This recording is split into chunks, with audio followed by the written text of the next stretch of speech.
arms of things can only be obstructed or cut off by Earth curvature.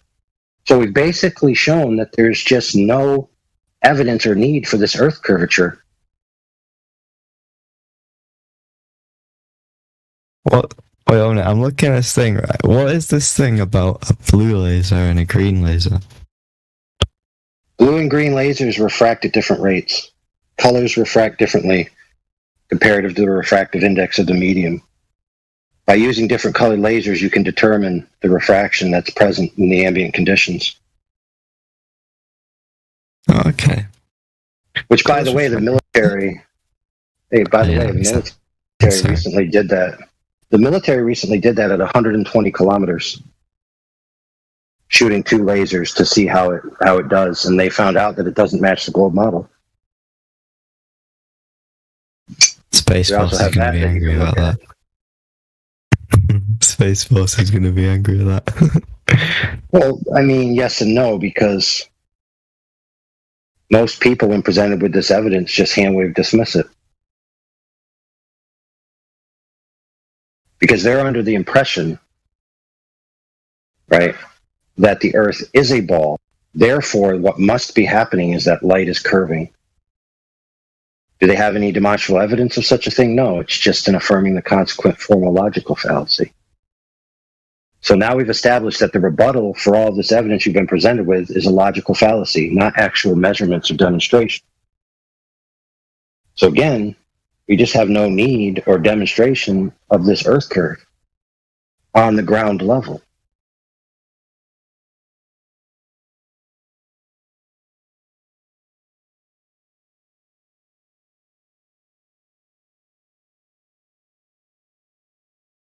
So, if you have direct evidence of Earth curve measurements, that is what is necessary to rebut these points. That makes sense. Unless you have that, the proposition stands. And the reason why it stands is because we all experience the Earth as flat, stationary. That's agreed upon by both camps, by flat earthers and globe earthers alike, that our present day experience of the Earth is a flat, stationary plane. That's how we experience it. That's the base axiom of our human interaction and experience. Yep. Based on everything I just said, that coincides with that experience. The globe curvature is an extraordinary claim that requires extraordinary evidence. But most people are fooled by the claim that a fuzzy dot on a piece of paper is a picture of the Earth from space.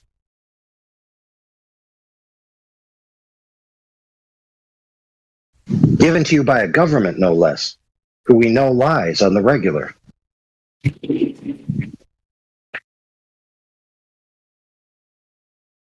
Alright, I'm just interested, right? Why would they lie? I know you're going to have a really good answer to this. Why would they lie?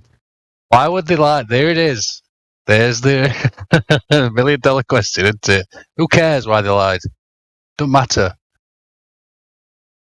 Right, but you're an intelligent person, right? You've lied before, and you've been lied to before. So you know why people lie. You already know the answer. You don't know the exact specific answer, but you know the general answers.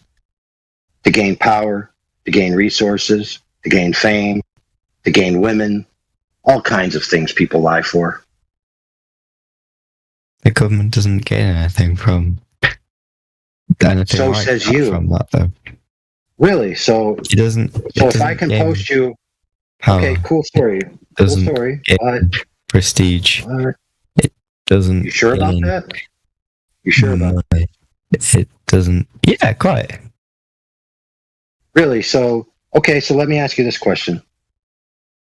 Why does North Korea lie to its people about the status of its weapon systems?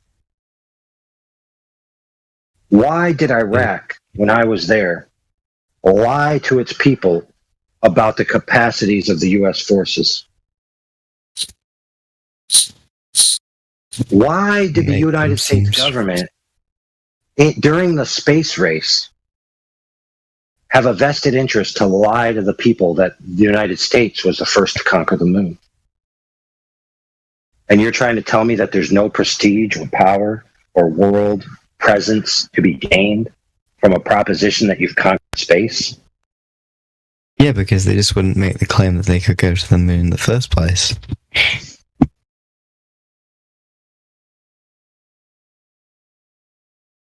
It would be Right, so better for them to just you're not make that now- claim in the first Fair. place. So let's talk about it then, and let's reason with a real tangible reason why they might lie about such a proposition. So, as a student of history, which you are, clearly a scholar, who have been through standard school and have been taught the history of the expansion of the Western world, that people found out that there was more land. And what did they do? They left their states that they were involved with to pioneer the new land. So we've already experienced in our history a time when new land was told to be given and people uprooted themselves from their governments, even had revolutionary wars against their governments in order to create new territories and new civilizations. So if the Earth is not a globe, then that means that the boundaries are unknown. And that means that there possibly could be more land. Now that, my friend, is a very good reason to lie. But aren't they also saying there's more land to go to if you can go to the moon? Yes, but think about this, my friend. To get to new land that's connected by water, you need a boat that you can literally build yourself. To get to space is unreachable. Now you might say, oh no, it's totally reachable. No, it's unreachable. But the elite, the very small percentage of the elite, even alleged to have gone to space. Yeah, just But think let's be about clear, we're only entertaining this just to give you a satisfaction because we've already demonstrated in spade that it's obvious that they lied, and why they did is highly irrelevant. So I yield the floor to my friend Grace. Yeah, I just wanted to say, just think about it. Richard Branson and Jeff Bezos have all the money in the world, but they could not go high enough to go above the clouds. So they were just still in the air, and they never went to space. So even with all of their money and power and influence, you can't go there. But where is this other land? Because everyone sailed to every part of the ocean. So if you say there's, like past Antarctica, you've also said that it's really hard to reach there. So what? How could an ordinary person ever expect to cross Antarctica? Oh, there's more than that. When you think about the globe and you try to unpack it, there could be more lands on and within the area heated up by the sun that is still hidden due to the way they map the globe. So we don't know the full extent of our world, and we're limited how far we can actually explore south due to the Antarctic Treaty. So we can't sail all those seas, and even just sailing willy-nilly, the coast guards of the specific countries will contact you and escort you back if you're sailing somewhere you're not allowed to sail. What? You can sail wherever you want, as long as it isn't in the nation's waters. What are you talking Right. about, dude? You can't go to the middle. You Can can't do go to that. the edge. That's a fact. You can't go to the middle. You can't go to the extreme edges either. You will be brought back. Because of ice. So if your proposition is true, my friend, that you can, then that means that there would never exist a story of a sailor freely roaming who was turned around by any military or shot at, correct? No, because that would probably be in the nation's waters, or they were doing something illegal. Right. So there's a guy called Jarl Anderhoy, right? Who tried to go to Mhm. Antarctica in different manners. Okay, he lost a crewman being shot at by the government. But you So it's can- not the case that you can just go where you want, especially in regards to Antarctica. Not only that, but the logistics of doing so is very hard because of the nature of the temperatures and all of that. But again, keep in mind, we're only entertaining this for your satisfaction because we already understand logically why someone would lie is irrelevant. That they lied is the matter of the day. So you're just to be fair, no disrespect to you. You're trying to think these things through to make peace with it. But the problem is that you've already arrived at the bargaining stage. So your brain is already processing this information. Guilt. The 7 stage, right? Yeah, but... Yep. Yes, for example, my grandfather's is dead. Why would he die? Why would God do such a thing? It's like, he's dead. It's just a simple fact. He's dead. So now you have to go through that process of trying to understand why and come to peace with the reason that you may never know. Once you accept that you may never know, then you can have peace with the fact that the lie is just a lie. I don't think it's possible to patrol that big of an area, though.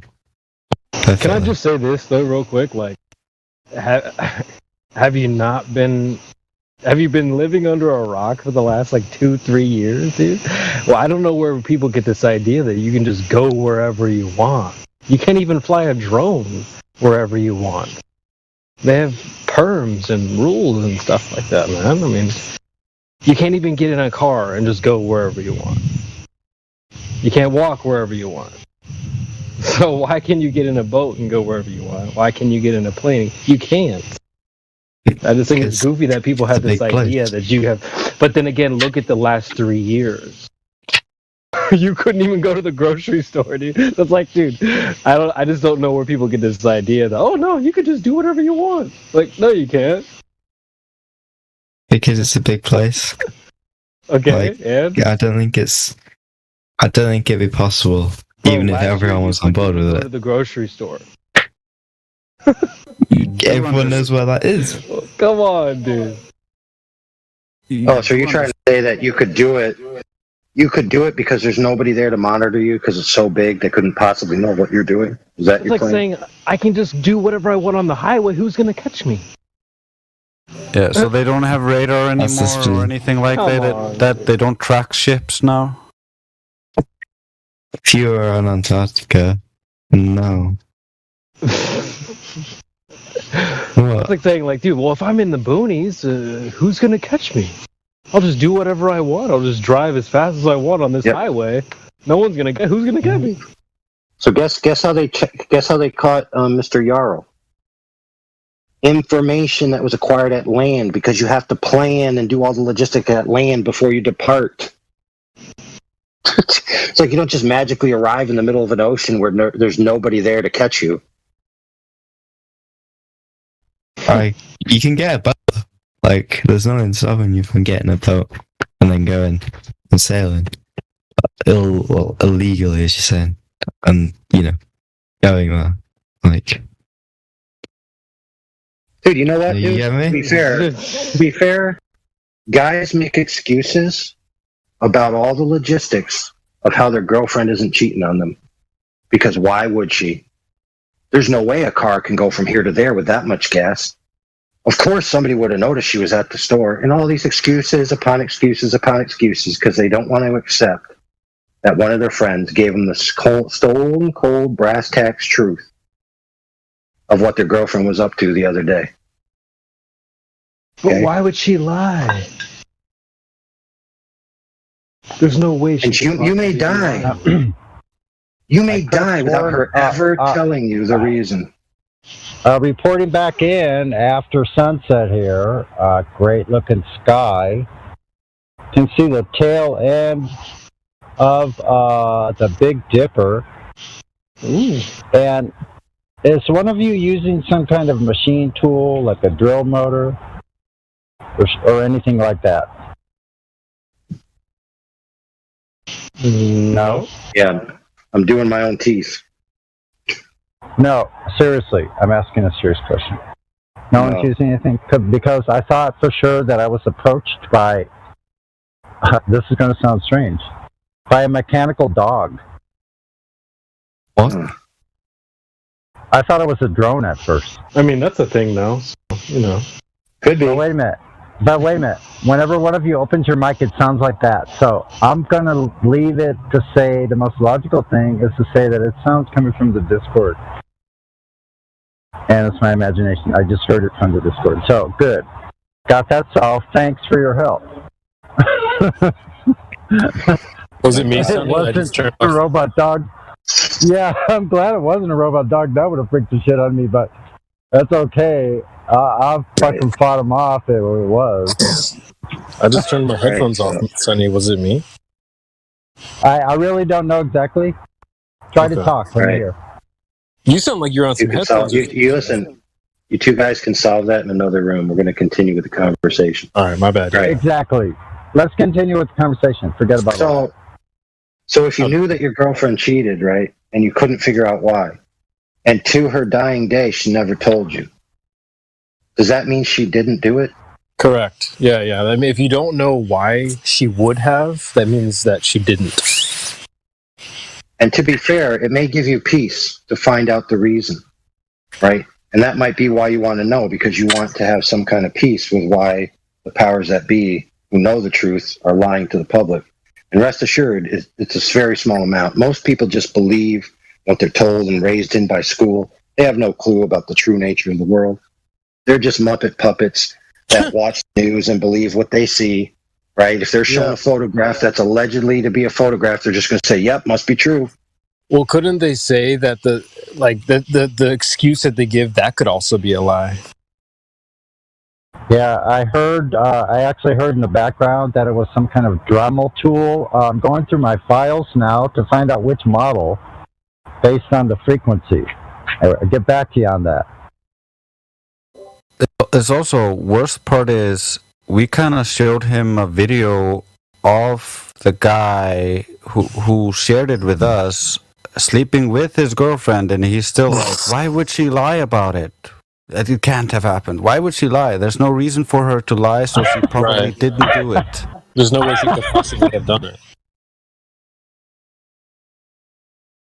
I can't think of a good reason why she would have done this, so then therefore she did not. Glober logic. Nobody admitted to using a drill motor or Dremel, so therefore it could not have been a drill motor or Dremel. Right, that's logic. Sounds retarded. Yeah, so let's say for example that we know, or that you know. All right, let's say for example that you know that not only have you been presented with recent evidence that your girlfriend's lying, but in the past she's lied to you. Like, at one time she said there's weapons of mass destruction in the closet. At another time she said, no, I totally didn't give those black guys syphilis.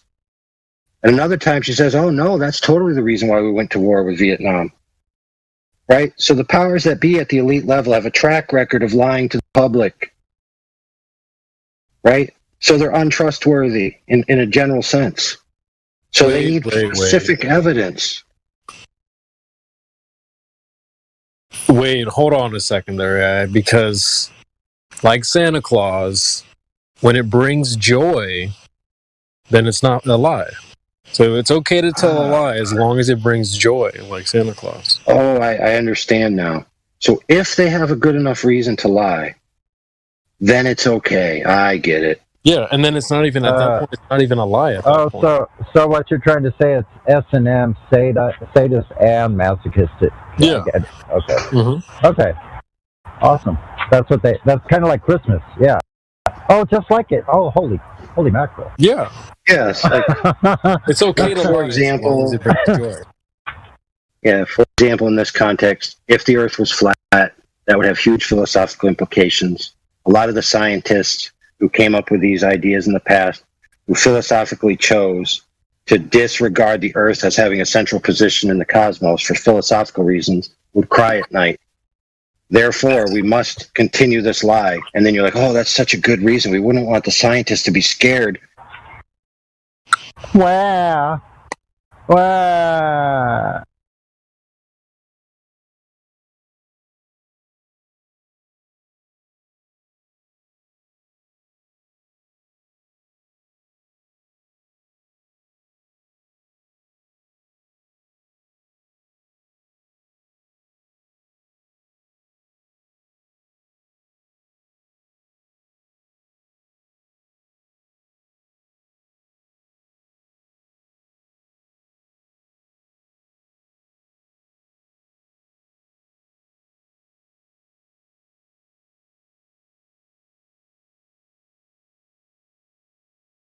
Whoever put the bot, do it again. Put something. I'm driving a long drive and I need to listen to something. Come on, guys. Whoever put the bot, well done. I like that one. Put something else, please.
Meloy, you've been unmuted. Meloy, you have control over your mic. Meloy,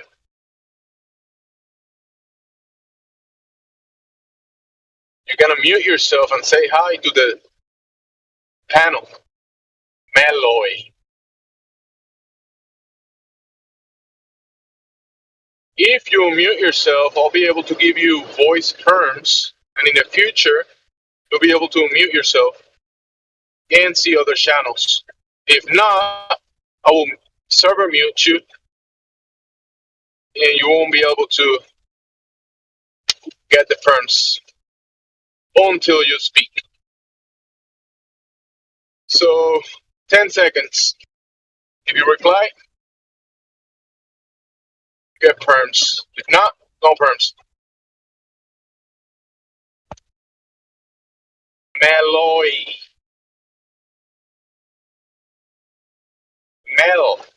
Oi.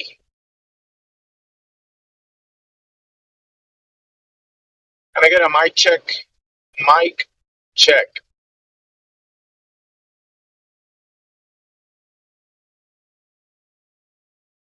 Are you guys asleep?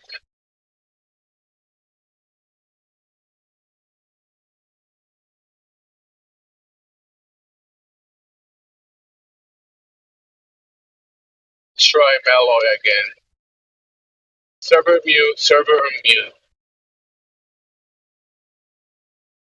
Can you try again, Meloy? Try again. Unmute yourself.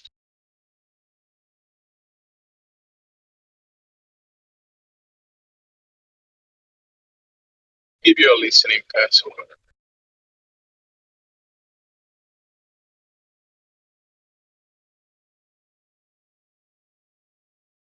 Huh. Okay. Looks like Meloy.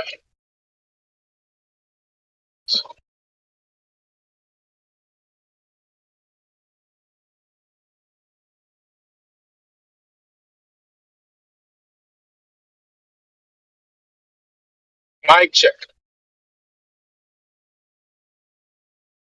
probably can't hear me, right? Never so.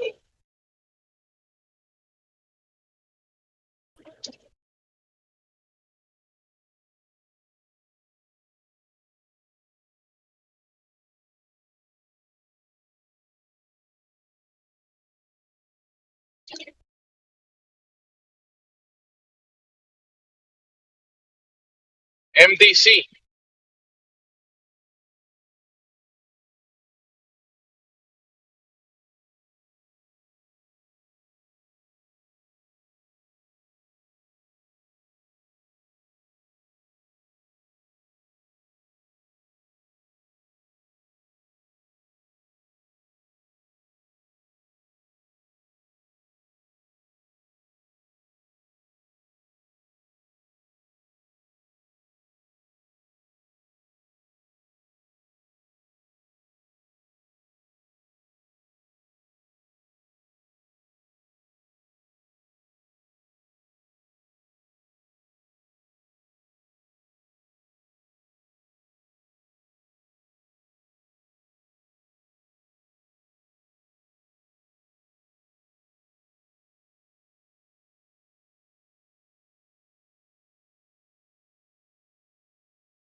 Hey, what's up? Anybody here? Yo, yo.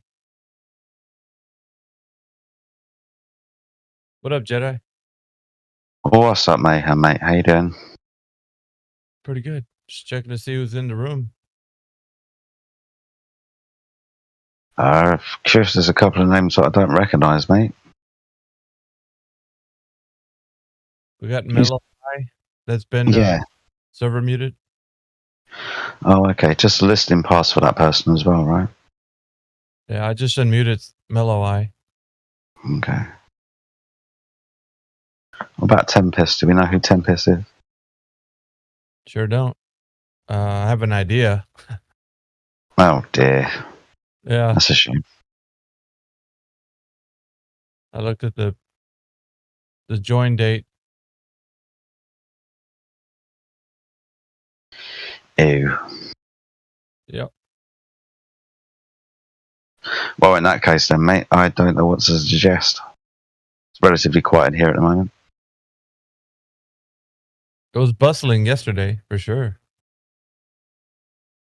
Yeah, I stayed in for the majority of the night, and I managed to have a good couple of conversations with a few people, mate. So, yeah, it's been relatively busy. That's for sure. Yeah, I'm telling you, Jedi, TikTok is definitely a good arena for us to be in. I'll show you why. I started yesterday and the day before yesterday getting my account moving up. Right. I'm going to show you some numbers here.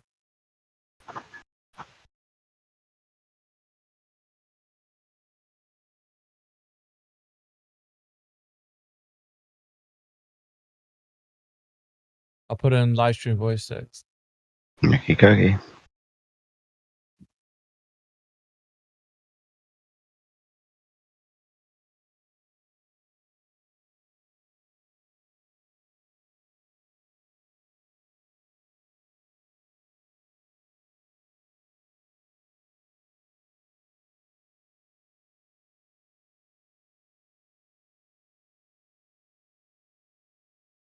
Look at the amount on the video, each one of those videos.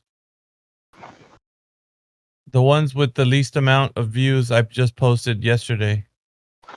The two on the bottom I posted 2 days ago. 916 and 629. Wow. The last one is of me doing that, that one with the music behind the 3 points. Oh, okay. Yep. That one has you at the end. Oh, stunning stuff. Oh, that's brilliant, man. That's really, really good. So it's taken off, yeah? That's brilliant. Yep. So is this where you're going to be putting the majority of your clips and stuff? Well, I want to just use it for like getting people to Rumble. Yeah. But there's a lot of people there's tons of people in the comment section. As you could yeah, there's people that are commenting on the video. So I'm thinking we can use that as a kind of a springboard to bring them over here. Oh yeah, absolutely, mate. That's a brilliant idea. But I'm so glad there's lots of traction, that's for sure. It's really positive, mate.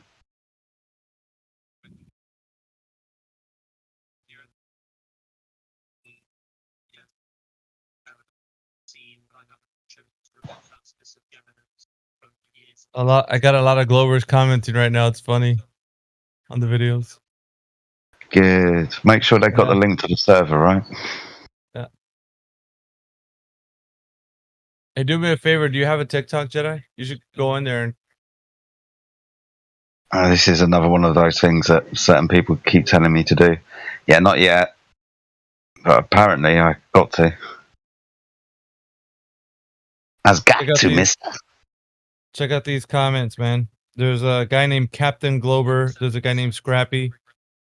So this lady that commented on my video, she says, I've been asking for proof of curvature 10 years now. I've got 10K for anyone that can bring me proof. And I put a little heart because that's pretty cool that she said that. Yeah. Somebody underneath her posted pictures from the Apollo missions captured on film. You're welcome. And then underneath that is Captain Glober. Says, you guys deny anything and everything that's given to you. Laugh out loud. And then I put, join my Rumble if you like to debate. Then underneath me, there's a guy named Getting Old. He says, I have questions also like flight patterns. And then he said, another one is fly a plane level. If it's round, the farther you go should increase in altitude. Everyone tells me gravity does it. I say, prove it. So he's on our side. Yeah. And then we got Mr. Globes a lot. Mr. Globes a lot. He said, there are photos of Earth from space. Just because you deny they're real doesn't mean they're not.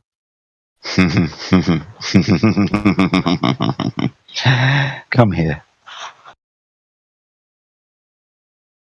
Yeah, I'm going to drop the link here.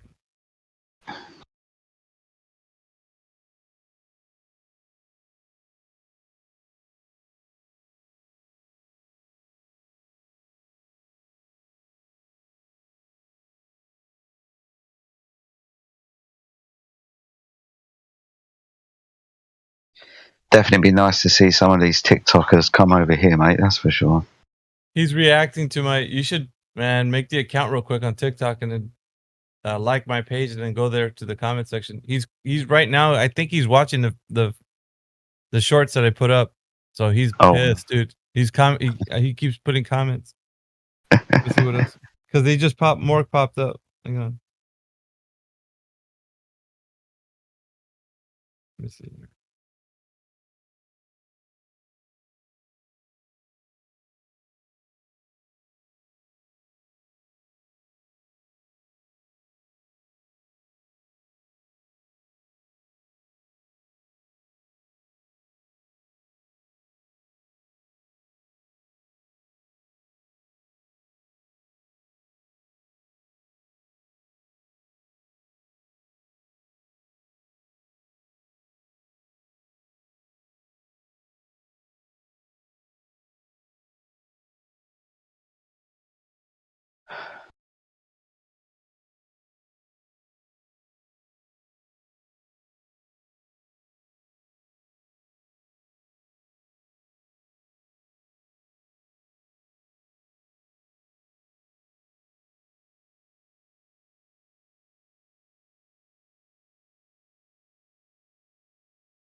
place to land. There is no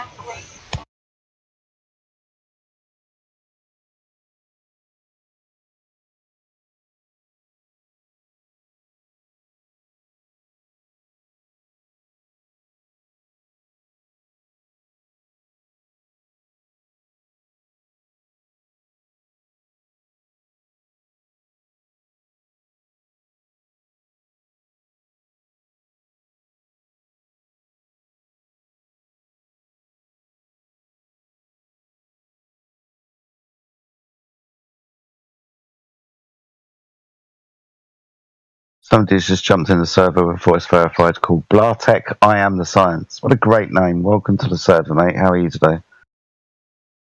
G'day, what's up? Yeah, not bad, man. What brings you into the server today, mate?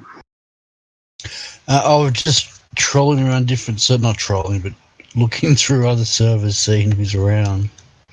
Ah, okay. You've been in our server before, yeah?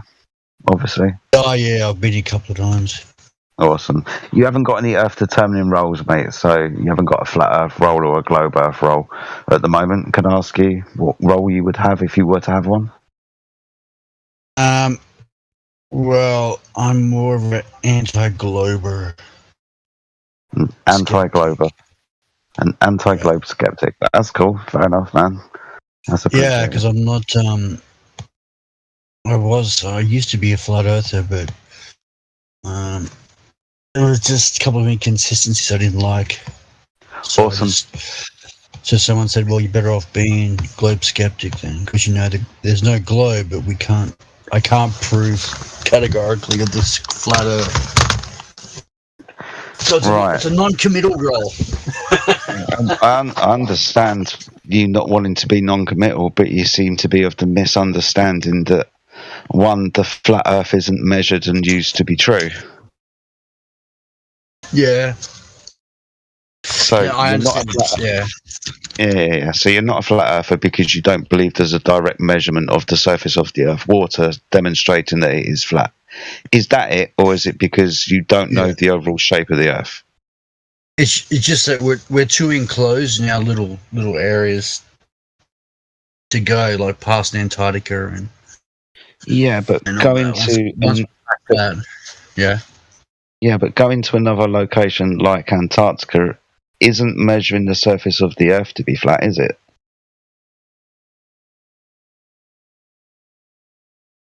Well, it's going to show a lot more detail and Like better what? mapping, isn't it? Yeah, but that's not going to show you that the Earth is flat, which I thought was your problem. I thought that you were a globe skeptic, but you couldn't say that the Earth was flat because you couldn't prove it. I'm trying to say to you that, why are you going to Antarctica? You can demonstrate and prove the waters of the Earth are flat because you can measure them. Or didn't I make myself clear? Yeah, I understand the waters are flat. Yeah, I agree with that totally. So the Earth's flat then? Yeah, exactly. So the Earth's flat then? Yep. Yeah, I can see your reasoning behind it. Yeah. So don't be afraid, mate. It's absolutely fine. The Earth is measured to be flat. It's okay. Cool. Is there anything else you're troubling with?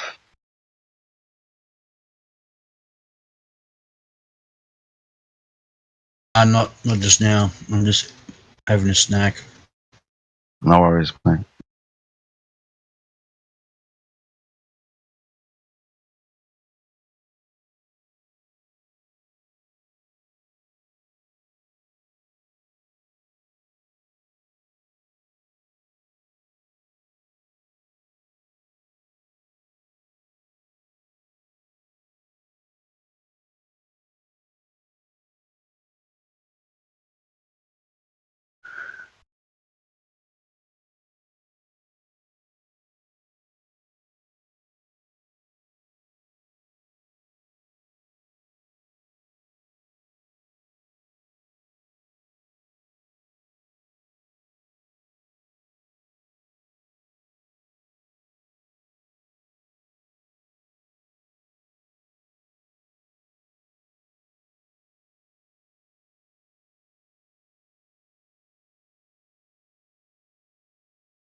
How's it going, guys?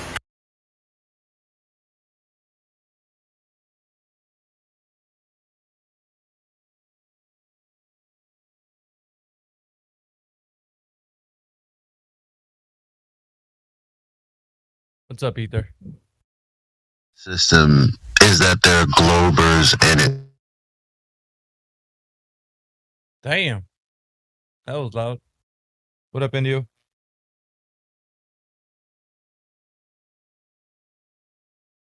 What's up, man? I didn't think it was anybody. I was just going to play the ball. I didn't think anybody was in here. But what's up? Did you see the impressions I got on that one video I just put up yesterday or 2 days ago? No, where at? It's in the live stream voice text. The image that I put up there, it shows you the impressions I've got on those videos. The 3 that are on top, I put them up yesterday, and the 2 below are 2 days ago. It's like stunning results. You got is that screenshot right there? The 2 hearts and the 2 comments? What the hell are you talking about? Oh shit, I see what you mean. You went from 155 to 900. Yeah, okay. Yeah. Yeah, see that? Excellent. Oh yeah. And there's comments that are blowing up in there right now. Like there's a couple of globers that are saying some stuff on there. So, dude, I tried to. They're trying to make me confirm my account, and I can't get the one account that I tried to sign in. I'm gonna have to go figure that out so I can get up there and chat and do some shit. But that's awesome. That's cool. And that proves that YouTube is full of crap and has been interfering in every way. Yep. Just figured that out, man. Oh no, I knew it. It's just we've got proof right here. Freaking deadpan proof right in everybody's faces. It's way worse than you can even imagine, man. Yeah, I'm sure it is because they're using algorithms to do it, so we can't fathom how effed up it is. So back in the day, when YouTube had, like, you could access the Google or the YouTube API and you could search YouTube videos through it. The same way you use like the search bar, right, in YouTube. So one of our mods, who ain't around anymore, but he made a JavaScript that would list all the new, like that day, Flat Earth videos, and it was something like, this is back in 2018, so it was something like, it was over 1,000 a day. But if you searched on YouTube through their search bar, showed nothing. Yeah, that's how bad YouTube censored it. YouTube basically killed Flat Earth on their platform to a degree. That makes me fun. It's not like they rolled it back a little bit. They cut it back something like 95% of what, maybe even more than that, maybe 99%. It's way down from. You could say they eviscerated it. Yeah, they totally did. Because we like so what he had coded into a web page, so we could go on the web page and just like use the YouTube search, but it was accessing YouTube API directly, as opposed to through the YouTube page itself. So this is using an API is can't even remember what's the acronym for. But, so you could code a piece and it'll query YouTube servers, and like you can get the data directly from YouTube as opposed to using their thing. And like I said, man, it was something like 1,000 new Flat Earth videos a day. Yeah, it's application programming interface, which I assumed it was something like that, but I wanted it to be on point. So, but yeah, there you go. And they're not that hard to code. We could actually probably make something now for Rumble and some of these, and TikTok, if we can figure out and find that exact piece. It shouldn't be hard. Oh yeah, I get what you're saying. That YouTube is shit. On the other end of the spectrum, though, Twitter is going. Some weird crap is happening on Twitter, and now apparently it's a slur to refer to somebody as being cis or cisgender. Yeah, well, they're just playing the same game, right? Weird. Yeah, they're just flipping on the other end, and that's the weird. Yeah, that's not my preferred pronoun, right? I don't want to be called a cis person, so you know what I mean? You don't want to be called a man or a woman or this other thing, but we're going to play the same game with you. Well, some lawyer tried to say that it's not discrimination, and I basically was like, you don't get to decide what offends other people. You don't get to choose what is offensive and what's not to other people. It's funny as shit. These people are idiots. Yo, we should just adopt the entire rhetoric, right? So, calling straight people cis is endangering their lives and promoting violence against cis people. Yep. Because that's the rhetoric. Creating a dangerous environment. Yeah, creating a dangerous environment. It's creating a dangerous environment and promoting violence. That's the rhetoric they use. I heard that fucking dumb bitch press secretary actually say that shit. Yep, now I can understand people on Twitter saying it, right? But when like an official from the government is using that rhetoric, like what the fuck? It's like a pansy level of thinking too. Oh no, they hurt my feelings. Oh no. No, they use that language to justify any action, right? Yep. We're preventing violence, so we have to shut you up. Yeah, they're playing the victim too in order to do it. Is what I'm saying. They're pretending to be the victim. Well, so this is what people don't understand. The government can censor speech for one and only one reason: if that speech creates a clear and present danger. Right? Yeah. So that has to be the excuse, right? Exactly. So if they talk about misgendering people in a way as if it's dangerous and creates a threat, now they have a right to censor it because it creates a clear present danger. See, this is why, like, I sit here and talk about legal and law shit. Like, there's a reason I talk about it, because it's like these little teeny things that, like, the average person, they're like, they don't clue into, like, why they're using this rhetoric, or even that there's rhetoric being used at all. It's because they're creating a legal foundation for them to go farther. Right? They're laying the framework to justify some other action. Most people don't understand legalese, so they have no idea that one step at a time, one little grain at a time, they have a huge plan that they're doing over a period of... Yeah, it's not just the one thing. It's all... Yeah, it's boiling frogs, man. It's always boiling frogs. Yeah, just ask them, what's the government doing? They're boiling frogs. They're turning up the temperature. No one knows that they're going to die, but they're just turning the temperature up slowly. The water will come to a boil.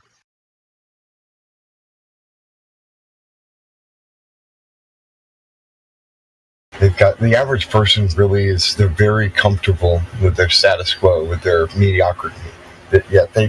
You take them outside of their comfort zone and they will flip the F out. They're candy people. They freak out. They hear a sound they don't understand.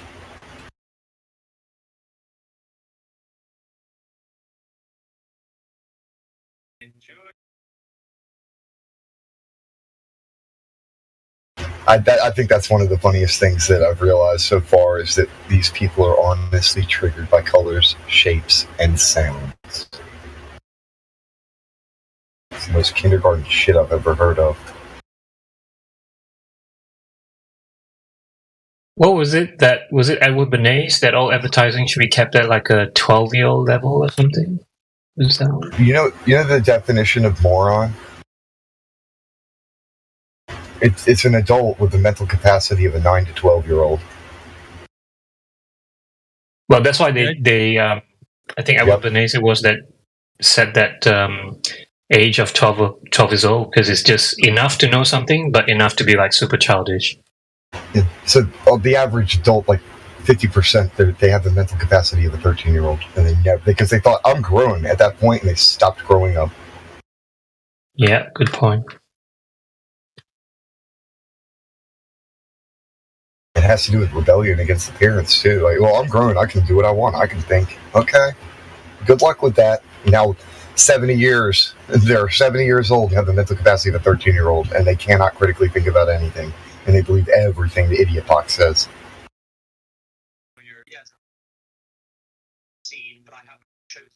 I mean, you see that in advertising, in the news, in most mainstream things. Because if you look at it, it's not targeted towards actual grown, functioning, thinking adults. You know, some people say, "Oh, they're just being cheeky or they're being silly," but you know, it's just stupid for people who never grown up. Silliness sells to children. Mayhem, you're circling through your own. You're feeding through you might be watching your stream or something, or I don't know if it's you talking. Yeah. By the way, thanks for Jedi. Just got TikTok right now. Appreciate that, Jedi. I just posted a live video of myself, and I put my Rumble and also this Discord with the vanity link. So if you're on there, I could post a video in here just to show you guys. 1 second. Let me get the link.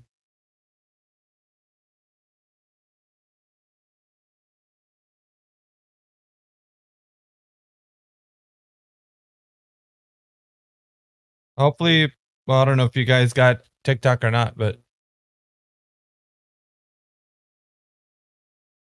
I even have my favorite song to it too.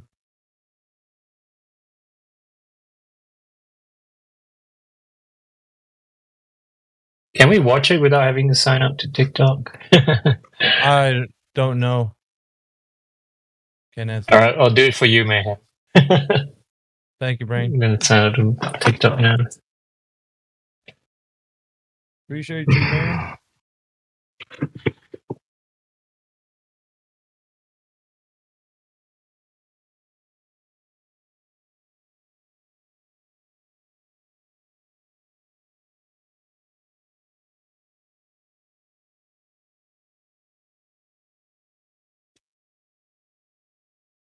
I got a verse for what Jedi just said. I'm just going to put just the one verse. That's it. I'm going to leave it at that. I have nothing else to say, and I'll digress. By the way, someone be the first to comment on that video before Glober does. I don't want him to be the first commenter.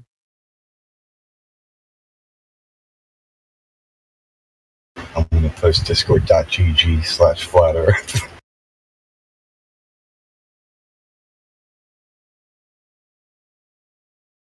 Yeah, comment that.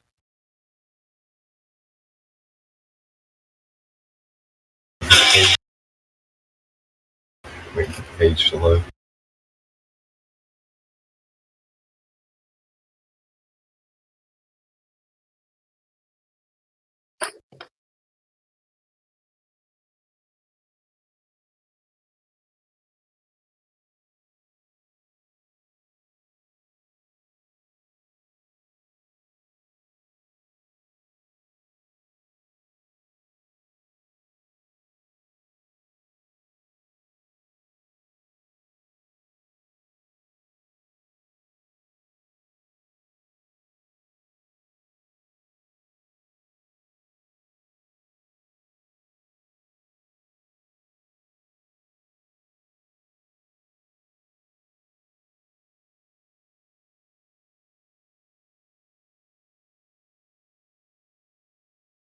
Oh, that sucks. I tried to post it as a hyperlink and it wouldn't let me. Oh well. There we go. That's it.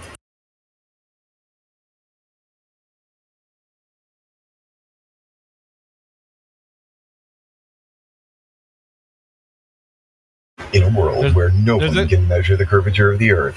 Sorry. There's a Glober that's scared in the comments that he doesn't want to debate me. So I've been telling him he doesn't want to. It's on the Mayhem 100 versus Finbob straight lines and basic shapes video. I'm talking to him right now. He's saying, well, I'll tell you right now what he said. Because I asked him, I said, well, it's been an ongoing thing. He says, no, I just have a life off of social media, Facebook for friends and fam, TikTok for this, Insta for MTB and workouts. That's it. Then I put in there, all I hear are excuses. Fair enough.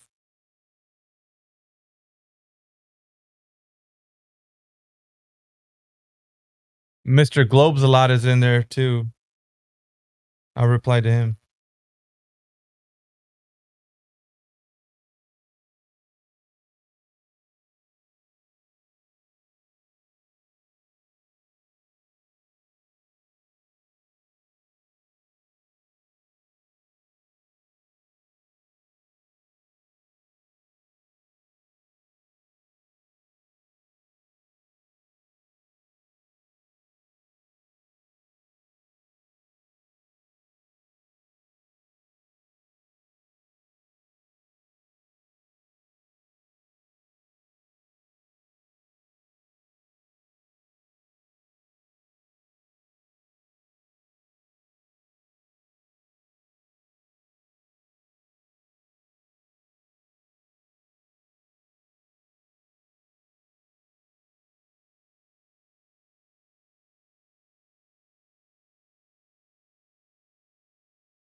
All right, edit some comments.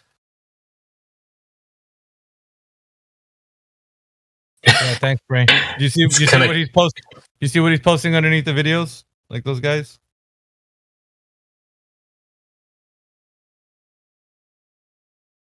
Okay, I saw Teos UK comment on that one. Finn Bob one.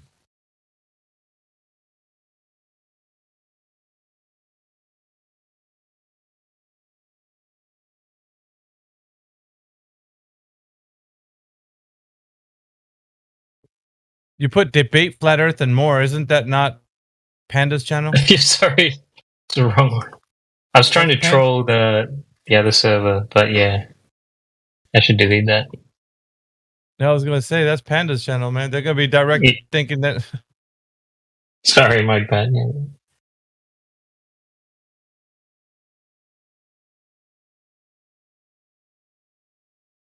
Yeah. I'm trying to think of what I should put.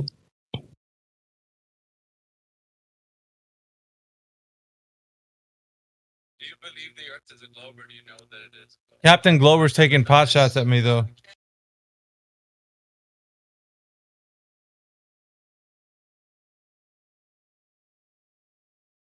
Because I put all I hear are excuses, the comment I just left him, and he says, do it on here. Don't be scared. Make a video showing me how moon phases work on flat Earth, since you can't go live with only 170 followers. So he's kind of provoking me right now.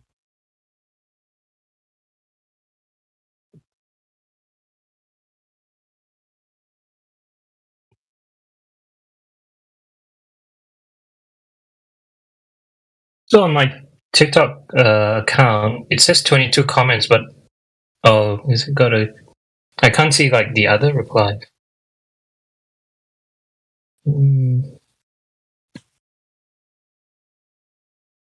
Is it like it's all nested? Okay, it's alright. Sorry.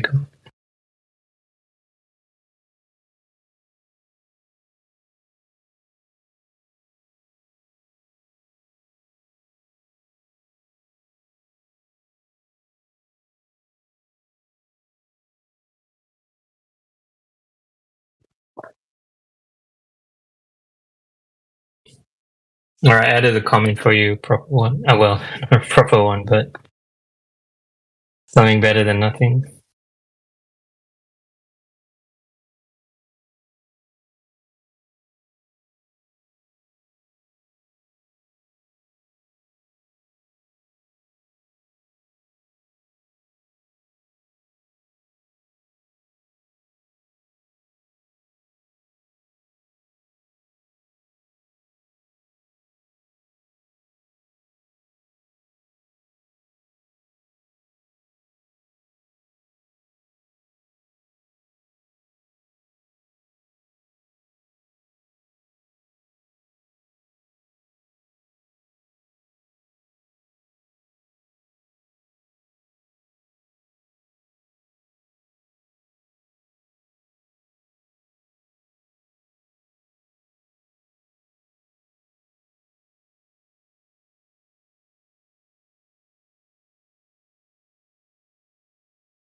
Something I don't like about TikTok, man.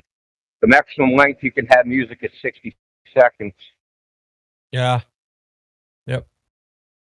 Fucking gay, dude. Well, I tried to upload Optics on a Flat Earth and they muted the entire thing because it's like 10 minutes long. I'm like way over their music limit.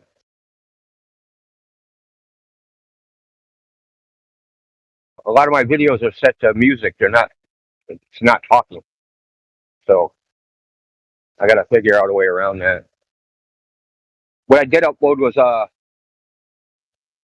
Earth animation stuff. The two MG42 pillbox and Ice Swan one. Mm-hmm. But I got a toy with it to try and get like, what's the best way to present shit on there? Well, there's a little trick. So you gotta, when you put your videos, you can have short ones, but the longer ones, you'd need to go through like a follow train. And so there's certain channels that do like these follow kind of like parties or whatever you want to call them. And everybody's in there kind of following each other. And so when you're doing that, the people that are really doing that, they're going into your profile and they're checking you out. And they're all the stuff you have on your profile, like the bio, the videos, all that stuff, they're commenting and they're liking and they're doing all kinds of stuff. So you're interacting on this follow train. Meanwhile, real people are going onto your page and giving you some boost onto your like videos and such.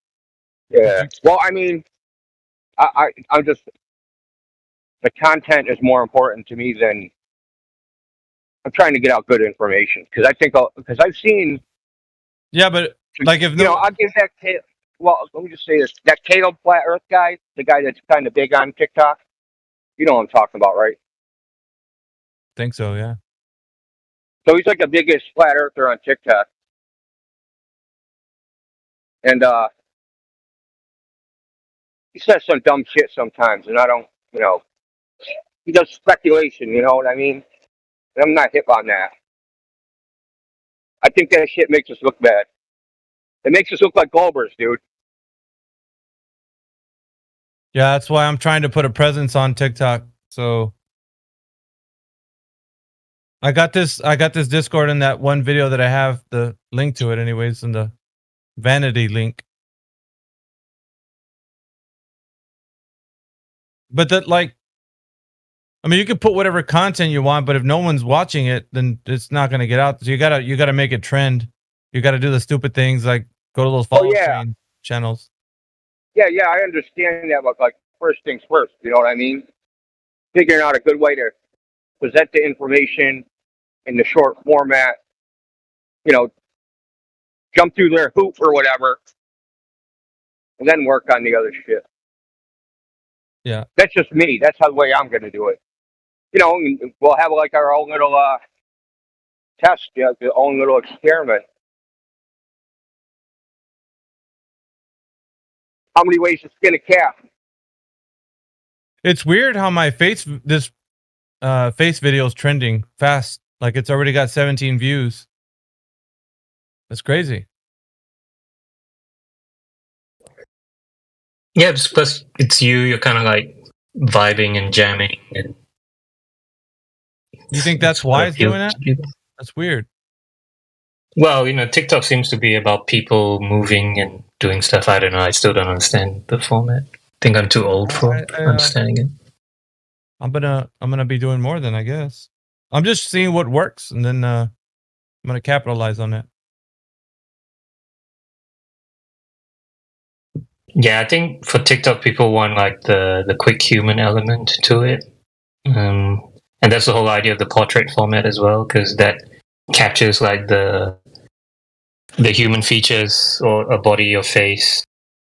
That's it's already gaining more views, man. Like right now, faster than the other videos.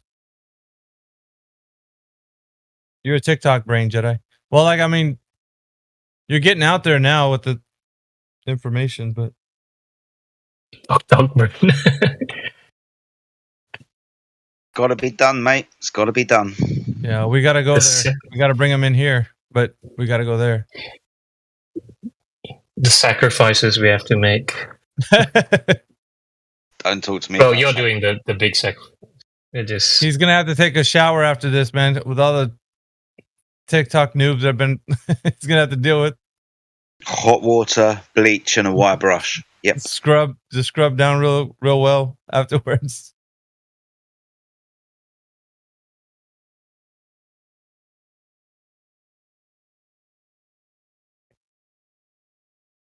See, Creation Bear's in. Hey, Creation, mate. Hope you're doing well. You better have got TikTok, by the way. You're not allowed to leave until you got it. Everybody's gonna get it.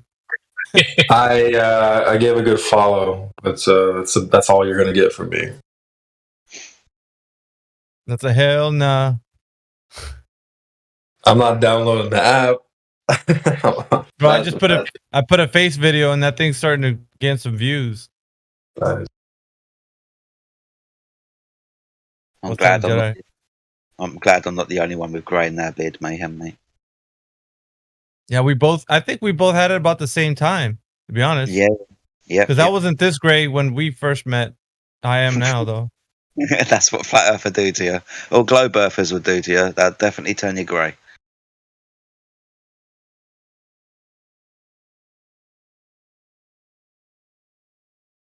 See if they got any impressions on my Rumble. Not yet.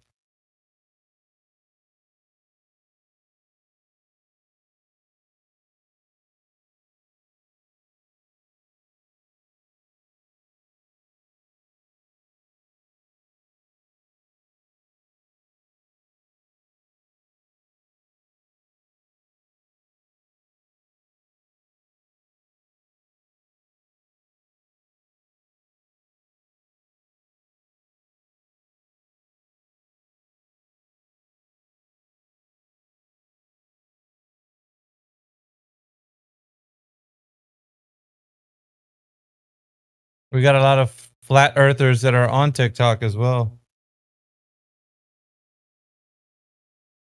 Like Texas Truther. I don't know who that is.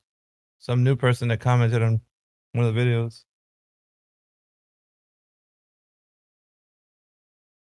I suppose it'd be a good way to find other Flat Earthers and bring them to the server as well, mate. So, yeah. Good stone. Yeah.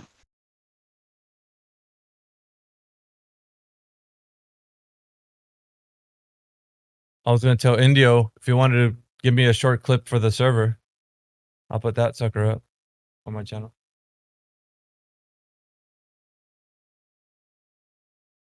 Oh, I have an idea. Jedi, give me one of your clips, your short clips. I'll start promoting people from in here with my account as well. Okay, buddy. I'll see if I can find one for you.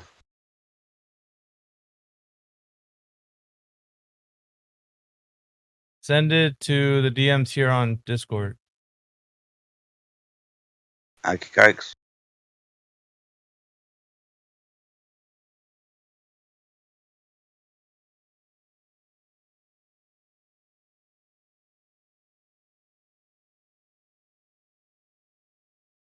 Well, I mean, if you're gonna start TikTok, then I would say this. I'd just promote you as a TikTok person, so they could just with that video that you send me, I'll dress it up and then I'll link it to your account, so they'll just follow you. Like, you know what I mean?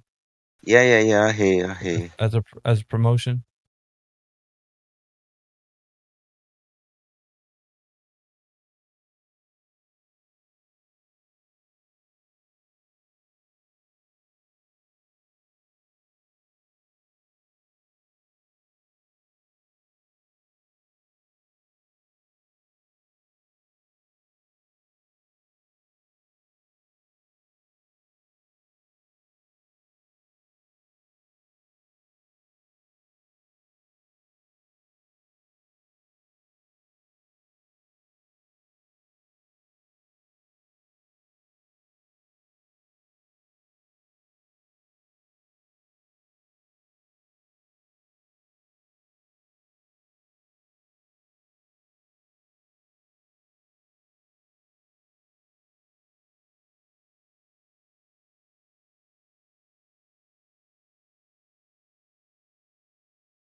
Yeah, TOS, you got to get on TikTok if you're not there already. Well, I see you comment, but upload some of your stuff, man. You got a whole bunch of stuff.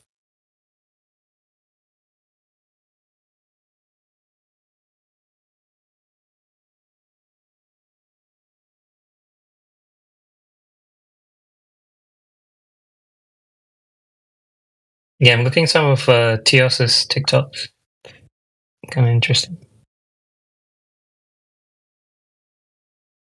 That Captain Glober is he goes live on TikTok. I think we should. Well, I'm gonna try to get 1,000 followers so I can start rebuttaling all these guys. That's what my aim is.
So we're hitting all these platforms.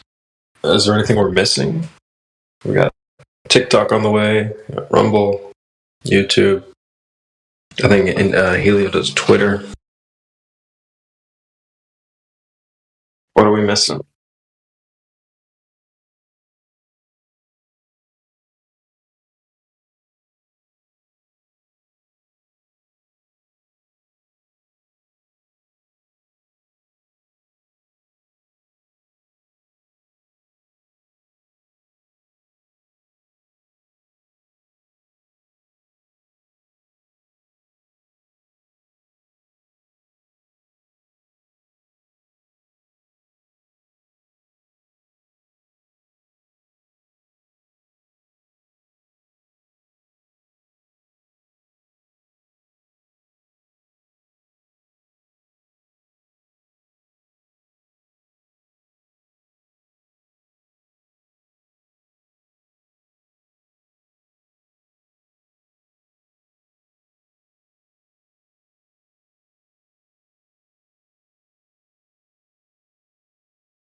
I'm done.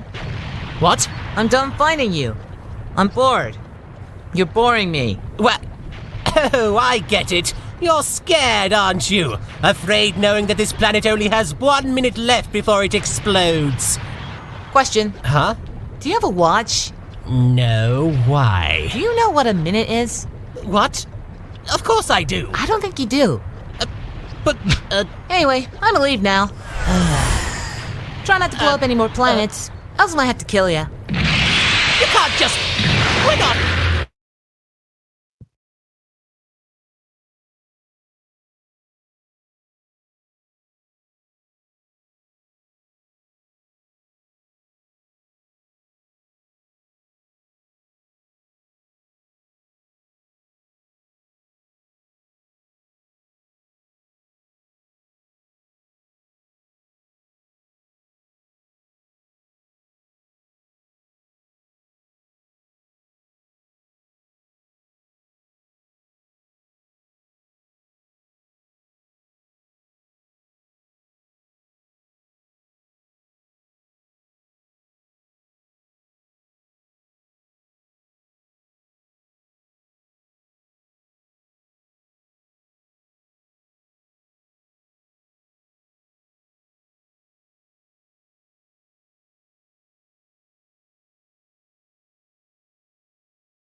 I have to post a screenshot in the chat from the recent, I believe, Artemis mission.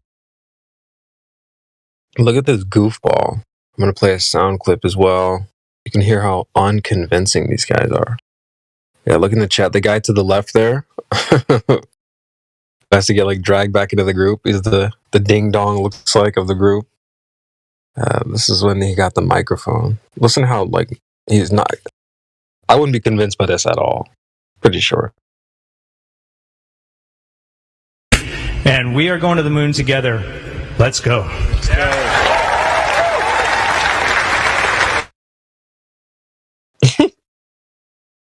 Oh, really? Say it like you mean it, dude. I think this Titleist commercial said it better. It's not like we're sending people to the moon, but we act like we do.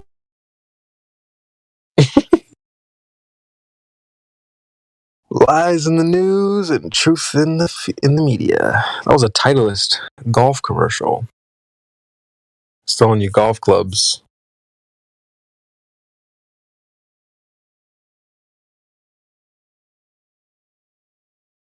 Coincidentally, though, that commercial seems like they're showing the head of a golf club / a globe combo. If I can find that screenshot. Kind of funny. I'm not sure if it was intentional or not.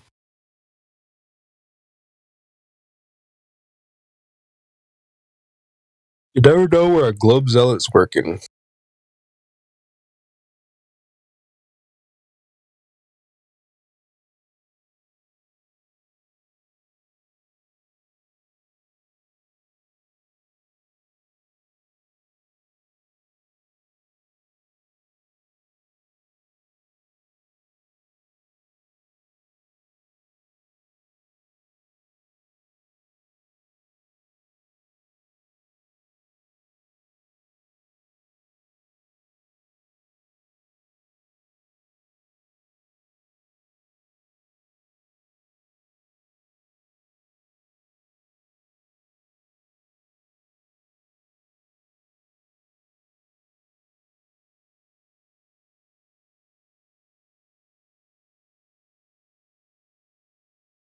Oh, found it.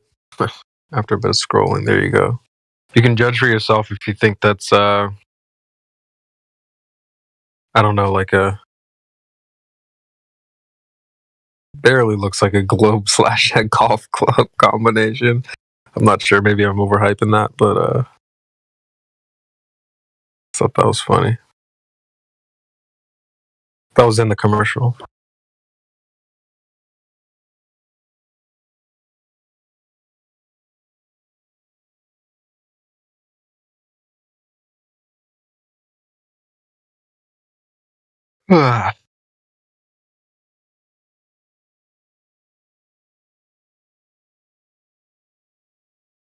Hey, do you think if I made a satire like commercial for TikTok inviting these Globers to come in here, do you think that they would come over here?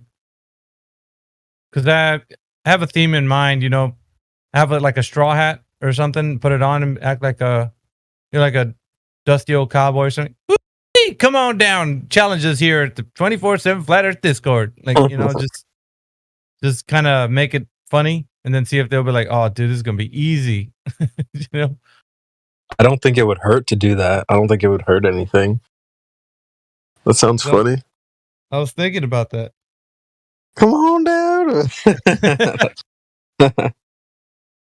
We're buying globes and yeah, there you go. Yeah, that's a good way. Everything must go Sunday. Yeah. Like Big Bob's globe sale. Yeah. You can have some fun with that. Yeah, that's not a bad idea. Yeah, I was thinking about that. Because it's TikTok, right? So, yeah.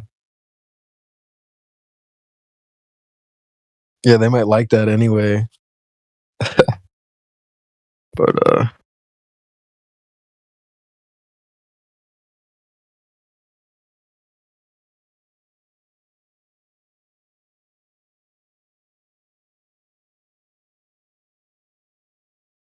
yeah.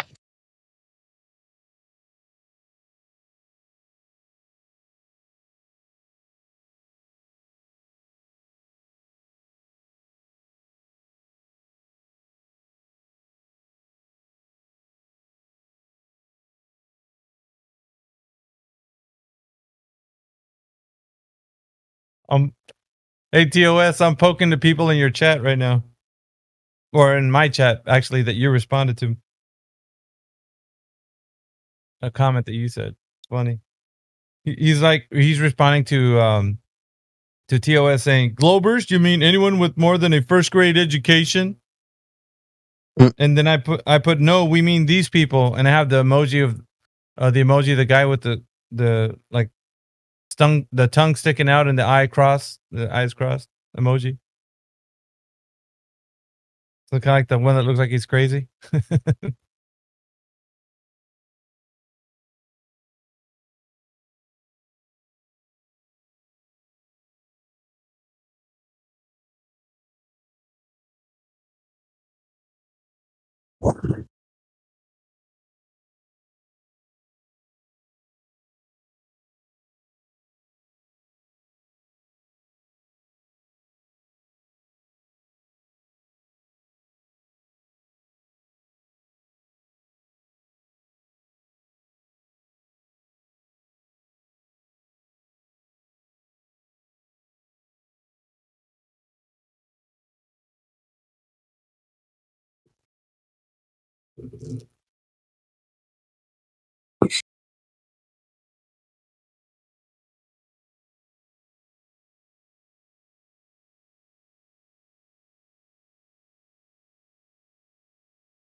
I think I want to do that video that I just told you, CB. I just don't know what script I'm going to go with. The real slimy car salesman or the trailer park guy? Well, it could be a whole series, dude. You don't even have to stick to just one. You could do them all. You know what I mean? Over the course of some time. Yeah, but I feel like I'll be. There's people that are going to be offended by me doing because I'm Spanish and I'm mocking a culture. And I'm doing it. So that's the only thing I'm thinking. How dare you? But I'm thinking, well, people these days are so sensy. Can't do stuff like that. Just go extra Spanish then. Yeah. Hey, órale, cabrones. There you go. I don't have to. Let me see. They must have some. I throw like a poncho around me or something. Yeah. Come on down to the flat earth. Yeah, hell yeah, bro. I'm trying to think now. I gotta look at my room to see what I got. I'm doing this today. Today. And then put some like Spanish music in the background, like some real like some real carnival stuff, like like ding ding ding ding ding ding ding ding, like it sounds. Yeah. You gave me a great idea, man.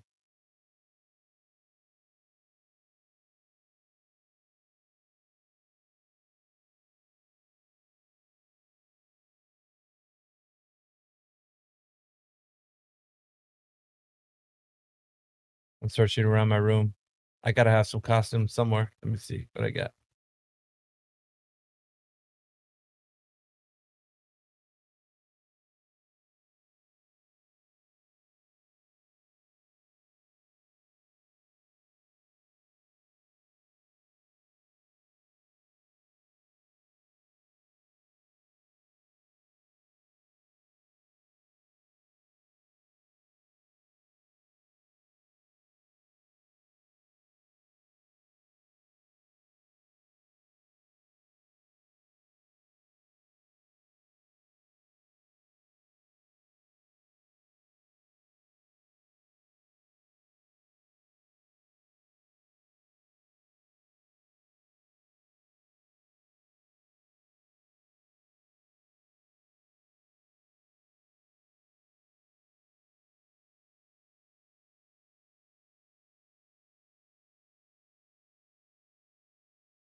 Why did they clean?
All right. Still waking up, so sorry. It's been kind of low energy. Gotta find the energy to host the stream. But I love going through all the clips that I've saved. Here's a clip. It's only like 44 seconds long about how we're freaking winning right now, man. We're just winning, all right? Regardless of the hit pieces and the criticism and all the trolls and stuff, we're still getting the message out there. So here's a quick clip.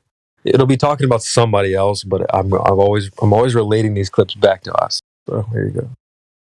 I gotta say, it's so awesome. Like, it's me, Fresh and Fit, Zerka, Sneeko. We're all live on Rumble. We got 16,000 watching between the both of us, and we're just freaking dropping these red pills. Like, bro, Overton window shifting. We're so winning.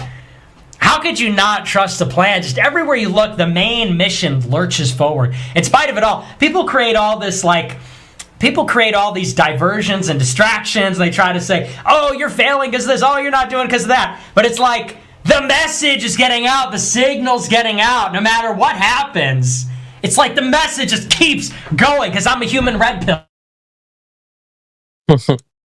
The clip stood out to me because I felt like that's us in a way. Like, we're getting the message out there. We're having fun. We're winning. We're crushing. We're on Rumble. We're just dropping red pills, baby.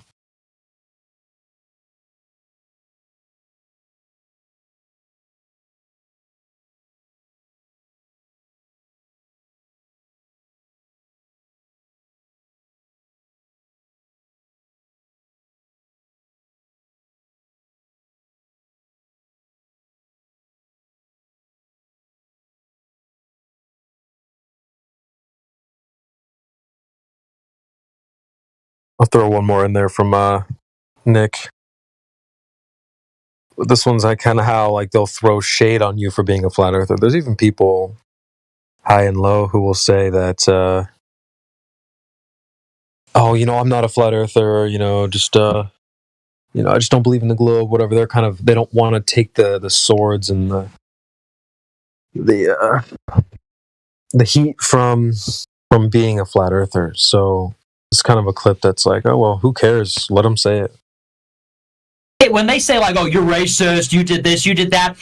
Like, for me, my life started politically when I just started saying like, okay, whatever. You're racist, you're this, you're that. Okay, anyway. I feel like so many people are so fixated on arguing, no, I'm not a racist, no, I'm not this and that. And here's the thing.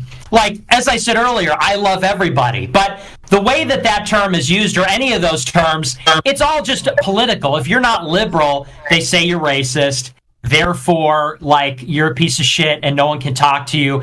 And I feel like people are just done with those games. Like, how can anyone look at the stream where it's like, it's very interracial or multiracial, whatever you want to say.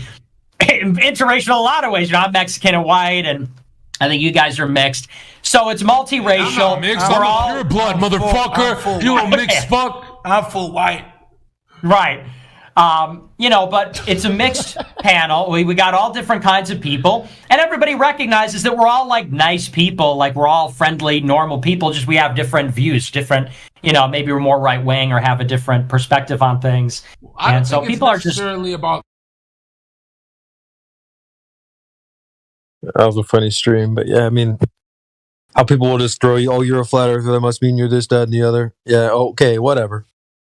When in reality, we're a diverse group, we're just a bunch of normal, regular, friendly people. So, yeah, don't feel bad when people try to throw shade on you for being a flat earther.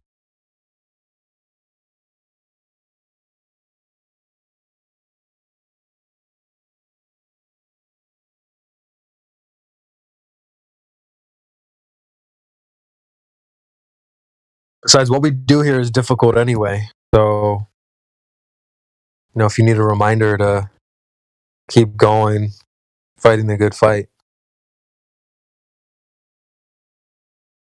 What we do isn't easy. And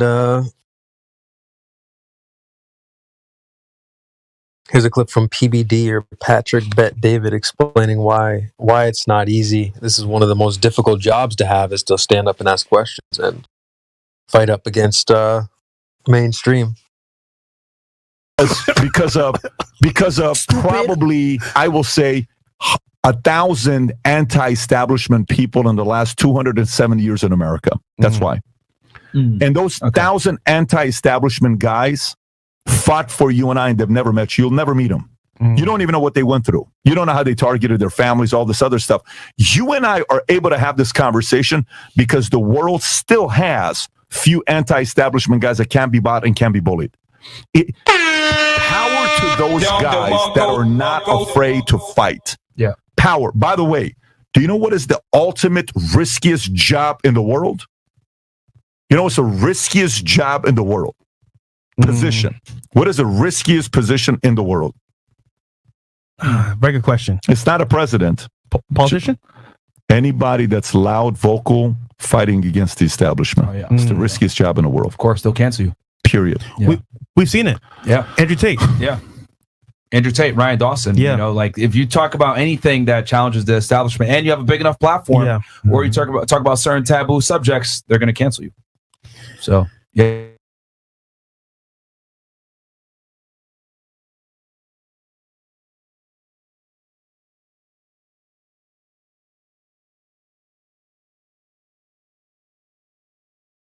They haven't canceled us yet.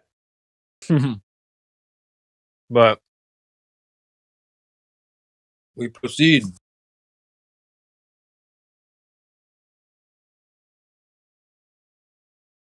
But yeah, you heard him say that's one of the riskiest jobs, is to stand up and ask questions to the man. But he also says power to those people. Power to those people asking questions. That's right.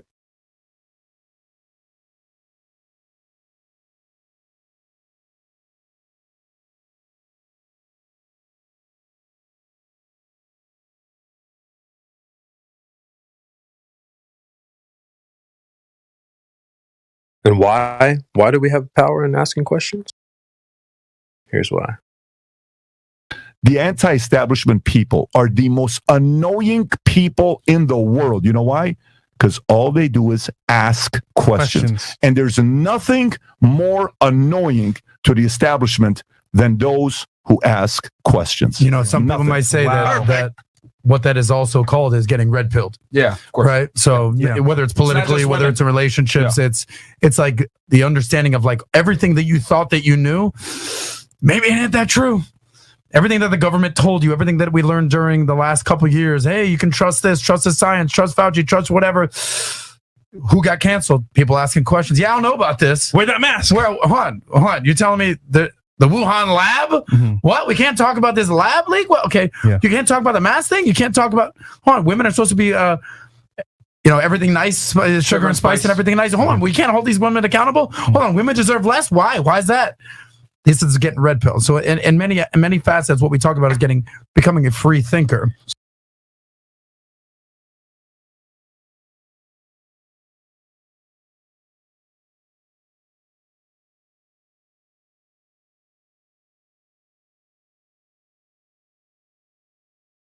Yeah, they don't really like it when you ask questions, do they? I got kicked out of the Globe camp for just doing that alone.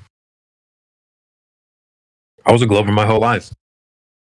I believed it a lot. But when someone said the words flat earth, I had questions. So I went to my friends who, one of them was training to be a pilot and whatnot. Hey, what do you think about flat earth?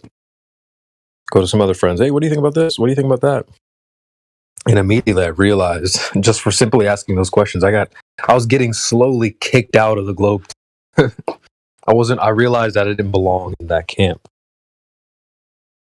So that's what they're talking about there, how there's power in asking questions. And you realize, I can't ask questions? You're going to cancel me? Yeah. So it's an awakening moment right there.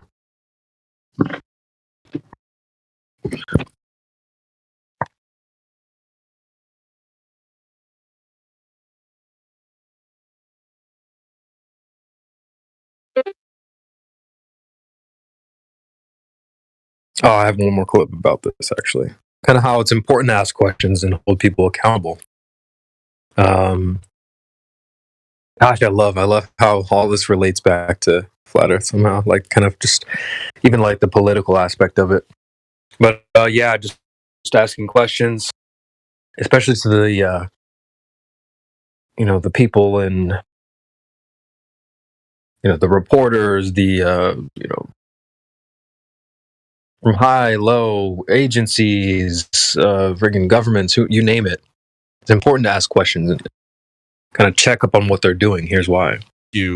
But the job of what Brian and I try to do is, beyond the levity of what you see sometimes in the show, is it's like, guys, this industry cannot be trusted to run by the people who run it without someone looking around the corner and making sure what they say is true is actually true. Yeah, just asking a question. We're not even allowed to ask follow-ups. You know what I'm saying? Let's just state it outright. Like, promoters are not to be trusted on their own. Let me finish. Regulators are not to be trusted on their own. Fighters making... I just want to pause it there. Yeah, he's going to be talking about boxing and combat sports, but listen to what he said, though. Regulators can't be trusted on their own. Okay? What does that sound like? These governments, these agencies, whoever, at NASA, whoever, right? They're not to be trusted on their own. Somebody has to ask follow-up questions. Hold them accountable. So he's going to talk about boxing, but make sure you keep in mind that it relates, kind of ties into some of the stuff we do here as well. Statements to the media without double checking it, anyone powerful without double checking it, are not to be trusted on their own, because everyone is trying to manipulate the information space for their own ends, or otherwise are just bad fucking actors. There are people who you cannot trust, who have ties to awful people from every nook and cranny from across the earth. So what is our role? Yeah, to have a little fun, to get you ready for the fights, but to be in a position to be like, guys, this is obviously not fucking true. What they're saying is not true, and it has consequences for people beyond themselves. How effective we've been in that, by all means, people can grade us, but that's the job. Yeah, we are the ombudsman of the scenario right now. Our job is to be a critic, to be critical, to ask critical questions. And so It is 24/7. What's that? The disco. Yeah. What's going on? Black market. But yeah, that was just a clip talking about the importance of asking questions and holding people accountable. And so that was from combat sports podcast I watched called Morning Combat. I have one more clip from them that's a little bit less serious, a little more funny. But yeah, Brian Campbell, Luke Thomas. Luke was making a great point there, although he says a lot of things I disagree with, and I don't think we agree politically and some other things. But he had a great point there that like somebody's got to be asking the questions and holding these people accountable. I thought that was an excellent point. And you can't just trust these agencies, these regulators, just point blank. So I really, really appreciated that there. He even said that the information space can be like tainted, and that some stuff is just flat out not true. And it's an excellent point. Although you'll hear him, you might not like what he says after this one. Cruiserweight title via knockout. He cut an interesting promo of his own afterwards. Let's listen to it. 2 things, 3 things. The world is flat, God is black, and there will no champ unless I say so. Ladies and gentlemen. What was the last one? I don't know. I couldn't really decipher. I did hear God is black. Like, it was a wild. Yeah, the world's not flat. I don't know what color God is, and I couldn't get the last part. All right, thank you for that Luke Thomas approved breakdown of his words. The world is definitely not flat. Luke, I heard some disturbing audio this week.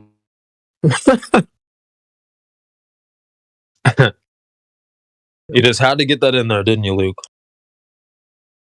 Well, it's definitely not flat.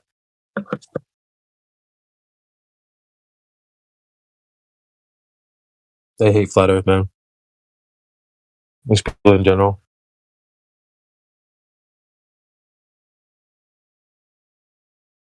They're cool as long as it's anything but flat.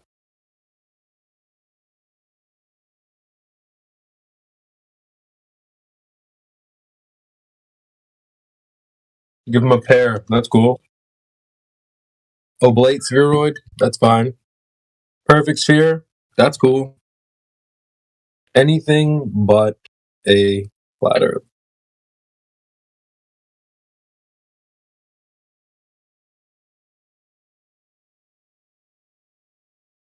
But yeah, that was a clip from Morning Combat.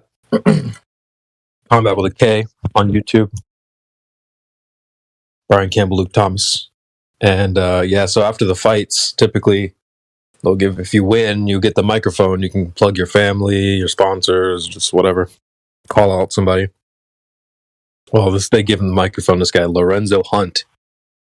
He's actually a double champ in bare knuckle boxing.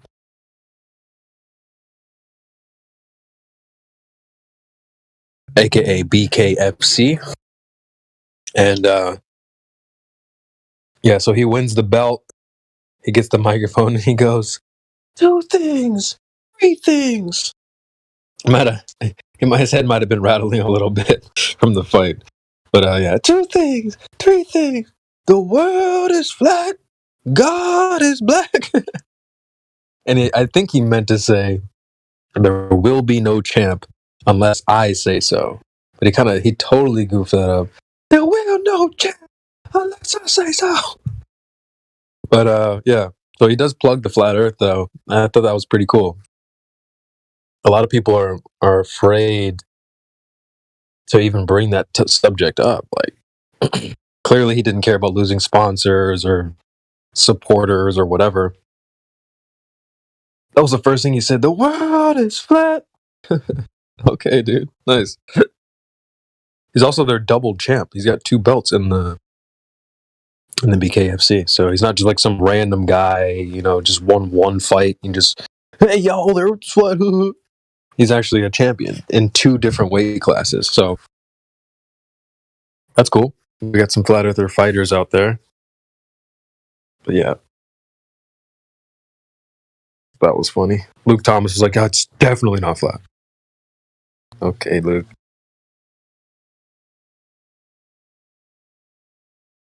Here's his information there. Lorenzo Hunt, 10-1.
Yeah, it's funny how flat Earth triggers people so much. Like,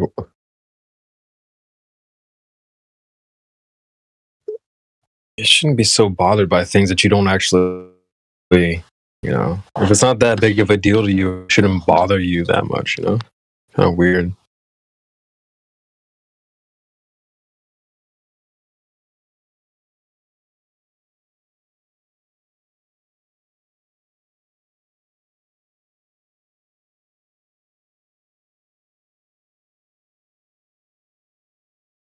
Like, for example, I'll post some screenshots in the chat. 40-year-old BM. Yeah, he is kind of old.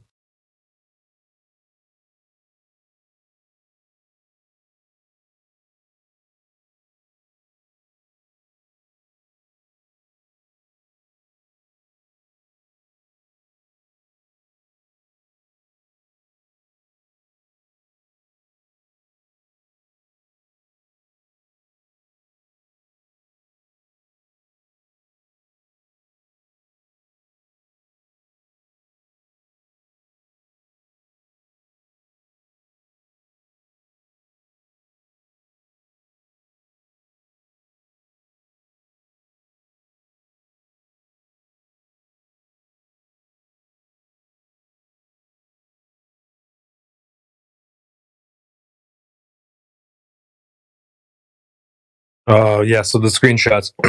There's a UFC fighter named Bryce Mitchell, and he's pretty open about being a flat earther. And here was the comment someone donated.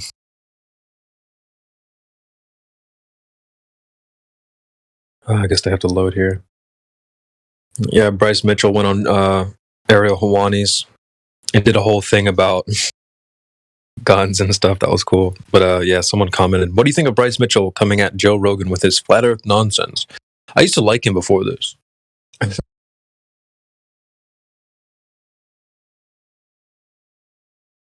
Bryce is a pretty wholesome guy. He's kind of doing his like own Benjamin thing. He's like living out on a farm and like raising chickens and whatnot. He's a cool guy. He also like I think after one of his recent fights, he wanted to donate his entire fight purse to charity, which is crazy. I mean, these guys get paid, you know, $50,000 or whatever, however much per fight. And he's like, I want to take my purse and donate it to charity. And the UFC was like, all right, cool. We'll match your 50,000 and donate that as well. So that was really cool. Like Bryce does some great stuff. And what's really cool about Bryce is he's the only fighter in the UFC that has custom fight shorts. I mean, it's kind of random, but he's also, it just seems like a cool guy. He's like outspoken, flat earther. He's got these custom camo shorts. I don't know if I have a screenshot. Let me see. Yeah, typically like, you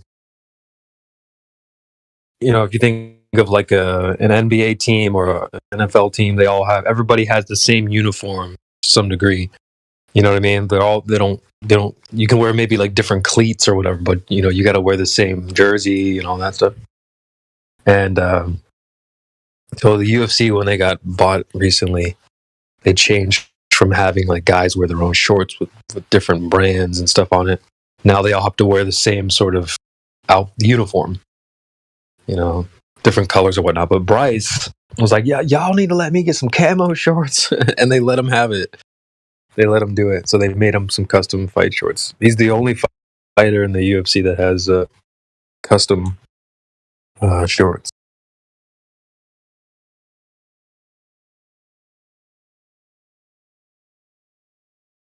And he's very vocal about being a fighter too. So I just thought that was pretty. Seemed like a cool guy. You should check him out. He did lose tragic.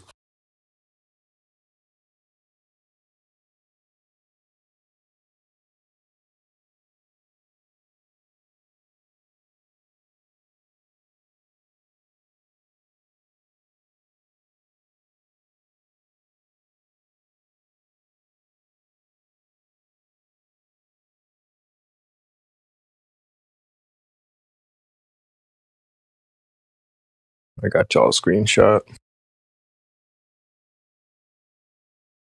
Check this badass out.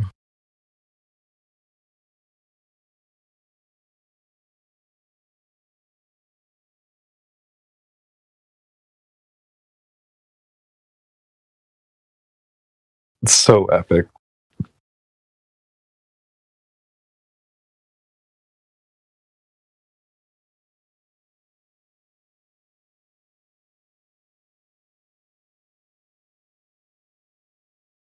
All right, let's see what else I got in the hopper.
All right. So for the next thing, I guess.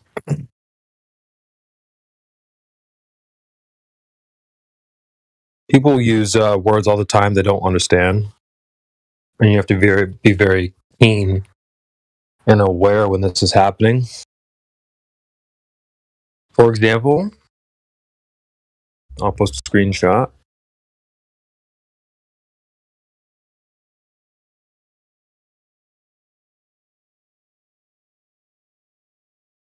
So I edited this a little bit, but the comment was great. So they never know the actual definition of the buzzwords they use. And I swapped out what they said to to the stuff that Globers say. Gravity, gyroscope, science, refraction, all these things. I'm sure you guys are well aware. So what I'm going to do is I'm going to play a couple clips of how when people use words and you can tell they don't really know they're just throwing it out there.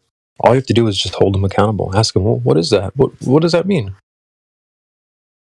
So in the clips you'll hear other words used, but I want you to swap in certain words like gravity or words that you'll hear Globers use that they don't know the meaning to. And so I'll go ahead and play a couple clips here, but yeah, anytime you hear like I don't know, the word woman, you can swap it in for Glober, and every time you hear the word that they're critiquing, you can swap it in for a word like gravity. Here's the first clip. Okay, do you guys know what misogyny means? Yes. What does misogyny mean? I mean, I don't know how to explain it, but I know what it means. What does it mean? I'm not like good at it. Okay. All right. I know I'm not like good at explaining. Like, Lauren, you want the okay definition? Sure. You know, show me the chat. You know what? Fuck it, Lauren. no, you're right. I don't have a thesaurus. I'm doing it for the chat. I didn't even hear the last part. I haven't heard the last part in a while. She said, I don't have a thesaurus. Holy smokes, dude. Oh my God. That's how bad it is, dude. Like, people will punt gravity into the conversation and they have no clue what it means. You know what I mean? But they'll go, well, how come you guys don't believe gravity? It's like, what do you mean by gravity? Well, I don't have a thesaurus. You moron. What do you mean by gravity then? So here's another clip. Yeah, you're going to hear the word misogynist again, but just swap misogynist for gravity or refraction or any of these buzzwords that you hear Globers use. Hold on, what does misogynist mean? What does a misogynist mean? Huh? What does misogynist mean? Oh, good job. He's asking her what misogynist means. Good job. Because you said misogynist. I don't know, it's all about these- it's all about What is the definition of misogyny? It's all about these ideas of what men can do and what women can't do. Like, I don't know. But this one That is not what misogyny means. The ideas of what men can do and what women can do. That's not misogyny, actually. Every time you hear a woman, or especially these type of modern women, talk about, oh, this is misogynistic, or that guy's a misogynist, just ask them what does misogyny mean. I guarantee they don't know what it means, and they're using it in the wrong context. But anyway, It's a misogyny. The definition. Yeah, you called us a misogynist, so I want to know what it It's is. just a fucking word that everyone throws around, but what I'm technically saying is. she said it's just a word that everyone's throwing around. She don't know what it means, but she's saying it. How immature of you to be using a word so confidently, calling people misogynists or calling people's programs or platforms misogynistic, and you don't even know what the word means. That's wild.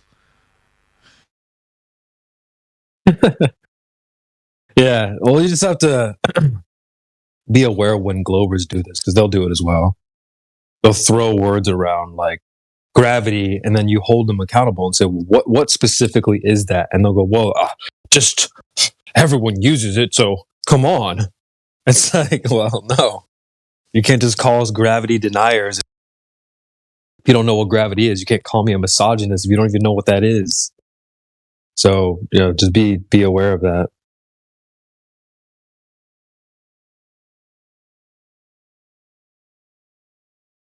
I might have one more clip.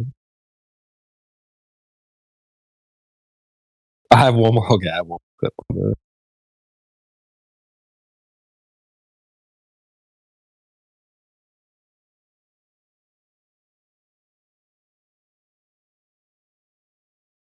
It's crazy I usually to me do. how women like. Would you call me a pick me guy because I'm working on my status? No, I would call you misogynist. Yeah, honestly. Do you know the definition of misogyny? This is my favorite question. Yeah, tell me. No, You- well, I'm not calling him a misogynist. I'm not throwing the term around, babe. So what is it? Tell me. Why if you is he know, a misogynist? No, because the way that he thinks that men are the prize. That's why I think he That's is what one. misogyny. Do you know the definition of misogyny? Yes. No, because I don't throw the term around. Let's Stop. Good. You know what misogyny means? Please tell us. Wait, who? Yes, I'm asking Oh you. no, I already said that I don't know the exact term. So you I don't know called the me something exact you don't even know the definition. definition. She's not gonna But quote I can fucking give us Oxford. context We get clues to to know know what the word Oh, is. crazy You don't understand.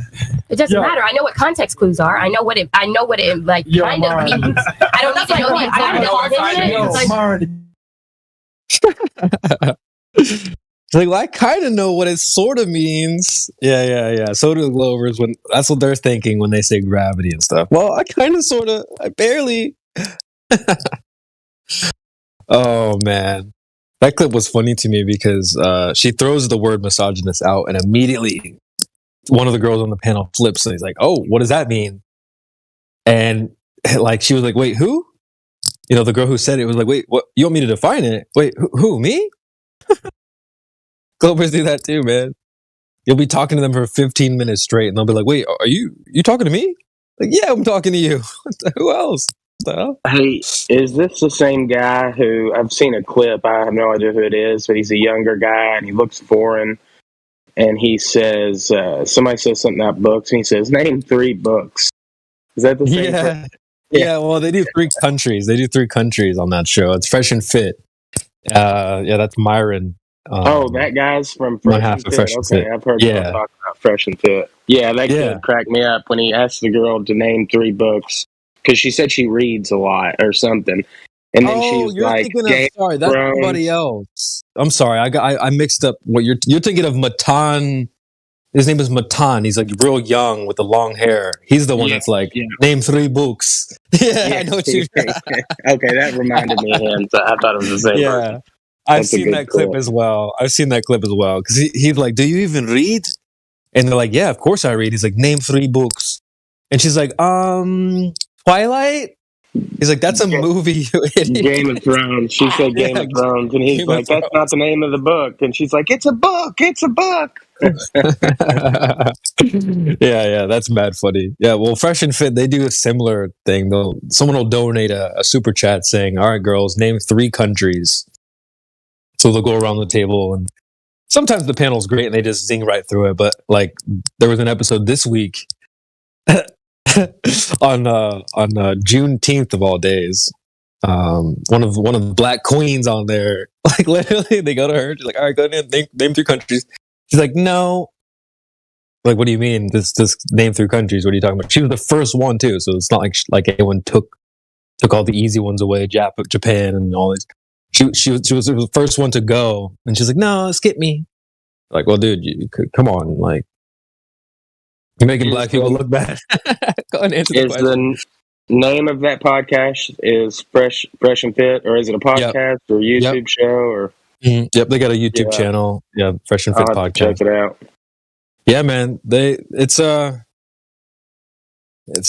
kind of hot right now. They do a day show and a night show. So the day shows, they'll bring on guys like they had a guy named Ryan Dawson. Apparently, he's like banned on all platforms, but he talks about like 9/11 and stuff like that. So they get into like some red pill type, truther stuff during the day. They'll bring on guys to talk about. They have like Money Mondays, so they'll bring guys on who, business focused or make money or whatever. They'll bring those guys on Monday during the day show. And then at night is probably where you've seen like the clips of the girls. So they'll bring on, during the night show, they'll bring on a whole panel of chicks and ask them questions like name 3 countries and all this stuff. So those are where all the clips come from. People have probably seen the clips online of like girls getting roasted or whatever, but the show's got a couple different elements to it. We did, if anyone hasn't heard yet, we did a link up with Fresh and Fit's Discord not too long ago, just a few weeks ago. And that went really well. So well that we got Dave Weiss's email linked up with the producer of the show to potentially maybe get a flat earther on during a day show. We can drop some flat pill bombs on the, our red pill community out there. I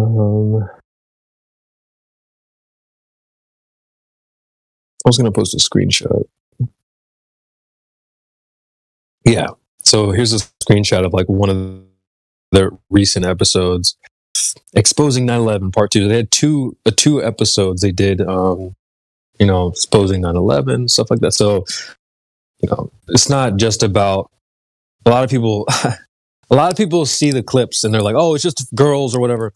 It's not really like, hate to put people on the spot, but like when the mods from their Discord were over here and we were talking to a couple of the mods there, I think like even like my boy Elijah was like, nah, man. He was trying to throw out some critique, which is fine. But then one of the mods was like, so you watched the show? And he was like, Elijah was like, no, I've only seen clips. I was like, L. Because there's so much more than just the clips. Like, you can't just base the whole thing based off of just like a 60-second clip. There's a lot more to it. You probably couldn't judge this 24/7 Discord just off of a 60-second clip either. There's a lot of content, and a lot of people, a lot of characters, a lot of time. Sometimes we joke, sometimes we're serious. So, I wouldn't take a 60-second clip and then paint a broad brush over all the flat earthers or, this whole show just based off of something you saw. But, yeah, they do a lot more than just the girls that come on. There's some good stuff that they do. So, I mean, imagine if we actually got on the show. They've got like 1.4 million followers during their live show. You'll see anywhere from like 10 to 20,000 during the day show, and then up maybe like 40,000 or 30,000 and upwards on their night show when the girls are on. So that's a lot of live viewers at once, and it'd be cool to kind of, I've been saying like, this is a red pill subject, flat Earth. And so we may not be on the same, duplex as, Fresh and Fit in some of these other communities out there, but I think we're on the same block somewhere. So we're like adjacent. Well, those guys are already kind of clued on to some of these red pill things. So like this, some of them would be a better target audience than like Destiny's audience, if you know what I mean. At least we're not speaking to like blue pill or blue hair feminists and stuff like that. So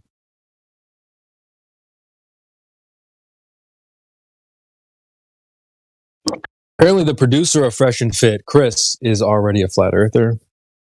and a few of the mods over there are flat earthers as well.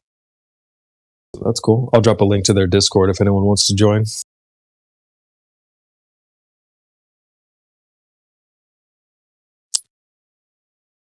Yeah, this all kicked off. I'll play a clip, but this all kicked off because somebody donated a super chat to Fresh and Fit on a Monday show saying, hey, y'all need to get Dave Weiss on the show. And let me play that clip and then I'll explain a little bit more.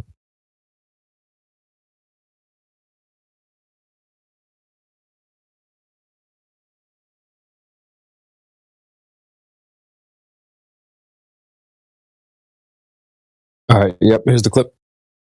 It'll have an air horn, so trigger warning. Okay, where are we at here? We're at Massachusetts 617. He goes, please let Dave Weiss come on the show, the premier flat earth debater, Dirt on YouTube. I'm a huge fan of you guys. Keep up the great work. He has a ton of great scientific Chris would love Don't worry, him. we're going to have John Zerko Chris would love him, on man. Wednesday, so he'll talk about flat earth. Flat Earth. All right. So, yeah, they claim, all right, no worries, guys. Don't worry. We're going to have someone else on to talk about flat earth. I'm like, oh, really? That's interesting. And I run over to the Discord here. I'm like, guys, flat earth, Fresh and Fit, Wednesday, be there, be square. And so Wednesday rolls around. This was a Monday, show. And then they were going to have Zerka on the Wednesday. So Wednesday rolls around. They set the live stream up to be, it's going to go live at an hour or so. So that hour build up to the start of the show, we were in the YouTube chat with like 1,000 people, wrenches, talking flat earth. It was pretty wild, actually. And so that YouTube chat ended up spilling over into Discord. So some of the wrenches in the YouTube chat were already like mods on Discord. So we ended up joining the Fresh and Fit Discord, and then like some of the legends, some of the heaviest hitters from our Discord, like Wolfgang, Indio, Miggy. There was some serious heavy hitters that joined the VC over there, and we had a whole flat earth discussion. And then, so once that was kind of wrapped up, we came back to our home base. We were hanging out here in the panel, and then the mods from over there joined over here, and we kind of talked a little bit more about how things went, and then potentially getting somebody that's flat earth on the show. So we got Dave Weiss. He ended up joining the panel. We got his email, and that's all she wrote. Hopefully, maybe one day we'll see somebody flat earth dedicated on the show. So yeah, that's how that all kicked off.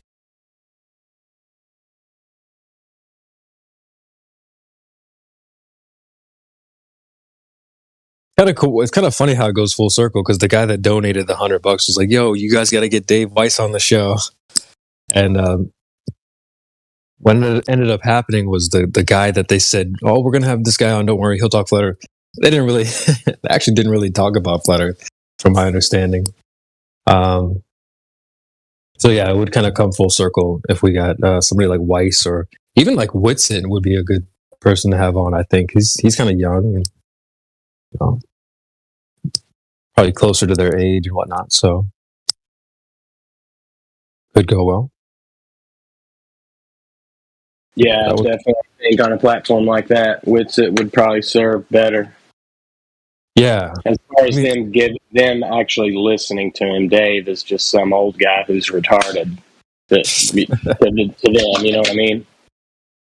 Yeah. Whereas Whitsit, how old is he? Do you know? Whitsit, I'm not sure. I would imagine he's in his 30s, a little bit older than I am.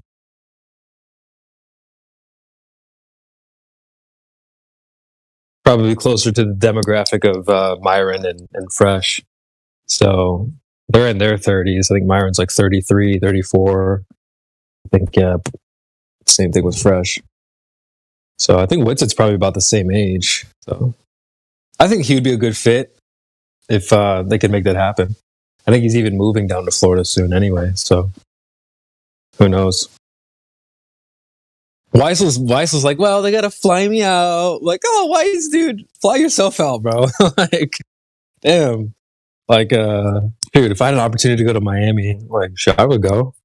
You don't gotta pay me. I'll go. I'll pay for that on my own. But yeah. So they are located in Miami. So if anyone's like down there, I think Pell's down in Florida somewhere. So yeah, if we just want to work together to try to make this happen, that'd be awesome, man. That's a big platform to get somebody FE dedicated on. They did a call-in show yesterday. I haven't seen one of those in a long time. So people just like called in and stuff. That was kind of cool. But yeah, fresh and fit, fresh and flat. You know what it is.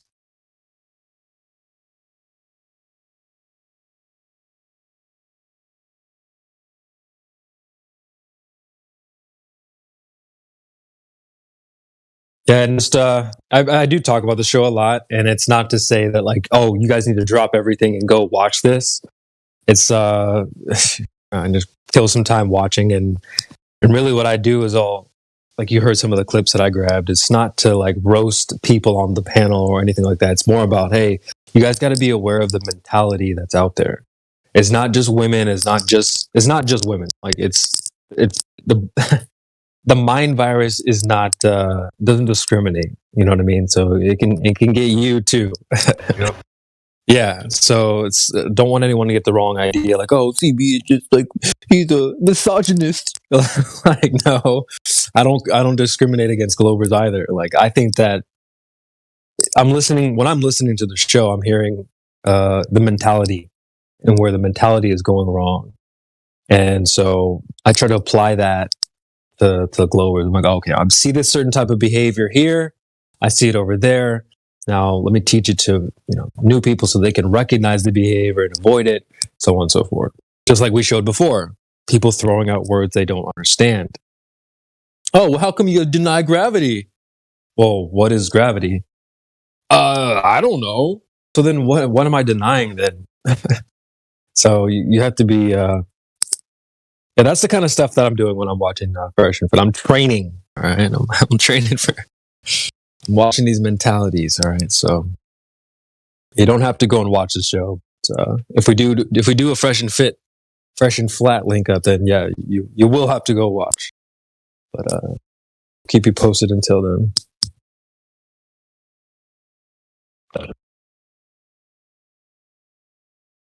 We also did a link up with Sneeko. If anyone knows who Sneeko is, not with him directly, but some folks from their Discord, I guess, got a hold of us, and we ended up going over there. Indio and I had a conversation with some of the folks on their panel. It wasn't as sophisticated as the conversation we had with Fresh and Fit. It was a little bit of a younger crowd, it seemed like, and some of the sillier questions that you probably heard before. Where's the ice wall and stuff like that? But kind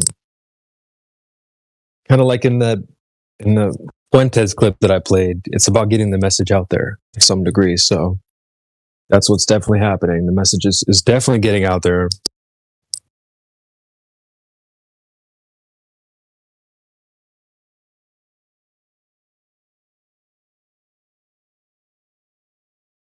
Shame I couldn't play that clip one more time of how we're winning. I gotta say, it's so awesome. Like, it's me, Fresh and Fit, Zerka, Sneeko. We're all live on Rumble. We got 16,000 watching between the both of us, and we're just freaking dropping these red pills. Like, bro. Overton window shifting. We're so winning. How could you not trust the plan? Just everywhere you look, the main mission lurches forward. In spite of it all, people create all these diversions and distractions. They try to say, oh, you're failing because of this. Oh, you're not doing because of that. But it's like the message is getting out. The signal's getting out. No matter what happens, it's like the message just keeps going because I'm a human red pill. Wait, is that a Q reference? Him saying Just the plan. Yeah.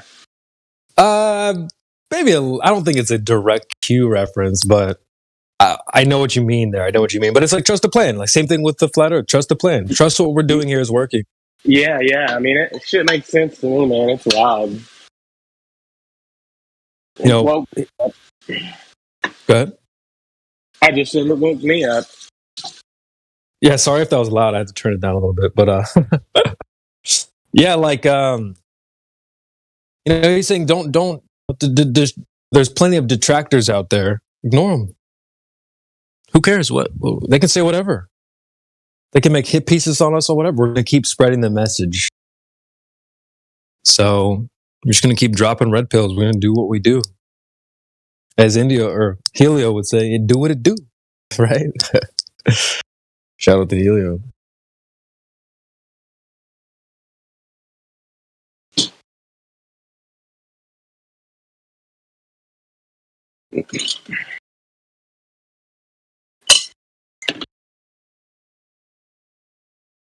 I got Having one a more little, clip for. Having a little TikTok fun, man. I'm debating the Globers right now on my videos.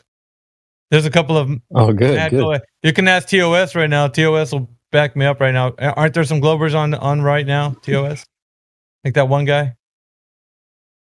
They'll probably confirm. Give him a fresh buck.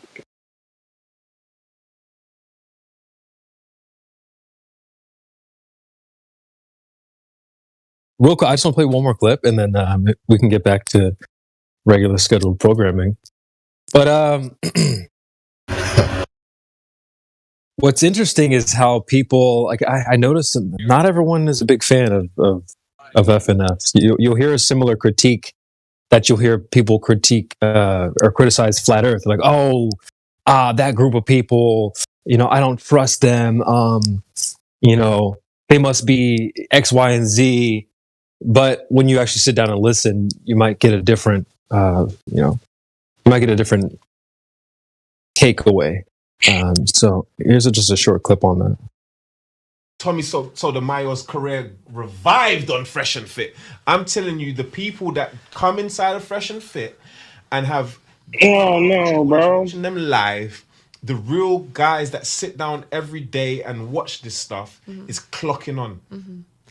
Yeah. You take whatever you want to take from there. They talk about finances, health, fitness, whatever your Fed 11, whatever you want to get from those two guys, you get it from over there. And I can even say that I used to have a different perspective on them. Like, I really didn't like them at first, but I can genuinely look back and say I was wrong and triggered back then, to be honest.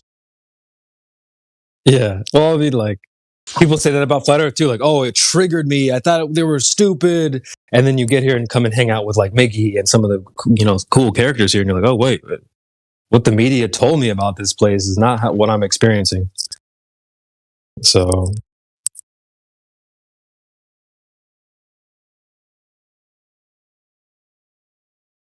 And you just go on YouTube and find weird clips, TikToks of Flat Earth. You'll probably see some crazy stuff and go, wow, those guys are dumb. Then you actually come and join the Discord and you talk to somebody and they start talking to you about entropy and freaking gas pressure and all this. And you're like, whoa. I thought you guys were jumping off the edge. So, yeah, you got to sometimes sit down at the lecture to understand really what's going on, not just what the protesters outside are saying about it.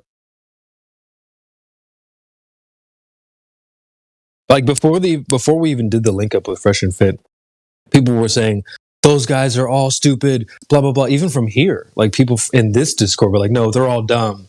But then when we went over there, we're like, we recognized that some of them were flat earthers. They already have mods and stuff that are flat earth. So it's like, well, maybe what you thought isn't exactly true. But yeah, I don't know. I wouldn't paint such a broad brush over a large swath of people. I wouldn't paint a broad brush over all the flat earthers. We're all very different. So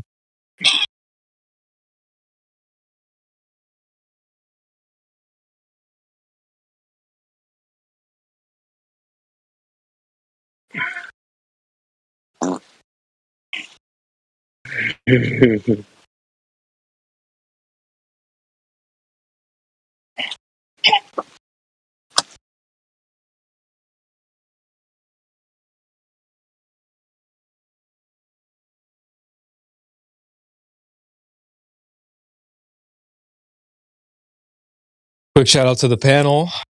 We got Wave Mixer in the panel out in Cali. We got Back to Sleep. We got Black Market 24/7. Oh, what are you selling? We got Blue Jumper. Shout out to Blue Jumper. We got Eddie Gold. We have Erit. I don't think we've spoke, so hello. Feel free to chime in anytime. He got a fresh butt now. He got a fresh butt. He's on the couch. He got poop all over the couch. We got Hot Micer. Where? Hot Micing. Oh, man, I'm sorry. You're good. You're good. My fucking kid I was changing his diaper and he shit all over the couch. Awesome. Classic. Yep. Hey, Dad mode. You're clocked in 24/7. There's nothing you can do about it. Dad mode. On call. We got FP Batman and Gold God 01. We got Mayhem. Legendary. We got Mellow Eye. Michael J. Gleason. Old Hoss. Quetzal. Russ. TOS. We got Timbo. Warrior. Z Globe Crusher. We got Aethergris, the main man. And Old Dude. And a whole bunch of folks listening on YouTube and Rumble and eventually TikTok. So welcome one and all.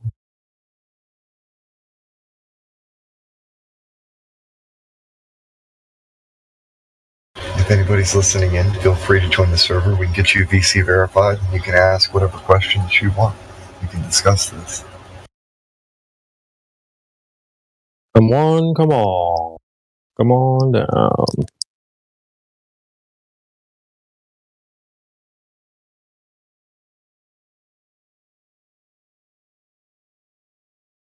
Some of the weirdos in the lobby today were saying like, "Oh, everything's a what is it? Everything's a concept." You know, what else was he saying? You guys are so weird, man. Yeah, he was just pulling some sophist nonsense. He was surface surfing? Yeah, he was sophist surfing. It wasn't even really sophist surfing, though. It was more like he was sophist boogie boarding because he never left the shore. That's funny. This statement, he said, I used a laser level with the ground and measured a drop of 8 inches 1 mile away on a piece of paper. Bro. He wouldn't describe how to do the experiment or anything either, though. Yeah, he's like, well, what proof do you want besides me just telling you? Moron. Cool story, bro. Yeah. Seems legit. Yeah. I swear, like, when I was in kindergarten... Proof. Trust me, bro. Yeah, exactly. When I was in kindergarten, we had show and tell. So you'd bring something in, you show it, and you tell about it. Or you tell about it and then show it. You talk about it, then somebody asks you some, like the other kids ask you some questions about it if they want to, and then the next person shows their stuff. Mm-hmm. But you have something to show. Yeah, exactly. Exactly. That's the issue, is like, they're just doing the telling part. They're not bringing anything in. They're going, see guys, my dad is a Purple Heart. He's a military, he's the best dad ever.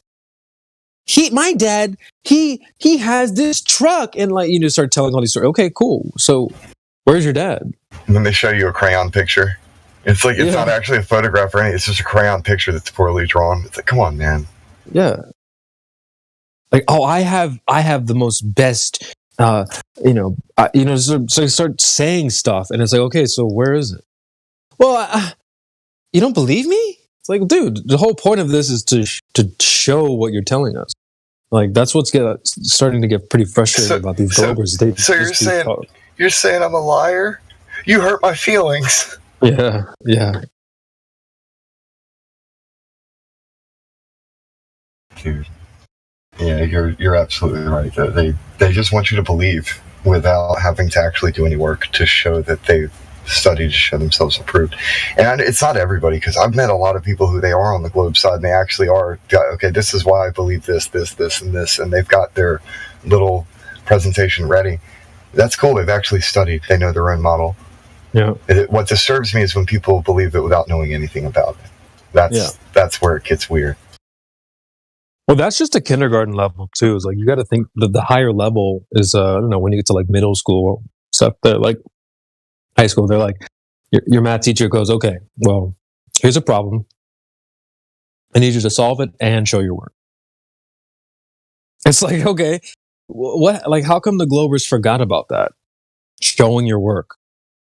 Yeah. The whole point is to show that you didn't just cheat or like whip out a calculator and under your desk and get the answer, or ask your friend and cheat off them or whatever. You have to show that how you arrived to that answer. Yeah, but that's what I was going to say too. I add on, but yeah, even if you know the answer and the answer's right and you did come up with it, how did your mind come up with that answer? That's the point of the question. Right. You have to demonstrate how you got there. You don't just proof the answer, even if it's correct. So yeah, that's it's like the Globers completely forgot about that. They'll come here, how come you guys didn't go to school? Well, how come you forgot what school taught you? Show your work. Show and tell. Come on, this is kindergarten level stuff, guys. You're just telling us. You're not showing anything. And when it comes to showing your work, you refuse to do that too. Wait, you're thinking about it though. Wasn't hatred of school engineered into childhood entertainment? Yeah. Just saying. Yeah. Yeah. And that's cause it's funny because they'll turn around and go, well, how come you guys don't? Like, shut up, dude. They can't make up their mind. They're confused. Not only do they make it so that they got like the whole paradigm of kids hate vegetables, like healthy food, kids hate school, and you're a nerd, you're a geek if you study anything at all, so point and laugh. The kids hate intelligence, they'd rather be goofy. Like, this is weird stuff to project towards children who are very susceptible to being, influenced by what they're seeing. Yeah. Yeah. And the mixed signals are crazy. In one breath, they'll go, well, school's stupid, school's for nerds. And then they turn around and go, well, yeah, you flat earthers didn't go to school. Well, which is it, dude? Are we the cool ones or are we not the cool ones? What? Like, come on, man. I was trying to take it even before the flat earth and globe earth model is relevant to anything, just in the minds of the children watching cartoons, as they're just seeing these things and they're developing their perspective of, okay, so going to school sucks, and playing games and having fun and just doing silly stuff, that's cool. And so that's their entire paradigm growing up for a lot of children. Mm-hmm. And then it evolves to going to work sucks because work sucks and I'd rather just do what I want. It's like, but that's work isn't defined by going and clocking in for somebody else. But true. Yeah. Very true. Very true. But the system raises them into that. Like, you're either going to go to college or trade school, or you're just going to go straight up into the workforce. Bye. Have a good life. Mm-hmm. We didn't teach you how to balance your checkbook, but, good luck. Yeah.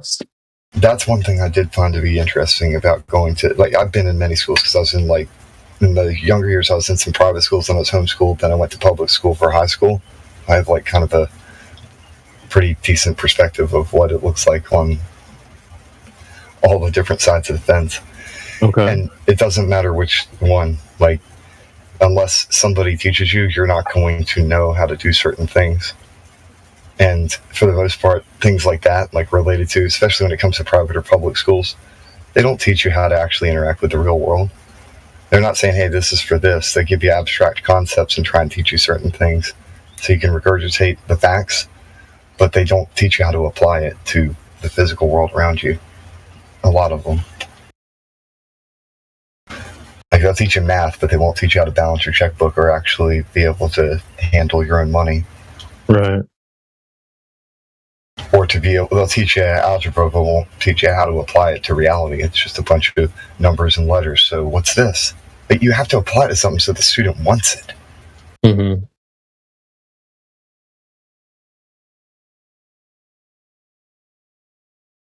Yeah, it's part of the mixed signals. What's going on, man? They're feeding people mixed signals like crazy. Yeah. Another thing is this: they try and separate, like, as though there's a great distinction between math and language, and there really isn't. Math is a type of language, and it actually flows very fluently with all other languages. But they try and separate the two as though but that's kind of a key component because it bridges all other languages, because the numbers don't lie. True. Yeah, they're confusing them now. People think math is science and stuff, dude.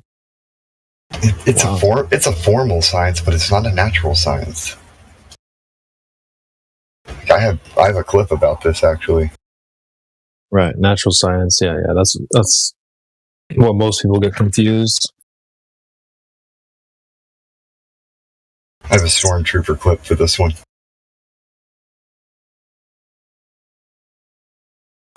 If Superman slapped a chicken at 3,725.95 miles per hour, it would be fully cooked. We can run the math for the Kal-El rotisserie chicken slap. That doesn't mean there's a Superman. Yeah, that's a great example. That example's been around for a minute. That's a great one. Unfortunately, like even when you tell, I feel like the Globers still don't really. It doesn't click. I haven't had them have like the wake up moment, like, oh wait, you're right. So can't poof things into reality with math. They're kind of hung up on math sometimes. And don't get me wrong, math does have, like, you can apply math to reality. Like, you can count how many freaking apples you have, but if you're imagining how many apples are in your head, that's not going to manifest into the real world. Yeah. Well, you get guys like Akumu Virus who are like, yo, math is reality. It's like, what?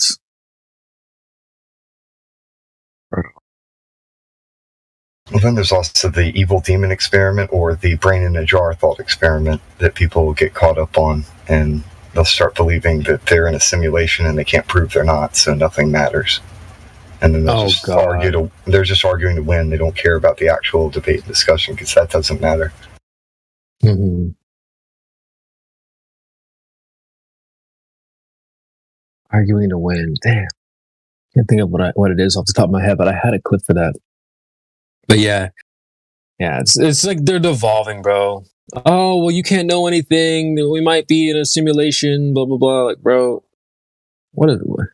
The phenomenon is something beyond human control, though. I think that it's kind of a waxing and waning of intelligence that happens to the entirety of humanity. And so it'll ebb and flow. Oh, I do. I remember what the clip is. I can play.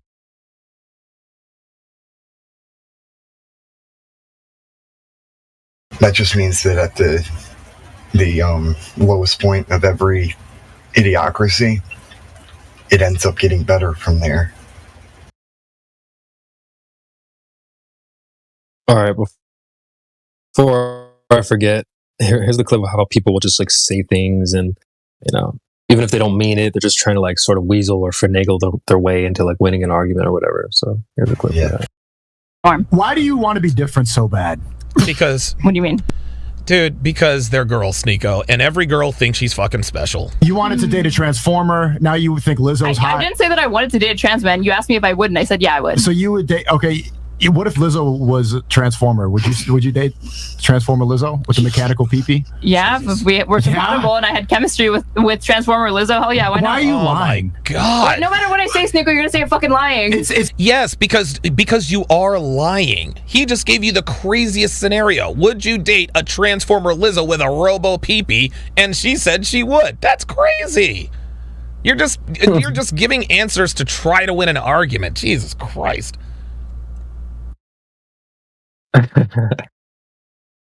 Oh gosh, I think that girl was a Destiny fan, but no, yeah, dude, this is annoying.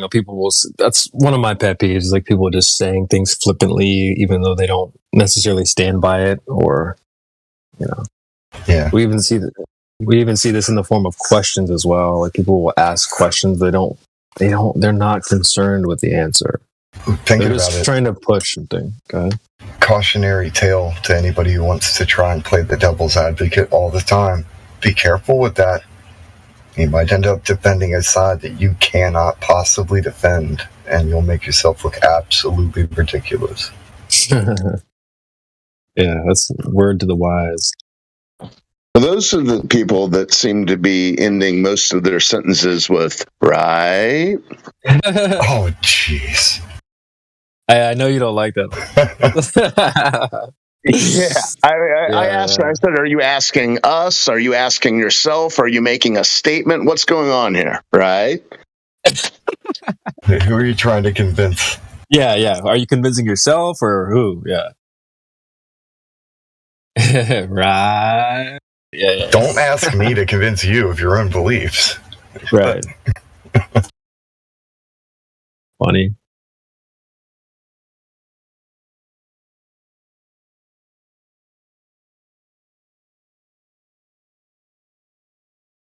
It's that obvious that I don't like that, huh? Yeah.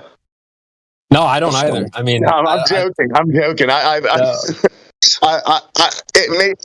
Maybe it blows my mind that not everyone else is like saying it with me. But the weird thing is when they get going, I can say it before they say it. Right. Exactly. Case in point. Yeah. Yeah, I know what you mean. It's like, dude, go ahead and finish your sentence. You don't have to try and like slow down and commit. Just go ahead and make your point, and then we'll address it afterwards. You don't have to like check in with me every second. Like, go ahead and wrap it up, and then we'll get back to you. Well, you mentioned something earlier when you said Purple Heart. It made me think of some other another guy I watch on YouTube. I've watched him for a few years, named Don Shipley, and he susses out these fake Navy SEALs. And he gets them on the phone, and he's a master at giving them the rope. You know, he kind of talks to them like they're informing him. So sort of like what goes on in here. Okay. But yeah, where they're telling story after story after story, and then he starts asking details of these stories that he knows the answers to. So I don't know. Right. He's an interesting. There's other things. I watch a lot of interrogation videos as well, and it's funny because there's this interrogation technique called the Reed technique that's almost been so successfully used that it's almost run its course. You know what I'm saying? Like people can't.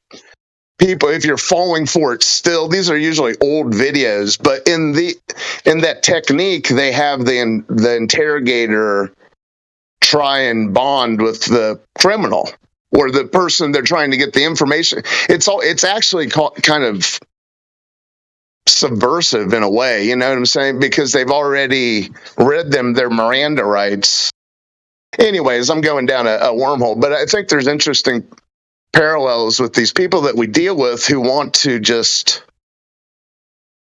they want to get into their narrative. Yeah. And sort of insist that their narrative. I'm still blown away by the people who come in here thinking that we've lived under a rock and haven't heard about the whole solar system. Anyways, that's my morning vent.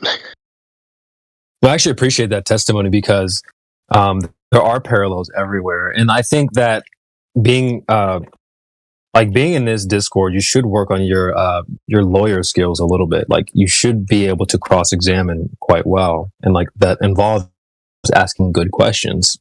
When you've got someone at the stand, a witness, and you're doing your cross-examination, oftentimes you're not making statements, you're asking questions. So it is like being a good investigator. So that is a great skill. I think it crosses over here quite well. The ability to ask questions and cross-examine these people. And that something you said a few months ago about when you go off to find the mystic on the mountain who has all this wisdom. You're the one who kind of tied it back to the flat earth thing, but that concept has always been around. That person is the one who asks you the question in return. And some of these people, you hear them they're receptive to it in the Cogdis VC or in check-in, but I don't know. There's still a lot of pride when they don't actually want to absorb the question you're asking in return. In lieu of getting back to their script, but yeah, I think there is some. I think there was a run of trolls there for a while. Although the last few days there's been some special cases, I guess. I've noticed that actually.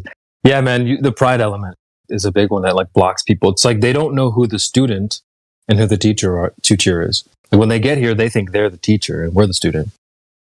But like quickly, they should realize pretty quickly that it's the other way around. But the pride blocks them from. I would say from, like putting themselves in a student role. I would say that we're all the students. And we're just trying to like compare notes, and they want to try and teach, and we're like, dude, just look at the note, dude. Look at the notes, and they won't listen.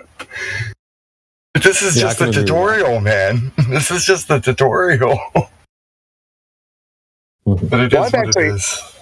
I actually had this experience in real life outside of the whole flat Earth thing, where there was a book that I had read once upon a time and read it several times. I was familiar with it. And someone started talking about the book, or two people started talking about the book, who it became clear to me that they had only read the Cliff Notes. They read it for an assignment. And the conversation I got into them was interesting, because it was just like, wow, they're lecturing me about this book. They haven't even read it. It was just an interesting thing because in their mind, they had the academic high ground of this book, because what they were telling me about the book is what they were going to answer on their test to get the good grade. You know what I'm saying? So therefore, it was significant, even though they hadn't read the book. They admittedly hadn't read the book. Yeah. Yeah, that's scary how it sounds exactly like Globers, man. They didn't read our book. Well, they're here trying to tell us what it says. Like, shut up, dude. You didn't even.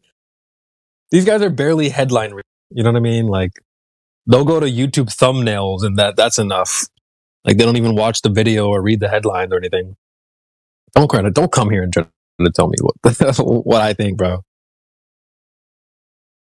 Yeah, you see this in they'll be like, oh, if it was flat, it would do this and that and the other. It's like, where did you get that from?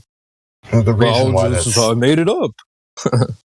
The reason why it's so offensive, though, it's because they're basically creating a straw man. They're creating an argument that's based off of a cartoon inside of their heads, and it has nothing to do with what anybody believes or what reality objectively shows us. Exactly. Yeah, I talk about, like, if I had 3 magic wishes, I would use one of them, sort of help them understand that all those straw man and stuff that come out, I would get rid of all that with the snap of my fingers, because I would have them understand that the earth outside is the earth that we're talking about, not this straw man ideas that these guys come up with. Oh, then how come I can't see China? It's not reality, bro. We're not talking about that. And I guess that's when they come in, when the entry is a logical fallacy, that I guess it fogs them from being able to see when every other logical fallacy is pointed out to them, it doesn't even mean anything to them because they're already in it from the get-go. I guess that's a weird one where I don't know, I've heard a lot of people where not even a complicated logical fallacy is pointed out to them, and they accept it and move on. So maybe, I don't know, when's that going to sink into these? I hate to call them these people, but it seems like there's a separation. I don't know if it's generational or I guess it's not. I guess it's just the education system. It's the people who want to protect it, I guess, whatever age or generation they are. I have a question, guys. Removing the entire globe thing from the scenario of this, and then look at how everybody already is. How do you think things would be? You really think that the discussion would change at all? Do the same thing? Even without the globes, even if the globe model and all the heliocentric lore didn't exist at all, you could snap it away. people would still behave the same way that they are now in regards to this conversation. Nothing would really change. Because the way the nature of ignorance is, I don't want to call it human nature, the nature of ignorance. I think a lot of it definitely comes from the media telling them, gassing them up. That's what I'm saying. It'd be some other kind of propaganda or something else that the multitude would follow. Yeah. The Pied Piper would lead them when they would just say, okay, let's go this way. Yes, there does seem somewhere there's a factory that has an expertise at fostering ignorance.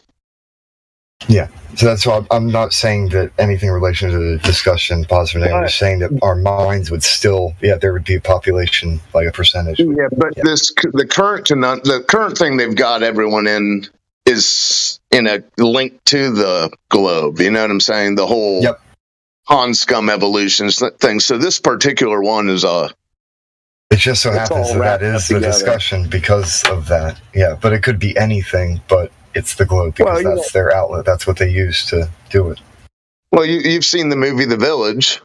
There's a situation where someone's created a monster in the woods to keep everyone in the village. So, yeah, people, I guess people who think they know what's best for others, which may be everybody, but some people are able to just focus it back on themselves, and I'll just focus on myself instead of imposing what I think is best for others. But I think there's always going to be people out there, whether for monetary value or not, because in The Village, that didn't seem to be for a monetary value, although he was already academically sound and all that. He probably was getting paid by some institution as some social experiment. But yeah, there's always going to be someone who thinks, oh, I need to create a distraction for everyone else.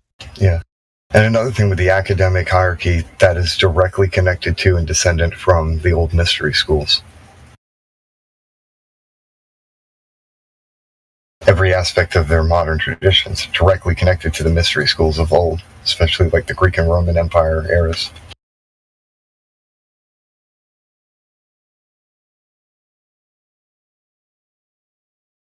All the ceremonial, and the pomp. Yep, I mean, I've invested hours upon hours into the Hour of the Time with William Cooper. Yeah, I've heard the tales.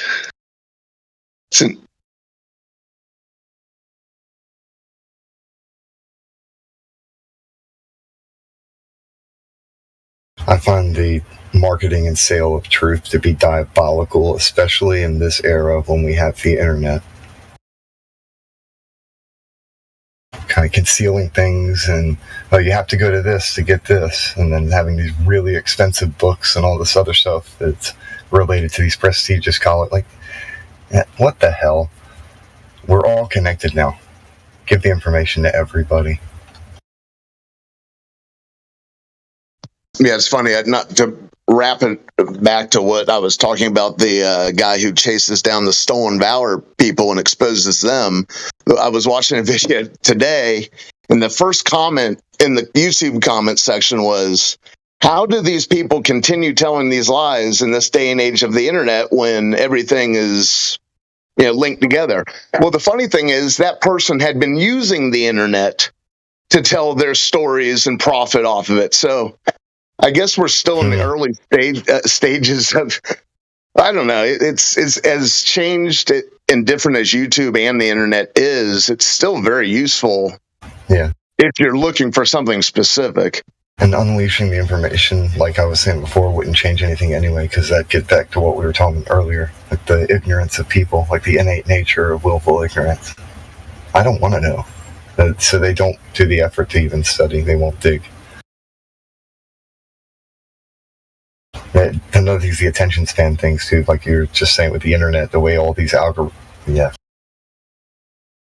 And even if we lived in the William Hurt village, say someone picked up embroidery, and someone would say, "Oh, geez, well, this sedentary, worthless activity this person is doing." So I guess it's all relative, but You know what I'm saying? As far as someone finding a distraction, but I don't know. When it comes to that, you're kind of creating content for the real world, though. Yeah, I get. Yeah, then you're creating things, aren't you? But yeah, my issue is with mindless consumption, not consumption, just mindless consumption. Being mindful. But William Hurt in the movie thought he was creating an ideal. He thought he was creating something for those people too by controlling them. Yeah, he was kind of thinking of it in terms, I guess, the lesser of two evils. So I'll do this evil thing to protect them from greater evil or something. Was that a book or a movie? I'm certain it was both. Yeah, I know. I've only seen the movie. It's M. Night Shyamalan. It's got to be based off of something else too. Then. Sorry, The Village, right? Yes. Yeah. Now let's see if there's a book of The Village. But it's. I bring it up as a parallel to the Globe story, where whether they've introduced the story of us lost in outer space for thinking it's beneficial to humanity or to having nefarious purposes and just selfish control. Gotcha. Well, that's all. I always bring. I've brought up The Village several times because it seems the same situation that the whole discussion that we have pretty much every day here is. Huh. Have you seen The Village? Oh yeah. Okay. Yeah. I reckon definitely a different movie. I don't think that it was based off of this book, but inspiration can be drawn randomly from whatever we see and hear, and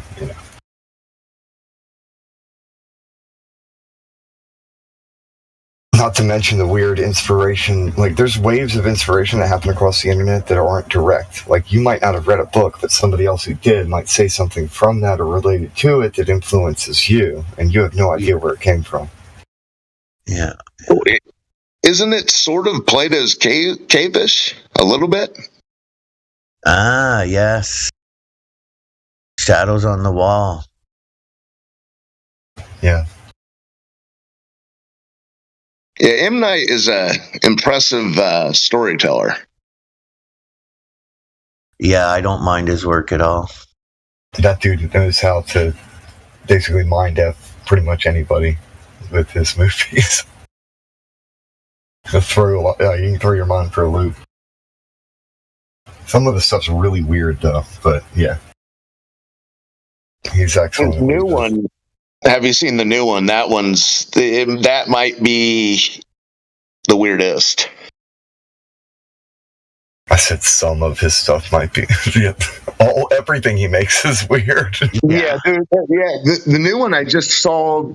I didn't even know it exists. I watched it a few weeks ago, and there's some scenes that are out there. That's got to be a pseudonym too. His name's not M. Night Shyamalan for real. Like, who names their kid that? Is that it? Does anybody know, or am I speculating here? It's not Speculation Sunday. I know. I'm just. Well, the M is.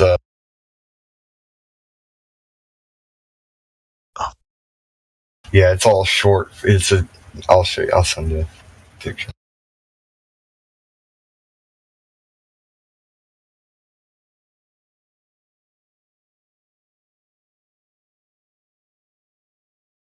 There we go. He basically did the shorthand form of his full name to make it easier, I guess, for English audiences to say. Okay, that makes sense.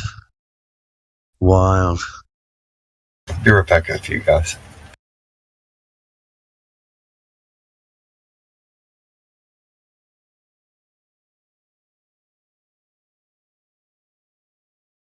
Two years older than me.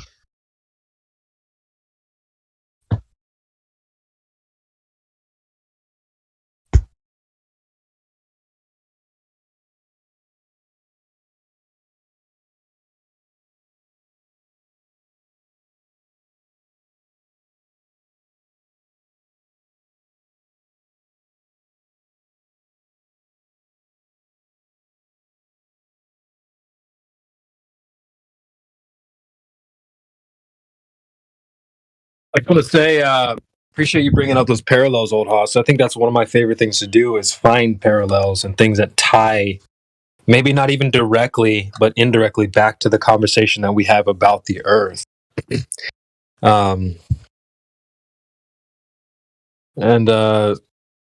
Actually, like that, people say like, oh, we got to stick it to flat Earth, guys. Keep it to flat Earth. Well, I think your ability to express freely in other areas that aren't flat Earth, like your ability to tie those things back to flat Earth will give you the ability to go farther out into different areas, like some of these parallels that Old Hoss is talking about. So that's something to keep in mind. Like, we don't have to be like, well, where's the curvature every second, but we can bring up things and tie them back to flat Earth. Just like Old Hoss is saying, parallel in terms of investigating and things like that. So yeah, just keep that in mind. I was even able to fit in a skimboarding fail GIF that related to the conversation. I'm on a roll today. Nice.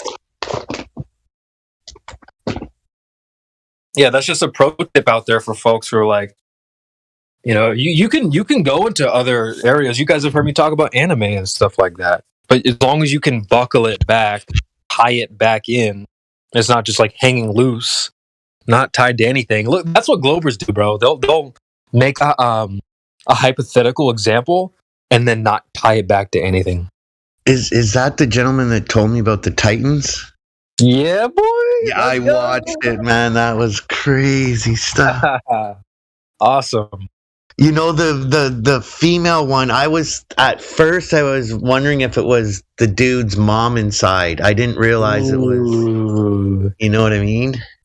Yeah. See, the show has a little bit of a mystery. There's like an investigation. You have to kind of figure out what's going on. It's like, it keeps you on your toes, man. It does. Yeah. It's awesome. So I'm glad you checked it out. I've been hyping it up so much. It's glad to hear some people took some time. I think it's well worth your time. Yeah, Attack of the Titans. I don't know. It might not be available in a couple more days on Netflix, but it'll come back. Hey, if anyone needs that sneaky linky, I got you. Yeah, they're always rotating stuff on there. True. Yeah, see, I like that you said. I couldn't tell if the girl was the mom or not. Yeah, they kind of keep you guessing. It's like one of those shows that's a little bit of a mystery. You kind of have to figure it out as you're watching. They don't just point out blank, tell you what's going on. You have to sort of figure it out. So that's kind of fun in that degree. But yeah, Titans, good stuff. Yeah, if anyone needs a link to the, if you don't have Hulu or whatever, if you want to watch it on that sneak link, I got you. Shoot me a DM. Oh yeah, I'll back up his recommendation. We're checking out people. Cool, nice. Yeah, the show's called Attack on Titan for folks that haven't heard me rant about it. I won't go into it too deep or whatever, but it is worth your time, I think. And if it interests you, shoot me a message or whatever.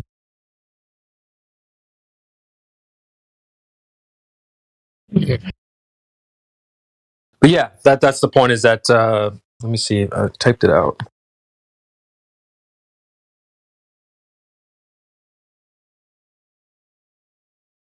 Yeah, so I said that flat Earth branches off in many directions. So, like, your ability, I mean, I pretty much already said this, but your ability to tie things or buckle things back to flat Earth will expand your reach in expressing yourself in areas that don't necessarily have to do with flat Earth, like anime and some of these other topics. This YouTube channel Old Hoss was talking about, these aren't flat Earth related directly. But if you can find parallels and things that are analogous or whatever, feel free to bring that back and talk about it. That's a great way to sort of expand what we do here and keeps things from being a little monotonous. And I'm sure you guys have areas that you dive into. Like you see what I get into. You guys have heard me play the same clips all the time. It's a couple clips from Fresh and Fit, a couple clips from anime, blah, blah, blah. So like, I'm sure you guys go and do your own thing out there too. You watch your shows or your sporting events or whatever it is that you get into. I'm sure you hear moments like, oh, dude, that's relatable to what we do on Flat Earth. So what you should do is like record it, screenshot it or whatever, save it, bring it here, and you can spark the next discussion based off of that. So just keep that in mind, folks.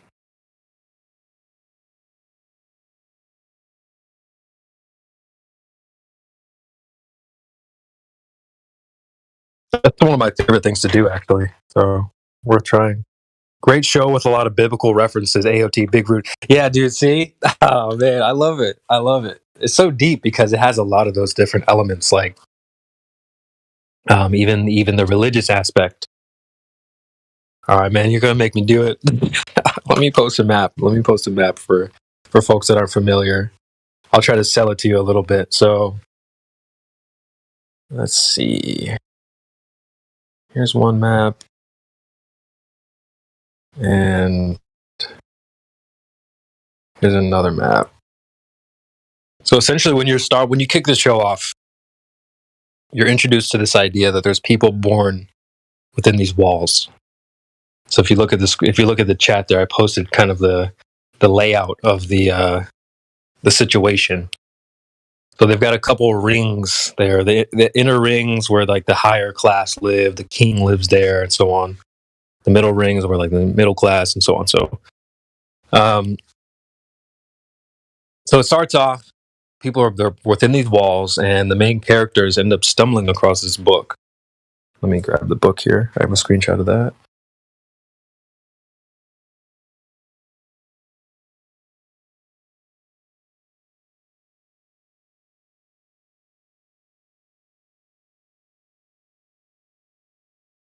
Here it is.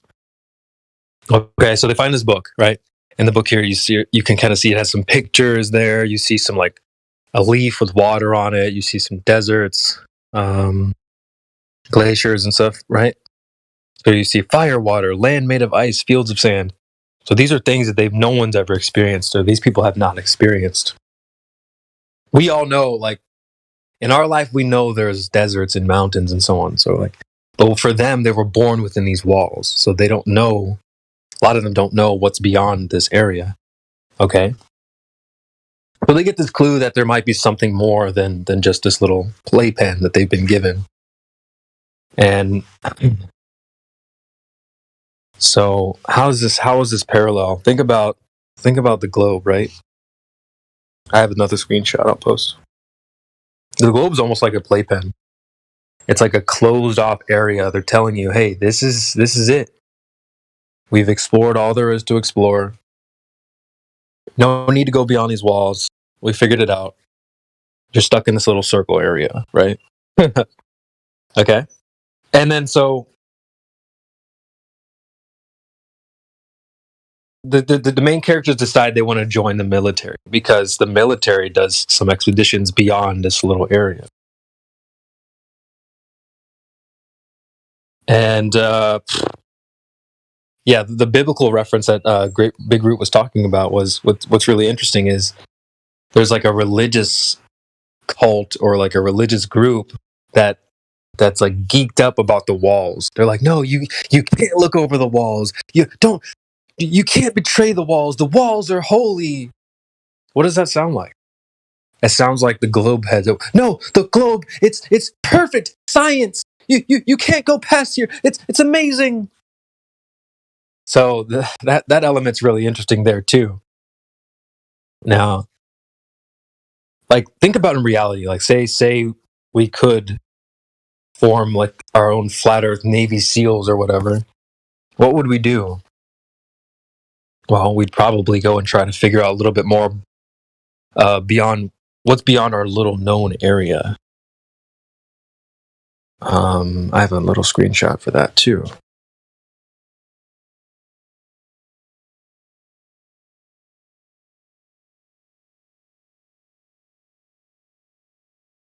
Yeah, the known world. I mean, this is just from another show, but just notice how like we have this little part of the world that we know as our little island is or whatever. There's a known part, and then there's an unknown part of the world as well. So what we would do is try to maybe venture out a little bit and explore what's out there, if there is anything. Now, in Attack on Titan, just to go back to the little maps that I posted, there's a mission that the military does here where they feel like there might be an issue with one of these outer rings, so they decide to send two camps of military guys, and they send them along each way of the ring. All right, you're going to go this way along the ring, and you guys go that way along the ring, and you need to look for any spots or gaps through the wall, or find if there's any issues or whatever. We need to figure out what's going on around the perimeter. And it's almost exactly something that we would probably attempt to do if we could, is figure out what's up at the perimeter. And yeah, man, just for that alone, those couple examples, okay? The idea that you're inside of an area, a playpen, you're interested in perhaps venturing outside of that. The playpen's being propped up, and there's like a religious group that's trying to protect you from going beyond. That sounds pretty familiar. We have a lot of people trying to block you from, why do you need to look into flat Earth? There's nothing else to explore. Look, Matthew learns, we've taken all the pictures of the Earth. There's nothing else out there. Why are you guys? So there's that element. And I barely bring this up, but if you're somebody that like is interested in giants or whatever, that's in there too. So it's like, there's so many different things in that show I find to be parallels that are quite fun to explore. And not only does it have like good parallels and stuff, it's a very, very good show. Like quality, I put it in my like top 3 favorite shows of all time. And I've said this before, but I met this girl, and she came over, and I had just had the TV running, just playing in the background, some anime stuff, whatever. And she sees it and she goes, is that like anime? Like, makes me sleepy or whatever, right? So I'm like, okay, whatever. Fast forward, it was just a shit test anyway, but fast forward to like, some time in, we're actually watching the show a couple seasons in or whatever. I look over and Shawty's got tears like streaming down her face watching the show. I'm telling you guys, it's very, very, very good. And it's not like you guys, I'm not sure. I've spoken to people before, like, oh, anime, like, that's for kids, blah, blah, blah. Like, I don't know. I think this one's a little bit different. And so it's worth your time. I'll just put it that way. It's worth your time. If you got some time to kill or whatever, you're bored, you need a show to watch, Attack on Titan. You won't regret it. So you're making me want to watch it. It's good, dude. It's super good. Like, I feel like anime does have that stigma, like you just said. A chick felt. I might check it out though. So it's not for kids, or just. I mean, not this one. Unless not they're this very. If you recommended one, this would be it. If they're very mature kids and can sleep without nightmares or whatever, yeah, okay, but. Yeah. Give it a go. Yeah, don't worry. I've weeded through all the Grapple for all y'all. Don't worry. So, like, I'm familiar to some degree. I'm not like an anime expert, but I'm familiar with some of the other stuff that might be interweaved with that genre. But don't worry. I filtered out all the extra Grapple. Attack on Titan's pretty clean in terms of like, doesn't have like panties and freaking all this other stuff. It doesn't have any of that. Yeah, let me clarify. It's not swearing or drug use, or it's just like some like violence and stuff. So, but it's awesome. It's awesome. Dudes are getting killed. That's highly recommended. Yes, Creation Barriers speaking good. Good shit, man. Shout out to Flat Earth, man. Flat man. Yeah, Creation. I like the parallels you gave to some of the parallels it has to real life, because the way I see it is the walls. You can treat them like the ice wall, and beyond that is the truth, but it's completely foreign to us. And I just think there is so many parallels to Flat Earth in Attack on Titan. It's definitely worth bringing up. Yeah, and I can't even get into some of the other things, like, because I don't want to spoil it, because there's things you have to learn as you go along. that I can't spoil. But there's even more reasons to like the show and more parallels and stuff like that as you get further and further into it. So yeah, it's fire. And if with the bloodlines and stuff, yeah. I find the Ackermans story really interesting. Yeah, that too. That too. But that little area as well, the name of the area is quite interesting as well. They call this area Paradise or Paradis, but it's spelled Paradise. So we can riff off that too. I have a few different ideas based off that. Elijah mentioned Sword Art Online. Yeah, one of my friends, that was one of the first shows I watched. A friend of mine recommended that. The reason why that one is interesting, I'll kind of riff off on that for Elijah for a moment, is they just released this Apple VR or whatever. I haven't really watched the press conference. I don't really know much about the Apple little VR thing that they released lately. But that's essentially what the idea of Sword Art Online is set up around. When the show starts, there's people in line waiting for this game. VR is already like a popular, everyone has the headset and the gaming consoles and stuff like that. And so people are waiting in line to buy this game called Sword Art Online. And then, so they get the game, they log in, they start playing, and then, like, one of the characters is like, all right, I got pizza waiting, I'm going to log out and go eat my pizza. And he realizes that he can't log out. And so, like, the show is pretty interesting. It has that element of like, okay, well, what the future might be like if we all go into VR and stuff like that. It's kind of an interesting idea. That reminds me that there's a movie called The Congress that came out 10 years ago now, but pretty amazing movie. I mean, it's not the best movie in the world, but it's pretty amazing. But Robin Wright penned, but it's that very thing where celebrities start selling their likeness to this VR world, and then they are entered into it. I can't remember all the details, but kind of, and it's half animation. It's half, it goes into animation world. It's a pretty wild movie. I think that, I guess that would technically be a film. I don't know. But yeah, it never really got traction. It took me a while to even be able to find it, but yeah, that's a wild one. The Congress. The Congress, yeah. See, the ideas are out there, man. That's what I find really interesting. Blue Jumper, guys, be careful. He put some spoiler alert in the chat, so I don't know. I wouldn't watch that. I don't know what that video is. I'd be careful if you don't want any spoilers. Let me click on it real quick and make sure.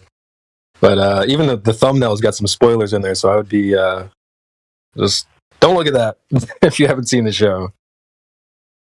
But yeah, there's a lot of talked about the blind men and the elephant before. Let me post that screenshot. Elephant. Yeah, CB, the only thing I don't like about Sword Art Online, I don't know if have you watched the Alicization arc yet? I'm pretty sure I watched all of it unless there's some extra stuff. I watched it all the way up through Gun Game Online. So, oh no, the third season is called Alicization. I think it's called Alicization. It's all about Alice in Wonderland. Have you seen that one? Okay, maybe I haven't seen that part. Yeah, that's the third season. Yeah, it's really good. It's actually really, really good. But the ideas that they're pushing is so, like, I don't know if you've seen the film Chappie, where they're trying to basically question what is consciousness. I love that movie. Great film, yeah. But they're pushing on the ideas that, what is consciousness? And they're trying to basically say, an AI could be the same value as a human once it's learned enough or whatever.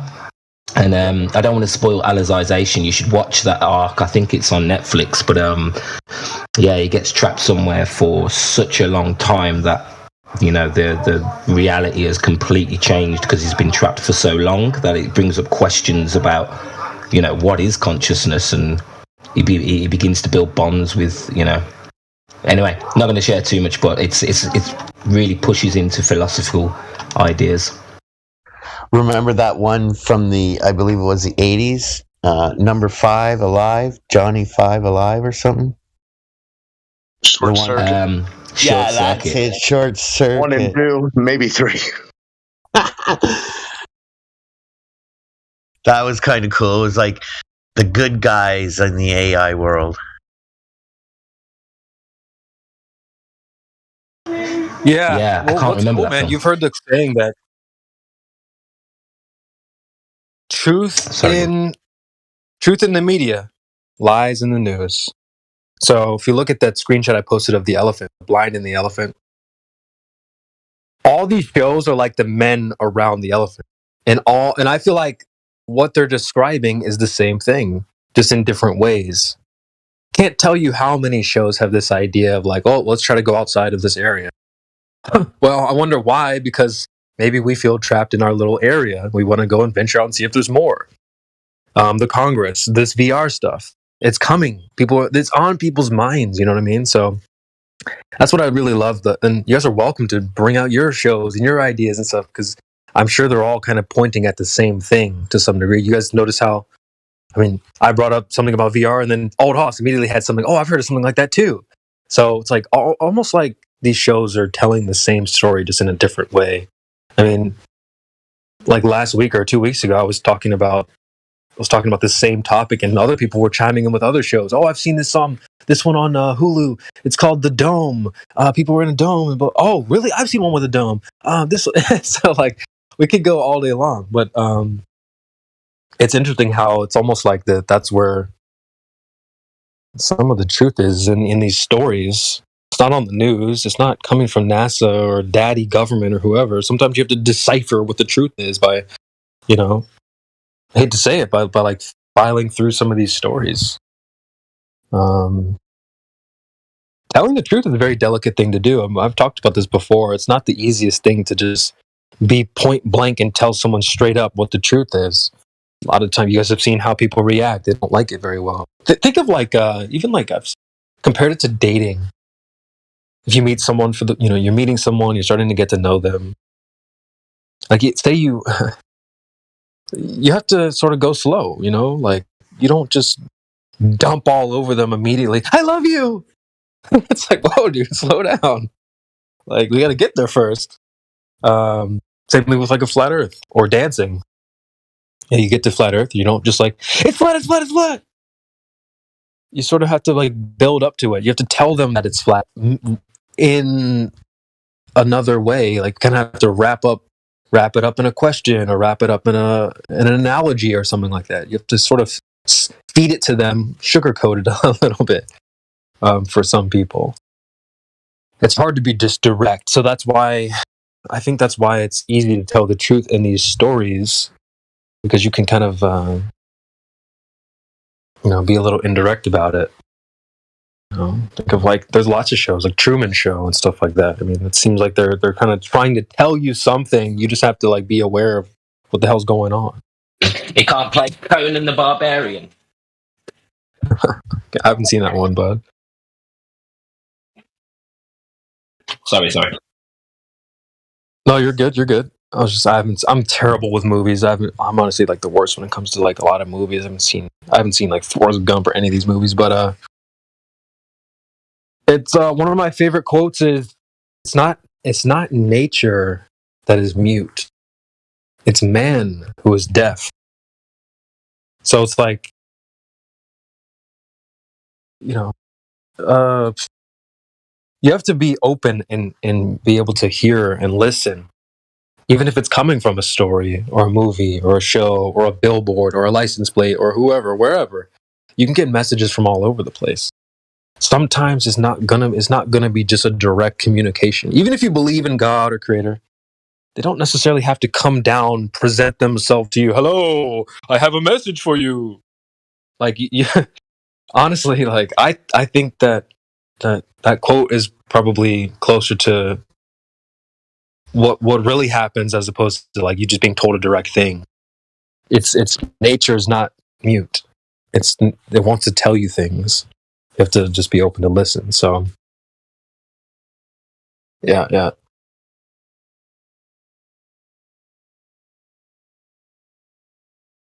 All these quotes have a little bit of meaning to it. Truth in the fiction, right? Truth in media. So sometimes you got to go through the media to find a little bit of truth. But and they hide it in plain sight. So I think they put it there on purpose, right? Yeah. For their karmic.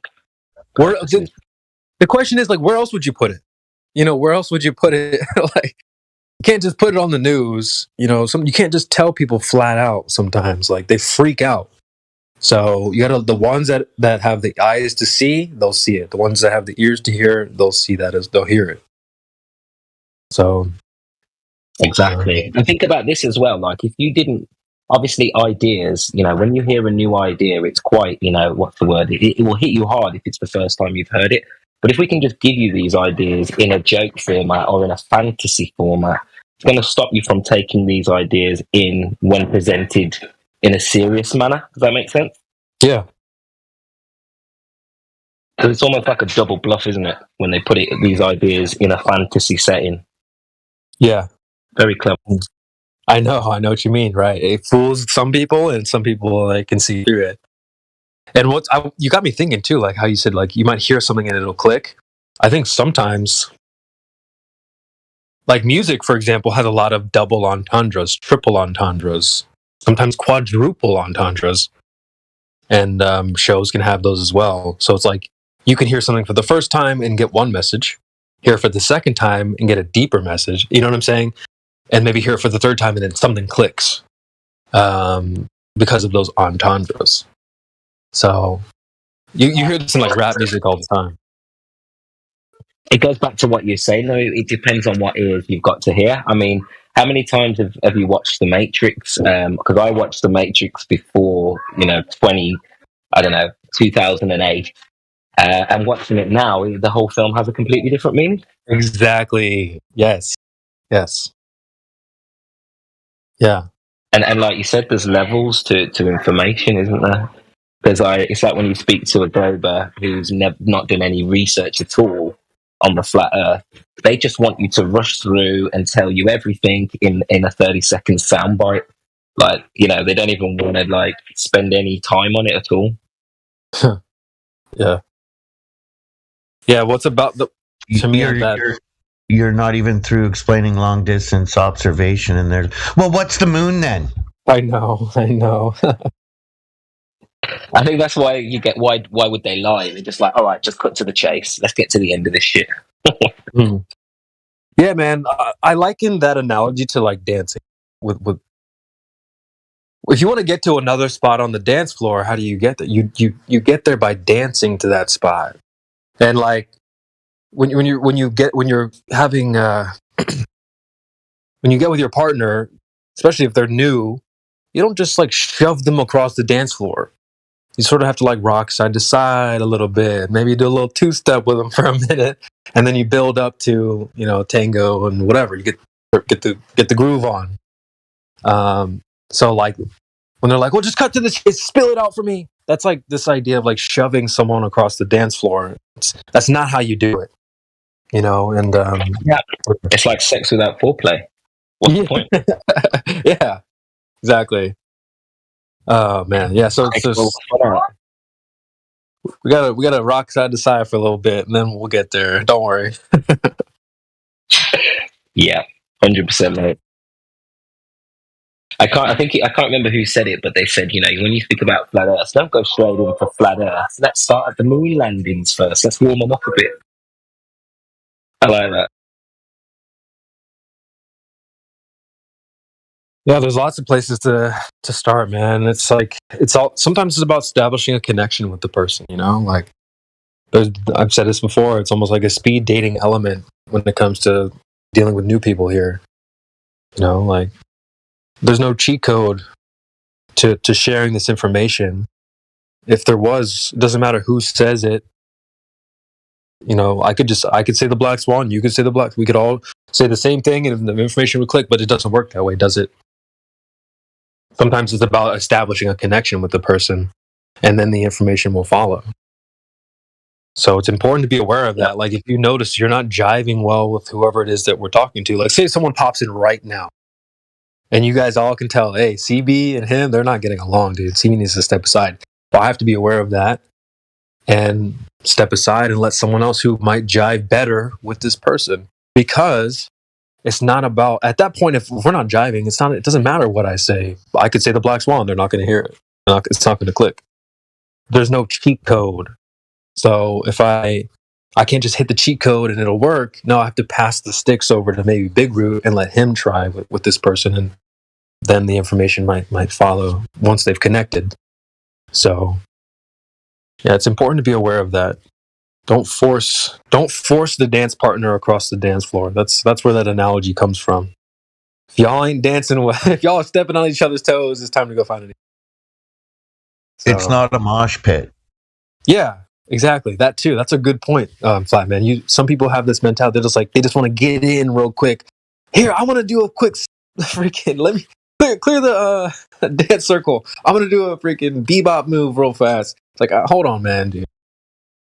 This is a ballroom, all right? Like, no pun intended.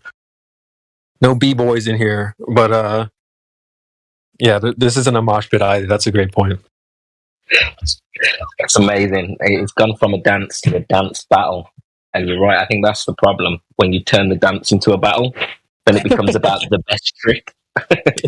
I've got so much imagery in my head now thinking about that. It's true though, because it's not even about the dancing when it becomes a dance battle anymore. You know what I mean? It's not about the being in the moment or anything. It's about winning. And then you lose it. Yeah. That's when you lose it. Yep. Yeah, I'm just like a good. I'm just thinking about everyone's dance style now as a debater. Like who's the tango? Like who's the cha cha cha? Who's the b-boy? Who's the ballet dancer? That's good. This is bringing up a lot of good now. Like Miggy, he's definitely like salsa. Like he chops along with anybody. He always looks good. Sounds good. Yeah.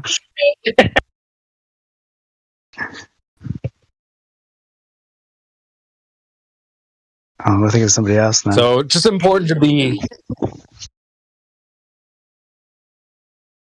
These are just the little details that it's important to be aware of. It's just these are the small details that sometimes get missed when it comes to dealing with new people. I think dealing with a new person in terms of this topic is a very delicate situation. Just like it is dealing with someone, like if you just start dating them or you just met someone.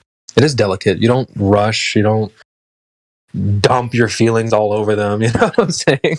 You sort of take it slow, one step at a time, and you build to somewhere. Yeah.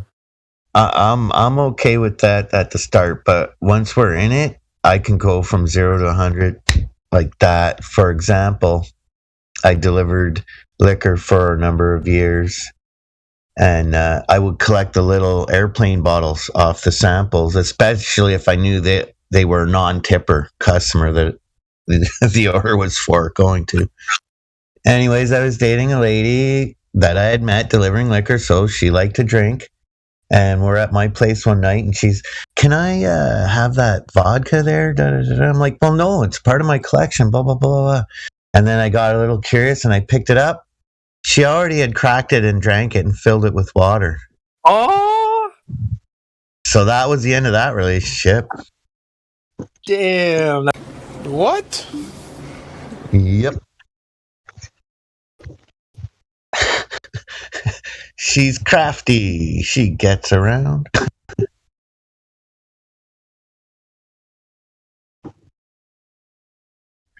And that's after I dated her for a while. Her father passed away while we were together. Yeah. See you later. Bye. Yeah, that sucks. Like, can't trust you. And it sucks too, because one time she borrowed the vehicle, and when she came back, the one tire looked a little low. I did a circle check before I left. And so Mom and I were like, oh, wow, we could trust her with vehicles. Fuck. She's a responsible driver, at least. Psych. She had a legal degree and stuff. She worked in legal offices before, but yeah, just the drinking though, right? It's the addiction. Yeah, that's crazy, bro. I bet you if she would have just asked you, like, "Hey, can we go get some vodka?" I bet she would have been cool. Like, instead, she just takes your stuff. That's wild, bro.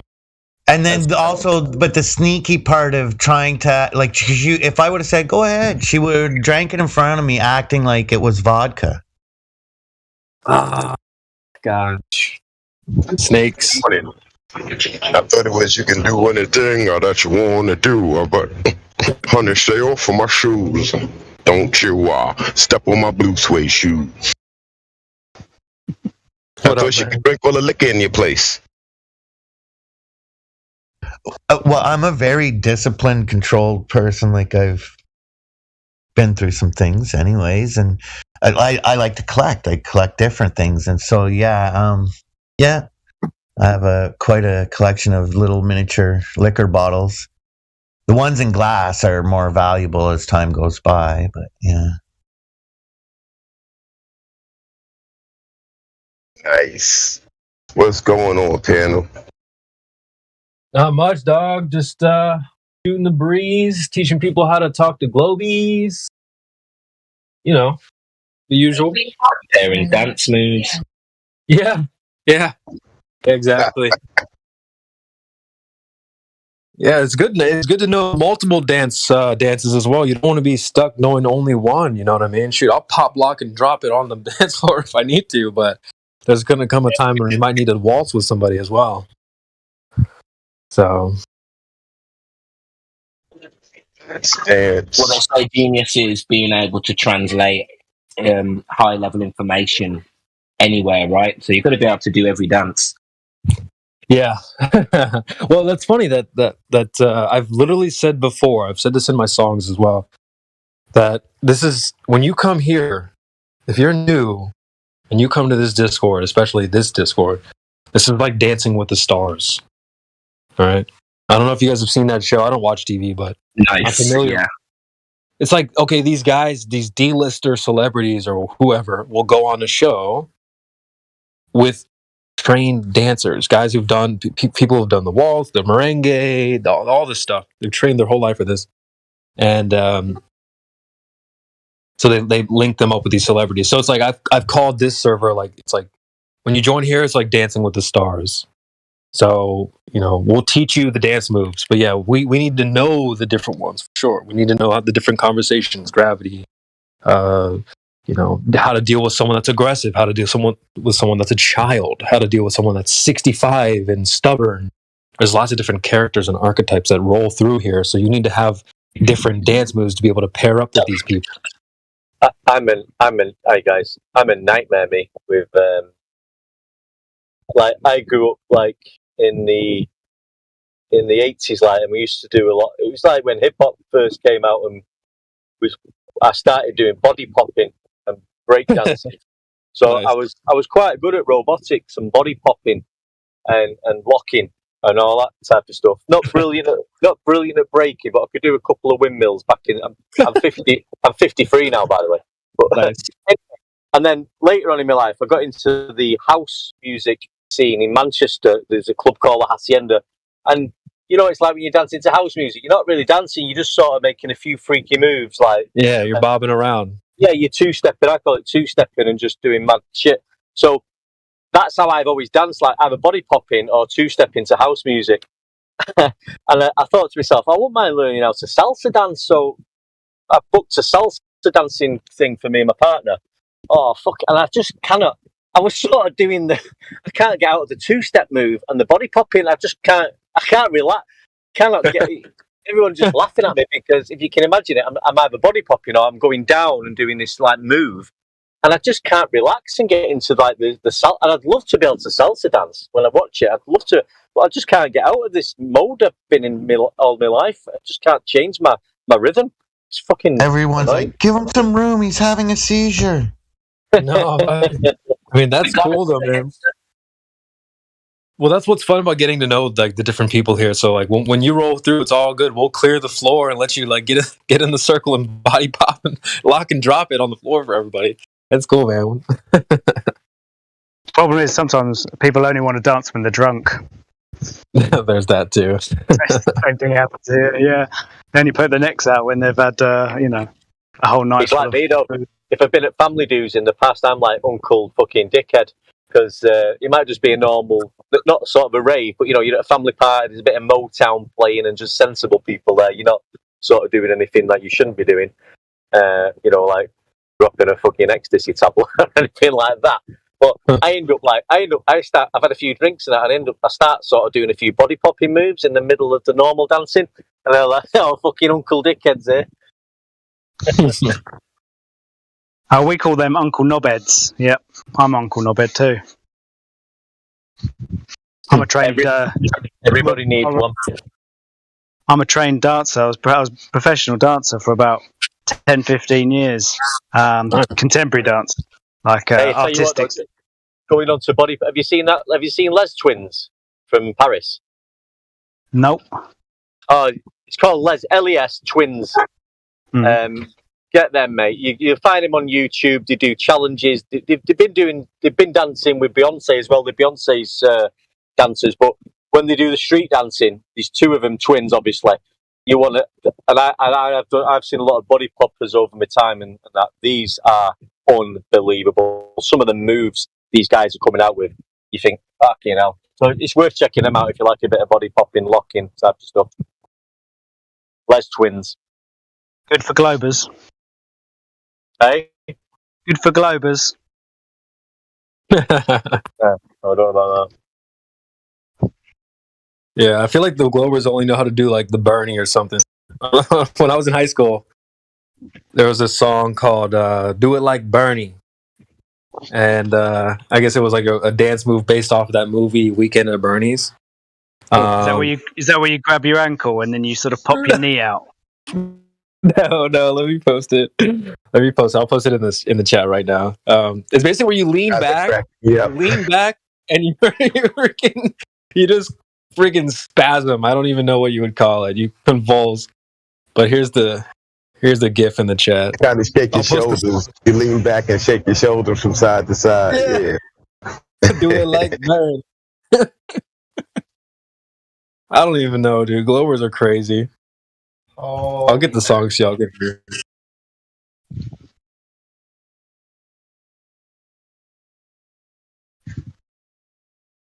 This came up when I was just graduating high school.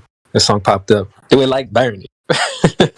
So funny. It's like they can only do that and maybe the Failed Worm or something like that. I don't know, man. Not all these Globers are good dance partners, so. When I was a kid, there was a new dance every week, and you had to learn the new dance, right? You had the Running Man, you had the Smurfs, you had the Rock, you had all these different dances. Nowadays, the last dance I've seen anybody do was the Floss, and what's that? 10 years old now. So, do you young guys come up with new dances and stuff like that? Come on, Max, you don't know how to get sturdy, bro? I guess I'm getting old, man. That's literally the new dance. Hey, yeah, that's sturdy. You got to get sturdy. That's what they call that new dance, getting sturdy. You kind of go up on your knees, down on your knees and stuff. It's crazy, bro. Yeah, I have to Google it later, bro. I'm surprised you haven't seen it in the streets. You're in New York, right? I mean, dude, I see videos all the time. People in New York, just like Times Square, just doing this 30 in front of like 30,000 people. It's crazy. But I just think they're doing TikTok videos. I have no idea. Everybody in New York is a photographer and a model and a TikTok star, man. I don't know what's going on. Right. I know what you mean. I'll post a GIF for the sturdy dance. But I'm with you, man. I started losing track of the dances too, man. Because when I was in high school and stuff, they had like do the motorcycle and it was crazy. The Soldier Boy, crank that Soldier Boy, and all these crazy dances and stuff. The stanky leg. It's crazy, bro. So it's hard to keep up. Oh, man. There's the sturdy in the chat. If you want to see what that looks like.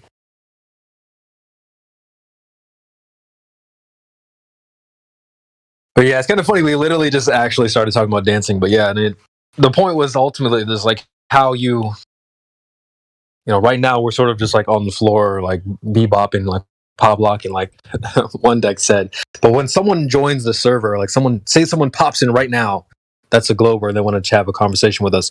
It's about finding the right dance partner and then the right like actual dance. So if it's someone brought up like the idea of like a dance battle versus actually doing like a tango with someone, you have to work together. You can't step on each other's toes.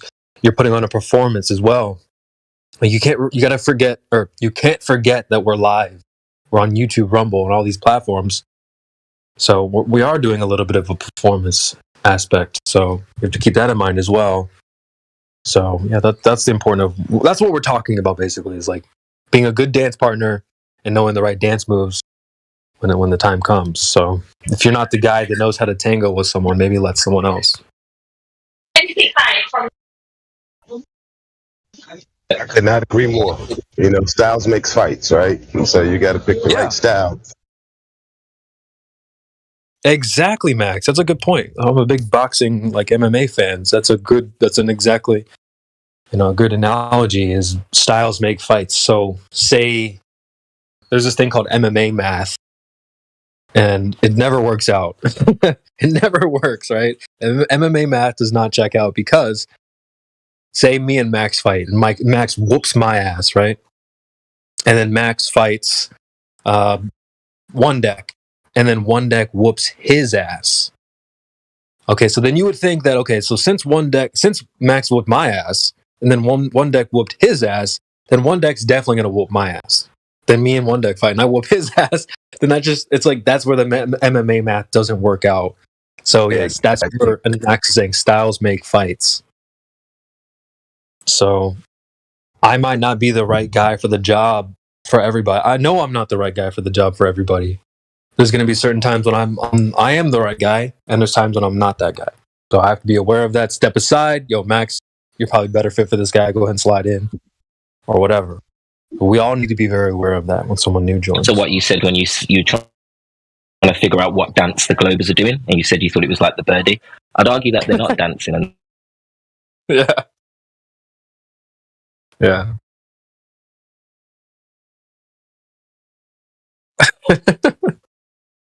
Yeah. It's definitely important that you get the right partner, like CB is saying, because this is going out live, and it's for the education of others, right? It's for people to hear and to become interested in the points that we're raising, showing that that there's no evidence for the other side. So it is definitely important that the style makes the fight, and that it just doesn't become an all-out brawl, a ball fight just throwing cheers and shit. Right, exactly. Yeah, because sorry guys. Did you hear about Palaver yesterday? Fucking, I just jumped on yesterday, and big debate going on. Some fucking baller who was like proper crafty baller, like proper slimy fucking anti-flat earther, and this debate going on. But I'm shouting in, like going with things, and it was going on for ages and all that. And I start texting fucking Eli and Mayhem saying, you need to jump in here, guys. It's fucking kicking off. We've got some fucking rumpus guy in here getting like over the top with himself. And then at the end of it, I went for about an hour of this. I'm thinking, I'm shouting things in. I'm thinking, no one can fucking hear me. Anyway, basically, I was listening to the fucking bot recording, and I'm trying to. And I was like, yeah, well, you tell us what gravity. How did you observe gravity in the first instance? And I'm shouting about this, and I'm thinking, no one's fucking listening to me. But I'm getting irate. I told Eli yesterday, he's laughing his ass off. He said, I'd sometimes do it, don't worry. Well, I was going to say, we can all tell when people aren't getting along well, whether it be, an actual relationship in the wild. You see two people together, you're like, man, those two, they don't look right together. But same thing with the conversation when we're listening in here. You're like, man, these guys are not jiving well. It's, like Max said, it turns into a freaking bar fight, and throwing chairs and breaking glass over each other's heads and stuff. So it's important to recognize that, and we've got to be able to step in and assist. If someone's like, Yeah. You got to step in and be the good cop or whatever sometimes. It's like that because we assume they're doing a tango like we are, and we're hoping to get a decent partner, but they're doing the dance at Bernie's weekend, and so we're going to have to adjust our steps because we got someone that's not dancing at all. They're actually just twitching, like you said. They're twitching out. They're having spasms, and we think we're in a dance with someone that's having spasms. We need to properly diagnose if they're dancing or if they're just spazzing. I used to love David Byrne out the Talking Heads. He was I liked his little moves. Like, he was great in burning down the house and stop making sense and all that. Brilliant. Same as it ever was. Same as it ever was. That was great. I mean, his big suit on and all that, and just shaking his shoulders about and stuff like that.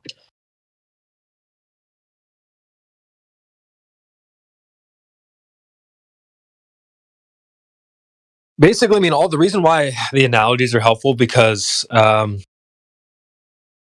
conversation with people about this topic is not particularly easy for lots of reasons. You know, I guess neither is really doing like the merengue. It probably takes time. You have to learn how to do that, and you have to learn how to have this conversation as well. You can see people who have a lot of experience talking to new people, and you can tell when someone's new at it as well. So, yeah, it's just a delicate situation. It's worth practicing your skills, talking to someone new. I've said before, guys, you should have some pickup lines and stuff too. Like, you should have some things in the hopper that you can fall back on if someone new pops in. You know, Miggy's got his 3 points, right? So someone new joins, he can ask them 3 points. Me, I've got like 2 questions I like to ask. You guys have probably heard me ask people if they think their houses are moving, if they think buildings move. That's one of my pickup lines. And so I would challenge you guys out there is like, what are yours? You should have maybe 1 or 2, maybe 3 pickup lines that you could have at the ready. That way you don't have to be like, so, how did you find the server? Sometimes that's an important question to figure out. You can learn some stuff based off of how they got here and why they're here and stuff. But to get right into it, you know, like, sometimes when you meet someone new, you gotta catch their interest a little bit. Like, give them a reason to give them your number or whatever. You guys know the drill. I'm sure you guys have dated people before. You can't be boring. You can't just, hey, how's the weather? Like, you got to be a little bit more smooth than that. So have some pickup lines as a flat earther that you can ask people that will get them kind of quite, oh, that's a good question. Oh, let me think about that. I've got a lot of great traction just by asking people if they think their room is moving. I've had people DM me like, hey man, I thought that question was stupid at first, but you got me thinking, like, that's a good question. I've had some really good feedback based off of that question, although it does sound crazy, right? Of course buildings don't move, is what most people would say. But as a Glober, you have to step back and go, wait a minute. I guess I do think my house is moving. So, yeah, I want you guys to, like, that's your homework for today is go and think of a couple pickup lines or something. If someone new pops in right now, what would you ask them? Or how would you kick this? How would you start things off? We in the Fight Club now, CB. We got homework. I love it. We got assignments. Hey, we're training, bro. This is the gym. So we're trying to get better in here. You know what I mean? I love it. So that's my challenge for you guys. Your homework is go try to think of a couple lines or something that you would say. That way you're not twiddling your thumbs when someone new comes here. It's like if a hot chick rolls in, you want to be like, hey, you want to be confident enough to like deal with that. You don't want to be like, hey, how are you? Same thing with Globers if they roll in here new. You don't want to be like, hey, hi. Also, CB, you got really good points, man. I appreciate everything you do here, and not all of us operate on that same level. Like for me, I really basically listen to what they're saying, and I get an intuitive moment as to how to ask questions after they've spoken a little bit. Yeah. I get a moment where I go, I don't know, it's not even really a thoughtful process. It's just I get a message to go to this direction. Now, sometimes it can backfire, but if I take my time and I listen carefully, I can, like you said, pick up some key parts of where this person's coming from. And usually you can tell in the first conversation in a couple of sentences if this person's being honest or not. And we got to be careful because naivety or ignorance of the topic can really look like they're being dishonest, but maybe they're just thinking, So, I have to be careful myself to not jump on somebody that I assume is being, not being genuine. But sometimes accusing someone of not being genuine opens up a different kind of conversation. Yeah. And then you have a chance to go, okay, maybe I was wrong, or maybe I was right. So I don't know. Like, I think it's just each person has their own different style. Yeah. And I think once you enter into the dance, you start figuring out what the moves should be, to allow your partner a wide berth, if you will. Yeah. So, because they come in here being just completely brainwashed, right? Just like we were. And they don't know what they don't know. And I'll yield the floor. Well, you hit on one of my analogies. I talk about the guru in the jungle analogy. You basically just described that, like waiting for cues from them. That's not a bad idea? So I think that's a great tactic. Yeah, or even like yesterday we were talking with Kane, I think it was, and I think he eventually spiraled out. I don't know what happened exactly, but we just started the conversation talking about music, and totally off topic. It was just because there was not much going on. We were talking amongst ourselves, right? And so you can learn a lot about that because when somebody changes face, like they do an about face, as soon as the globe topic comes up, there's something going on there. Well, yeah, I think it's a combination of what both you guys are saying, right? That just like CB was saying, you need a pickup line. You got to have your position. Everybody has their area that they feel comfortable speaking about, right? Everybody has their approach as to what may have led them down this path to begin with, right? And if that's the way they want to go, then that's fine.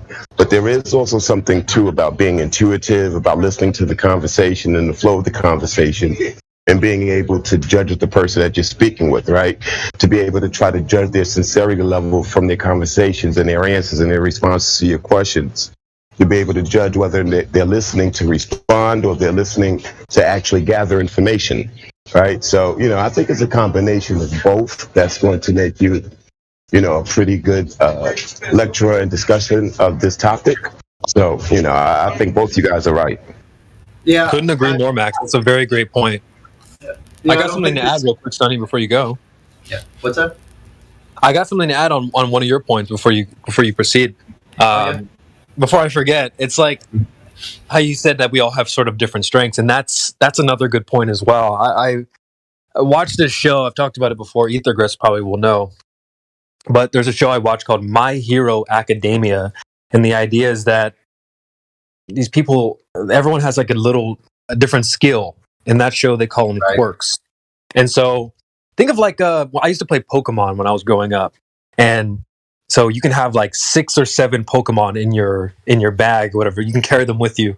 And the idea is you want to have a couple different types of Pokemon. You want to have one that's maybe fire, one that's water, one that's grass. Because, like, say I'm a fire type. that means I'm really strong against grass types, right? I can easily burn the grass, right? This is easy. But who can defeat me? Water types. So it's like that's where the quirks come in. I might have a strong quirk called fire, well, that works really well on certain people, but water is my weakness.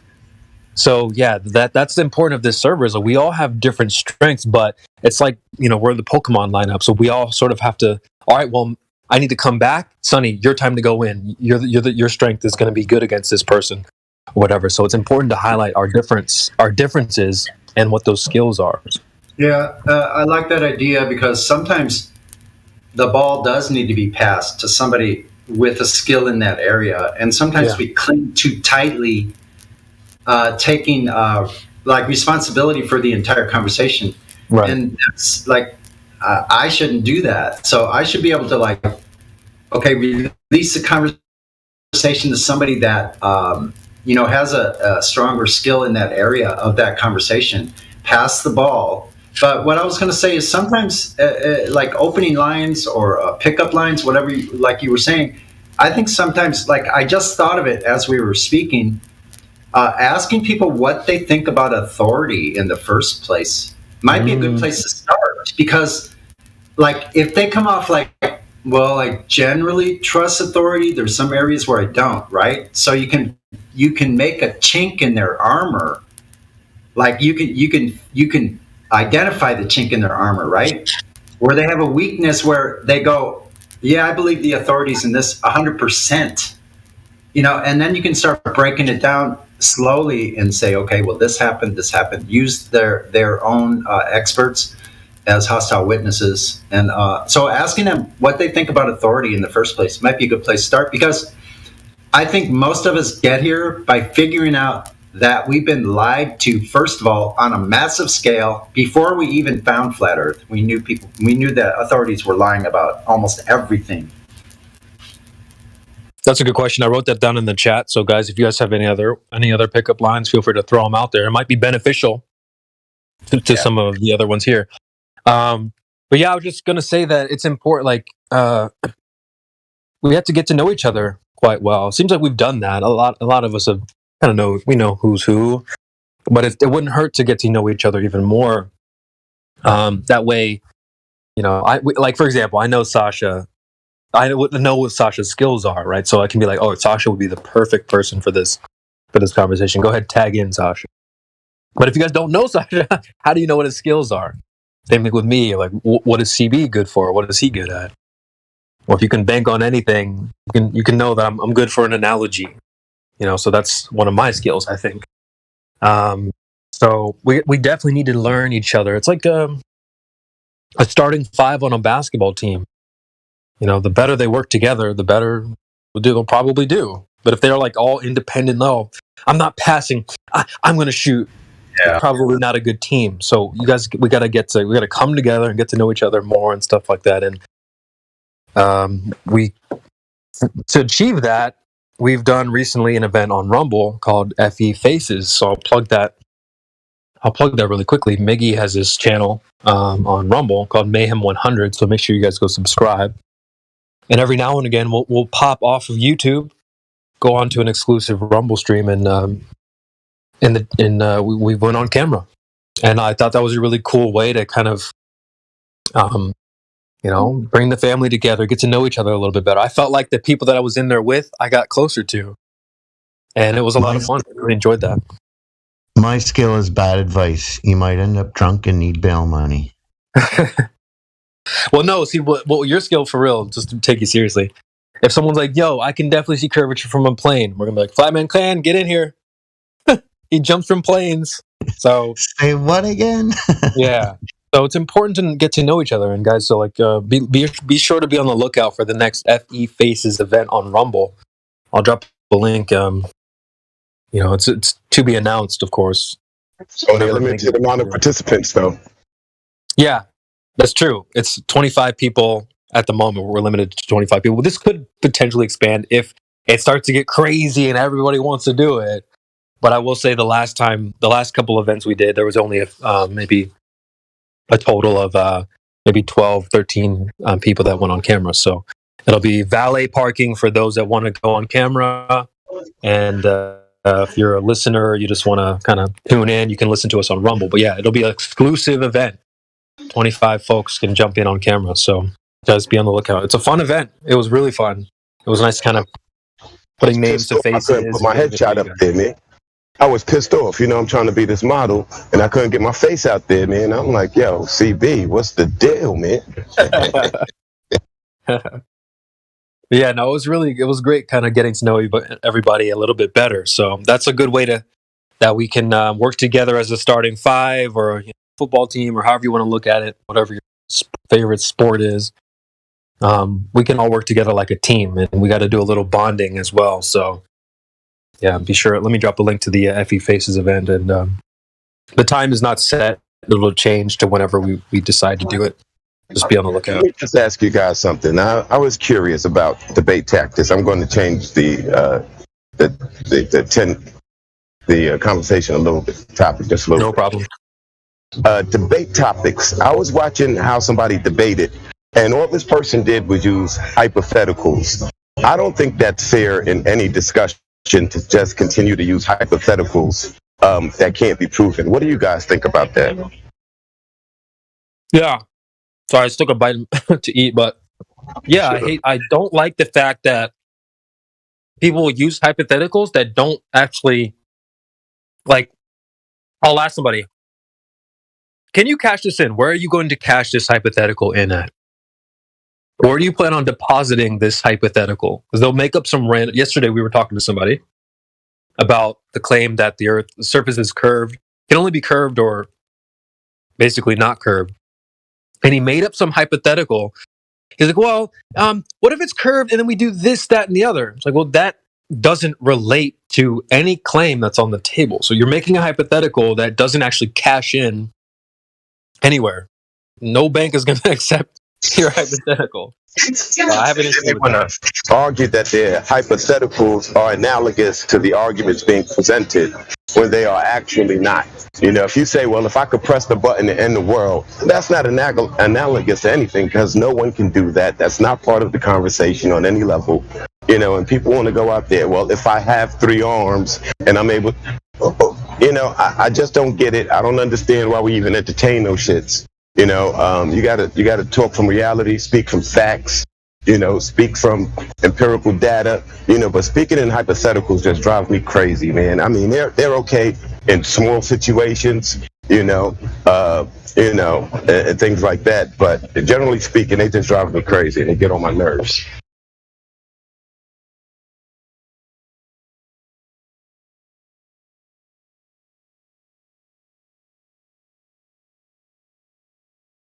The example from yesterday was, so I like using the hood of a car to help show people that when we tell people like, look, you just need to measure the surface of the earth. And they're like, well, so I have to measure the whole thing? No, you're kind of mixing things up here. So if you take the hood of a car, they're generally curved, right? Most cars have curved hoods, unless you drive like an old Cadillac or something. But you got a curved hood, and I tell them, just blow that hood up to the size of like a country, like a state or whatever. It's really big. And so you just wanted to find out whether or not the surface is curving. So that's the example. If there's any deviation on that surface, then it cannot be flat, period.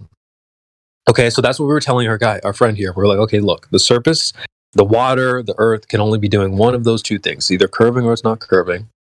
And they're like, well, what if I take a swimming pool and then put it on top of the hood? Then you'll see that the water's flat in the pool, and then the hood underneath the pool is curved. I'm like, well, dude, that's the cool hypothetical, but how does that relate to the globe claim? They're not claiming that there's the earth is curved, and then on top of the curved earth, there's flat water. They're not claiming that. They're claiming that the water is curving with the hood.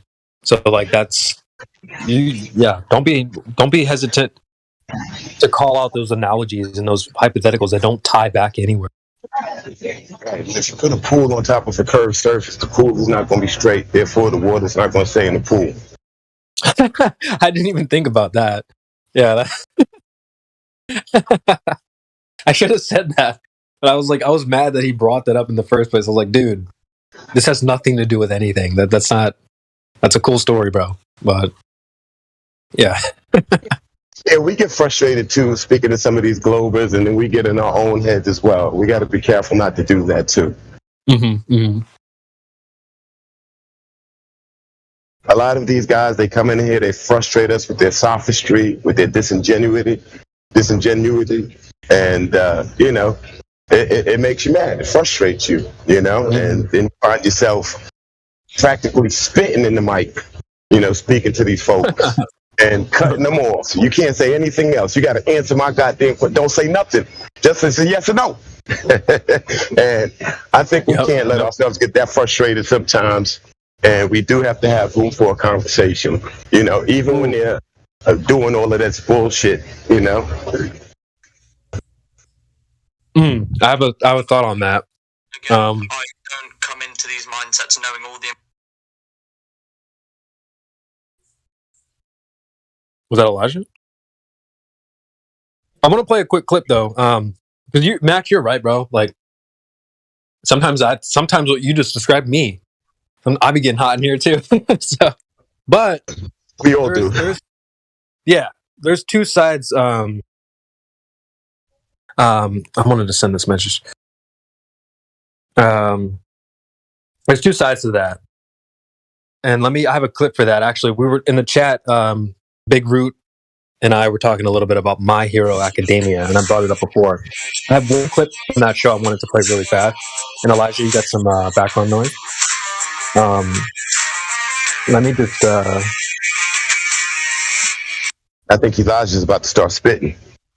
Yeah, no, go ahead. I'll drop them bars, bro. Let me play this clip really quick before the point gets lost, and then I'll explain. I'll explain a little bit more. Here's the clip. It's from My Hero Academia. It's about how, you can seem...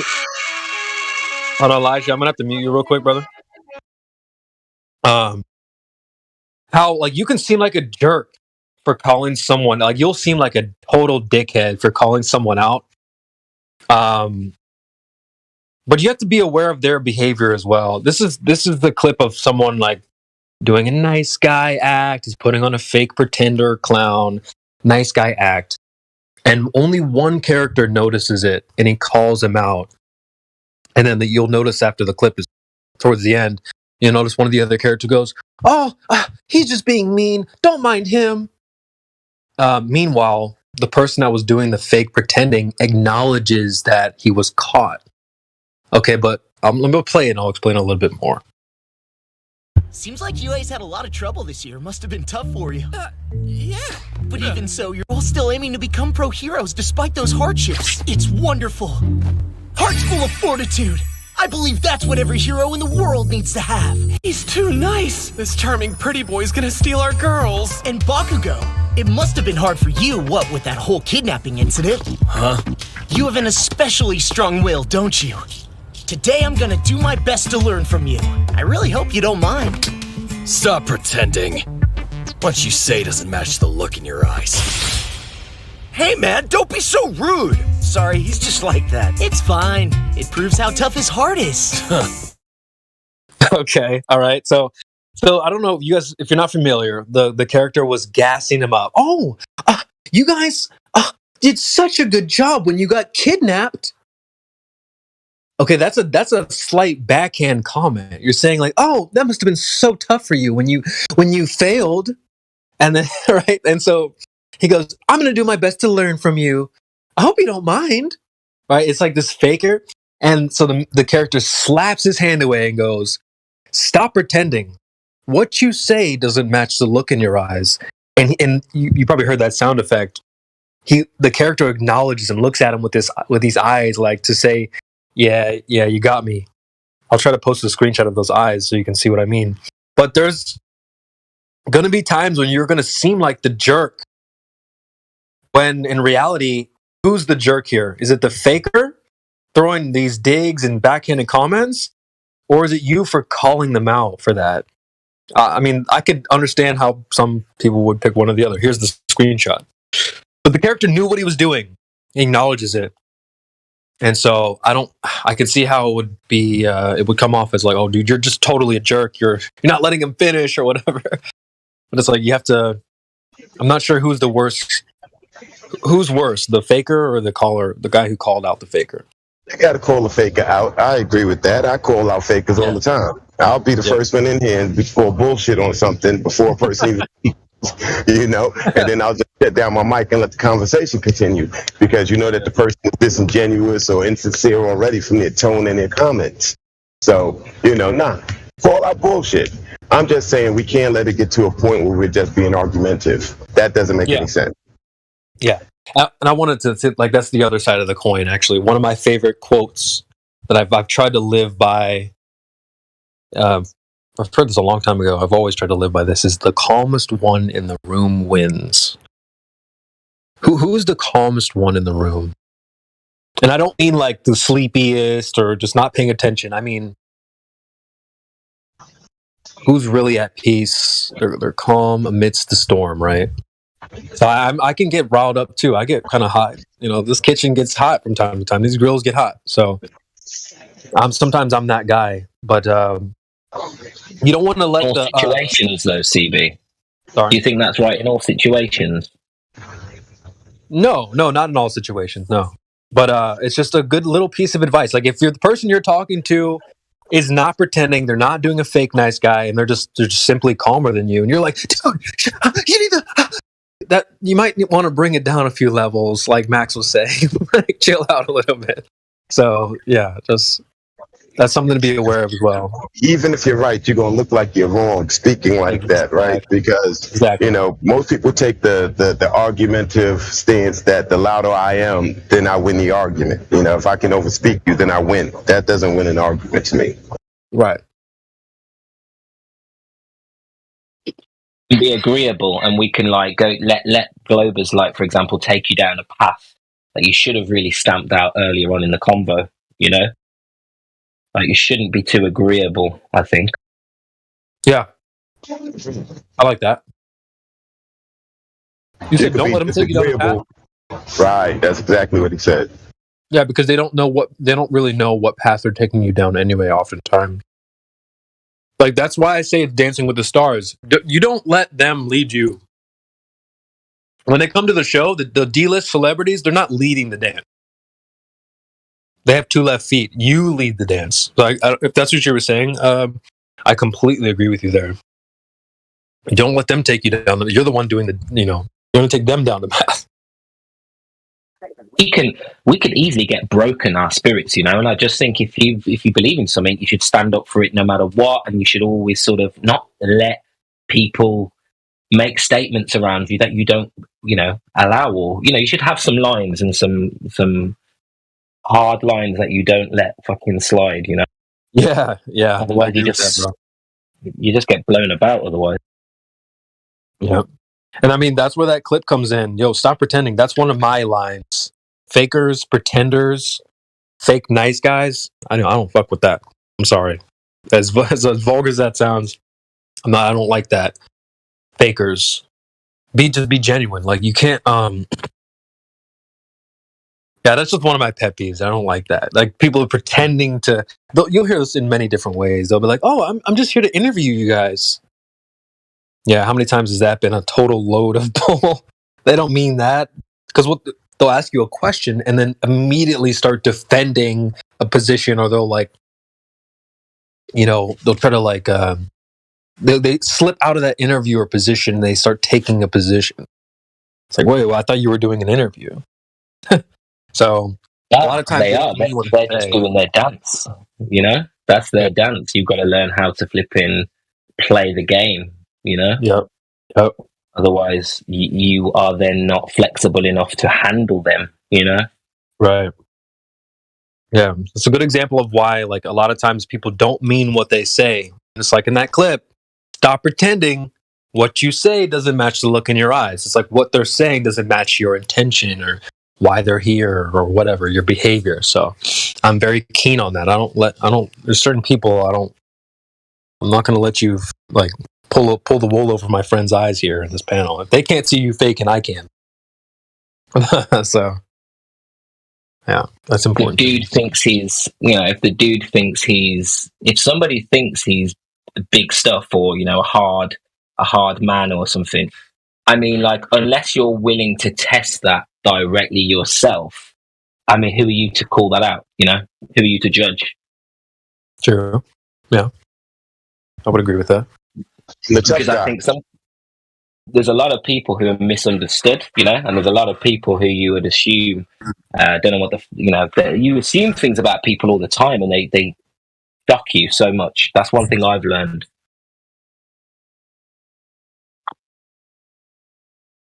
Yeah, that kind of goes back to Sonny's point. Go ahead.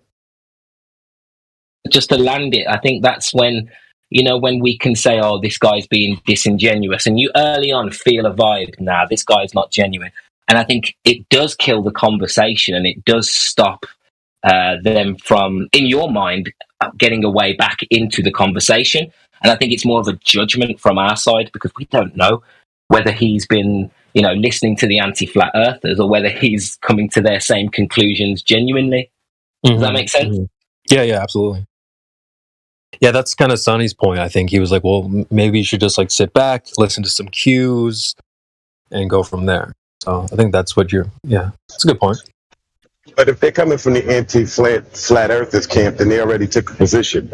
And anybody who comes in here with that position came in here for a fight, or came in here to get disproved. So, I'm not backing off. I'm going hard body. I love when people say hard body. That's funny to me. But it's just you're right. I mean, we got to take people, got to give them a fair shake, give them a chance and all that stuff. I agree with that.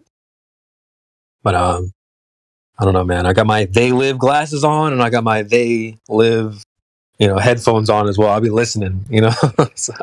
Come in here espousing education, and you're going to get slapped around. Don't come in here espousing any of these anti-flat earth principles that we already know of.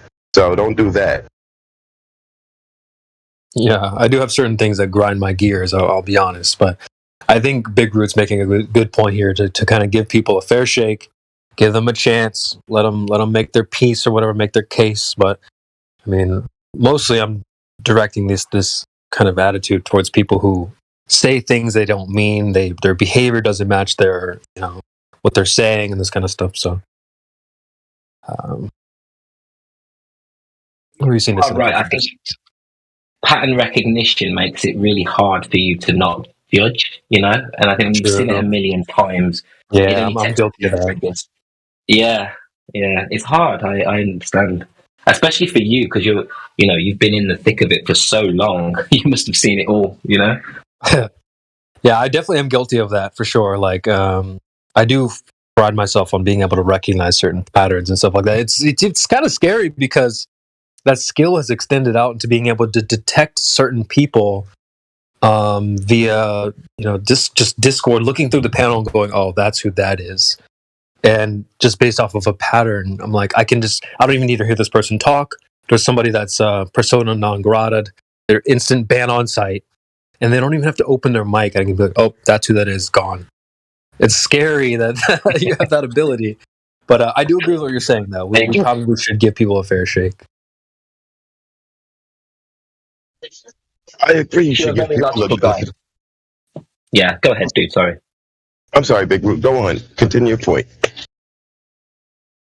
Saying if you're a logical person, then you can go ahead and do that. I think if you know yourself and you can get emotional, it's always better to refrain. But sorry, go ahead, bro. I was just agreeing with what you're saying, your principle, that you should give people the benefit of the doubt, especially if it's your first time meeting them. They could be operating on a point of ignorance, which we all operated on at some point, and we do the best we can to explain the situation. Now, based on that and based on their responses is how you start to determine whether a person is insincere. If they're speaking in circles, if they're not answering direct questions, things like that. That's when you start to make the judgments about the character of the person that you're speaking to. It doesn't take long for us to detect this. We went to school, all of us. We were in a classroom with more than 15 kids at least for most of our lives for 12 years. we're able to judge certain characters. By the time we got to the 5th or 6th grade, we knew who the bully was before we was in school for the week. So it's kind of like that sort of thing. We all have that ability to vet out people, and I think that's fair. I think that's fair. Yeah, great points from Big Root and Max here. There's also the element of, like, you can almost get someone out of their troll behavior by doing what Big Root is saying, giving them the room to do so. Like, you guys have probably seen this before. Somebody comes in trolling, they're trolling for a day, 2, maybe 3, and then because people give them time and worked with them and were patient, they drop the act.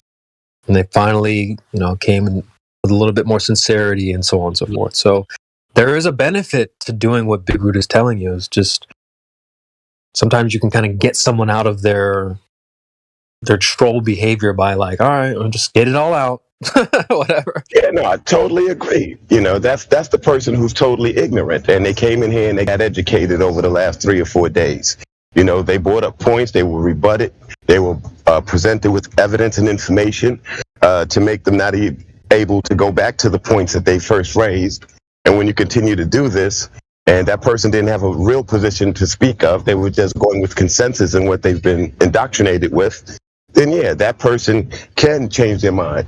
But then you have these other people, the anti-flat earthers. I speak of them specifically. They are not regular people. They are not globers. They are not none of these guys. They are a specific disingenuous type of people who are doing this with a purpose. I'm not sure if they're shills. I'm not sure if there's some sort of paid activists or whatever, but they're doing it with an intent, and they're disingenuous because they know the facts, and the facts are indisputable.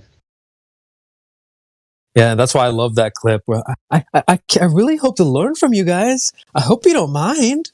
It's like, bitch, get out of here with that fake shit, man. Like, I'm with you on that, Max. Like, some people are just they're not here for the reasons they say they're here. You know what I mean? So, like, that's one of my pet peeves for sure. You don't end up in this Discord by accident. It's not an accident you ended up in here. And if you did end up in here by accident, by the time you listen to 30 seconds, you're like, oh shit, wrong room, let me get out. But if you open up your mic and you get in the comments and all this other jazz, then you came here with the reason. Come on, let's get into it. Yeah. Too deep here. I'm not trying to get. Sorry. Yeah, I'm not trying to get too deep. I just wanted to sort of, as a counteraction to that, like, I don't know if you've seen that little clip flying around on, I don't know, Instagram, YouTube, TikTok of Mike Tyson. He's talking to a young guy, and they're talking about something around the lines of, oh, why should I, if people are disingenuous, why should I bother with them? Why should I try? And he says, look, if you change your behavior based on your judgment that you've made of them, the devil wins, and if you I've seen that clip. Yeah, and I feel like it's a bit like that. If we're too quick to judge them and write them off, it's kind of, they're winning anyway, because really, like, truth should be able to, we shouldn't be changed by their attitude. Oh, I've heard it before. Oh, he's not going to listen. There's no point. Like, don't let them affect you to that level. Do you know what I mean? I think that should be how we should strive to be. I agree with that wholeheartedly. I agree with that statement. I don't say that we should dismiss the disingenuous. I say we should know who we're dealing with, and just be able to make the distinction. I'm not saying we should dismiss anyone. I would never do that. I don't discard people. I believe that there's help for everybody.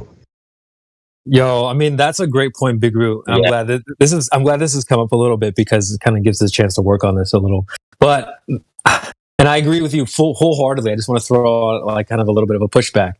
Not that I disagree, but, like, there is this element of they're coming into your house, and, like, so I have no problem with. I've been in hospitality for many years. I love greeting people. I love hosting people. But it's like, you don't get to come into my space and, like, Chappelle your shoes off and start kicking dirt all over my couch and stuff. Like, that's not going to happen. But I do get where you're coming from. I have seen that Mike Tyson clip where the guy goes, "No, I'm gonna just cut them all off," and Tyson goes, "No, but then you're letting him win. You're letting them win." So I have seen that clip, and I understand, and I definitely get that. we want to be able to share the message to anyone. But I think Max kind of picks up. He's like, there's certain people that you got a restraining order, so you're not allowed in here. I don't know, dude, but yeah, I get where you guys are both coming from for sure. I don't want to discard them. I want to beat them into submission. I want them to get so frustrated that they leave on their own, right? I don't want to get so frustrated that I dismiss them. And you're right about having respect. Now, that's a whole nother thing. That's a whole nother issue that we're talking about beside whatever topic we'll be discussing. If you can't be respectful, you're going to get pained. I love what you said there. Like, I have the same mentality. I said it to my missus, I will never leave you. It'll be you who leaves me, not that she will. I'm just saying, like, I don't ever want to leave anybody. I don't ever want to have to walk away from anybody. If they can't tolerate me anymore, great, then, that's it. But I'm not going to dim my light because somebody's challenging me all the time or somebody doesn't think I'm the person I think I am. Now, fuck them. And if people are judging me, like, I'll just be unbearable, like, because otherwise I'm just gonna. Yeah, that's it. So don't let anybody change you. And when they say their shit or they're talking, I just literally block it out, because it's like, how can uneducated people offend? How can globers truly offend flat earthers? Ask yourself that. Really, they can't. They can just hurt your ego, and that's it. Nice. Yeah, I mean, I think what Big Root is saying is we don't run from debates. Like, Fresh and Fit did a call-in show yesterday, so people were calling in, and some people were giving them some smoke. They were like, "You did this, blah blah blah, you did that," and like you would think that they would just like hang up, right? Like, but like Myron was like, "No, we don't run from debates." Like, they would engage. Okay, you said this, or I'm gonna say that. So there is that element of like, all right, well, we don't need to run from this debate. We can have this debate. You don't have to like us or whatever. You don't necessarily have to respect me and all that kind of thing. So yeah, I think it's important to keep that in mind as well. And at the same time, you don't get locked in against your will. I've seen people who don't want to be there because they've actually got things to do in life, but they feel they can't leave because they haven't won the intellectual argument. Like, fuck it, man. Like, you know what I mean? At the end of the day, like, don't let that change who you are and your message, because your message will get diluted the more you get distracted by, who's winning and shit like that anyway, Mm-hmm. Mm-hmm. Yeah. Yeah, I don't think we like keep score and all that stuff, right? But I don't think, yeah. It's like if we can get the message out there. Some people do. Yeah. Some people do, They really do. And sometimes it's their biggest block, and these could be some of the greatest.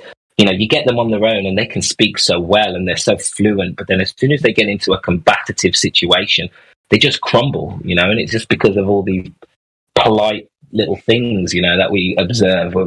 Fuck them, literally, Yeah, I'd hug the mic enough anyway. No, you're good, brother. I just was stepping outside for a moment. But that just goes to show how delicate the situation really is. There's, like, we've talked about all these elements, dancing and, all these different elements that go into dealing with someone new, having a conversation with someone. It's delicate is like, I don't know, it's the best word I can think of, but it's not an easy conversation, guys. So it's worth practicing your skills. It's like dancing all over again. It's not something you just like spawn out of the womb and you know how to do the merengue. You have to sort of, build up to that. Like, I think like skateboarding, I heard a quote that's like skateboarding only, if you know how to skateboard or do like a kickflip, you're already in like 1% of the population or whatever. Not everyone can do that. So same thing applies with having a conversation about this topic. It's not everyone has the ability or has even practiced it. So some of us here have actually had practice. We've done this for a while. So it's good that we're sharing our tips and tricks with the rest of the panel. But yeah, guys, feel free to chime in if you have any of your own. We're just shooting the breeze here.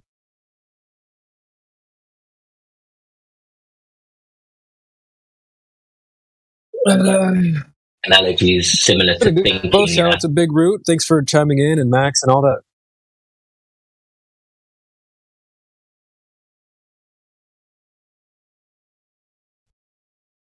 it's difficult having these exchanges with the people who come into the Discord, because as most of you know, most of the people who come here are completely ignorant to what they're trying to argue in the first place. Right? They don't know the measurements. They don't know the radius. They don't understand, entropy. They don't understand fallacies. They don't understand any of these things, a lot of them. Right? So the first thing we got to do is to educate them. And that's a painful process, right? Because a lot of us are impatient. We've been in this a long time. We start jumping to things, that we've learned, and we're presenting it to them, as opposed to taking baby steps in a lot of ways, right? And so it's difficult on that level, that you got to educate these guys, and people learn in different ways, right? Everybody doesn't learn the same way. So the first step is you got to educate them. Then, in a lot of cases, you have to teach them and educate them on how to have a conversation, right? On how the exchange of information works. Where I speak, you shut up and listen to respond, and you speak, I shut up and listen to respond, and we're responding to what is said. Right? Not to something that we think, but what is actually being said. And so there's a lot of difficulties in having these exchanges, because we have to educate these guys on so much. Yeah. Yeah, that can be frustrating for sure. I heard Nathan Oakley in the last 2 days. There was a guy who kept using a fallacy, and he kept using it again. And because Nathan's so on point at the minute, the guy was trying to fob it off. Oh, I think there's a miscommunication. He's like, no, there's no miscommunication here. You're just using the same fallacy. I've explained it to you once, and now you're using it again. Like, stop with the bullshit. And I was just like, wow, this is really shit. I think I forgot the point of why I brought that up, but I felt like it was relevant. Well, just kind of how you have to sort of teach someone, coach them while you're talking to them. It's kind of frustrating. Yeah, he was teaching him, you need to learn how to think properly. You need to learn that you're using a fallacy, and you can't just glaze over it with, oh, I think it's a communication. No, it's not some mumbo jumbo. It's the fact that you've used the same fallacy 3 times in a row, and you don't want to understand that. You want to make it up like it's a miscommunication. Like, stop it. Stop it now. Yeah. You're dumbo. That's where you don't be agreeable. That's not being agreeable. You need to be disagreeable, because we all just agree, oh, yeah, maybe it was a miscommunication. So then they'll want to start talking again after they actually don't know what they're talking about, and they don't know that they're using fallacies. Like, they shouldn't be allowed to speak at that point, And therein comes the frustration, right? Because you're like, are they deaf? Are they daft? Are they dense? Or are they disingenuous, right? Which one is it? A lot of people don't know themselves, and I just think it's down to us and our ignorance. The fact that we don't think, and I think the dancing analogy we were using, teaching people to dance, is just teaching people to think, just to be able to think for yourself and not use a fallacy. You shouldn't be using fallacies. I think we should just be teaching all people, as soon as they come in the room, right, do you understand fallacies? Do you understand how to think? Amen. So I know it's easier to preach than fucking do, Hey, I love this conversation, right? Because it's taking so many different approaches and saying the same thing, right? And that's just an example of what goes on and how diverse this is. Yes, sir. Yes, sir. I'm loading a clip into the hopper right now. I wanted to riff off of Big Root's point about how they'll claim, like, oh, this is just miscommunication or whatever. This happened a couple days ago. I mean, he wasn't using a fallacy. He was using, like, the wrong words. And I just was like, hey, man, just so you know, like, that's not a word. He's like, oh, well, you're just blaming it on my accent or whatever. It's like, dude, it just kind of shows how slimy some people are, but they'll claim it's just miscommunication, or it's on your part, or you're not hearing properly, when it's them using fallacies or words that don't even exist or whatever. And like Max says, it's frustrating at that point, but I don't think they're doing it on purpose. I think they've got away with being sloppy their whole life, Yeah, that's a good point as well. Good point as well. I kind of say this on Fresh and Fit. I don't mean to call anybody out, but they say this on Fresh and Fit as well. They'll be like, some girls can just get away with their whole life being low-key retarded just because they, they're kind of pretty or whatever. So people have gotten away with their sloppy ideas for so long as well. So it's an excellent point. No one fall out. You know what I mean? Yeah. So that is that clip from the other day. Only a few seconds here. I'm gonna prove one of my claims to you and give you as much evidence as I can of telemetry data, because you guys can't handle a little accent. Could you? That's not an accent. That's not the correct word. You're so funny, man. I love your humor. I love it. I love it. Let me finish a thought here. So go ahead and download either Satellite Finder or Satellite Tracker.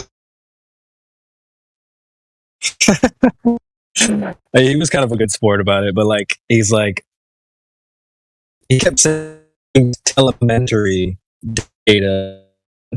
I work with telemetry data, and I'm like raising an eyebrow. I'm like, what? Telemetry data. Yeah, no, that's what we're dealing with, and it's you that's doing it. You're the telemetry. I guess you ain't never been to jail. Sonny. He tried to freaking say that, oh, that's just my accent. It's like, that's not an accent. First of all, you don't have an accent, right? Like, that's just a wrong word, period.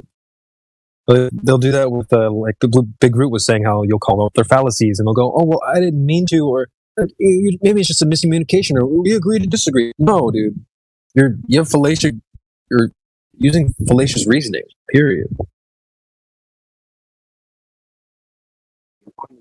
An excuse for everything, why they are not successful, why they don't have what they want, and they don't look at life in the same way as like a flat earther would, who takes on a lot of responsibility. These people don't take responsibility, and I find a lot of them don't have the discipline to even attempt it. And I think it's not to put them down. It's not that they're horrible people. It's just nobody's ever pulled them up on it, and nobody keeps them to account. You're giving me lots of riff off today, Big Root. I appreciate it. Reminds me of another thing I have written down from Fresh and Fit. Okay, I have an FNF Fresh and Flat section in my notes here. And so one of the things they've said on the show is like, women, well, I'm going to tie this back to Glover, so don't take offense to this if there's any girls out there listening. They'll say that there's really not much of a burden of performance for women. But if they want to get men, typically, like, if you want to smash, or we'll just put it that way, you're trying to smash as a lady, it's not much burden of performance. You could probably make that happen pretty easily. Now, for the guy, obviously, the burden is higher. You have to have responsibility. You have to have, your stuff together. You have to have this, that, and the other. Maybe good looking, tall, etc. Right? The burden is much higher if you want to achieve the same goal as a man. So let's relate this back to Globers and Flat Earthers. There's no burden of performance on these globeheads. They're kind of like the girl. They've gotten away with all this time just sitting around, and someone else will take care of it for me. Right? I have it written down, right? So like, if you're the guy, you can't be in the basement lazy, Cheeto dust covered on your chest, in your mom's basement, and still feel confident in that you're deserving of a bad B. Right. So as a Glober, you can't just be sitting in your basement, trusting in the experts, eating Cheetos, and just assume that people are going to hand you the argument. Okay, yeah, you win because you trust the experts. No, we're like the guys. We have the higher burden of performance. We go out, we actually test the earth, we measure the earth. That's why we're confident in what we say. We can be confident because we've actually tested it. They're only false confident in some experts or whatever. So I'm still working on that analogy. I've only said that a few times on the stream, but yeah. Globers have a low burden of performance. Yeah, I mean, I'll have to flesh it out a little bit more, but yeah, they're in the basement, Globers are bees. covered in clothes. Of that, Yeah, what's the basically. word? What's the word? Entitlement. They have a level of entitlement about them, don't they? They feel they don't need to do research. They don't need to look into it. They are just beautiful, you know? Yes, and the experts have already done all the work. There's no need for them to go and do anything. They feel like they can still get a bad B, or they feel like they can still get the Nobel Prize or the winning argument just by sitting in their basement covered in Cheetos, and they've done absolutely nothing to prove what they're actually saying. You know what I'm saying? Whereas it's the other way around for us. We've done a lot of things to go and test our worldview. So we're not sitting in the basement, trusting in some expert, whatever. So we have a much higher burden of performance. Stay tuned for my new novella, When the Cheeto Dust Settles. That's hilarious.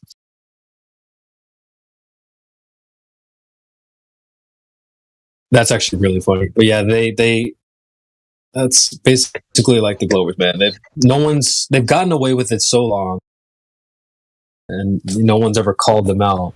Look, Cheeto dust gets everywhere, right? But there was no dust at all on the lunar lander's footprint.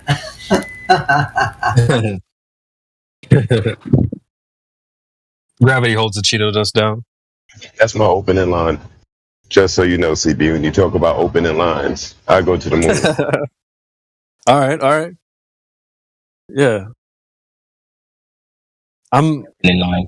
Every Glover thinks they're a 10 out of 10. Exactly. See, yes. Oh, I'm gonna write that down. This is awesome. Yeah, Glovers are whack, man. They all think they're 10 out of 10. Like, how they'll be like, I also have written down too, what is a, because girls have a hard time defining what a high value male is, or some people in general have a hard time defining what is a high value male, right? So I likened that to, why don't you guys define what an expert is? Because they'll all be like, oh, that's an expert, he's an expert, I trust the experts. Okay, what's an expert? I want a high value man. I want a high value man too. Okay, well, what's a high value man? So and then you can demonstrate that the experts that they're drawing to are not the definition of what they consider an expert anyway, and you can call them out. Yeah. Okay, if we're still on this fresh and fit thing too, like another thing I have wrote down on my fresh and flat notes section is how, like, it seems like women. I'm not trying to say this. This isn't really targeted at girls or anything. This is men and women too. This is not gender specific. I know. I'm just a preface there, but it seems like ladies, especially, they love to say things that sound good on paper, but they don't really actually mean it or stand by it, right? I like nice guys, when they don't really actually like nice guys, but it just seems good. The audience will appreciate her more if she says it. Right? Type of thing. Glovers are like this too. They'll say things that sound good on paper. They don't really mean, oh, I'm just here asking questions. I was just curious about flat Earth. Really? Are you actually? So you have to be careful about that too. Like, people will say things that sound nice, so they don't mean that. Here's another one. People ask questions that they don't want the answer to. I actually have a clip of that too. Yeah. But I'll grab it. But this comes up a lot.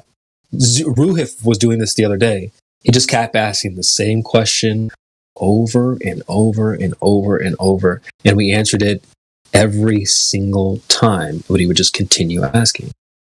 He's not wanting the answer, guys. Yeah. Are plumb bombs curving? He didn't want the answer. Because in his model, it would be a contradiction. It breaks his worldview. If once he gets that answer, he realizes everything he knows about reality is not real all of a sudden. Because he'll see a plumb bob go straight down. And then the globe model says it's not doing that. It's actually curving. Worse when one of them turns around and says something like, so what, am I a fucking idiot because I think the world's round? It's literally the same as my missus who says, "What, do I look fat in this?" Like, why are you asking dumb questions? I just had a good example happen to me here. Got timed out on a globalist server. The guy said that I took his bait.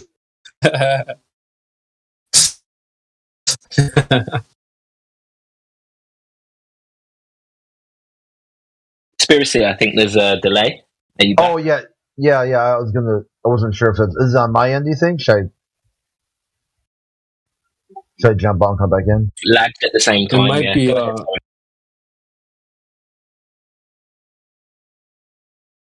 Oh, is it me or Crit? I can hear you guys just fine. I might be lagging. What's up, Crit? Radio testing. check 1 2. Okay, sounds good. I got you. All right, so here's like a good example of the cog diss in globalists, where they'll ask the question and they don't want the answer. So this guy says to me, like, for proof, give me proof of flat Earth. And eventually he spurgs out and times me out for spamming, okay? But while I'm talking to him, he said that I'm his parrot. He's the puppet master. And he's got full control over me. He can make me talk whenever he wants to. And all my content has been entertaining. So after the timeout was over, I said, dude, you broke your worldview. He goes, no, I didn't. I broke yours. I go, not mine. You said everything I provided to you was you doing it through me, and it was also entertaining. And then you stopped me from posting because it was also, triggering. Just couldn't get through that. He's like, are you trying to say what you posted was not spam? I'm like, no. It could have very well been spam, but it was also bait from you that you were the puppet master, causing me to post things because I was taking your bait. And what I was posting was also entertainment for you. And it could also be spam too. It could all be all those things. But the thing is, though, that if you wanted it to stop, you could have stopped it the whole time, apparently, because you were in control. But you weren't. But you were. But I guess I just started trying to articulate that idea, too. I don't know. I'm not sure if it fell flat. No, I'm following. Yeah, I'm tracking. I was just laughing. They can't seem to make up their minds, can they? Yeah, it's like, which one is it? Which is it? Yeah, is it harmful spam that's disrupting conversation in the server, or is it peak level entertainment that you've baited as a mod? This is the content you want because you baited a user to respond to you. And you're also the puppet master manipulating everything's behind the scenes.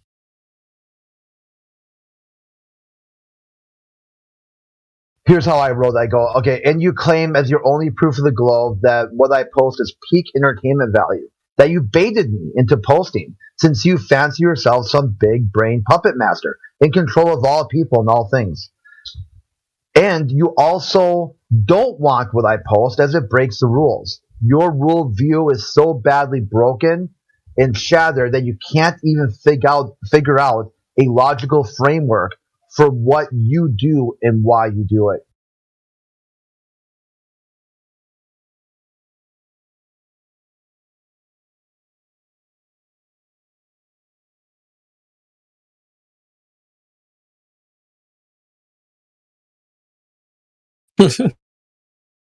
Bricked. Here's another one. This guy said, everything I've said is complete word salad. And I'm like, okay, well, you've asked me like 12 questions. How are you asking me questions about what I've said if everything I've said has been complete word salad?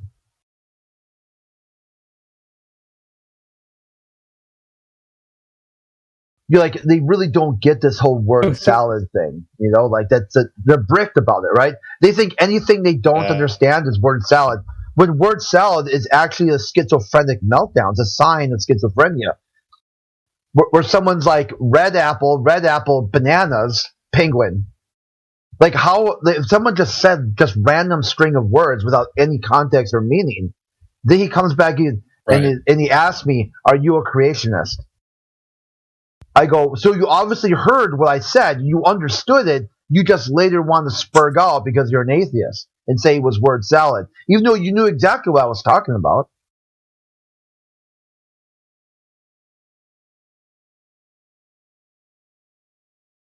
I tell him he played dumb. He's been playing dumb for so long, he's actually turned dumb.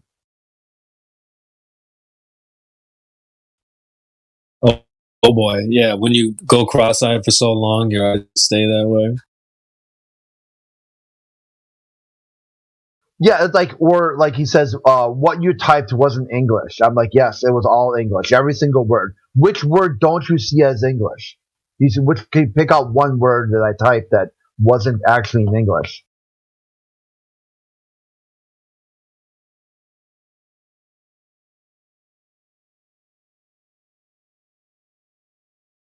It's almost like how kind of thinking how like girls were like, "Oh, you're just insecure." It's like, well, they're not really. Are you addressing? You're not really addressing anything. It's just a buzzword, you know. So look out for all those buzzword earthers as well. A lot of these guys don't have much to say anyway. They've talked about how they got a limited control panel. There's only a select few buttons on that board of theirs, especially when you're having a conversation with a glober. I mean, what can they say? Oh, gravity, refraction, science.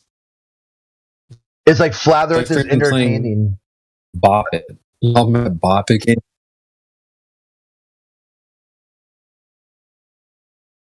Go ahead, Crit. Oh, okay. Yeah, like they'll tell you I think flat Earth is entertaining. They're entertained by it.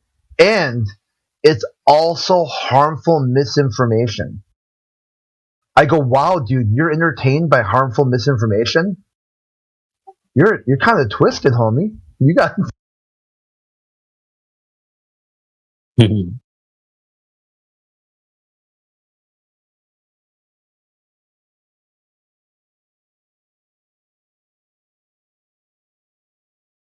But yeah, I just thought of that Bop It. Y'all remember that Bop It game? It'd be like, yeah, spin it, twist it, pull it. Well, it's like swap all. I mean, we could probably do another joke for that, but like swap those all out for different buzzwords that they use for a conversation. They'll say like science or gravity or refraction. You guys are probably familiar with some of them. Gravity, refraction. Oh, dude. And they're just slapping the button. The problem is that sometimes they're not even using the button at the right times. I've totally noticed people saying, like, I'll ask them, how did you measure curvature? And they'll say, Foucault's pendulum. So that's when it says, like, pull it, and you twist it, and it goes, like, you know, ah! Like, that's when you lose the game, okay? So... It's like, yeah, how do you know that the Earth is a sphere? You're like, moon phases. Oh, you fucked up. Yeah. Someone did that yesterday. That one. Yeah, someone did that yesterday. Eli's cousin or whatever. Professor Eli came in. He was on with his cousin or something, and his cousin goes, "Well, yeah. If the Earth was flat, we'd see a line on the moon for moon phases." Oh, well, you just screwed up. Exposed.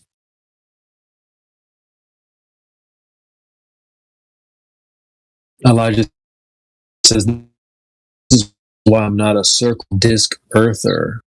I'm with you, man. I'm not that either. I don't think we should, and this is a PSA, I'm glad you brought this up. I don't think we should be out here saying anything about the shape of the Earth. I mean, this is just my 2 cents here, but we're only referring to the surface. No one knows the shape of this place. You cannot, I've said this before, you can go up, but you can't go out. You can zoom in, but you can't zoom out your eyeballs and see the whole Earth. You can't really leave reality and look back and take selfies of the Earth. And so, because of that, how would anyone know what shape this place is? How would anyone know what the entire layout of existence is? I don't think it's possible to quote unquote see the whole earth. So, circle, disc, dome, all these things, we don't know this, guys. That's why I'm even thinking about maybe coming up with an idea for a new server icon. Why does the earth doesn't have to be circular? Yeah, they're prominent flat earthers. Even my dear friend Gregory, I think, makes a case about the sun going in a circle. Yeah. That like super prominent flat earthers that just refuse to listen to any points about. Yeah. And it's like, okay, man. And this dude, I'm like, so there's this guy on Miggy's TikTok that's commenting, and he says that he finally seems reasonable enough in this comment where he's like, well, I'm not the best debater, but if you're looking for a good debate, here's some guys. And he gave me Globey McGlobeface or whatever his name is. So I went to his first video, and that's his video, and I was like, shit, man, sounds reasonable enough to me. Like it. So it's like, how you gonna? Because speaking out against it is kind of like stepping on somebody like Flat Earth Dave's toes, Ooh. But we've tried to the app and all that stuff. We've tried to put the bat signal out there, like reel it in, but it is what it is. Right. Yo, like birds could be flying over a lake in a circle, but doesn't mean the lake is a circle. Like that's my 2 cents on it. Is if you just look in nature, look at anything in nature, your heart, your hair, a lake. Just looking at the video and the graphic, all these things they're not shaped perfectly. I guess his point in the video is he's like, look at the sunset. It sets towards the left, in the north it sets towards the right, and on the equator it sets towards the middle. Now the left and right, that's a perspective change, and that's cool. But like Miggy and I have been bringing up, fam, on the equinox when that shit goes straight across the sky, like how does the circle thing work with that? There's nothing. Mm-hmm. There's no reason to try to come up with some model that answers that. Like it's just like we don't fucking know, fam. I'm with you. Well, I'm a little bit confused. I just got fucked up. With you on that. I might need some education on this. So I'm just going to listen. But I do want you to know that I am confused by the sun doesn't go in a circle. Or at least in a circular sort of shape. I'm not trying to debate. I'm trying to learn here because that was my understanding of it. Yeah, no doubt. The sun goes in an arc around you. Like in just an arc from your 180 degree perspective. That's number one. So it's like it's not like we've seen it go in a circle. Now, I guess one of the strongest points is that, well, you can see it go in a circle in the north. But at the same time, there are these other observations that seem like there's really no way to, without any further information, like direct information, you can't really explain it. Like the sun on the equinox and how it goes straight across the sky. I guess how do you that makes no sense. Can't explain the sun at all, right? Yep. All I do is speculate. If I start to speak of it, I have to listen. Because all I have are observations, actually. And that's it. Yeah, it's also another thing to because for instance, when you think about the stars, you can look towards the south, towards the equator, And if you had a time lapse, like we see all the time in the chat, like you can see the stars appearing to diverge in the other direction, and that's not a perspective thing. That's literally what appears to be happening. So that being the case, how the fuck would that work on a circle as well? Like there's no way around these points. No, I'm just trying to understand how the things in the sky move, right? Like, so, like they've done the star trails, and those are the ones that seem to be going like in a circular pattern, right, around the central point, right? And so in my mind, right, I'm assuming that the sun is similar to those bodies, and this is only because this has been my indoctrination, right? So this is how I still have it in my head, right, that the sun is a star, is just closer, right? And so I'm assuming that the sun would move similar to the other stars in a circular pattern if you could do a time lapse on it. So that's just my assumption. That's why I think that the sun kind of moves circular. That's all. Yeah. Yeah. We thought this. Well, it's hard not to think that. I still sometimes think it's a fucking circle, fam. Just let it go, right? But at the same time, there are other observations that for a fact it's like that doesn't work. Like I said, with the star trails, you have even though we know they go from east to west, they're diverging still. Like you can see the divergence. You can be on this side of the equator and look towards the south, and you can, if you have a time lapse, you can see the stars that are arcing in the way that we would experience them, and you can see the stars go in a straight path, and you can see the stars arc in the other direction, all in the same shot. If they were all moving in the same circular path, that's not possible. Seems like a little bit of a contradiction to me. I mean, I'm not sure if it's the way I understood it or the way it was articulated, but try it again to help me understand it. I just described what it looks like. They go circular, they go straight, and they go out, all in the same thing, and that's kind of somebody posted a picture. Somebody posted a picture so he could see it. That's what we're talking about. Have you got a meme reference? I don't know otherwise.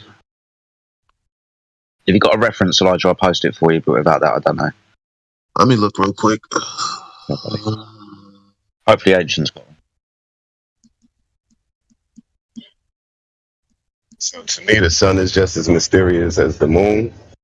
I don't claim any explanations of it. I just observe what it's able to do, its properties, things of that nature.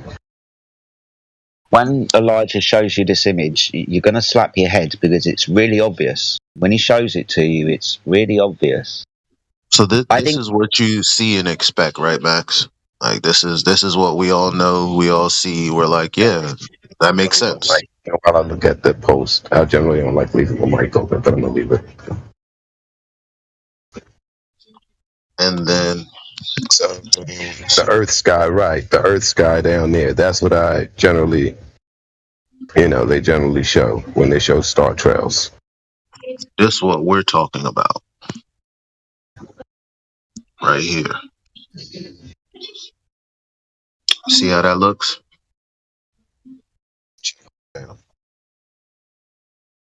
Weird, huh? Yeah, they look like they're still going in circular patterns, but in separate ways. Yeah, not all in the same direction. And through the middle, the one through the middle, is that going circular or is that going straight? It looks like it's arcing from the photo. I can't really tell what direction it goes, but it looks like it's arcing. So, but it appears to be going, straight through the center. We could put a parallel line, so the one in the middle would be I'm talking, the full extent. I'm not talking, the center part of it, but the full extent from the way the photo was taken. Perhaps I'm not sure. Yeah. So remember, I detailed that on this side it would arc one way, on the equator it doesn't arc, and on the south of the equator, it arcs the other way. All in the same shot. This is that. There's a good image posted by George as well that might help your point as well, Elijah. Okay, I see one where it's more spirally, and they have lines that are somewhat arcing, may not be arcing, ones that look like it could be parallel. Yes, I see that, and it's spiraling in all different directions. Yeah. Okay.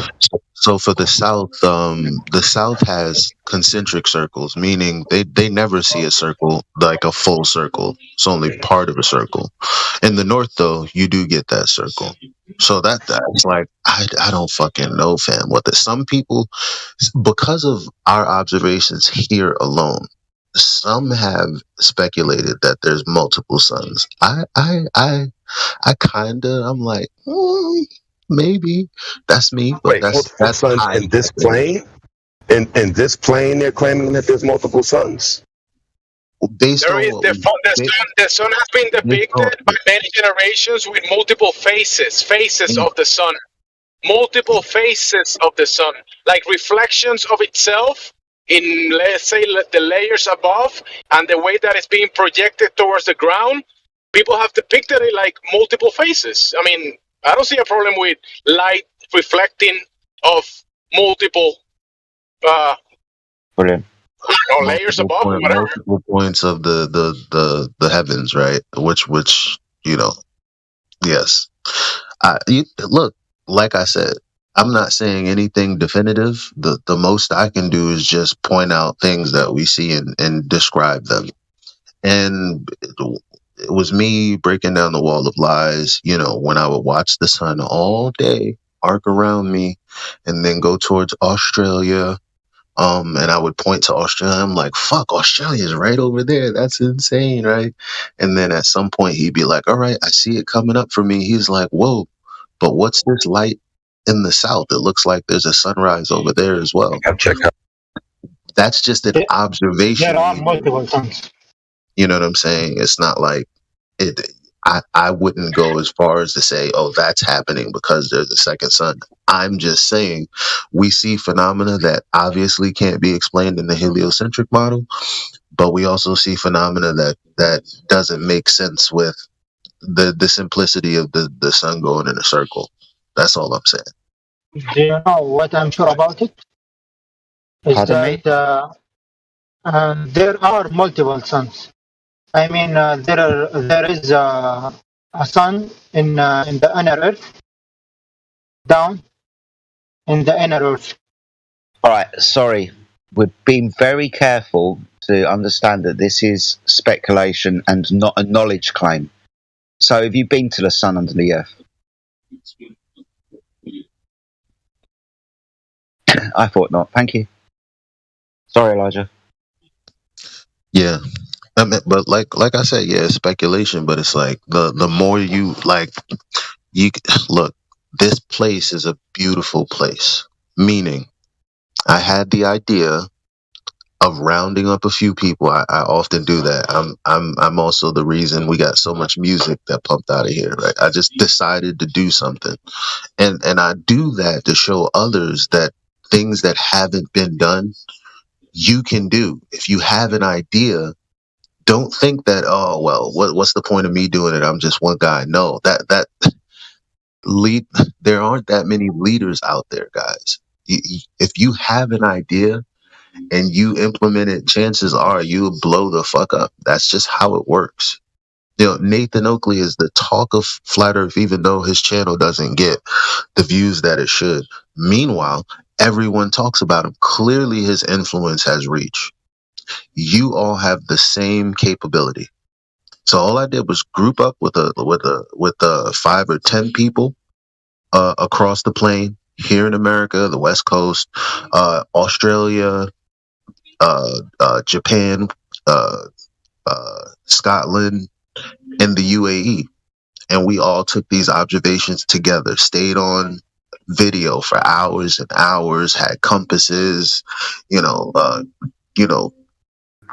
got angular measurements and tried our best to come up with some sort of like it started to form a sky, like it started to form an image, like a map, like a model in our mind, and we thought that was interesting. Is that the more we talked, the more like we had this mental image that all of us shared somehow, At the same time, though, it's very dangerous to be in a group and come to conclusions off of speculation that you cannot confirm, which is what I've always said. Doesn't matter how logical it seems, there's no evidence. You can't pull the trigger. But it is beautiful to note that the more you look, the more mystery there is, and we really don't know everything, and I can't know everything, Now, I know that, multiple suns goes against biblical cosmology. However, not if we're talking about reflections of the sun. Now, we know that's the case because people speculated that China had 3 suns and that they were making artificial suns. But when you look into it, you realize they're just talking about sundogs. So people in one location are like, "Oh, the sun is over here," and then there's another point of light somewhere off in the distance, and another somewhere off in the distance. I know that's a prismatic effect, but that's all I know. But then again, what the fuck are prismatic effects doing on a globe with the sun and no air in between, nothing for it to refract in that way? Makes no sense. So that was all that been tossed in the bin a long time ago. But really all it did was leave us with more questions. I have seen a video that I saw in this video. I saw multiple suns, maybe I think 6 suns, 6 or 5, I don't remember. But I think it's a reflection, like you say. And and I just want to point out as well, even when we see just one sun, be careful when we use the definite article, because that might not be an actual thing that we're seeing, because reflection, right? But thanks for that. Enjoyed that. I saw a map of the Hollow Earth. You know the Hollow Earth? The inner Earth. They have their own sun. They call it the central sun. Yeah. But I don't know if it's our sun or they have their own sun. I don't know. I saw. Have you seen Agartha picture? Yeah. They have their central sun. Yeah. Does this sun have a sunset? I don't know. Is Agartha inside the round Earth?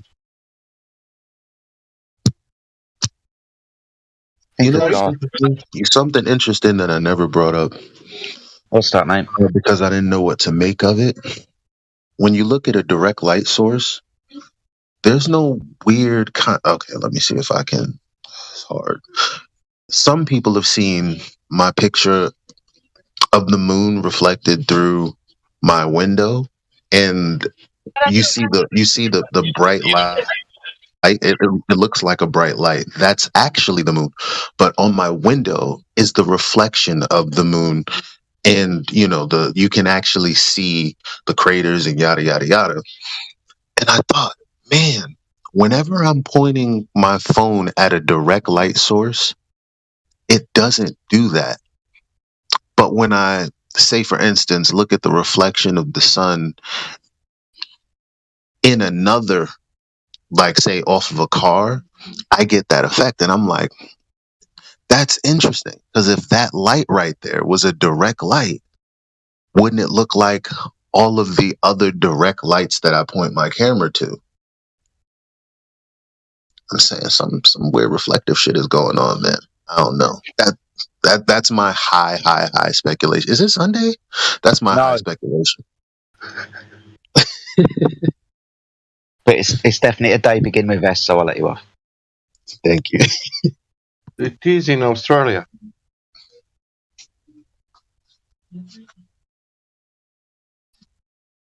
What was that, mate? Sorry, Bob. Something about Australia? It's Sunday in Australia. Oh, that's very, very true. Yep, Sunday in Australia.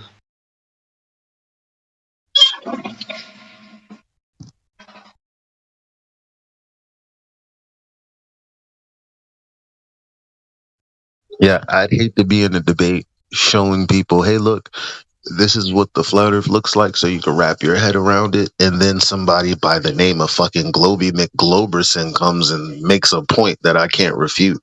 I'd be very fucking embarrassed. As a matter of fact, I've had hundreds of those moments. That's what shaped me to who I am today. I've made tons of fucking mistakes. The only difference between me and, you know, some of the others is that I'm willing to say, yeah, I was wrong on that. Like, the moment I realize I'm wrong on something, I come to the community and go, remember how hype I was talking? Yeah, I was wrong, fam. Just dump all that info out of your mind. Don't follow me on that. That was wrong. I feel like that's my responsibility. Some people don't do that. They have a flawed argument. Someone's defeated it in the corner. And because everyone else didn't see it, they just keep letting it rock. Nah, I've taken maybe thousands of arguments to Facebook. And if they were defeated, I would come back and let people know this isn't a good point. It's as simple as that.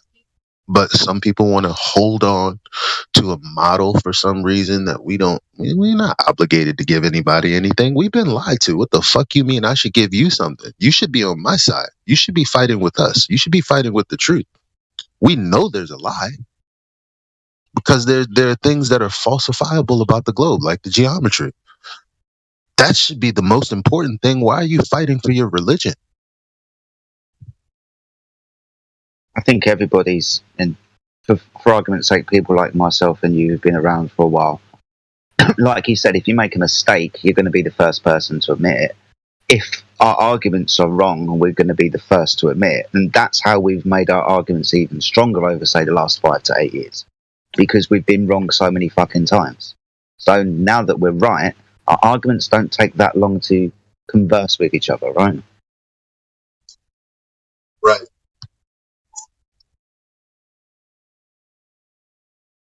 Especially making claims to things like the sun. I remember time ago, for example, when we used to be in this server, people used to come in and say, explain seasons. And we did. Don't do that anymore, do we, Elijah? We can't make any claims to a speculative model as into how the seasons work and say, the sun moves around in a circular pattern. Really? Are you sure? Yep, that's true. And think about how weird that is. Like, from a personal perspective, we all woke up one day and there was some piece of information that came across our consciousness. And we thought, what the fuck? Flat Earth? Huh? The globe isn't what? We all had that moment. And then we got online and these weirdos told us to tell them what the earth was. Tell me what seasons are. Tell me what the sun is then. Tell me what's underneath. That's the weirdest fucking thing you could do to me, bro. The fuck you mean tell you, what are you talking about? You know what I'm saying? Mm-hmm. Yeah. 100%, man.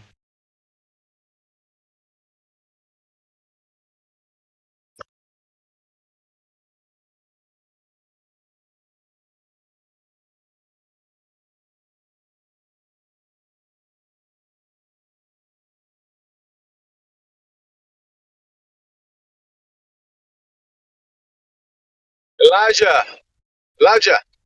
Yo, I'm here. Hey, bro. I posted an image a photograph that I took from a reflection of the sun coming through the ceiling of my apartment, reflecting of a mirror that I had on the floor up to the ceiling of my apartment. Look how it looks. Like in reference to what you were saying about the reflection of the sun and kind of looking at that. Yep. Now, yep, exactly. Hey, Jimsy has always been right there with me when it comes to the observations I've made about the sun. Like, make no mistake, I am a second sun earther.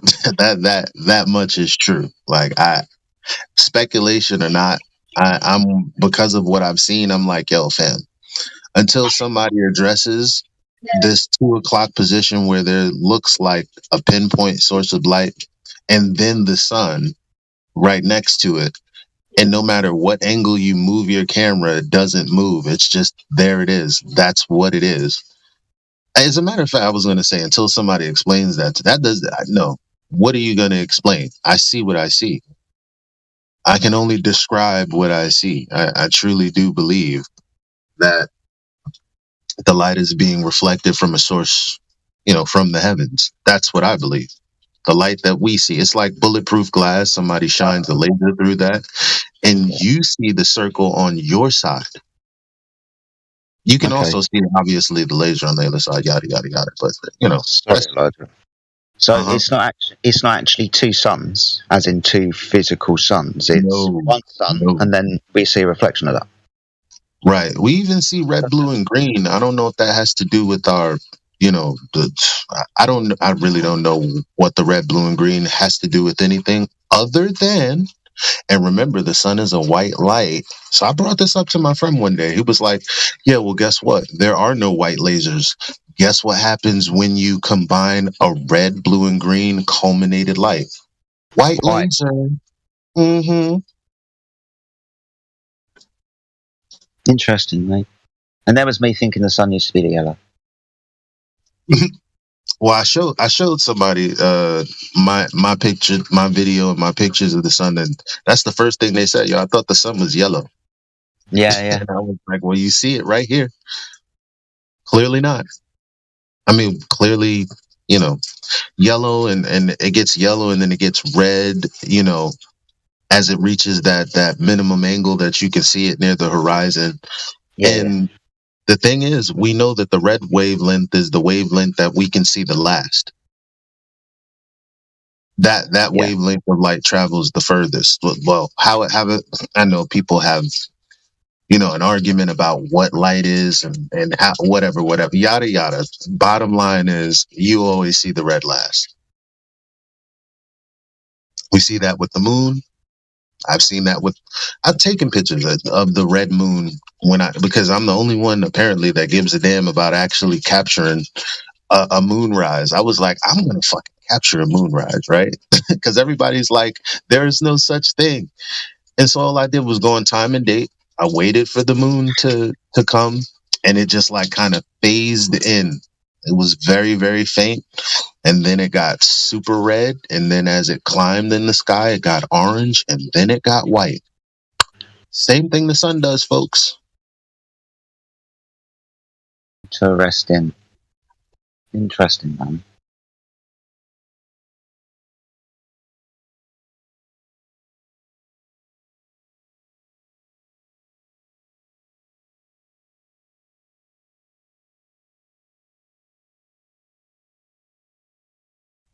I'm not gonna lie. I'm still. I always. So there's this group of people that they're square earthers, Enoch earthers, or whatever, right? Yeah. I know these people. Yep. And they speak as if they know something we don't know. But the thing is, like, when Globers do that, they're lying, right? When they speak like they know something you don't. The thing about these square earthers is when they speak like this to me, I believe it. They've shown me things. Yeah. Just because they show you things doesn't mean that they're right about their speculation. However, these fucking dudes know stuff. And they're like, well, check for yourself. Look at this observation at this particular time of the year or this particular time of the phase of the moon and blah, blah, blah, blah, blah. And you look and you're like, holy shit. Wow. That's interesting. Just remind me, because it's been a long time since I looked into the Ethiopian Enoch flat Earth square conception or whatever it's called. But they've got 2 suns in that model, right? Yeah. So I guess 2 projections or something like that. Yeah. So I'm going to use bad language. So a sun in the northern hemisphere and a sun in the southern hemisphere, right? Yep. And it's and that's why I like when people I try to I do tell people, well, think about what if the Earth was like in quadrants and the lights were just synchronized? How the fuck would you know? Like it's synchronized to look how it looks. Like what else could you do? When I say quadrant, it's like, but okay, you guys know what a quadrant is. So it's like the thing is, when you try to put that on a map, guess what happens when you straw man that reification? Pac-Man Earth. Yeah. I don't think that's what anyone was saying at all, ever. I think that's straw man, Pac-Man Earth. Yeah, very possibly. But we understand why they call it Pac-Man Earth, right? Because, for example, if you're going to fly from America to Japan, you're going to have to come off the edge of the Earth and reappear somewhere else on the other side of the Earth, right? Like a square piece of paper, you come off one side, as in a Pac-Man game, and then reappear on the other side. That's the general idea, right? Yep. Yeah. See, with the sun, moon, and stars, I can't remember his first name, something Kelly, Ned Kelly, or something like that. Yeah, yeah. So I really liked his models and descriptions, and especially the explanations of the sun, moon, and stars, because solved a lot of questions. The equinox being one of them, right? But still, traveling from one side of the Earth to another was my primary problem, because it invoked that type of Pac-Man magic. It answered a lot of questions, especially if you're talking about an Enochian type of cosmology, where you've got gates in the sky, for example, for the sun and moon to come in and go out of. So yeah, I was up with that all day long, but it's just that idea of going from America to Japan, and you're going to have to Pac-Man it there. See, but I don't want to throw Indio into this, because I like take these words very lightly. But when I was using Google Earth, and I was at the beach to try to figure out how far the lighthouse was from me in New Jersey, and I live in Brooklyn. I was at Coney Island in Brooklyn. And I thought to myself, this is interesting. I wish I had more of an aerial view, because based on my perspective, the orientation of that land is nothing like what I'm looking at in Google Earth at all. And Indio said, that's weird, because every time I go to New York and I look at the map and I look in reality, it's like fucking confusing, because nothing looks like it matches up. From a orientation standpoint. And I keep telling people, you don't know how the light shines on the Earth. For instance, with my bike, it's a circular light, but it's a square light that takes up the area on the floor or wherever it's shining on. It's a square. So it's like, at the same time, do we really know the orientation of these continents? Like, if you put it on a map in a certain way, you'll have someone believe, well, you would have to go here and then poof, end up here. It's like, what do we really know about the orientation of the Earth anyway? Like, people have traveled thinking, oh, I should end up here. And guess what? They've ended up somewhere else. That's already a thing. His name is Christopher Columbus, and tons of others. So it's like, what do we know and don't know? It's a mystery still. Yeah, you are right, buddy. I've got to remember that, really. I have absolutely no idea what the shape of the Earth is, so why would I suggest that magic has to take place to get from one place to another? I don't actually know the orientation. So yeah, good point, man. Good point. Oh, and so one of the points that the Square Earthers brought up, after was it a lunar eclipse or a solar eclipse? By the way, solar eclipses happen like 15 days after a lunar eclipse all the time, like always, or vice versa, whichever it is. Yeah, that's something I didn't know. But anyway, so man says, yeah, in 7 days the moon is gonna jump from gate 1 to gate this. Now, in simple terms, you have the moon in the sky every day. Like say you have a house and you have a tree line, right? And every day or every night the sun comes up over the tree line a little further to the right and a little further to the right.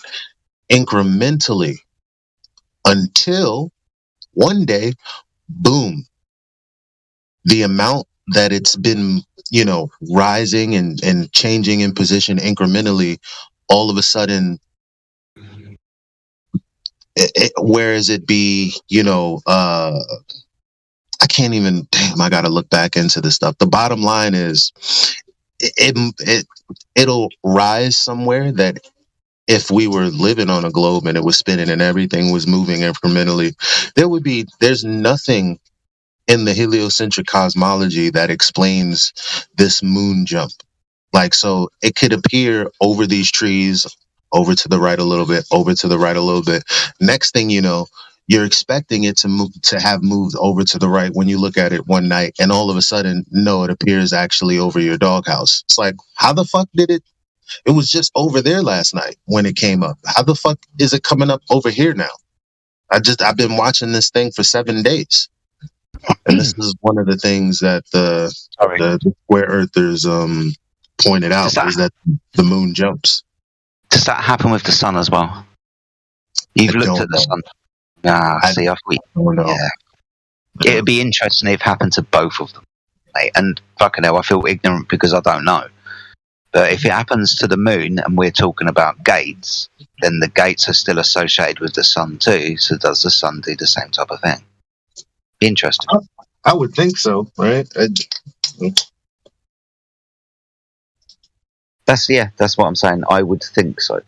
Don't know. I think the gates, there's a possibility that the light, since it might be going through multiple layers, since depending on the angle of the light, the layers might be kind of like causing an effect that it looks like it's going through gates or layers. Yeah, possibly, mate. Can't say no. It's possible. I don't know. That's the thing. Definitely don't. When I see the reflection of, let's say the example that I made myself, because if you reflect the light on, let's say, a flat surface of whatever, you're not gonna have that effect that it looks like the moon, or the example that I kind of demonstrated. But if the light is being reflected of some type of surface, like a concave surface, because that's the mirror that I was reflecting the light on. It was kind of like a concave mirror. So it's possible that there could be multiple layers above. There could be a flat one. There could be a concave one. That I'm just saying, just adding that. It could be like multiple, one on top of each other. And then what is have been described by many generations and our ancestors as the Most High, the throne of God, the city of God up in heaven. I mean, above that. Yeah, go ahead.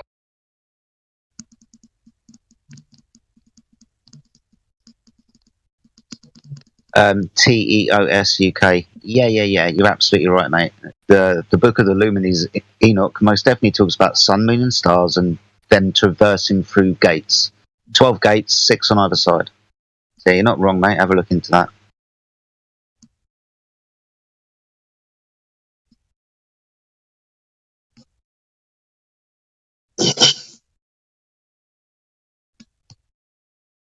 That lunar jump, though, is quite interesting, Elijah, mate.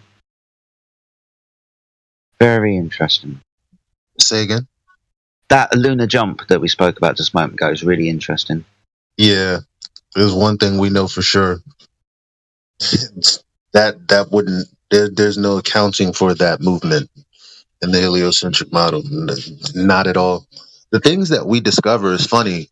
When we point these things out, Globers don't even know how to respond to it because there's no anti-argument against it.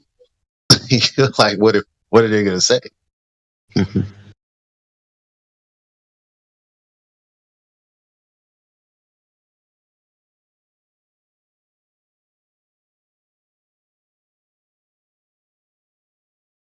No, here we go. Here, this is the moon image right here.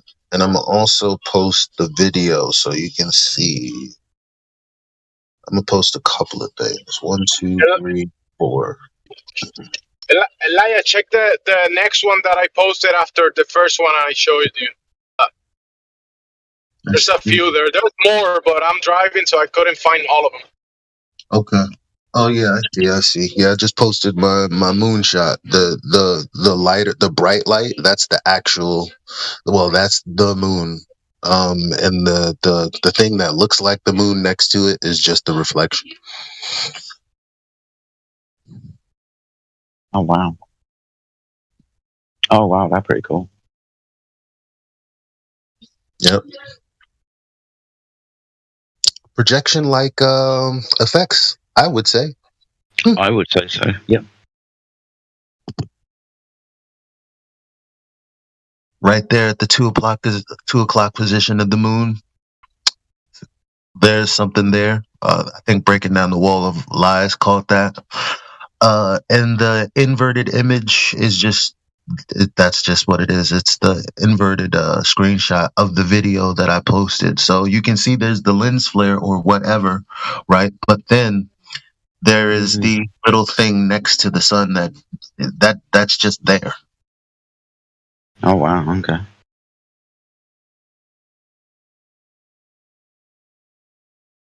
And it's situational. It only happens at certain times of the year. So I said, the sun's light is directional too. So I started taking video of the sun, and I realized there's more glare at certain times of the day. As a matter of fact, there's more. It's very weird because this is the opposite of what I would think. There's more glare toward when at 10 o'clock in the morning versus 1 o'clock in the afternoon. And again, that even though the sun is further, it simply may just be that, well, in one instance, it's shining directly at me, and in another instance, it kind of isn't. And another thing, that Redman, he used to post videos, and I said, wow, look at him at the top of that high-rise building. You can, even though the sun is out, it's like morning or something like that. In the direction of the sun, the land is darker than when he went to the, I want to say, northeast part of the building, where the light was shining brightest on the land. And I was like, how do people not see these distinct things? Like, you know what I mean?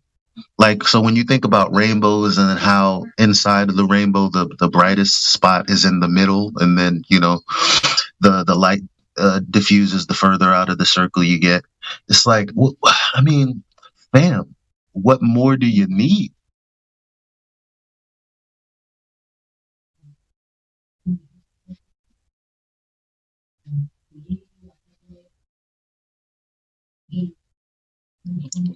What's interesting is that I didn't make any claims. I'm just describing what I'm seeing.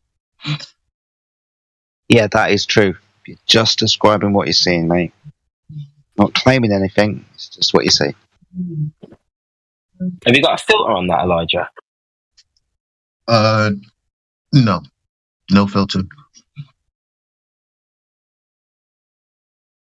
See, the thing is, I started looking for this effect, and I thought it was bunk because I couldn't find it until one day. Like I said, it was a certain time of the year, and I was like, "Holy shit, MJ, there it is!"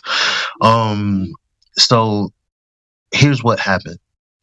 I had already started speculating with the rainbows and stuff about the sun. Maybe one came after. I can't really remember, but we found a video of a guy who was like, look what's next to the sun. He used a pair of yellow sunglasses, one of the lenses from there, and he put it in front of his camera. He looked at the sun, and he got this effect that I got. It was a little clearer, though. And I thought, holy shit, I shared that with everyone. Like 3 days later, this video had been up for like 3 or 4 years. Guess what? After we spoke about it, the creator took it down. Interesting. So I couldn't really explain to people what I saw because I didn't have that video until I captured it myself. But it's weird that something that was up for 3 years would just arbitrarily be taken down right after we spoke about it. Because we had held on to it for like a week or two. We're like, oh, we're not going to talk about it. We don't want to sound crazy in the live stream. And then one day we pulled the trigger, spoke about it. Next day, video was gone.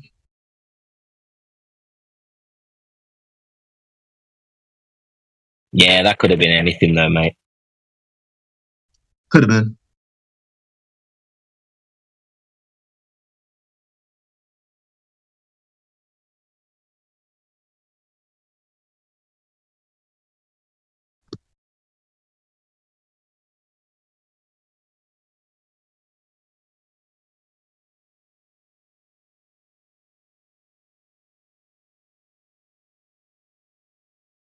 They're really good images though, mate. I can't stop looking at them. They seem cosmic. They seem really weird. Yeah, type in oh damn, he's not in the server right now. Yeah, Breaking Down the Wall of Lies. He had a telescope. No, he had a P1000, and he would get these images in the sky. And he used to get crazy fucking images, bro. Like crazy images or pictures. And that moon shot is one of them.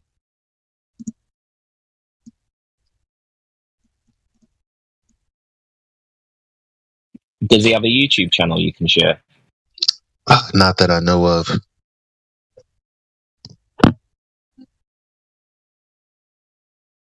He used to be like a regular in here. Hopefully one day he returns. Hoping he's all right.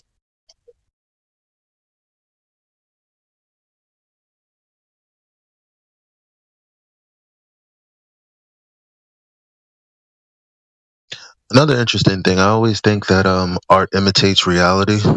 So with this this inverted image, if you type in Thra 3 Suns from Dark Crystal, it looks damn near like this. Oh, you can see it right here in the image that I posted. That was the point. I was like, look at that. I'm not the only person who realized this. This dude's artistry is ripped right from real world observation. There's no denying it. The color and everything. Because you got the red sun, you got the red one at the bottom, you got the bluish one off to the right at the 2 o'clock position, and then you have the bigger orb that's yellow. Well, in my case, it's bright white, and then you have pink, and then you have blue off to the side. Not much difference there.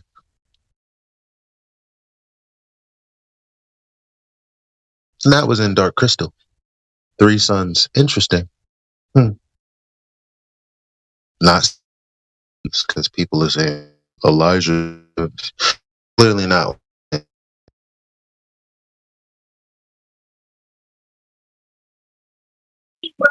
Yeah, this is really interesting to me because I've only just started to learn about light from, I think it was Walter Lewin or someone. I only started to realise that all colours are contained within light, and this is why we're seeing all the colours, isn't it?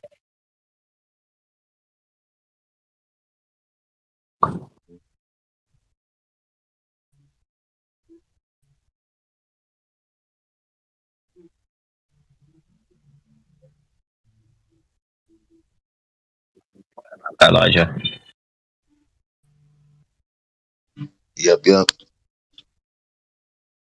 Keep in mind we're storming TikTok, guys. So whenever you get a chance, go ahead and subscribe to Miggy's channel or Mayhem's channel. I don't think I'll be doing Flat Earth on my TikTok channel. However, I might just build another TikTok specifically for Flat Earth because the one I have now, I'm just building for business. Oh, not this one. Don't subscribe. Well, subscribe if no, I'm deleting it. Dude made a good point though. Hey Elijah, how do you mean excuse me, building it for business? Like building it up to sell or what do you mean? Something you do on your own? Yes. Yes and yes. Cheers. There's a lot of content creators that use TikTok as a funnel, and it seems very fucking effective. Very effective from what I've seen. I had fought on doing it like for so long, and there's nobody like. I don't really see many content creators do like, you know, talking about what I do in the way of business either. But you know, my peoples, they're like, nah, man, there are people making tons of money. She showed me, and I was like, wow, what? TikTok for real? All right, I guess. Just show me what to do. She showed me what to do. I had 1,000 followers like the next week, and I was like, wow. I haven't used it yet though, because kind of in the middle of dealing with things at the moment.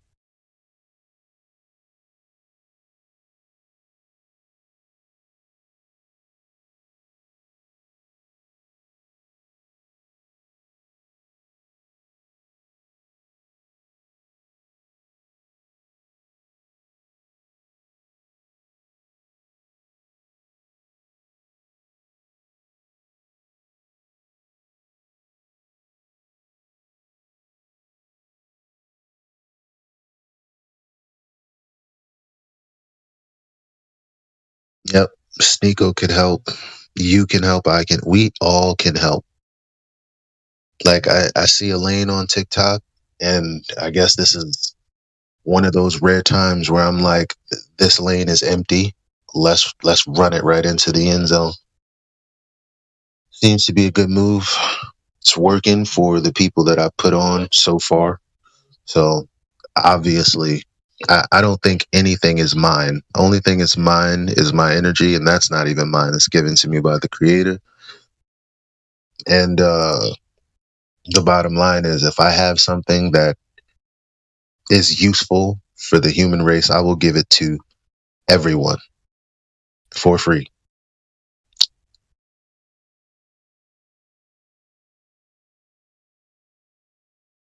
That's just how I roll.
I like to argue in a way that my defense is actually turning the other cheek. The real turning, not letting somebody beat the shit out of you. That's not the point of turning the other cheek. At least biblically speaking, the point is that when someone does you wrong,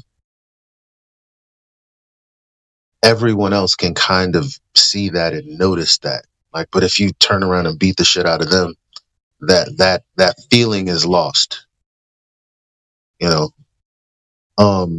But when, like, for instance, there's nothing to ridicule about what I've shared. I haven't made any claims. I'm just like, look, guys, this is really cool. Imagine someone coming by and going, "You're a retard. You're stupid. What's your argument? What is there to refute? There isn't even a claim on the table." That's turning the other cheek. Not, oh, well, you're dumb. Oh, you don't have to do all that. Just let the work do itself.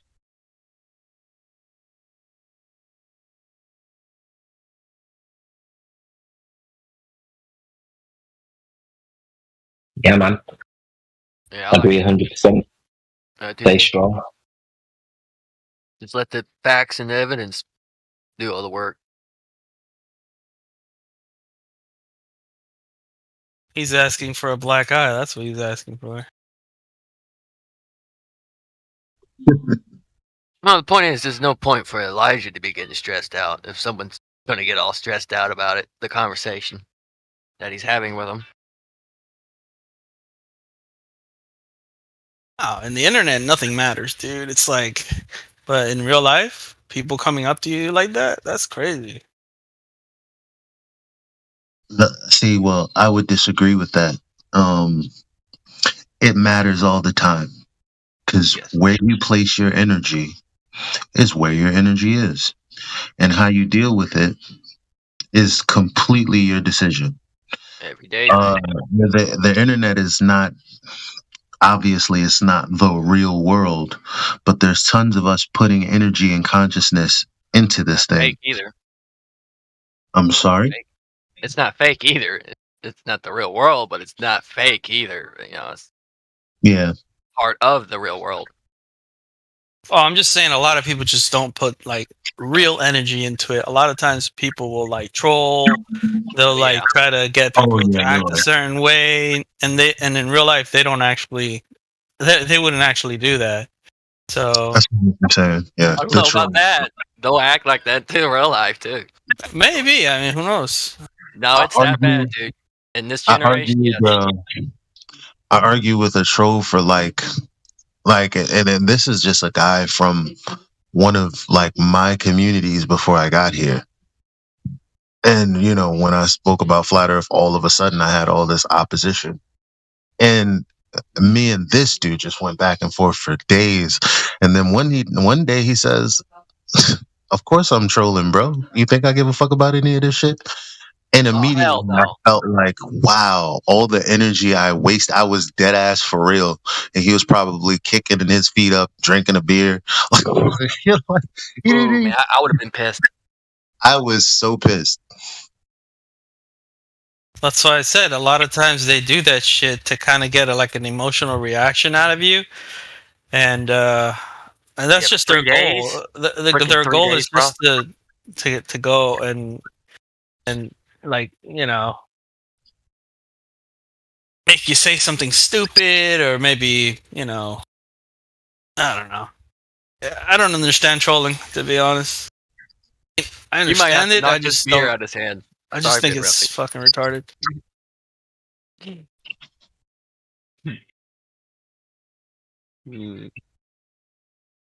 But I grew up before the internet, so I mean, I don't know.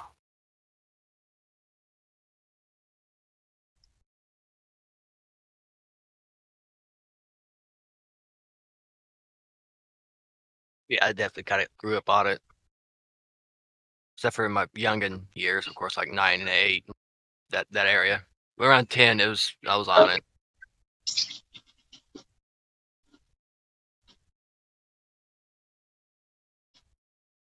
Well, not necessarily on it at 10. I was off and on it just a little bit. It didn't really take off yet at that time. Imagine if some crazy shit were to happen and like something happens to technology that we're like stuck back in bronze,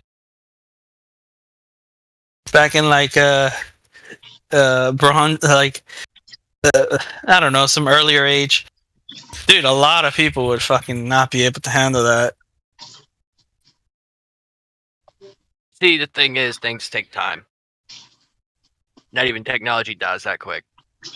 Well, I mean, there are technologies that could make our current technology obsolete. Like, yeah. What's that? I forgot what weapon that is. The one that destroys all. EMP. Yeah, like an EMP. Yeah. That's dangerous. That's actually more dangerous, I think, than anything else. Oh, I mean, a nuke would probably be the most dangerous, but think about it. If it can do that, sorry. I was just I don't know much about EMPs other than when I play video games, other than when I see movies, and it's tied to,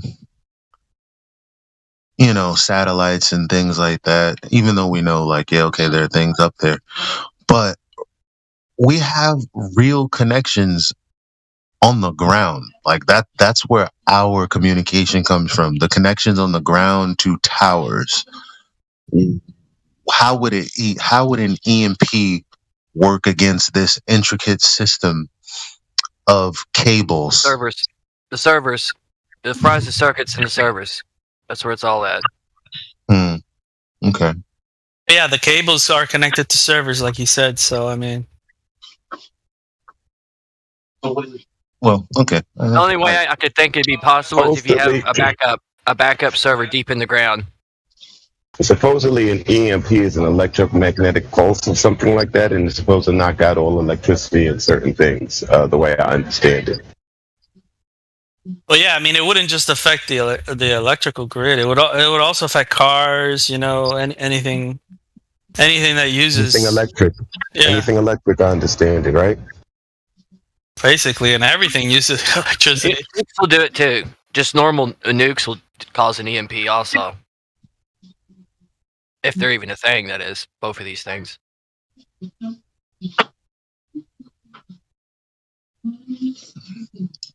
I'm definitely not in on the nuke situation. But EMPs, okay. Jury's still out. Right, I stand with you on that one. I don't think they want to hurt their advantage, though. Their own technology. That's the thing. They have an advantage, and that's probably 20, 40 years of technology that we don't know about. Militarily, whatever, any possible way you could think of.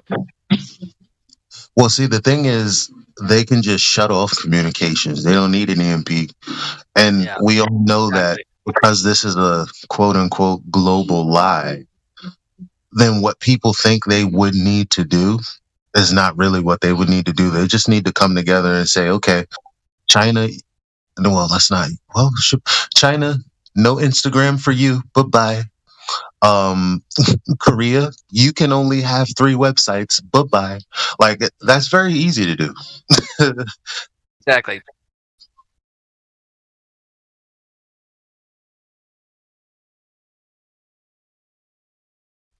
You want to talk shit? We'll just turn your smart meter off. Boom, there. No power for you.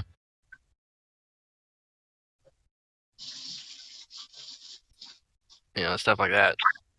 I think going back to some of the old ways, not even going back to some of the old ways. Well, yeah, going back to some of the old ways, because make no mistake, that's what wealthy families do.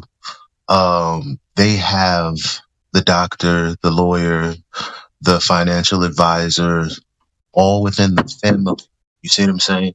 Like, we need to have that for our families to be protected against anything that could happen.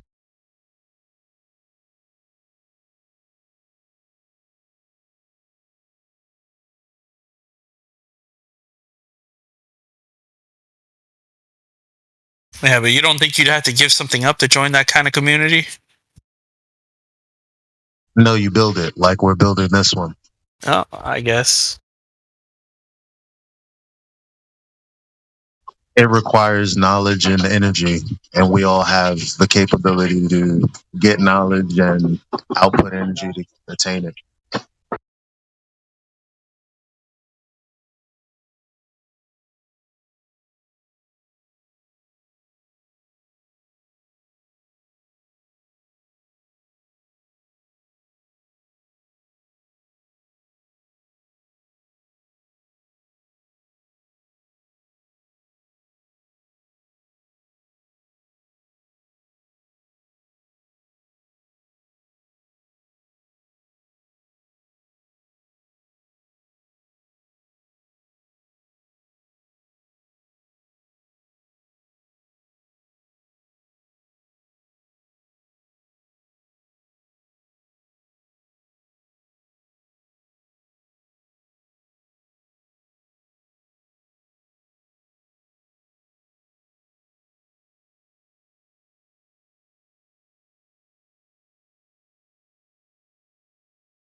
Yeah, living here in Florida, I've dealt with like hurricanes a few times, and I've gone like weeks without power.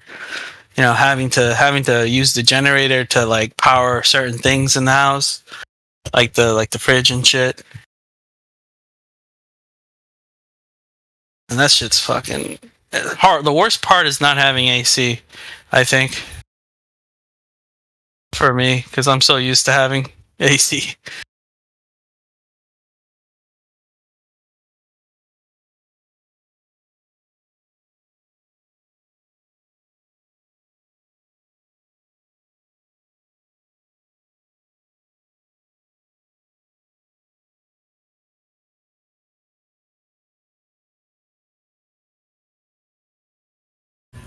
I know where I'd be without AC. I'd be at the sea shore, at the beach.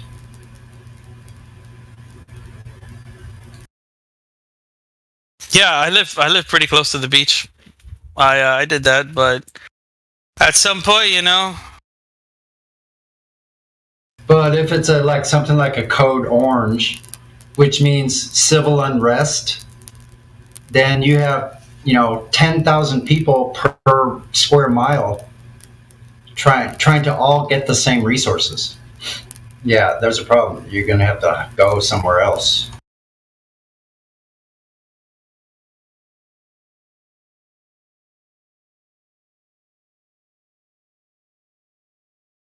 It wasn't really chaotic here because the neighborhood that I live in is pretty good. It's a good neighborhood, and but I can imagine like somewhere else, somewhere like Chicago or like somewhere in California, like if the power were to go out there for a long time. Like where I am. Where are you right now? San Diego. Yeah, yeah. Like something like that, you'd be like the people there would go crazy. Yeah, fortunately here in this county, there's a lot of wild areas. All you have to do is go east a little bit. But the problem with that, in the summer, it gets up to 115 degrees. Oh, wow. Places. Yeah, on the deserts mostly, but in the East County before the foothills, which the foothills are going up to mountains, over those mountains, which is the coastal mountain range. Once you get over there, you're in pure desert, lower desert. And but in East County here, it gets like 105 and above in the summer. Yeah. So if you don't have a water source, if you're not close to a water source, you're screwed. You'll never make it. So I hope it never comes to that because, like, look, I'm not young anymore. I'm very athletic, but I've got some issues. Not saying that couldn't be taken care of. It's kind of a strange topic. I didn't mean to divert like this.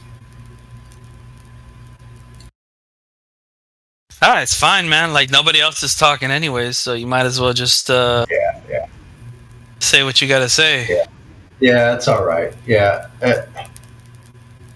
it's all suppositional because none of us really have lived in those kind of conditions, at least not for very long. We may have like while traveling or something like that, but like I did when I was younger out on sailing, traveling, and I've seen third world countries. I've actually mingled with those people in their markets, in their town squares, and it's very interesting. Most Americans have no idea what that looks and feels like when you're in the middle of it.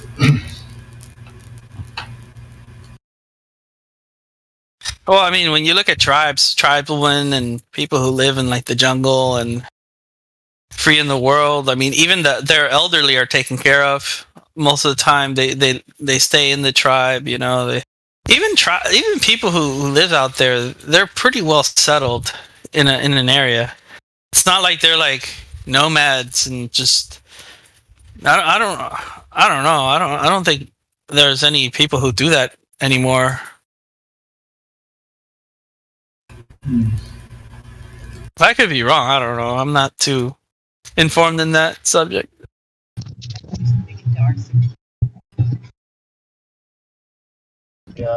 Man has the ability to adapt to his environment.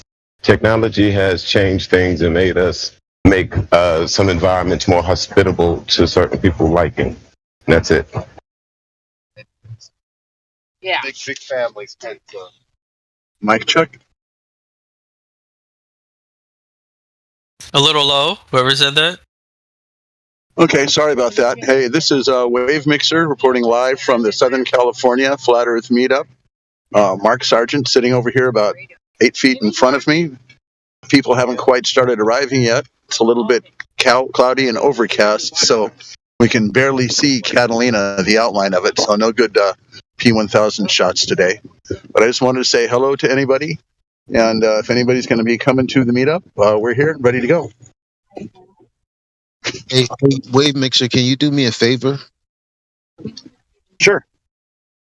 If you do get the chance, can you tell Mark Sargent that somehow some of my music got onto his website, and I truly, truly appreciate it, and I support him as well. This is one of the people you've got his music. Oh yeah, no, very very welcome, man. It's Elijah. Oh hey, Elijah. Awesome, man. How you doing? Yeah, I'm doing well. Getting ready for a long day of Flat Earth talk. Nice, nice. Well, enjoy, brother. Enjoy. Yeah, yeah. Thank you, thank you. And if you ever do any more music stuff, let me know. Okay. Absolutely. All right. Thank you. All right, everybody. I'm going to log out of here and start talking with some real live people. Hopefully, more people will be joining us. You want to make sure.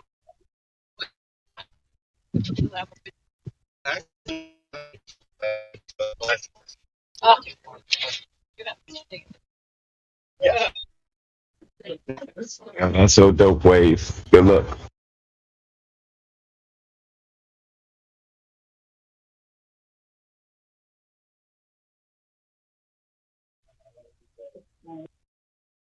Yeah, awesome. Yeah, I want to get I want to get more and more of us going out to these events. You know, I guess someday I'll be some sort of a promoter. I want these things to get ginormous all over the states. Hopefully, spread that over to our friends across the pond.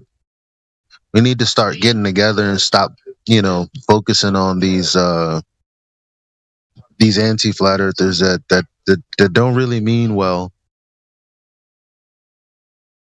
and speak to the globe earthers that are just trying to figure out what's going on.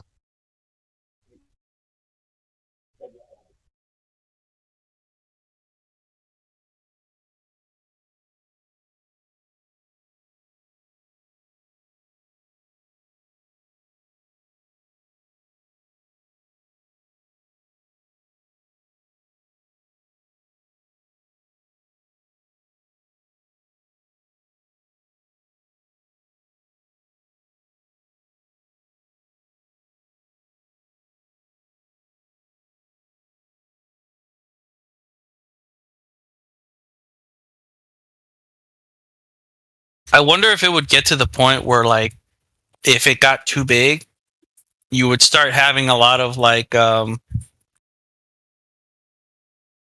anti flat Earth people there, like actually coming and protesting, and I don't know.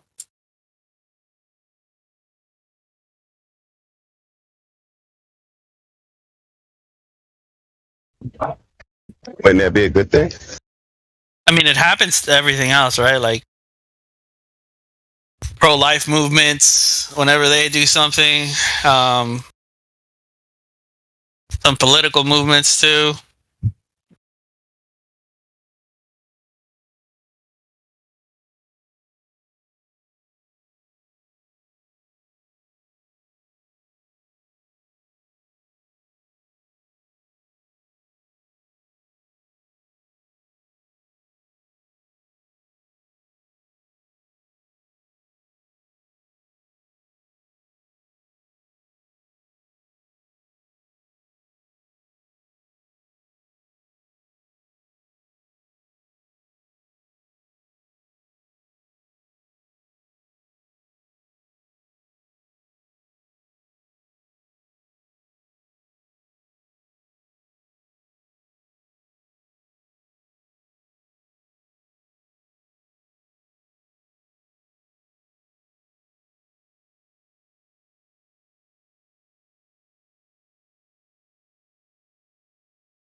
when I last checked out, I was asking about the sun because some new information was being introduced to me that I hadn't necessarily ingested at that point.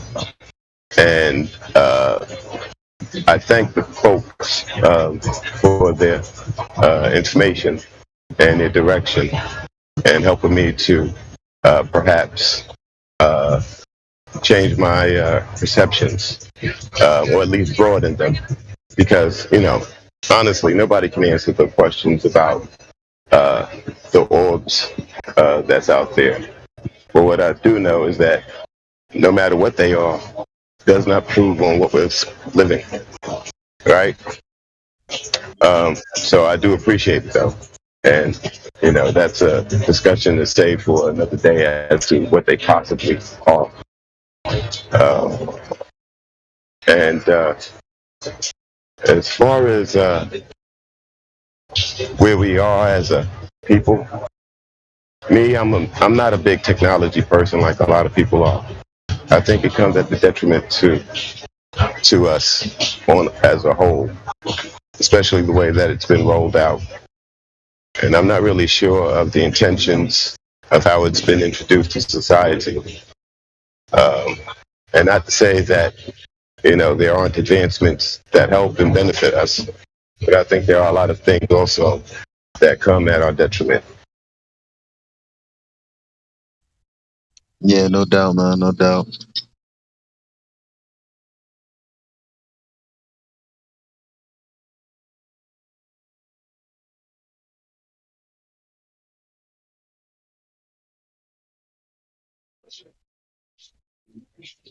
About the sun is it's life sustaining.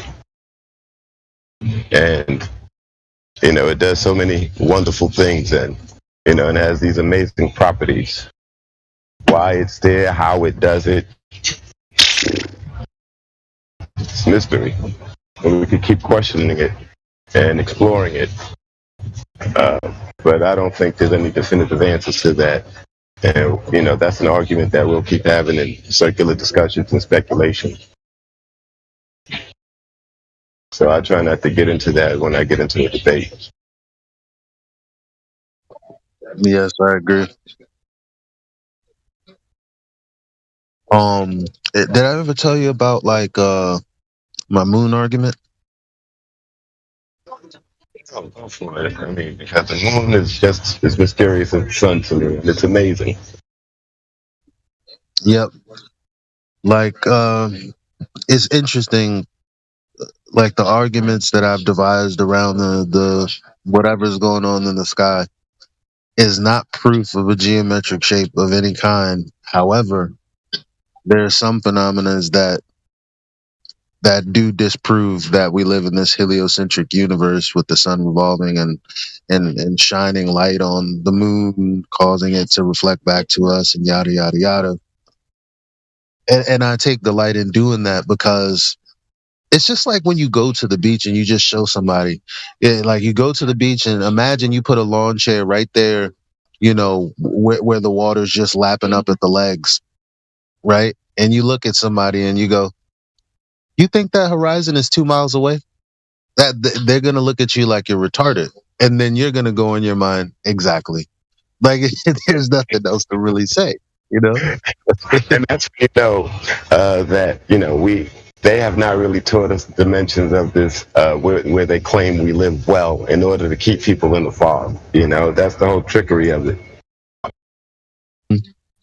A little knowledge is a dangerous thing, right? I'm sorry, Elijah. I just want to say this. A little knowledge is a dangerous thing. And that's what they provide to us, during this indoctrination process, and they do it over and over and over until it's feeding into you like a Pavlovian dog response, And so that's the trickery with it. That's it. I had Go ahead, Elijah. Just real quick. There was one very heated discussion I got into with my stepson, and at the end of that discussion, he was like, "Oh, you meant this way." Oh, like he was arguing and totally didn't even really understand where I was coming from. I had tried to filter information here and there. He had actually went to school, And came back and told me, yeah, the fucking half my class kind of like disrupted the class in science when they were talking about gravity and stuff. And I thought that was awesome. But he never he didn't let go of the space religion, the religious part of the space portion. And I said, okay. I waited. Then one day I showed him an observation of the. What did you ask? Oh, I showed him an observation of the moon, and that's the first time he said, "If it's not what I thought, then what is it?" I was like, "Oh, now you're interested. Show you a little bit of the sky, huh?" Yeah, that's something we deal with quite a bit here, Eli. The people come in, they have a red herring idea or a straw man of what flat Earth is, and we continue on with the conversation and don't realize it till we've had an hour or two discussion with the person that they've been thinking it's totally something different than what we actually know it to be. I had my, I was at St. Joseph last night, Michigan, which is where Benton Harbor is, their sister cities, 62 miles across from Chicago. It was about an hour and a half, 2 hours before, the sun was moving away. And I had my P1000 set up on my tripod, and I was, sitting across the boardwalk or the sidewalk, just waiting for the sun to get lower so I could see a sunset. This guy walks by, and he looks at my camera, and he looks at me, he goes, "Is that your camera?" I go, "Yeah." And then he goes, I'm looking out, across Chicago, see if I see Chicago, but definitely the sunset. And he goes, well, then he sat down next to me and went, "You can't see Chicago." And I said, "Why not?" And then he actually took his right hand or right arm and did a bend, did a bend, because of the bend, he did it with his arm as well, his hand as well. I thought that was so funny. He was a mechanical engineer, and I was calm and cool and collected, and I could tell he was getting a little upset.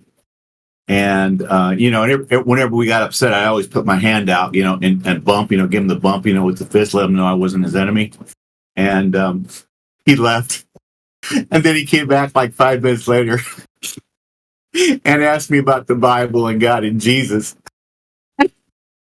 I told him, "Hey, there's no ball in the Bible. I'm sorry, guys. There's no ball in the Bible." And he said, "You've been indoctrinated." And I said, "No, you're a mechanical engineer. You've just been indoctrinated a little bit more than the rest of us. And it's okay. It's all right. This is probably the first time you heard about it." And I was just sitting there, just minding my own business, having a great time, and waiting for the sun to get a little lower in the sky so I could get the sun and the horizon all in one video, which I posted, earlier today. And it is so much. And I didn't even get into virology. I was about ready to go virology, and I went, no, I can't do that. And so, but it was so much fun, man. I tell you, I love the beaches. I'm heading down to Indiana Dunes Beach, which is about 20 miles from here in a little bit, and take a look at Chicago because it's actually cleared up a little bit. So 28 miles away down the beach. Cool, man. It is so much fun. Anyway. Jim, it's like how mechanical engineer doesn't understand level.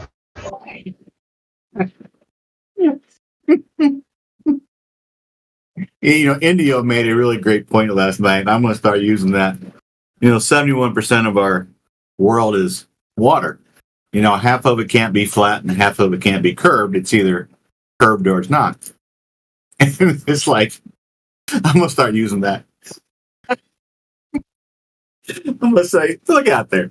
You see any curvature left to right and going straight, and you see any curvature whatsoever, it's just like, give me a break. I tell you what, you can forget every single argument for our stationary plane. Just use water. Game's over.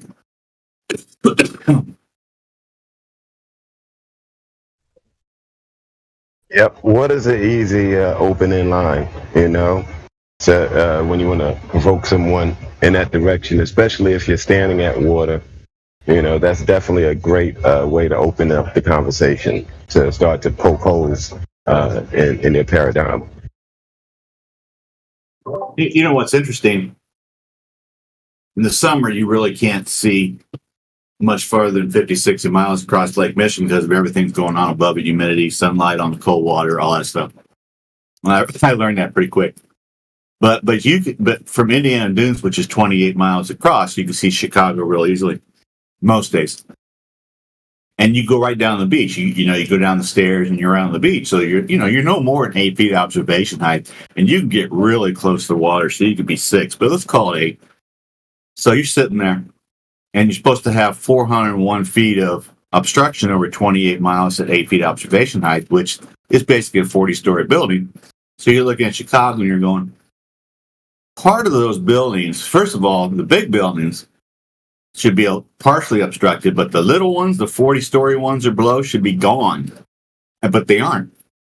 So what a great startup conversation tool if you have your P1000 set up there on a tripod. People are walking by.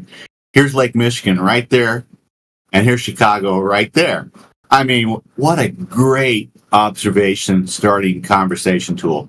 Perfect.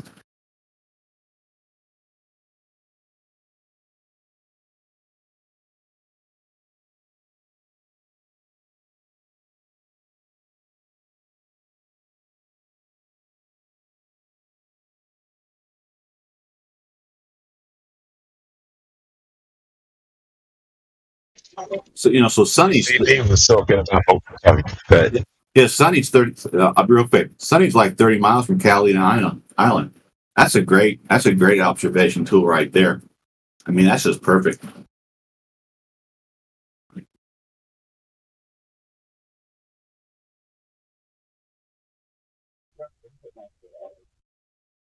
Like, even I'm still indoctrinated. The whole virology discussion. I have no idea where to begin. I mean, I know the difference between science and pseudoscience, but especially being friends with Adam Meakin, it's probably more nuanced than I don't know what is and what isn't in that field. I guess because I haven't really looked into it. It's like like I've always realized, right, that because I was always into politics, so sometimes I watch journalists that are in South America. Sometimes I watch journalists that are in Europe. Sometimes I just watch local journalism or somebody on the West Coast. And I realized, every time I get sick, it's particular. Now, these aren't viruses, right? These are just like, common cold things like that. And it's like, it's interesting. When I get the sniffles and I'm watching another journalist somewhere totally not in my climate,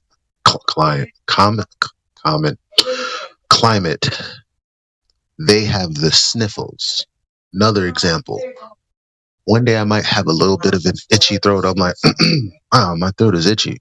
Somebody somewhere way over the fuck there, not in New York City, not on the East Coast, they're going, yeah, excuse me, y'all, sorry, got a little something. And I'm like, that's fucking interesting, man, that they would have some of the kinds of effects that it's not like, it's like little things, because I never really get sick, right? So it's like I might have a little bit of a scratchy throat, or I might have a little bit of a clogged nose. It's not like I have a little bit of a clogged nose and they have a little bit of an itchy throat. Like, they have the same symptoms that I do. And I'm like, yeah, I don't believe that I walked into that 7-Eleven and that dude sneezed and all of a sudden now I have his cold. I've been stopped believing in that. But, yeah, especially with your girlfriend is sick. You have to get the soup and you have to, cook and do all that. And you still have to kiss her, or she's going to feel.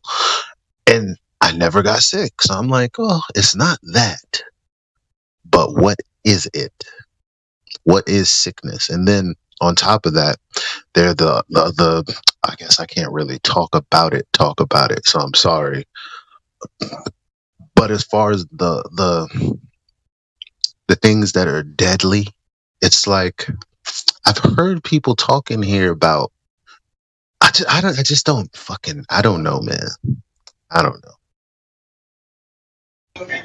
I can speak to what I know about.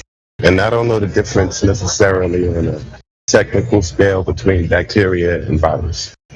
Right? So let me put that out there now. If you guys want to try to elaborate on that later, that's fine. But I know that when I was a kid, we got the chicken pox. They didn't have a varicella vaccination at this point.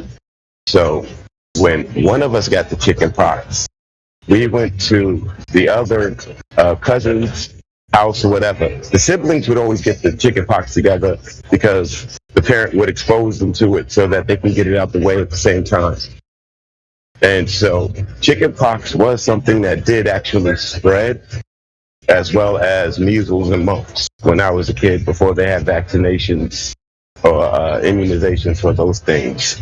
So I can't really speak to it, but I can know that it could be coincidental. I can't really say, but I do know that I have those anecdotal stories.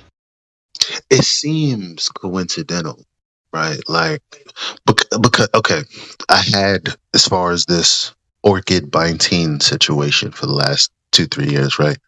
And there's still, by the way, if you were hook, line, and sinker, then the effect that this thing had in January or March, whenever people got wind of it, is the same effect it has on those people today if an article comes out. I'm like, oh, fuck, man, don't we know this is bullshit about it? So my point is that just like everything is cyclical, what if certain conditions that make us exhibit certain illnesses, what if that's also cyclical and it happens to those that aren't prepared for it?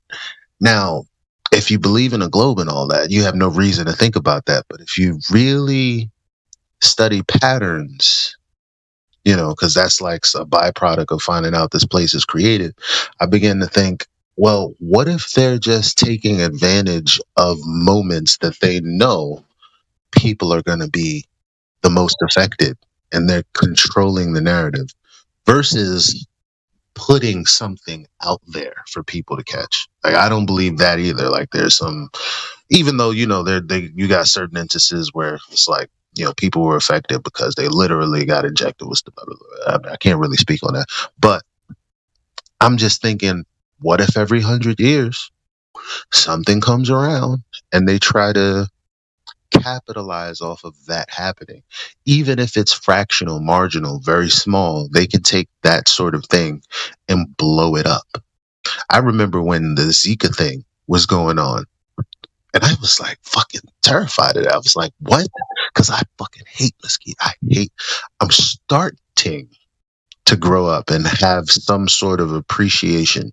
Not appreciation yet, but I'm like, you know what?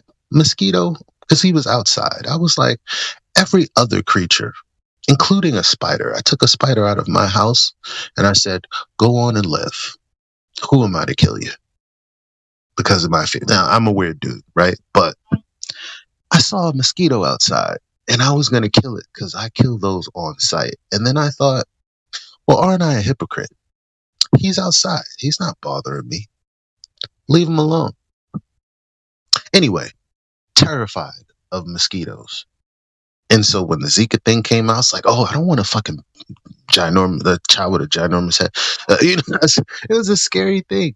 And then I thought, wow, had I not been into politics, I wouldn't have known that they put things inside a bill that made it seem like it had to do with health and everything. But it turns out that they have other nefarious shit in here that is completely non sequitur to that.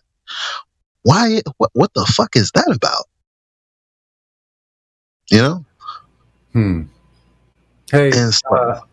Hey, on that subject, have you ever had a moment where you kind of unthinkingly, perhaps accidentally killed an animal, and I'll just tell the story. It's still emotional for me because it's only a bird. Like this, I was in Washington State. I lived there with my wife after the Navy, and we lived up there for 4 years.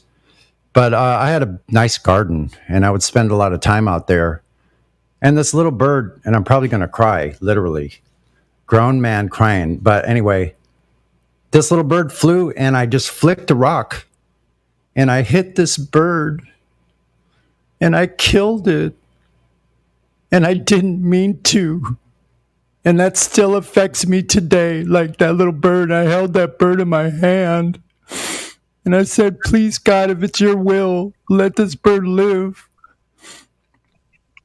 I don't know why I'm so emotional about that. I think it's because I sense my own mortality now more than ever. I know I'm not going to be here forever. I don't know. Sorry, I didn't mean to get emotional. No, you're compassionate, man. I apologize. That's how I think people should view it. Look, I don't take part in having to eat live things. I don't like it. It is the way God, positioned it, us. I don't know why, but it is what it is. But I don't enjoy it. I don't enjoy having to take part in life and killing it, or I've never killed something and cooked it and eat it. But what I'm doing is far worse. Like I'm complicit in this system that puts animals in cages in bad circumstances, and I don't like that. But again, just like anybody else, I try to ignore it, not think about it. So, man, look, I really respect that about you, man. That's what's up. Not a lot of us really have those feelings. Yeah. I'll piggyback on what Elijah said. I won't get any deeper than that until we go off live stream and go somewhere else and talk. But when it's a BOGO sale, my friends, buy one, get one free. It's a two for one. If you've been lied about virology or cosmology, you've been lied about the other one too.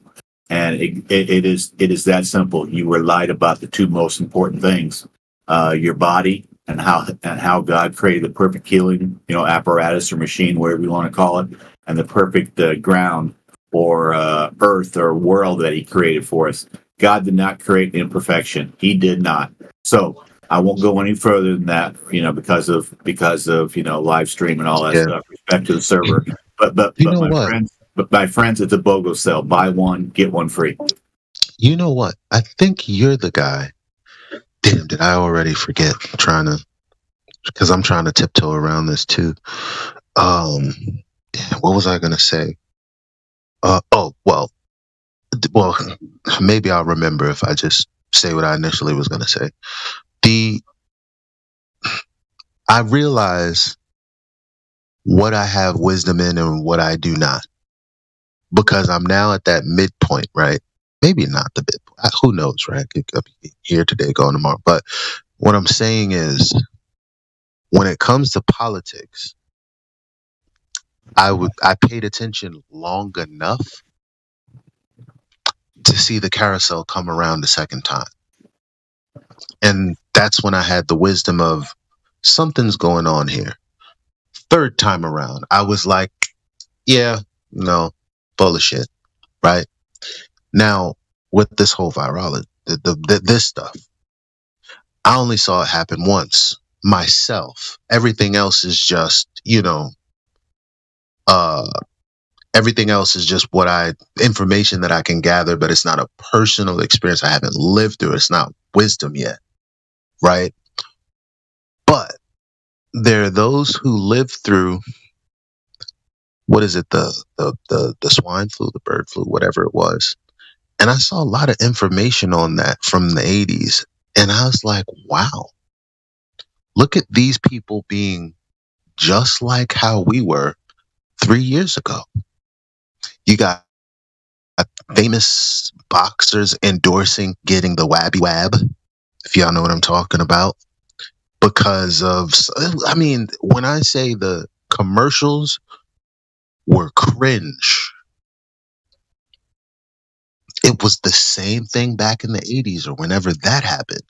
And then there's this guy from, like, for whatever reason, it's like the Tucker Carlson of back then, I guess, because I don't fucking know what Tucker Carlson's deal is, why he tells the truth sometimes, because I don't get it. But, like, back then the guy was talking about, are these V's really, you know, what they say? You know, these sicknesses really what they say? He interviewed somebody, or the segment included someone who was fine otherwise, but just like every other, you know, human being, it's like that's still part of the system. It's like, hey, you know, I'm gonna do it because it's the safe thing to do, it's the responsible thing to do. And then she got her condition, her health debilitated to the point where she couldn't use her legs, and it only happened after that. And they were speaking about that then. And now here I am, having lived through my first thing. And I'm like, so I have a little inclination like, is something weird going on? Probably 30 years from now, I'm going to go, fuck yeah, there's something going on, because I just experienced this shit 30 years ago. Right? And that's all. It's like, it's so interesting how even without wisdom, you kind of don't want to pull the trigger on things, even if you have all the information in the world. I think that's what a wise person would do. But it's definitely something fishy about that entire subject. Yeah, I sent you in a DM 4 videos, Elijah. So if you haven't seen them, thank you, bro. I know you're busy, but if you have a chance, the very first one, which is 57 minutes long, 57 minutes 7 seconds long, it has a yellow profile on it. That's the one that got me started, though, a little over 2 years, 3 months ago. It got me really going, you know, about, hey, you know what I was taught, and I hadn't come to the earth truth yet. I hadn't come to the earth truth until some months later, about 6 months later. So I credit the virology lie to bring me to the cosmology lie. And if it wasn't for the virology lie, I would still believe we lived on a ball. You know, I wouldn't be on Discord and social media promoting it like we have people doing it, but I would believe we lived on a ball. And that's why I call it a BOGO sell. Buy one, get one free. Because I bought one and I got the other one free because the other one was easy. The earth was easy, you know, compared to the virology one.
Yeah. So people ask, what does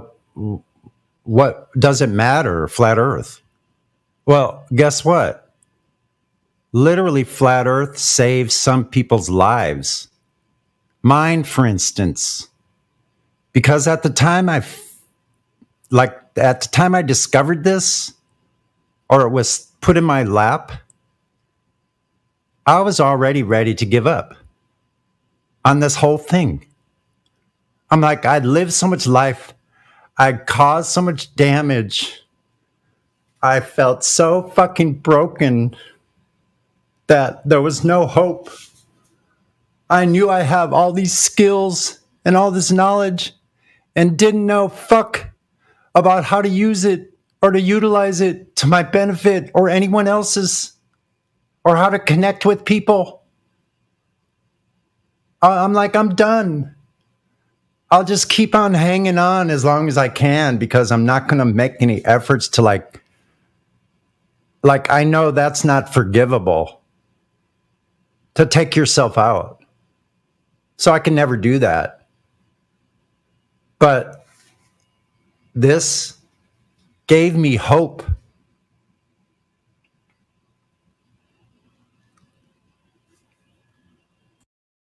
Yes, Sonny, when you realize that you've been lied to, we're about the same age. When we've been lied to about basically everything of significance, we weren't lied to about parallel parking and driver's ed when we were 16, 17. My teacher, Tom Bruner told me the truth. He didn't lie to me about parallel parking. But basically everything else I learned in high school and college was a lie. And I went to a Christian school. Everybody in my family, I married into a family, Christian people. And everybody went to Christian college except for my oldest daughter. She went because of her boyfriend. And they went in ballers. They came out ballers. They came out believing in the virology lie. They went in. They came out believing in the virology lie. They went in believing in those big things that go boom, boom. Hiroshima, Nagasaki. And they came out believing those things went boom, boom. They believed everything. But because they went to a Christian school, they got to go a couple weeks, a couple days a week, and go to chapel, and people didn't cuss quite as much, and people didn't drink quite as much, but they went in with the belief system, and they came out with the same belief system. And it's fascinating that we learn more when we come to this realization that we've been lied to our whole life, except for parallel parking, right? And so it is very much of a freeing experience. I've never been so happy. My marriage is over. I'm by myself, but I've never been so happy in my entire life as I am right now in the last few months, because the fact I am free of the lies and I'm meeting new people. I lost one family, but I gained multiple times the family. When I lost my blood family, I gained multiple more family because of it. And so I haven't lost anything. I've gained tremendously. I've gained freedom, and I've gained a new family. And I'm very appreciative for that.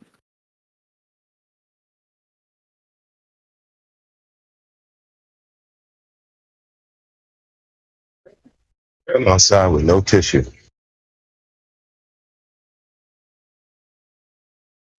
One thing I really wasn't prepared for is old age. I'm having trouble.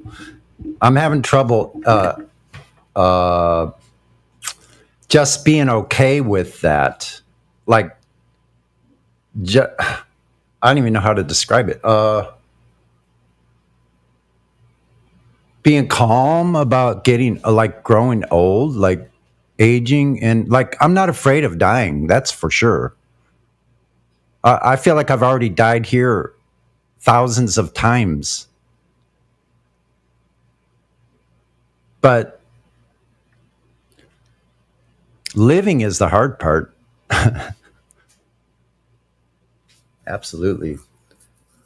Especially, I spent most of my life being completely lost. And I'm sure I'm not alone there.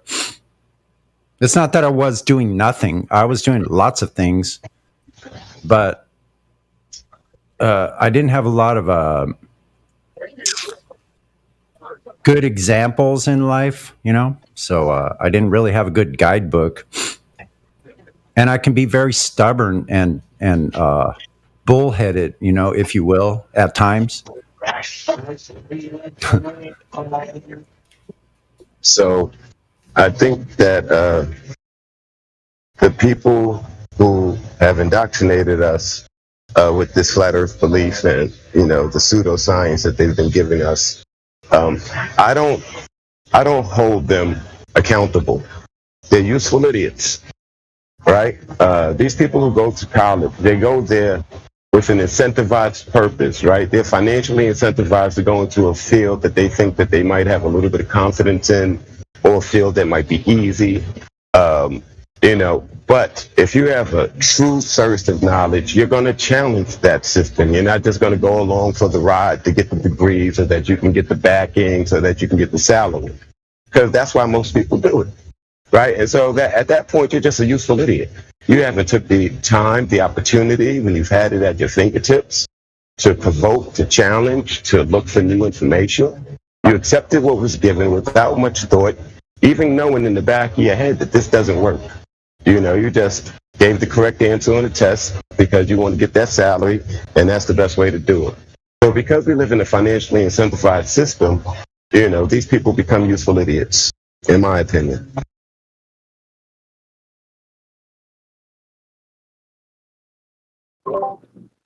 Oh, the useful idiot thing is everywhere. Oh my goodness.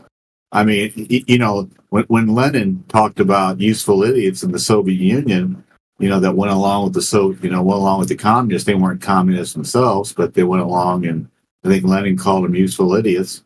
It's like, well, shoot. I mean, I hate to say this. Sorry if I offend anybody. If you vote, you're a useful idiot.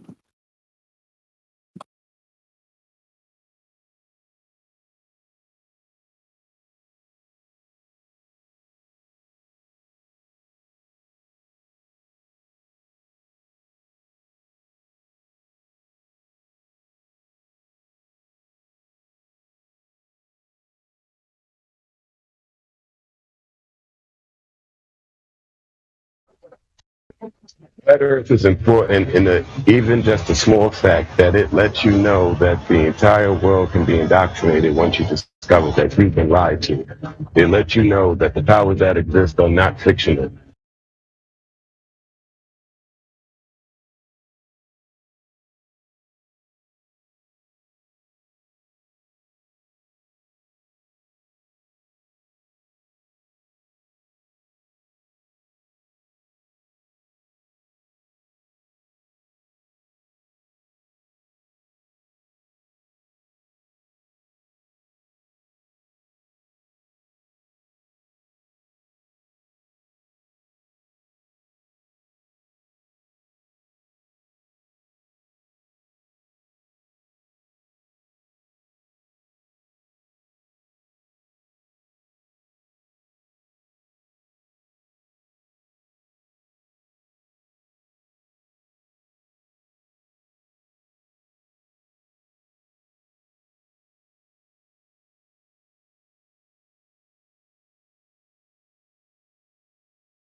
Maybe stumbling across these facts might evoke some thought in people, right?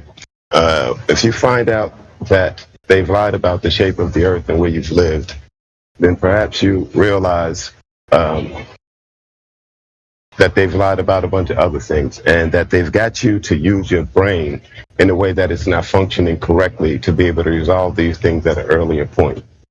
Right? So if they get you to stop thinking, then of course it's going to be very hard for you to start thinking when it's time to do that. Right? That's like, you have a pair of good legs, but you roll around in a wheelchair, never getting out of that wheelchair for 20 years. And you go to use those legs, even though there's nothing wrong with them, they've become emaciated. You've lost a lot of muscle capacity and all these other things. And so it's very hard. You have to go through training. And that's what we find ourselves doing when we have to educate these folk. You know what I'm saying? That indoctrination is serious. But once you find out, it alleviates so much because you can start to see things. That they live analogy with Roddy Piper and that other actor. I mean, that's serious. That was a pretty good analogy. I mean, it takes a lot of work. It's not easy.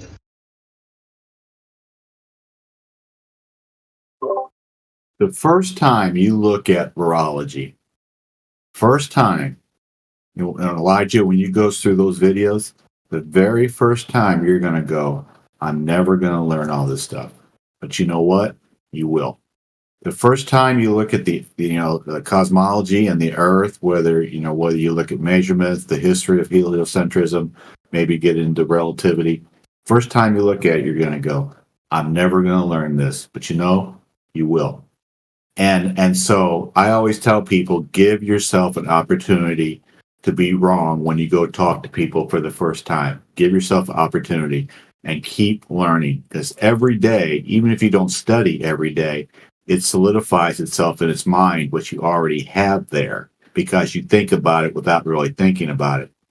And so it's really interesting. So just if you're not into, what's this virology thing all about?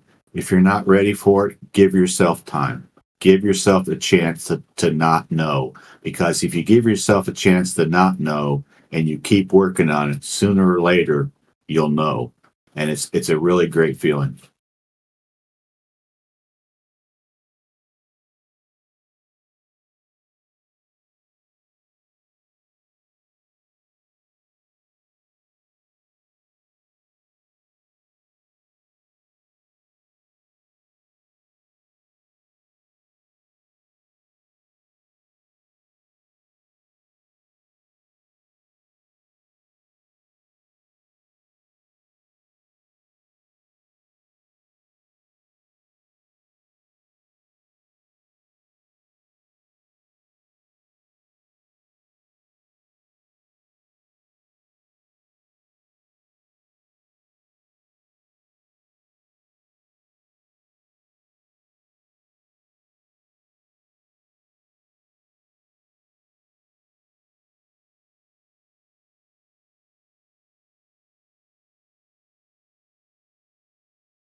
How's the saying go? It takes longer than an hour, 2 hours, an afternoon, a day of the truth to overcome a lifetime of indoctrination. That's literally what you're doing, whether you're 30, 40, 50, 60, 70 years old. You are literally overcoming a lifetime of indoctrination when you look at virology and when you look at cosmology. So give yourself a chance to unlearn, because I've been told that the unlearning is much harder than the learning. If you think about that, the unlearning is much harder than the learning.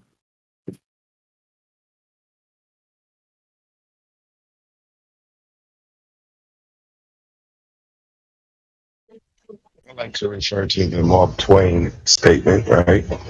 It's easier to fool someone than to convince them that they've been fooled. Right? So I like to go with old Samuel Clemens there.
So, one of the things I realized that makes, and I know you guys all know this, there's a lot of dead space. So, the flat earth is hard to get across to people who even understand physics, understand math, understand these concepts, because they've been indoctrinated so heavily, right? They've been presented with a story that has said, okay, guys, we've discovered everything as far as the physical limitations of this realm. There's no need for you to even consider that you can find something that we have not found already. So, you take that off the table from jump. So 4-year-olds, 5-year-olds, they here to say, hey, we discovered everything. We figured it all out. You guys don't have anything to think about in that capacity at all. So they take that away from them early, right? And that's a thought that they never really have to come back to again because there's so many things else going on. Right? With that being said, it's hard to convince people just on that idea, right? Because the first argument, well, no, they discovered everything. We have to accept that the planet is 70% water. We have to accept that, right? I know they say it. I know we argue it in here sometimes. I hear people suggest that as a fact. I don't know. I do not know. But this is what they tell us. And we fall back to these things, even though it's part of the indoctrination that was given. We fall back on these things sometimes as if it's a known fact. And not necessarily so. Because what they've told you earlier is, hey, we discovered everything. Take our word. This is what it is. This is where things are. We got all of these different maps. Yeah, some of them might be wrong, but this is generally what it is. Period. Right? We've flown up this high. We've been to space. No need for you guys to have to worry about it. It's too arduous a journey for any regular person to take on. So we generally only accept people from the military and things of that nature. They have to go through these tests that the human body couldn't stand. This is what they tell you, right? And so they're like, okay, to go to be an astronaut, it takes years and years, so I'm not going to do that, right? They're selected. These guys are selected for whatever reasons. I'm not really sure. Not even trying to vet that out. But you're not going to be selected, okay, to have firsthand experience of what they're telling you exists. And so, look, they tell you, no need for you guys to go to space. We've been there. We've been to the moon. Really hard to go there. Arduous. The average man can't do it. We have not perfected that technology. As a matter of fact, we can't even go back right now on man missions to space. Right? That's what they tell you. Really, really hard. But then on the other hand, they send William Shatner up there, a 90-year-old man, to the edge of space. But for the average man to be an astronaut, you got to be at the top peak condition of whatever it is. Come on, man. Something's not right there. Something should have jumped off, but it didn't because we are so conditioned with the story that's been given. We know everything. No need for you to do anything, right? All I need you to do is think about your financial compensation and how to try to live comfortable here. No need to worry about what the creators of this planet put here. The creator of this realm put here, right? No, it doesn't matter that everything that's here provides everything that you need. Take this stuff that we're going to give you, take this information that we're going to give you, and accept that. You don't need to know the different types of botany that exist.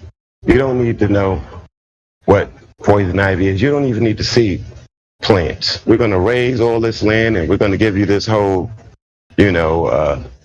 cement and whatever sort of system to live in.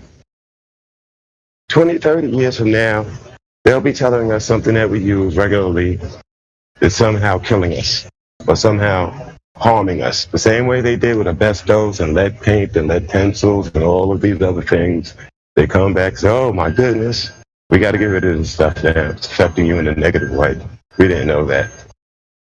So I don't know how this really works, but I know that their story is tight because from jump, they get to paint the picture.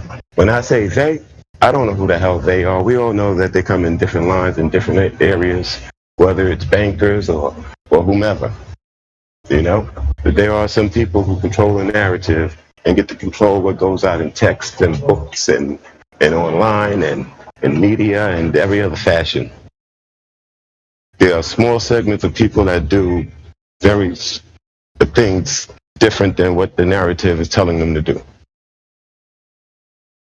Well, I say stay with the resistance, stay educating people. If you found it, others can find it. You might not be able to introduce it to everybody right now, but at some point you will be able to be comfortable having this conversation at your dinner table and not make enemies and be able to have a pleasant conversation, even if you disagree. You don't need to alienate your family to have this conversation with them so that they can know your ideas, because you are sane. You're not insane for taking on an idea that's different than the going narrative. All right, so hopefully at some point all you guys will feel comfortable having this conversation with anybody around you without feeling strange, without alienating people, and without them looking at you like you got three heads.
How's it going, guys?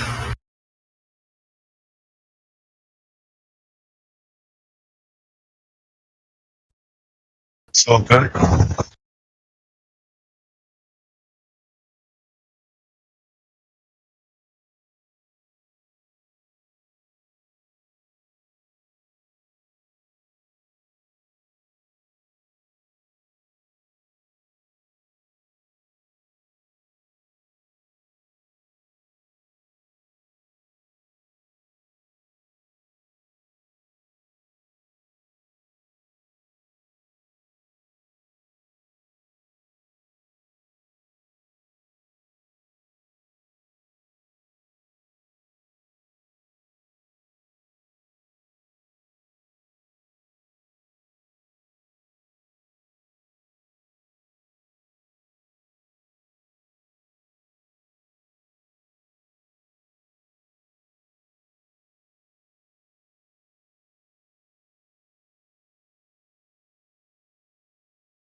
when I have these flat earth discussions with people and they turn into a long discussion, they often want concessions from me. And it often goes to, well, you do have to admit that you don't know. And that's not a loss for me because I don't. And so I don't have a problem saying, yeah, no, I don't know what that is. But you have to admit that I've poked so many holes in what you thought you knew, and you agreed to everything that I said based on the math and fundamentals of certain situations, that you can't really believe their story. And it's just a story. And most of the times I get that concession. I'm not trying to be, argumentative and alienate folk. I want to be as agreeable. See, because what I get to do is I get to plant seeds, right? Facts are a very stubborn thing. And those seeds are planted. And they're not changing because the facts remain the same at this point. And so when they do start to think about it a little bit more, they want more information. They want to engage me in discussions on it all the time. I don't necessarily have to bring it up. They bring it up. So, that's how I do it.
24/7 Flat Earth Discord. Go get VC verified.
Welcome to 24/7 Flat Earth Discord. We are not the Flat Earth Society. The Earth is not a pizza planet. The Earth is not a floating space disk. Please take a moment to read the welcome page. Thank you for reading the welcome page. Remember, liars will be banned. Willful dishonesty gets you banned on sight. Read Discord's terms of service and learn to understand them. All discussions related to mass casualty events and medical misinformation are strictly prohibited. Discussion related to the sexual identity of any person or group of persons is also prohibited. The vast majority of debate and discussion occurs in the live stream voice chat and live stream text. The topic is Flat Earth, and the claim is the globe. The weight of the burden of proof is on the shoulders of the one making the claim. Absolutely everything you say is being streamed and recorded onto multiple platforms. The word dox means to search for and publish private or identifying information about a person. While this is typically done with malicious intent, you can also dox yourself unintentionally. The live stream is indeed a live stream. You have been granted a fair warning regarding the potential consequences of doxing yourself. Do not willfully produce confusion and do not intentionally cause strife. You should avoid using potentially offensive words in the text chats. The bot will automatically place you into detention if you use certain words. If you do find yourself in detention, please be patient and you shall be released in due time. The cognitive dissonance area is for those who need some extra time to contemplate and speculate. The best way to become released from cognitive dissonance is to test reality for yourself. You should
24/7 Flat Earth Discord. Go get VC verified.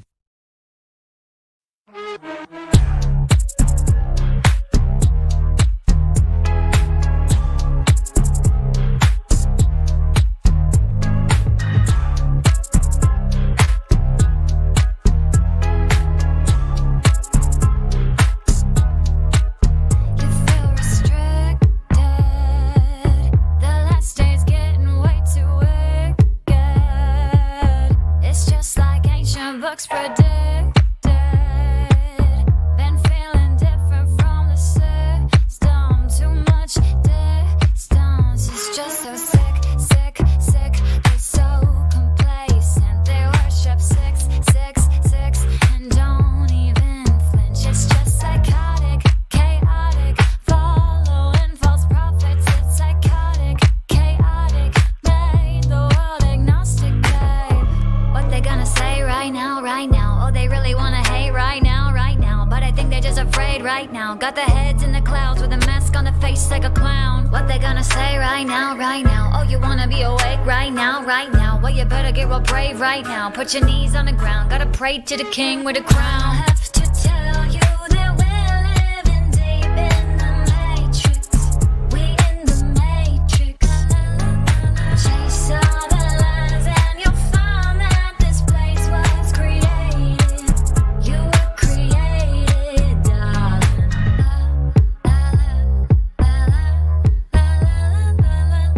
What they gonna say right now? What they gonna say right now? You about to have a panic attack real quick. Like, sorry, the earth's flat, it's fact, no trick. Just look at the proof and the true measurements. Cause I've been winning arguments against the best physicists. But this, don't know what it is. Lately I've been going around in circles, but I do not for the spin. Oh, this, don't know what it is. But you gotta keep it like a secret, you can't even tell your friends. And if you tell them, they say, how could it be? Don't mean nothing to me, they're gonna pick up and leave. And if you tell them, they say, how could it be? Don't mean nothing to me, they're gonna fall back asleep. What they gonna say right now? Oh, they really wanna hate right now. But I think they're just afraid right now. Got their heads in the clouds with a mask on the face like a clown. What they gonna say right now? Oh, you wanna be awake right now? Well, you better get real brave right now. Put your knees on the ground. Gotta pray to the king with a crown. I have to tell you that we're living deep in the matrix. We in the matrix. Chase all the lies and you'll find that this place was created. You were created, darling.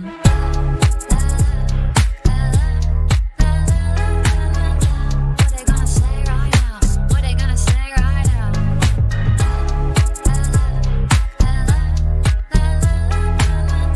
What they gonna say right now? What they gonna say right now?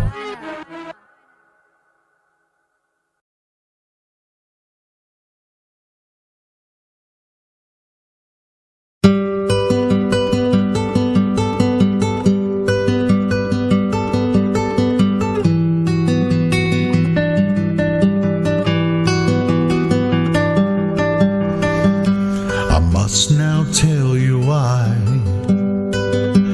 as you awaken from this global lie. Despite what they have said, Earth is not a globe spinning, but instead they mind tricked you to steal your plane, as someone close to you programmed your brain. But why? So clear this is, improve your stance. Space is fake, we are contained, their scheme is over. The truth has just begun.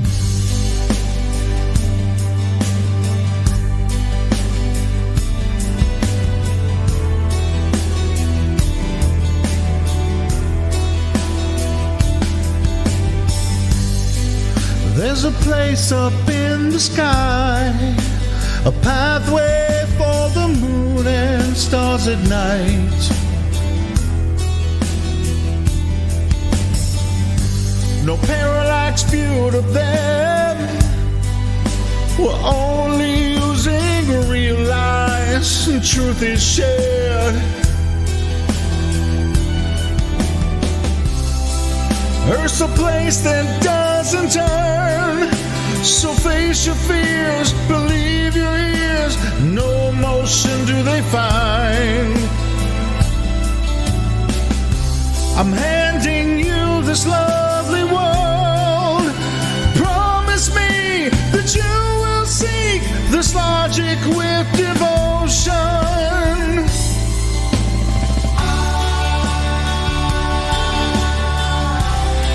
I truly see your point of view. I'm gonna teach you how to prove. I still detect the global lies as I explain to you the lies that you do not see.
If you're blind, I will help you see.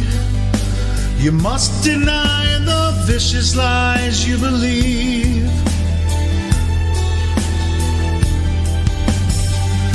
What draws you here, my friend? Come listen now and let's fly to the truth end.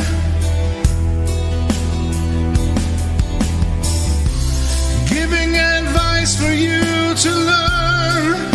Forsake the claims, let truth sustain your soul set free from lies.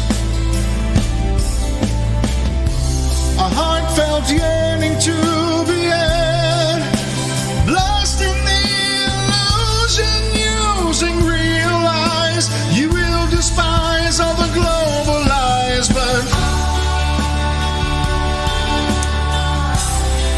truly see your point of view. I'm gonna teach you how to prove. Still detect the global lies as I explain to you.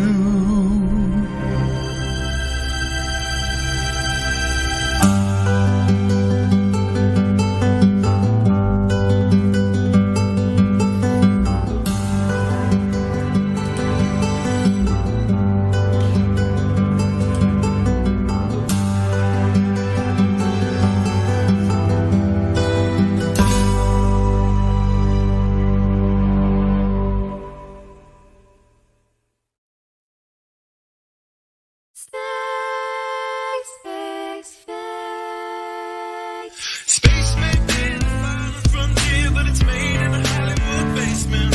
Space may be the farthest frontier, but it's made in a Hollywood basement. Space may be the farthest frontier, but it's made in a Hollywood basement. Space may be the farthest frontier, but it's made in a Hollywood basement.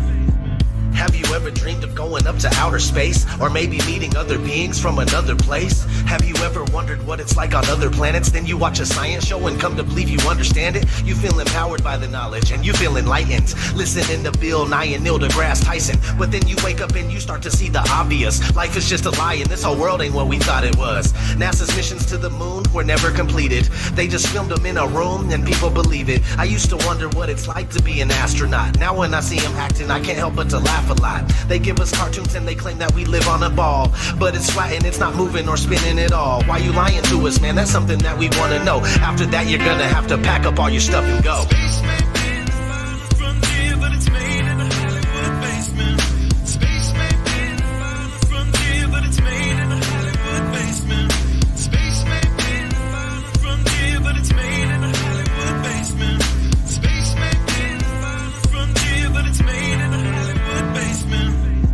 History has been rewritten by winners of wars. The Jesuit order, Khazars, Freemasons, and more. They pulled the veil over our eyes, and it's time to awaken. Through organized indoctrination, our minds have been taken. It's time we take our power back and we rescue our people. The Vatican and the bankers are like Resident Evil. They may have had the greatest plan that was ever concocted, but Illuminati never thought that they'd ever be spotted. They're manufacturing reality all in our heads. They tell us if the earth is flat, then we'll fall off the edge. But if it is a spinning ball, we won't fall off it then. And gravity is our imaginary magic friend.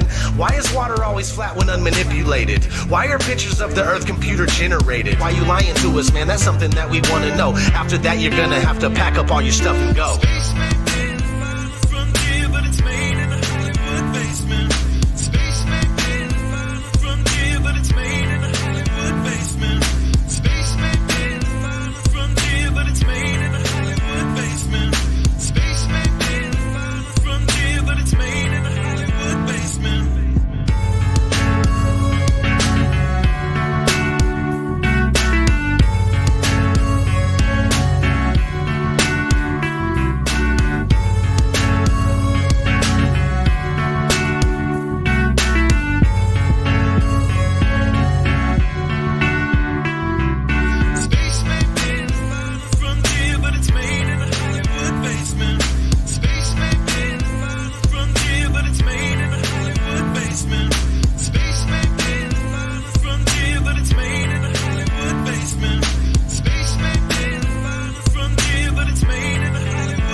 It's becoming 100% crystal clear that you and the other space programs that are in operation are connected and are deceiving the entire world.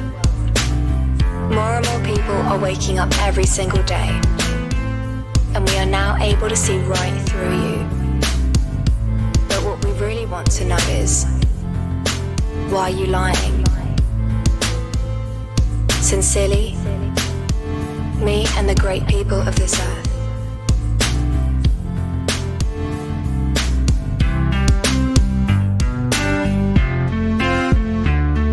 Space may be the final frontier, but it's made in a Hollywood basement. The captain thinks the world is round, see? But we all know it's a flat, right? Of course it's flat. Sure, I know the world is flat. Well, so do I. Everybody knows that.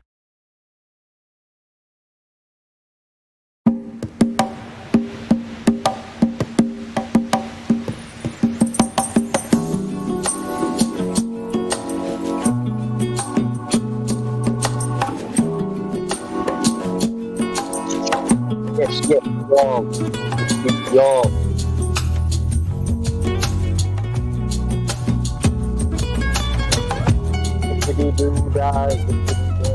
I ain't going out like that, no way. Well, we all believed in that spinning ball. Indoctrination blinded us all. From the very first day that we went to school, they put a globe in your face and that thing looked cool. The teacher explained how it all worked. Of course it sounded so berserk, but who was I to question it? Because I was just a tiny kid. It sounded crazy as could be, but teacher would never lie to me. She was real nice, she didn't know. She too was taught to believe in that globe. I don't blame her, it wasn't her fault. She was only repeating what she'd been taught. I went through life believing that lie. That spinning ball was now in my mind. Don't let them take your mind. Don't let them take your mind, man. Don't let them tell you that you are not divine. Don't let them do it, man. No. Take control of your soul. Take back control. Yeah. Find the truth. Find it all. Find it all, man. Yeah. Don't believe their lies. Don't believe it, man. Let them take your mind. Let them take your mind, man. Alright, man, listen up. So I'm hurling through space on a road to nowhere. So I live my life without a care, cause I was taught that there ain't no creator. That's what I was told from my educator. So I live my life so selfishly, there ain't gonna be no hell for me. I'll do what I want with no care for others, with no respect for my brothers. Until one day when I woke up and I drank some truth with my coffee cup. I learned that things ain't what they seem. This so-called reality is just a dream. There's deception everywhere that I look. The news, the TV, and in my school books. And pretty soon I'll realize that everything's just a pack of lies, man. Don't let them take your mind. Don't let them take your mind, man. Don't let them tell you that you are not divine. Don't let them do it, man. No. Take control of your soul. Take back control. Yeah. Find the truth. Find it all. Find it all, man. Yeah. Don't believe their lies. Believe it, man. Let them take your mind. Let them take your mind, man. Yeah, man. It's deception on a biblical level. It's orchestrated by the devil. Many think that hate don't exist, but that's what he wants. That's one of his tricks. But I found out that dude's real. And I tell you, man, that's a bitter pill. So I questioned everything I was told. I had to question that spinning globe. I had to relearn it all again and get some truth inside this brain. And pretty soon I realized that the globe I was taught was a pack of lies. So I studied as hard as can be. I found the flat earth conspiracy. Man, it hit me like a ton of bricks. The globe I was taught was a devil's trick. Don't let them take your mind. Don't let them take your mind, man. Don't let them tell you that you are not divine. Don't let them do it, man. No. Take control of your soul. Take back control. Yeah. Find the truth. Find it all. Find it all, man. Yeah. Don't believe their lies. Believe it, man. Let them take your mind. Let them take your mind, man. I started to connect the dots, and I'm telling you, man, there are lots. I soon realized that the earth was flat. It's not a belief, man, it's a fact. And once I found out that reality, well, it did a funny thing to me. For a while there, I was pretty shocked, but now I know that there is a God. And once you get to that point of understanding, and once you know there ain't no moon landing, and once you know that space is fake, you view your life with a different take. It ain't just random chance that we're here. We ain't living on no stupid sphere. It ain't some ridiculous spinning ball. The earth is flat, and God created it all. Don't let them take your mind. Don't let them take your mind, man.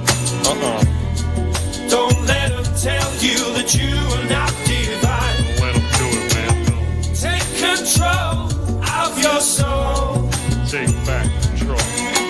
Yeah. Find the truth. Find it all. Find it all, man. Yeah. Don't believe their lies. Believe it, man. Let them take your mind. Let them take your mind, man. Well, now I found out about all these lies. I live a completely different life. I stopped reading the news and turned off the TV. That thing is evil as can be. I started being a nicer guy. And God forbid I tell a lie. I treat people with more respect, and I've got me a wife that I'd never neglect. Yeah, being good's working out for me. Now I ain't blinded and I can see. I know that there is a God above, and if I'm good, then he'll show me love. I try to live life selflessly to be the best that I can be. I treat people how I want to be treated since my indoctrination was defeated. So don't believe in the devil's lies because it's God he wants to hide. That's why they teach that spinning ball to make you think you ain't special at all. Don't believe what you're being told. Don't believe that you're evolved. It's all an accident and you are too. No, you're someone special and God made you. Don't let them take your mind. Don't let them take your mind, man. Don't let them tell you that you are not divine. Don't let them do it, no. Take control of your soul. You gotta take back control. Find the truth. Find the truth. Find it all. Find it all, man. Don't believe their lies. Don't believe it. Let them take your mind. Don't let them take your mind. Yeah, play that guitar.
That is so well put together.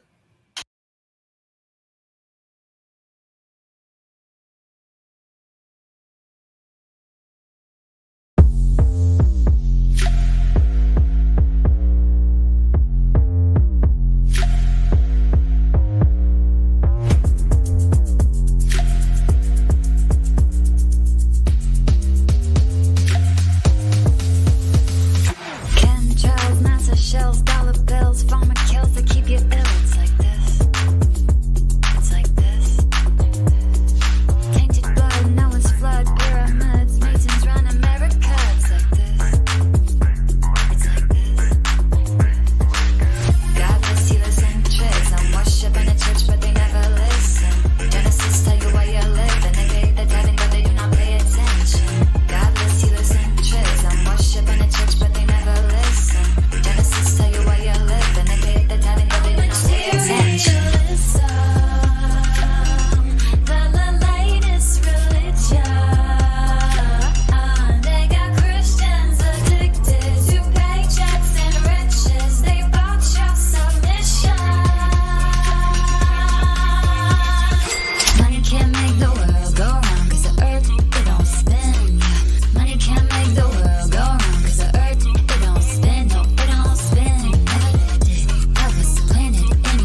It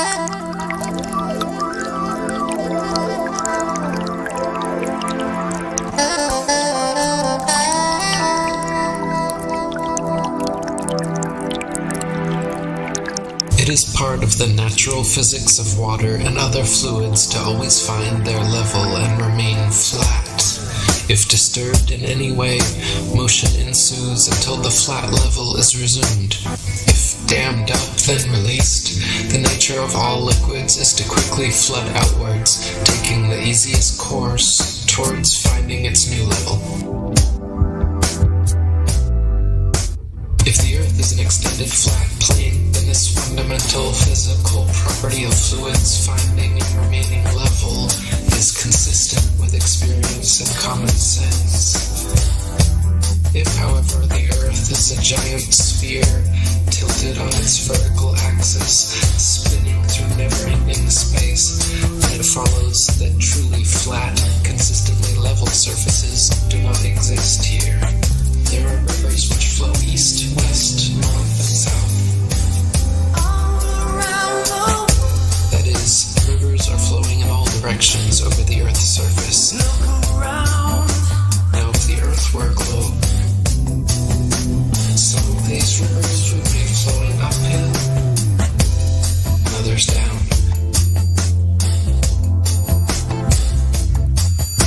Some of these rivers would be flowing uphill,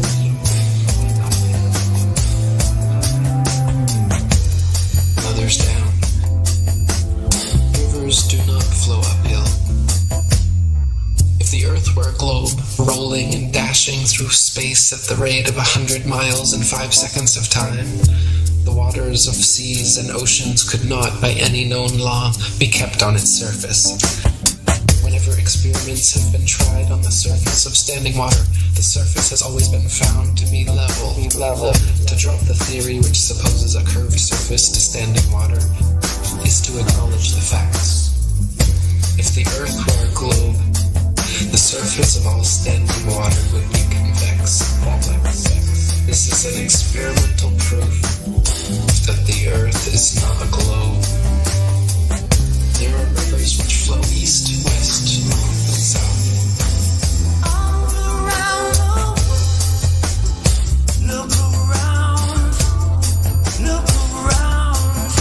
Now, if the Earth were a globe, some of these rivers would be flowing uphill, and others down.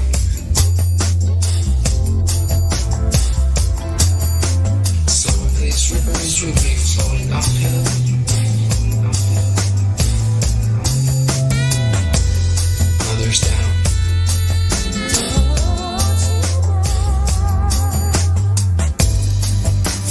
Rivers do not flow uphill. Rivers do not flow uphill.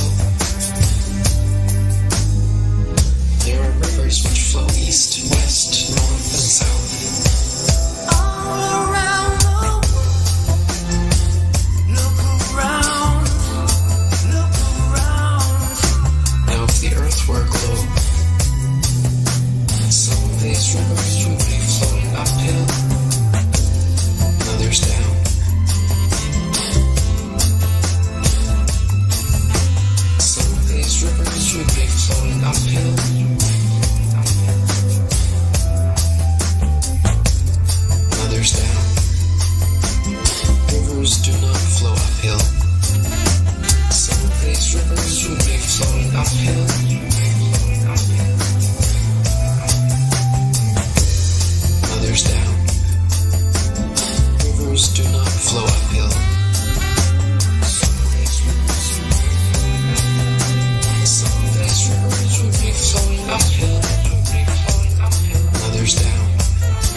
lie is a lie, and it don't matter how many dumb sheeple believe it. And the truth is the truth, hiding right out in plain sight, and still people don't see it. Man, this shit got me heated, and I won't stop till the elite are being defeated. They keep us deceived about everything that we think, and they keep it a secret. What we're taught is not conducive with reality. Big bang, evolution, and there's gravity. I tell the truth, and then these motherfuckers laugh at me, telling me the earth is photoshopped because it has to be. Most people accept the deception happily, but what they're doing to us all is a tragedy. God created the heavens and the earth in a verse, but we're living in a famous on the galaxy. They say we're monkeys on a ball flying through outer space, but there's no proof, it seems to have vanished without a trace. NASA and other agencies falling down from grace. You can take that bullshit pseudoscience and get out my face. I'm the antisocial type, you're a government prototype. That's why you make it a point to tell me that I'm crazy every time you're angry, cause you know I'm right. I'm standing outside the house of cards about to watch it fall. No more living on a cartoon ball.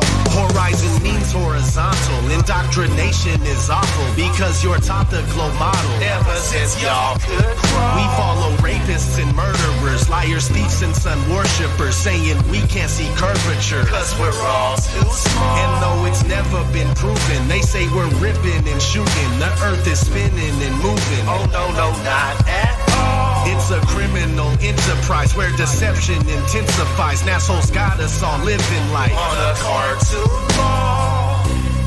It is photoshopped, but it has to be. What you're seeing here is a mirage. They say that we went to the moon 6 times, but pure BS is the way that smelled. Now they're telling us that we can't even leave the planet because of the Van Allen radiation belt. Yeah, okay, sure. NASA, what you lying for? You lying now, you lied before. I can't take this anymore. The only thing they took to space was your imagination. Fake aliens are coming, now they have you waiting. We need to do something about it, no procrastination. Trying to cause the masses to awaken, that's the path I've taken. But you can see if you check all the percentages, so many people having cognitive dissonance. But that's what happens at the loss of your innocence. Then you get involved with all of this wickedness. They try to do all the humans this way. So are they just idiots? Who is to say? Conditioned by the television, it makes your decisions, opinions, and you just obey. Stuck in the material domain of Satan, where everything in each and every day is pagan. Mandela effect, cause the game is changing. People waking up and now the cage is shaking. The earth is flat, and that is a universal fact. If it isn't that, then tell me where the fuck the curve is at.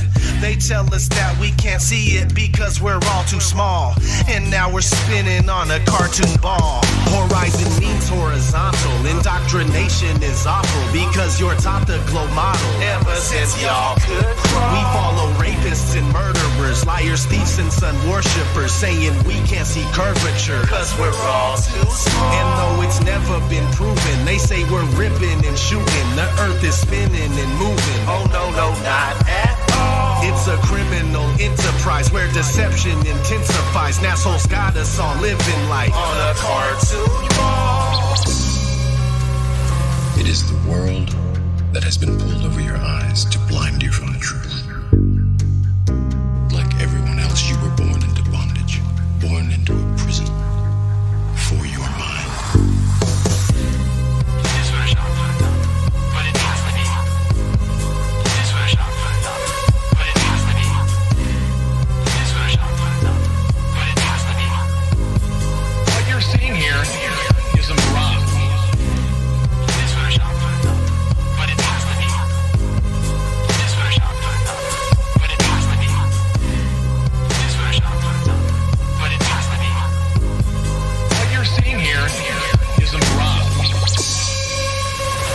We accept the reality of the world with which we're presented.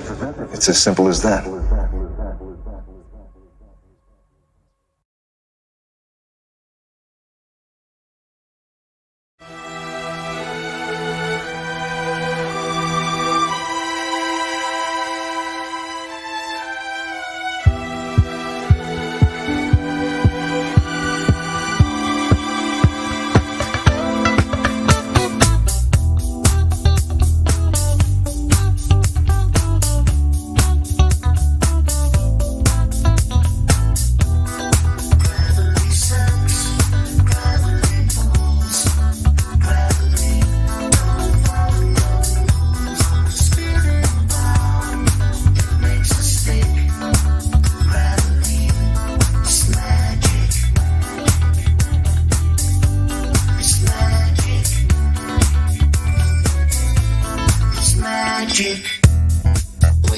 things rise up.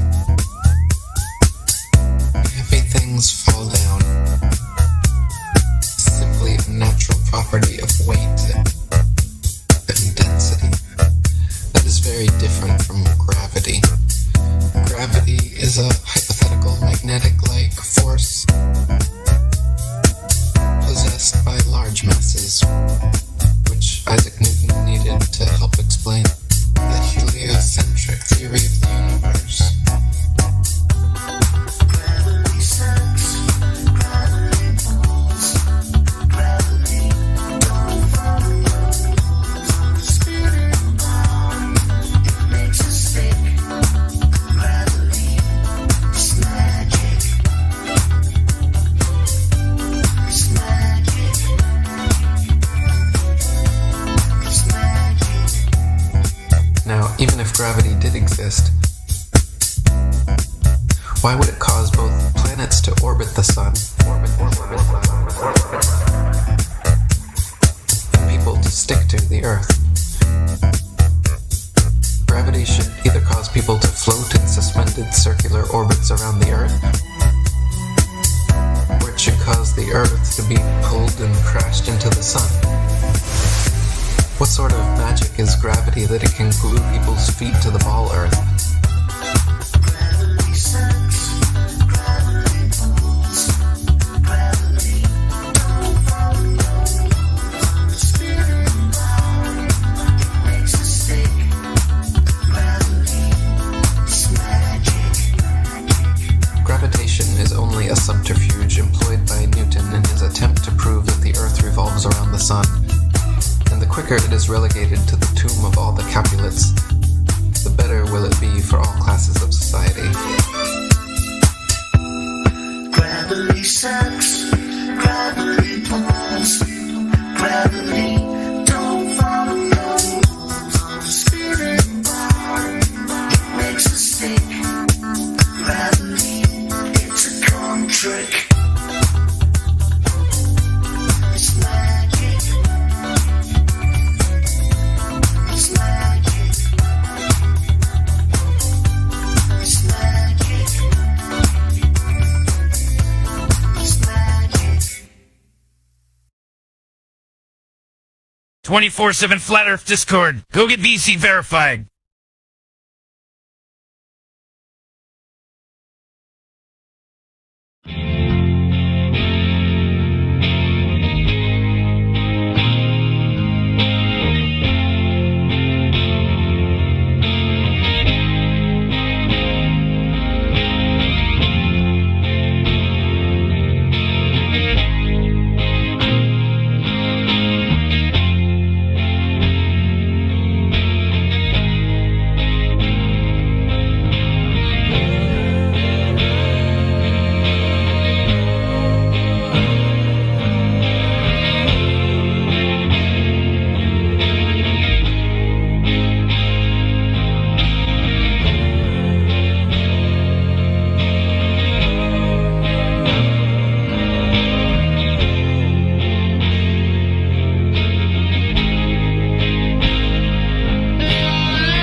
know he ain't gonna lie.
Clearing away stumbling blocks, yeah, we moving down obstacles. What it seeks to find level and stopping it is impossible. May as well say this is just like where's Waldo? Being born until the last night you fall though. You still think you're living on a ball with your friends. Meanwhile 1,000 miles an hour, never felt the earth spin.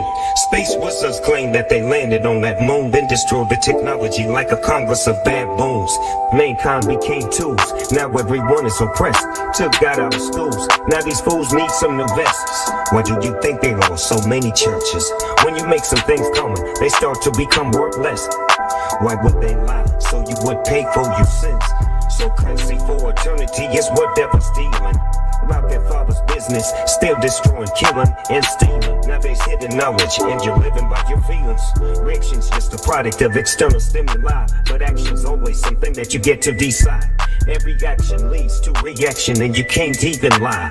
Speaking of lies, did you know that's it means to deceive? Propagating the faith and orchestrating belief. Predictive programming on perpetual repeat. With scrying me the signals as you walk down the street.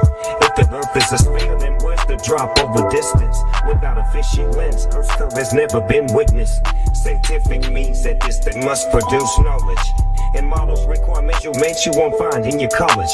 Always begging for a model like you needed to live. Meanwhile, scientific role models don't even exist. You keep watching cartoons and thinking this is what real is. Without measurements that produce knowledge, there is not a scientific model. The word modulus means measure. Scientificus means producing knowledge.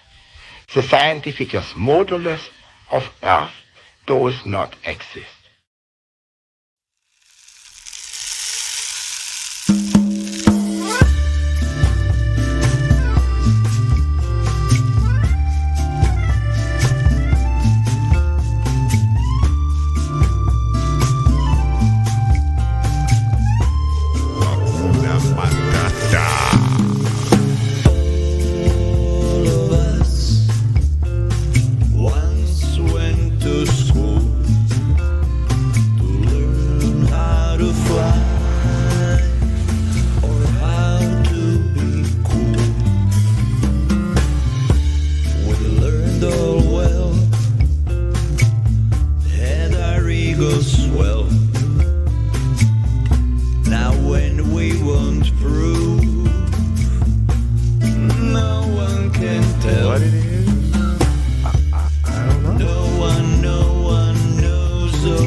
If it's part of the show.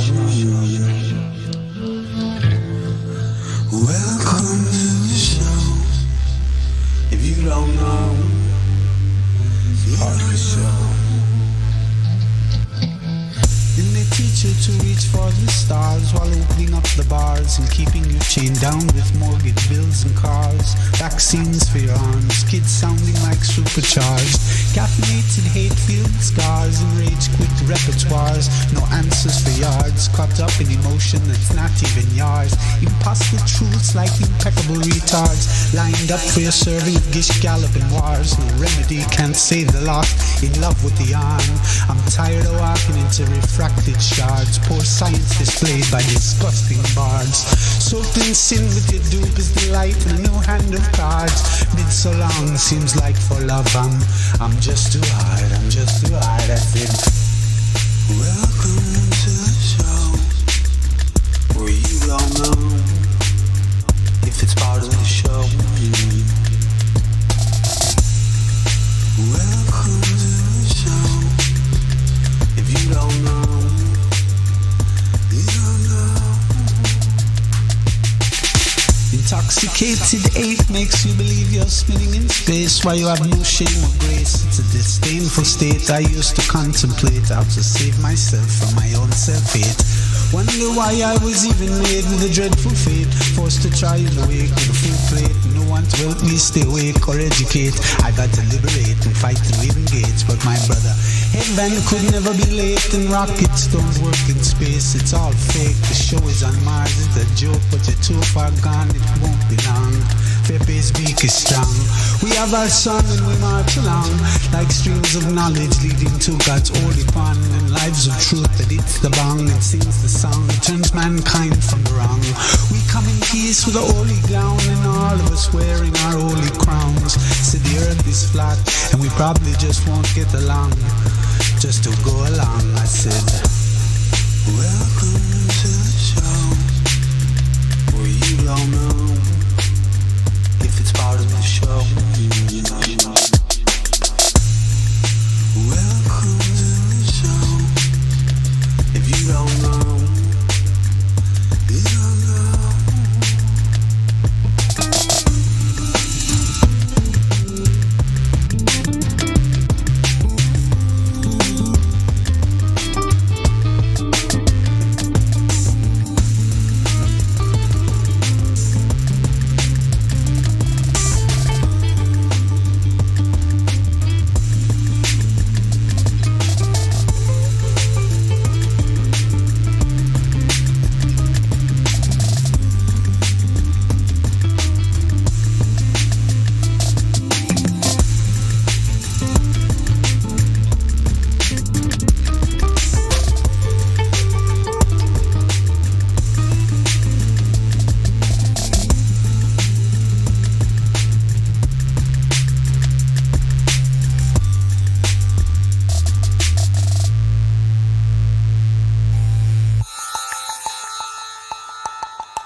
Welcome to the show, where you don't know if it's part of the show.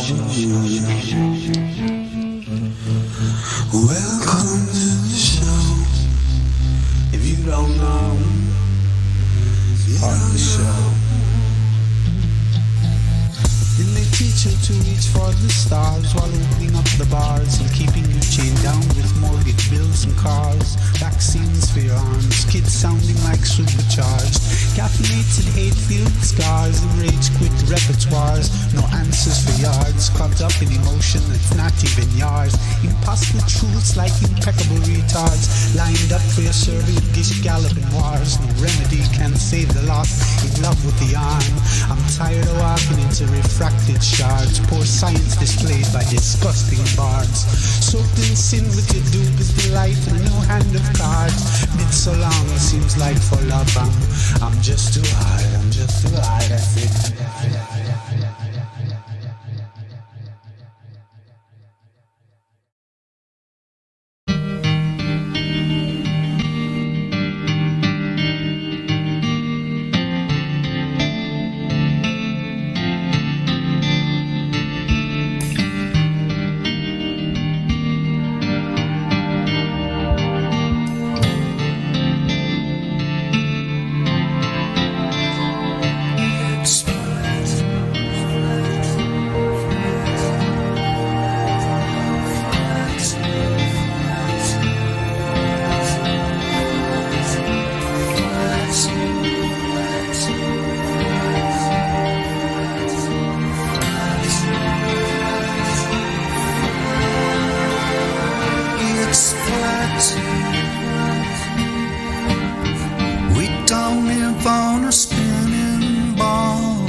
not from where I'm sad,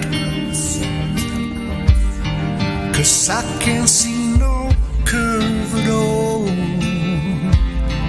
I've waited all my life just to think for myself, just a little bit more openly.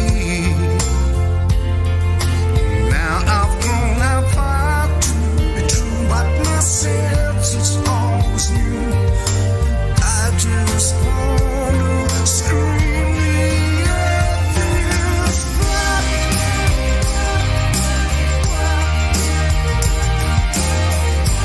Open my eyes, no going back. It's flat. What a surprise, the earth is flat. And now it feels so good to me. I'm working every day with this mind full of positivity. Waited all my life just to think for myself, just a little bit more critically. 'Cause now I finally found to be true what my senses always knew. I just wanna scream the earth is flat.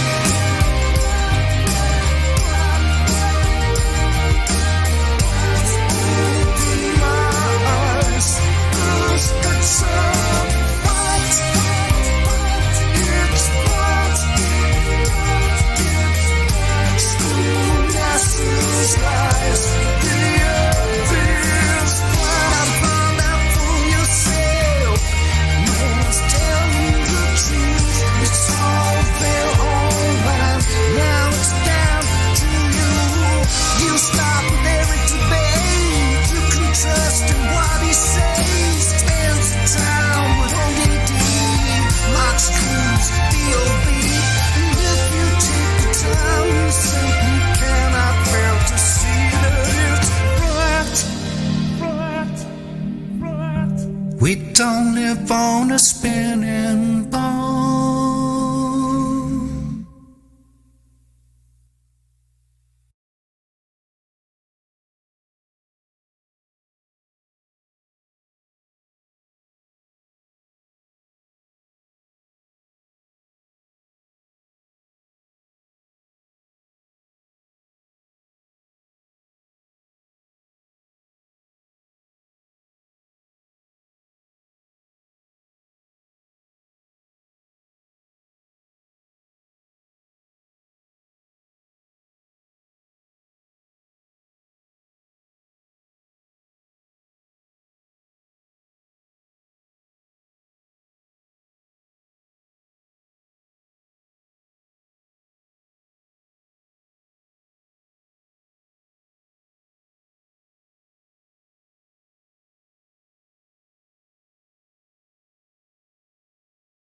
system is that there are globers in it. See that, and that's the only way I can get you to, because you got to understand like what I'm trying to bring across to you is that we're here in a sense to talk to people who still have a belief in the globe and heliocentrism and all this other pseudoscience. But my hope in coming out of all of this is that people understand, like Miggy says all the time, is it's actually just a mind virus. So people think illogically. That's why they accept logical fallacies like begging the question, because if we didn't accept that fallacy, you wouldn't believe in the globe, because that's what you need, an illogical argument, in order for the globe to be real. So if we all just didn't accept logical fallacies, then maybe the people in the justice system would get along better with it. Like you can't wish for a better justice system and you got like people with the intellectual capabilities of a 5-year-old. That's not reasonable. So the problem of people believing that the Earth is a globe is not just that they believe an Earth is a globe, but they cannot think logically, and that causes problems in society? In summary? You got it. You got it. Wasn't a terrible summary at all. Yeah, hit the nail on the head there. Well done. I would largely agree with that. Yeah, I would agree with that, except, obviously, the reason I'm here. Aren't you a glober? Yeah. Are you a glober, Prissy? Yeah. But I would agree that people not being able to think logically and level-headedly does cause a lot of problems in our society. So, Percy Cow, I would say that you're part of the problem. I mean, no offense, but if you think it's a globe, then I have to say that you're part of the problem. So, what I came here to find out is, from a glober's perspective, flat earthers look like how globers seem to flat earthers. Very illogical and not having a definitive train of thought. And what's illogical that we say? Well, I would find it hard to... What's illogical that we say? Well, we can make it even simpler, like logic, illogic, logical fallacies, like that. Look, everything boils down to the same thing if you ask me. Because what is fallacious logic? It's just an error in thinking, aka a false conclusion. What is a falsehood? Something that is wrong, untrue.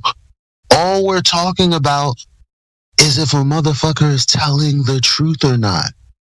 Did an event occur or not? Yes, no. Is this thing true? Yes, no. We've taken that very simple thing and complicated it because there's a bunch of liars running around. Lawyers, right? Like, so it's as simple as this system would be just fine if people could tell the truth. Yeah. Like when we talk to astrophysicists and we say, so you don't have like, scientific evidence or anything concrete. It's just basically, some thought experiment. And most of them who come in here will say no, or they'll deflect, or they'll do anything to not go, yeah, that's true. But then when they're not in debate form, you hear people like Sabine Hasselhoff, whatever the fuck her name is, Indio knows her name, and she'll say, yeah, it was a thought experiment. Yeah, this wasn't actually science. There weren't any natural experiments. They know what we're talking about when we're pressing them. So they're lying when they come in here 99% of the time. It's like, if people didn't lie, the world would be a better place. Look, I'll give you another example, Prissy Co. When Neil deGrasse Tyson says, when the chick asks him, what is gravity? And he says, well, what it is, I don't know. Is he lying? So when a Glober comes in here and they're aware of his statement, and they come and say something, you guys don't believe in gravity? Gravity's a proven theory. Well, no one in mainstream science thinks that when they're talking to the public. They only think that when they come into the Flat Earth server.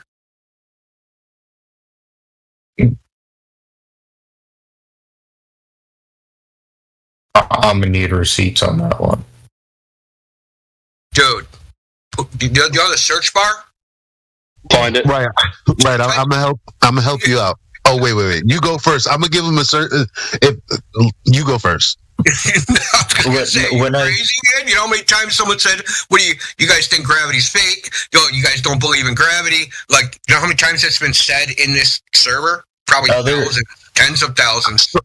No, I was just, I didn't want to rush to Google because other times I've been in this server. Google in the search bar for the chat of the server. Oh. So check it out, bro. Check it out, bro. Well, hold on. Once more, the people in this will come into the server knowing, they know, because I'm sure they watch Discovery Channel documentaries and Neil deGrasse Tyson and like all these things. Like, we're not exactly sure about gravity. It's all over the goddamn internet. All the documentaries, they all say it, right? Cosmos, Brian Keating, like all these science communicators are all saying the same thing. In that context, when they say, well, we have doubts about gravity, when Veritasius and PBS Space-Time is gravity an illusion, or gravity is not a force, they have no problem when they say it. But when a flat earther says it, now there's a problem. Now we're science deniers. Now we're just making shit up. No, they're making shit up. Yeah, so they don't even believe their own pseudoscience, man. That's true. And here's the thing. Like, again, I try to be as direct as possible. And I try to get people to think for themselves. So when I tell you to Google something, it's so that you can sit there and ponder what I've sent you to. Not because Google is going to give you information that you're going to have to be like, oh, I guess I believe that now. Like, that's not the case. So what? Like, it's weird when people react to, oh, I'll send you a YouTube video. Oh, so all you guys do is like show YouTube videos? Like, how about looking at the video first, if it's not like 3 hours long or some crazy shit like that? I just put one in 4 minutes. I think it's 4 minutes. I just put it in live stream. So here's the point that I was gonna make when I said go Google this and Google this. If you know what, Google manipulation, or can you manipulate microwaves? And all types of experiments will come up. Tell me I'm wrong or right.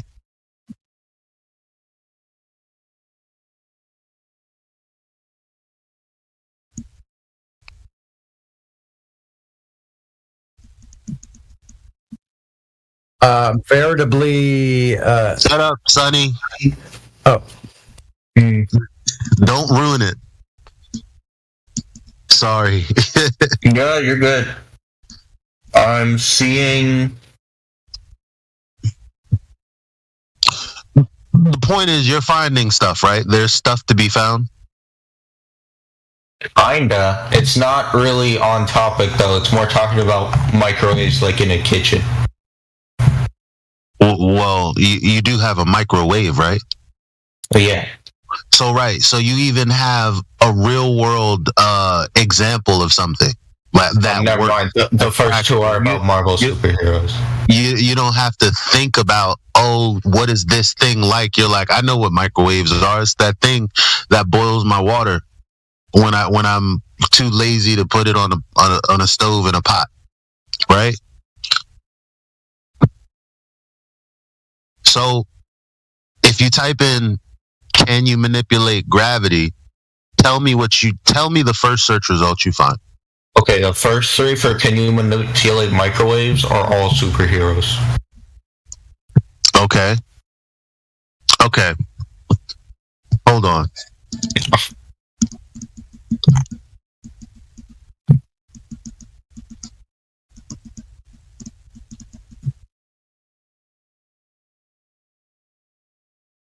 Yeah, that is weird. It's like one down though. I guarantee what you're talking about. I guarantee you that, like, when I first started talking about this, the searches were on the up and up. I don't know why I don't know how shit changes this fast. But anyway, okay, fine. Just type in, can you manipulate gravity?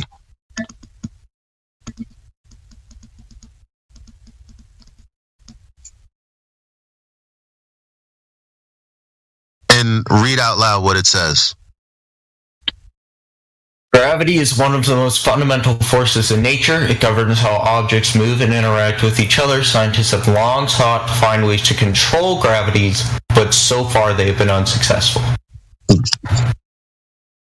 AKA, no, it hasn't been manipulated.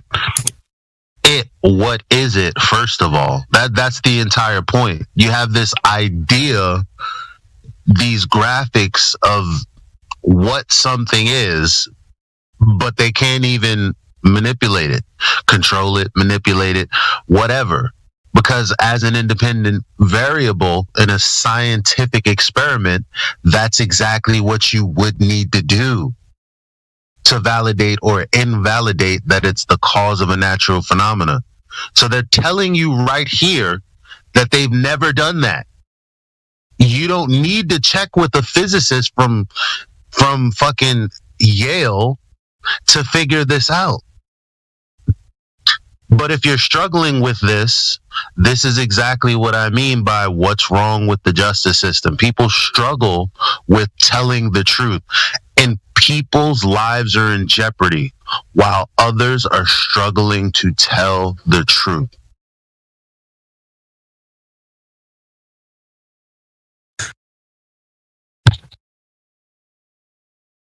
I agree with the justice system part, but I'm still holding out on the gravity thing. So you can say you agree with the justice system until you're challenged, and then you'll bend like everyone else because truth isn't more important than comfortability. No, I wouldn't be here if that was the case. All right, well, I would just listen to the I'll give you a cool month or two. I've been here, I think I'm on like week 3. I want to go back to the logic thing. What is the logic for the globe? Do you know what a logical syllogism is? No, that's not a word I use on a daily basis. So if you don't know that's basic logic, right? So it's the form of a logical argument. How can you say what Globers think, what the way flat earthers think is illogical if you don't even know what logic is? I know what logic is. I more meant the word syllogism. A logical syllogism is fundamental to using logic. They can do something without knowing the word for it. Syllogism is a logical argument. 2 premises and a conclusion. Okay? All men are mortal. Aristotle is a man. Therefore, Aristotle is immortal. Right? It's a logical syllogism. The 2 things assumed to be true to find an answer. Okay. So what's the logic for the globe? That reads to the conclusion, Earth is a globe. Come with the 2 premises, right? Put them in, insert them. Therefore, Earth is a globe. You can't actually construct that argument. If gravity acts how we think it acts, and if the Earth is about the size we think it is, then we should be sticking to the Earth. Well, that's a logical fallacy. No, it says you're assuming two things to be true, and that's how you get your third answer. No, it doesn't mean assume. The two things actually, it logically follows from the premise, but it's not a proof unless the premises are true, right?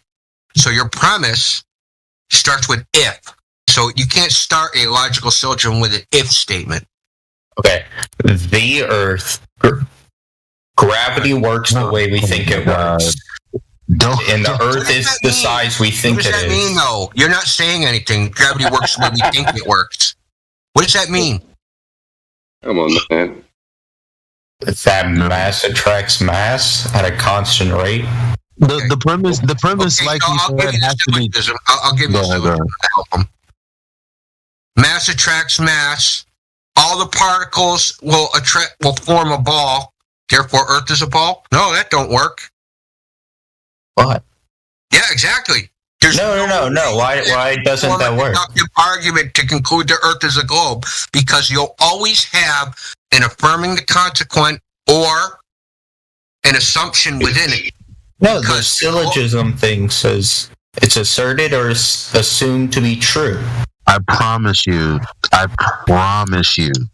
your logic is what's wrong with people in the justice system. Like,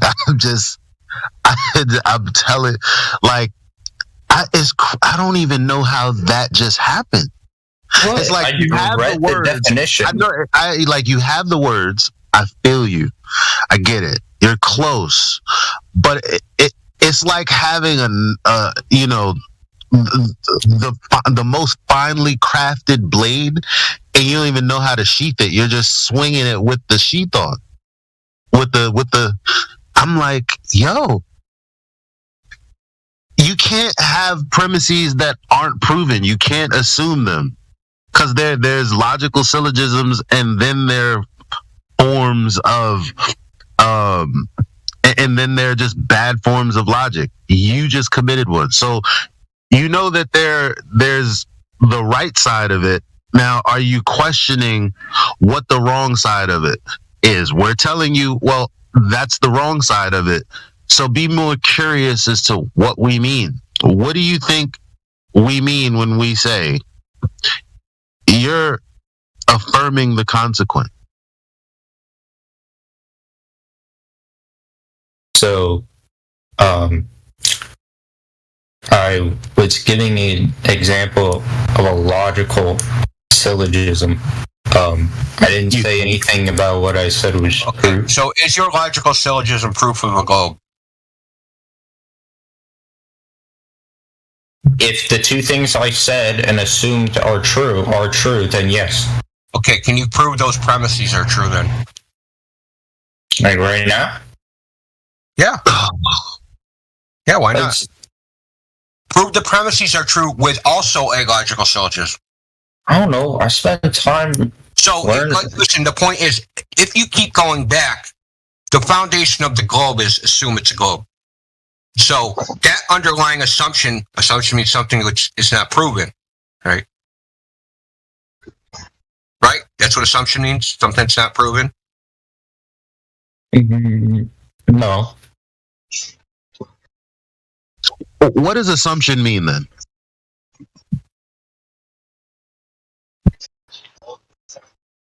What is it? What is it not? A thing that is accepted as true or is certain to happen without proof. Okay.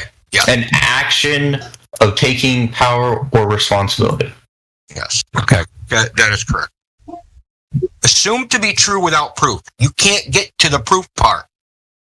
So we shouldn't use. You shouldn't use an assumption. You can't use an assumption and then claim you have proof if there's an assumption in the premise. So you shouldn't use logical syllogisms. Do you not understand? The question. You're begging the question. No, I'm saying you. Then you shouldn't use don't say no. Don't say no. Don't say no. Google begging the question. hold on. No, I don't. stop. We're saying that you're committing a logical fallacy. It's called begging the question. If you have premises that are assumed rather than proven, and at the end of that, you're like, there's the proof in form, that's just begging the question. We're not arguing. We're telling you, look it up. Because if you look it up, you'll realize if we play back the live stream, you've committed that fallacy. There's nothing to argue about. I did not say anything was truth. I said what you told me. Time out. Did I say that you said anything was truth? What did I just say? Proof. Not true, sorry. Okay, so that's the point. If there's no proof for the globe, what is the point? Two assumptions don't make a proof. So we shouldn't use. So what? Before you yell over me and like completely not talk about what I'm talking about. As long as you don't put words in my mouth by asking me, so we shouldn't assume things. Because what I'm telling you is that two assumptions don't make a proof. Yes. And what I'm saying is the definition of a logical syllogism is two assumptions make another part. Assertions. It's assertions and assumptions, bro. Assertions or assumed.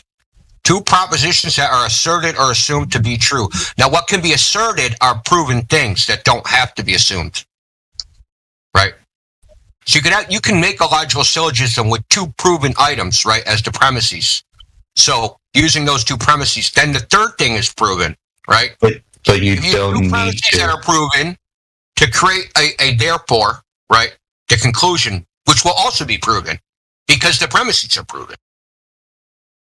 So you prove the premises deductively using the same deductive logic. And of course you have to start somewhere. So you have to start an axiom, something which is self-evidently true.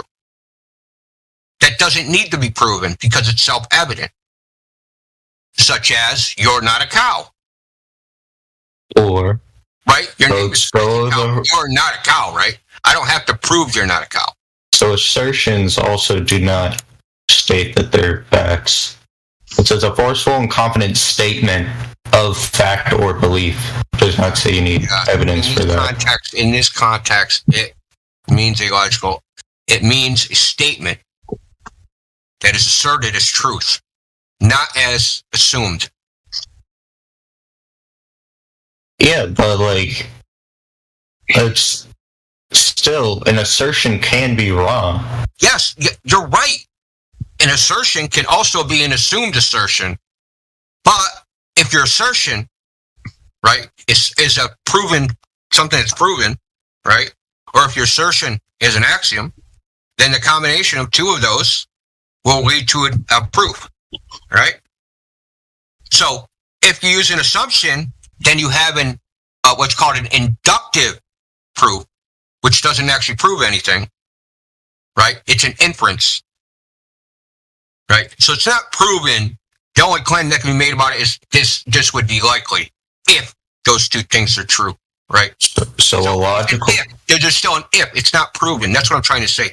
It's inductive logic. It's not proof. That's what I'm trying to tell you. So, it wouldn't lead to an actual deductive proof. Oh, logical. If I had wings, I could fly. Yes, exactly. If you had wings, you could fly. And the globe doesn't fly. Go ahead, Phil. Sorry, the globe doesn't fly. Wait. Yeah. So if we did something like things with wings fly, Elijah has wings, therefore Elijah can fly. Fallacy. That would be, that's a fallacy. It would be an inference. Yes, we can infer that from the fact that Elijah has wings and the fact that other things that have wings can fly. But that doesn't prove that Elijah can fly. So we shouldn't use logical syllogisms unless we can verify that both of the assertions are true. Oh, you can't claim it's proof of anything. Dude, you're missing the point. It's not proof once. I'm telling you what it is. I'm telling you the error in Glober's logic. You're illustrating it. You said we don't have logic. It's actually the globe that doesn't have logic. You guys don't even know what logic is. And you come in here and say, flat earth is illogical. No, it's perfectly logical. Y'all don't know what logic is. That's the problem. And I'm not talking about you specifically, so don't take this as a personal insult. A lot of people don't know this. They don't teach it in school. It's not really taught at university, except for in the philosophy department, which most people avoid like the plague. So, I mean, it's just not. It's not something. Look, I'm gonna make a couple of statements. Right. Water at rest is level. Perfectly valid statement because it's self-evident. Everybody knows this, right? No problems, no assumptions whatsoever. Okay. Horizontal is perpendicular to vertical. Again, another statement. Zero assumptions. Nothing wrong with what I've said. Why can't Globers do the same thing?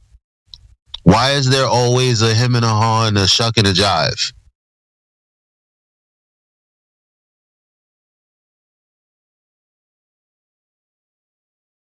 Usually, see, what Elijah's doing, he's talking about properties of physical reality that you can observe and describe, right? So he's just describing reality. Okay. Now, Globe-earthers, and just generally, this isn't exclusive to Globe Earth. I mean, it happens in a lot of so-called pseudosciences. They insert a concept, a conceptual idea within this, right? As opposed to an observation of reality. So they use something that occurs in their imagination as the premise for their syllogism. Okay, so can I try a syllogism? When you say gravity, that is actually a concept. Gravity is a concept. It's not a physical thing out there, right? You can't grab a handful of gravity. There isn't a jar of gravity, right? So if I say gravity to you, what is gravity? What is gravity in the physical world that you see, that you've observed? Things falling. Okay. So things falling is gravity. Not mass attracting mass.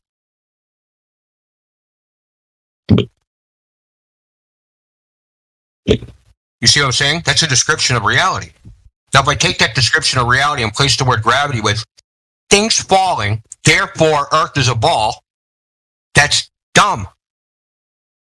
Oh, yeah. Right? You can't reach. It's a non sequitur. It doesn't follow from the premises, right? No matter how you construct something from things falling, you can't get to a ball. May I try one of your syllogisms with things we can both agree are true without being interrupted? Yeah, knock yourself out, man. All right. So, go ahead. Go ahead. We agree. Don't say we agree. Okay. That remains to be We agree, question mark at the end of this. I'm asking you if you guys agree. Do boats go over the horizon and disappear bottom up? I'm just gonna say no, straight up. What do you mean? Well, you said over the horizon. I'll say no to over the horizon. Yeah, that's the part. Towards the horizon, and you can't see them anymore, starting with the bottom and going up. Yes, that is loaded. Sometimes. No, it's correct. It's a loaded question. No, it's correct. Oh. Without the going over is correct. Yeah, without the going over. While it is moving towards the horizon. Things disappear from the bottom up, yes. Yeah, that's what I'm saying. Yeah. Yep. And? You too? And? And? What's that? Yeah, and? No. Yeah, things disappear bottom up, and? We know that angles of shadows in different parts of the Earth at the same time What the fuck? What is potpourri fucking? What happened? Is this like the salad bar of like globe? Did I use too many words? I think No, they're not connected. They're not logically connected, dude. They're like, Why are they not logically connected? They're both how are the evidence of around boats going over? Like, how are boats disappearing? Okay, bottom look, up? look. No, go ahead. Alex. I can't take this. So hold on, wait. When I said without water, being interrupted. when I said water is level, that was one statement, right? Yeah. I didn't go therefore. I didn't have to. I didn't say therefore. Right. So if you're saying that boats go towards the horizon and seem to disappear bottom up, that's a statement. Yes. But what does it mean? Okay, so you're making another statement about shadows. So now the first statement is just a statement that is okay, that's true. Mm-hmm. And now you're going to make to a statement finish my about second shadows. one. Yeah. Hey guys, I got a quick question. No, not yet. Yeah, well, yeah, I just want to, like, my buddy got banned. Yeah, I said hell no, not yet, bro. Yeah, is there any way you can unban him so he can join? Hold up, bro. Who's this? Yeah. Scotty. And you. How am I implying a lie, Trinity? Type in chat who it is. Type in chat. Shut the fuck up and type in chat, bro. This is rude as hell. Go ahead. All right. So,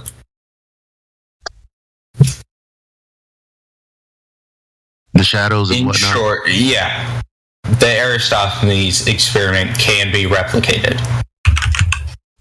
What's the statement? In short, that experiment can be replicated. We can both. What is the statement? Measurements of angles of shadows were taken at two different points, and they had a difference in angle. Can that happen on both? No, don't. Yeah. No, don't. sorry. That was a fuck up because he didn't even. What does that mean? Which? Okay, there's a difference in the length of shadows. So what? Yeah. So? If those. If. Okay, so. Yeah, because that's like. Add in there, buddy. That plus that. No. What? What plus what? Yeah, platter. I'm saying those are my two pieces of the syllogism. Do we both agree that those two things are true? I wasn't even doing that. I was just making two true statements. I mean, it's something that you can happen across and go, yeah, I can perfectly describe this thing without adding anything extra. So I thought you were thinking about it. So I'm not. That's what I'm saying. I'm thinking that you're doing that. Like, so it's like, okay, well, boats disappear beyond the horizon. Okay, from the bottom up. Okay, so you measure shadows and the lengths are different. Okay, so what is that? Listen, can I explain it to him? Because obviously, if he fucked up this bad. I understand. The premises have to be connected to each other logically. So I'll give you the deductive syllogism again. What? Wait. All men are mortal. Aristotle is a man. You see how now they're connected logically? Mm-hmm. Therefore, Aristotle is mortal. All right. Your claim, boats disappear bottom first. Sticks and shadows measure different angles. Those two things are not connected logically. So I need to say something about the ocean or the horizon for it to... You need to connect those two premises logically to each other. They have the logical connection must be in the statements themselves.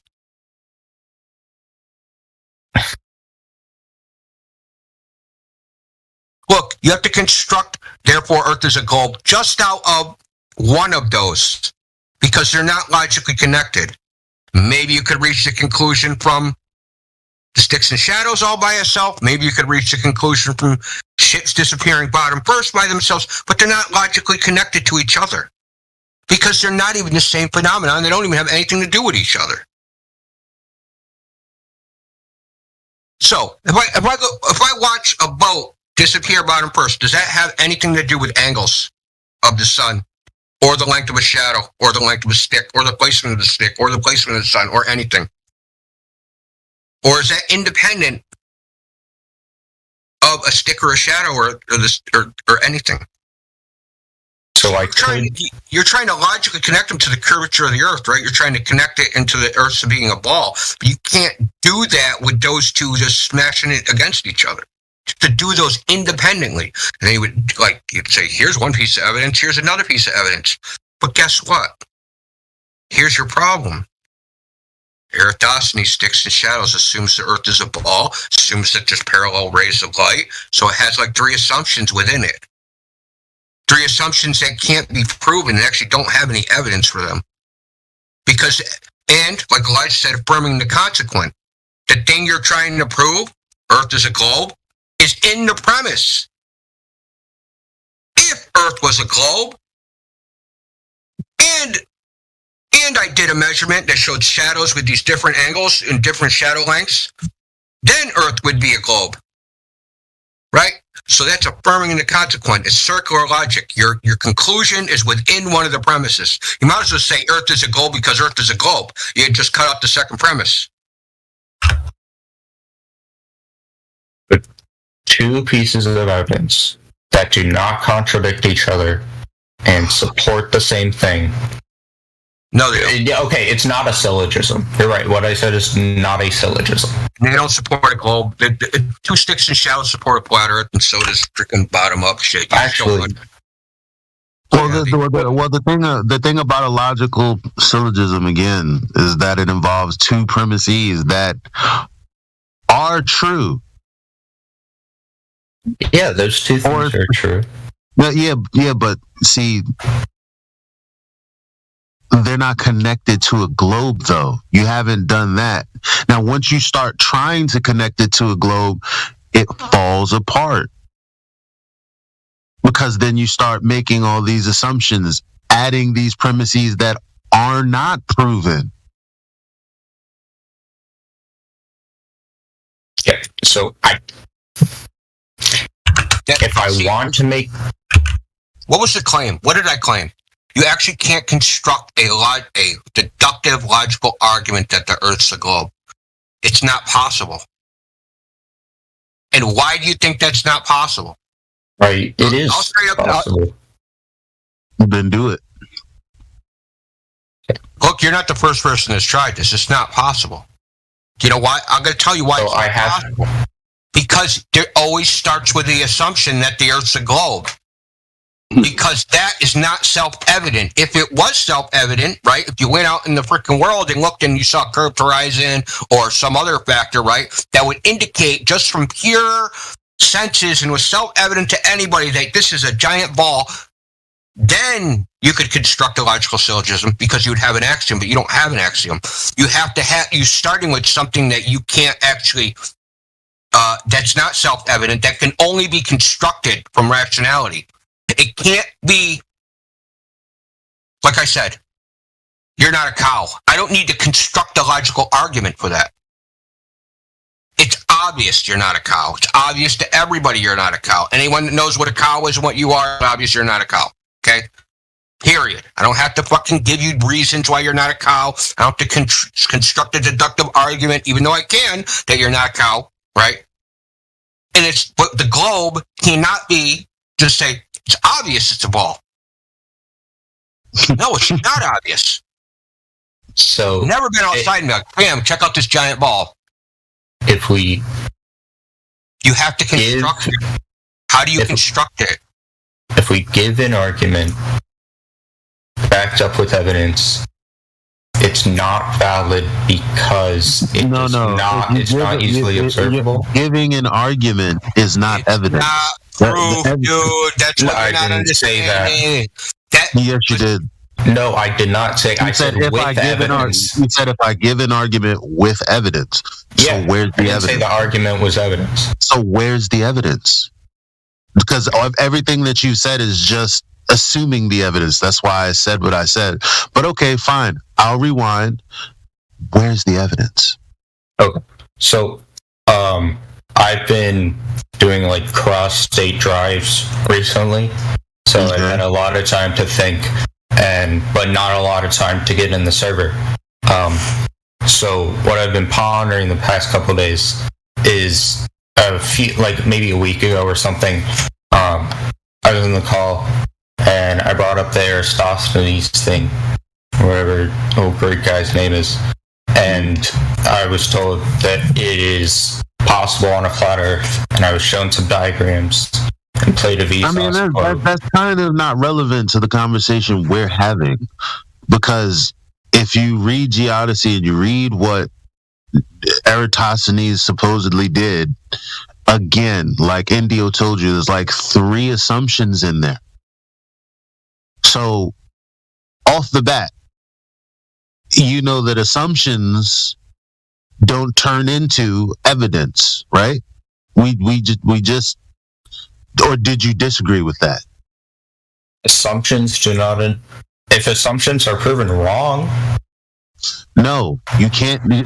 You can't assume something and prove that it's right using the assumption. That doesn't make any sense. Why do we have to prove something wrong that has no proof?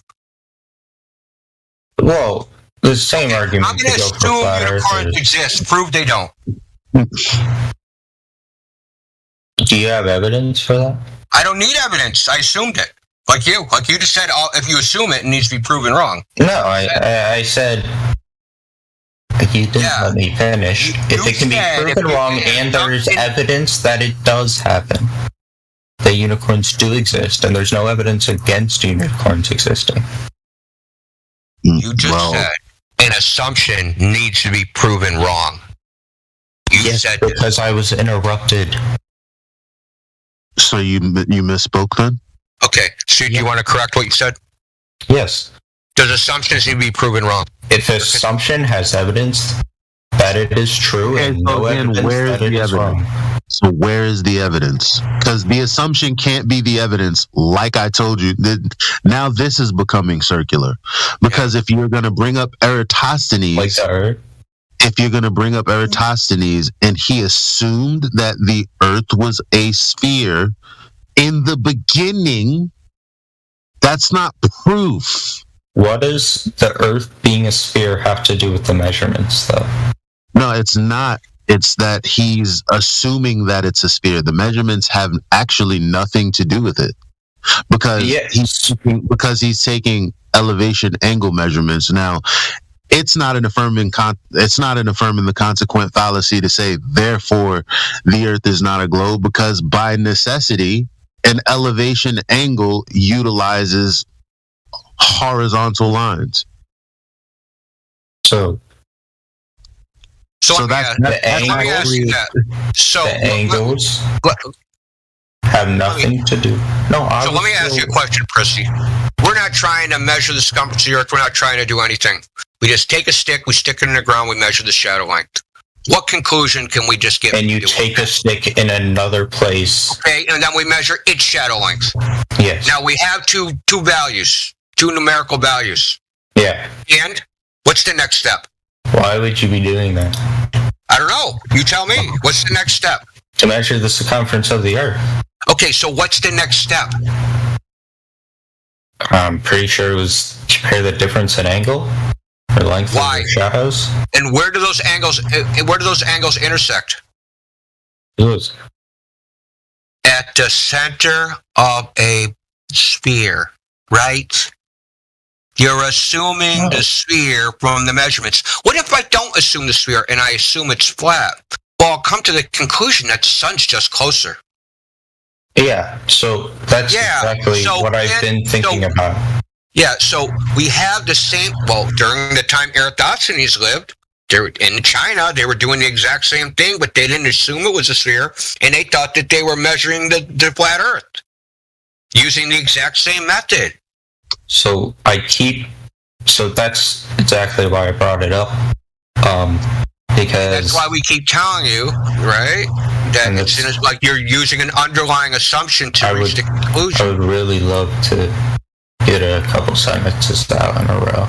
Yeah, go ahead. Well, we've done this lots of times, so it's like Yeah. Go ahead. Just go ahead. Okay. Here's your chance. So it can be replicated on a flat Earth if the sun is closer. Right? Yeah. What do you mean? It can be replicated? What does that mean? Okay. You just This do a experiment measurement works the on a Earth. flat Earth if the sun is closer than we think it is. Then the sun is closer to Earth than what mainstream science says. Maybe. That's another assumption. Yeah. Oh, that's just... So it doesn't work on your model either if you don't explain it. There's no model. There's no... What do you mean by model? There's no model. Okay, it doesn't work on what you think On a the Earth level is like surface? either. Hold on, time out. Are you going to tell me that taking elevation angles or measuring shadow lengths won't work on a horizontal surface? Is that your statement? But does no, because in order to know doesn't that, work you need do to know what? how. Answer that. Doesn't work to do what exactly? What are we trying to do and make it work to do? I asked if the sun was closer to the Earth than mainstream science says, and you said that's an assumption. Yeah, but you can only measure the shadow lengths on a flat Earth if we know the sun is closer to us. So do we know it's closer to us? That's an because of the- assumption. What? Yeah, that's an assumption. It's an incorrect assumption. So we don't know the locality of the sun. We don't know the locality of anything in the Because you have sky. to position the sun independently, right? Let me ask you this. If I gave you two sticks and, you can pace your distance, can you find where you are on Earth? What did this have to do with locating myself? Because you said to make it work. I don't know what that means. What does wait make it work mean? Make it work to do what? What does make it work mean? To do what? Find the distance of the sun or find the surface of the Earth? Which one are we trying to do? So, I am saying, just hold on. If on a flat plane, we can measure the differences between those angles. If the sun is close-ish to the Earth, not as far away as what a lot of people say it is. It is in a local area. Because that is what I've heard the explanation is that we have a local closed system sun. That's how it appears to be. Are you going to get to a We conclusion? don't claim that you can measure this position of the sun or the Earth using sticks and shadows. I didn't say you did. At best, using assumptions, that would be an indirect measurement of either the sun or the surface of the Earth. That's at best. That's the best you can do. But it's loaded with assumptions, loaded with the angles of the rays. It's loaded by, do you have the sticks level, plumb lines? Is gravity actually freaking perpendicular? There's shitloads of assumptions. Is the sun in a common position? Am I looking at the same sun the other guy's looking at? Because the evidence is that that's actually not the case, right? Because of refraction and all. There's so many problems. There's so many assumptions loaded into this. This is a trash test. It's just trash. I don't know what else to say. It's just trash. But we do know that there's a difference in the angles, right? We know that if we take two sticks and they're some distance apart, right? That the shadows, all other things being equal, right? If the sticks are equal, they're both perpendicular, same angle, we know that they'll cast shadows of different lengths. That's all we can say 100% sure with certainty. Is the results of the observation. All the other shit, all the conclusions drawn from that observation need to be constructed rationally. When you try to do that, you're going to find out that there's shitloads of assumptions that you have to stack in there before you can reach any conclusion. That's why, listen, there's a reason why I'm on this, because when Clovers come in here and say, we don't think logically, dude. I never said that. Yeah, you did. Oh my God. No, I didn't.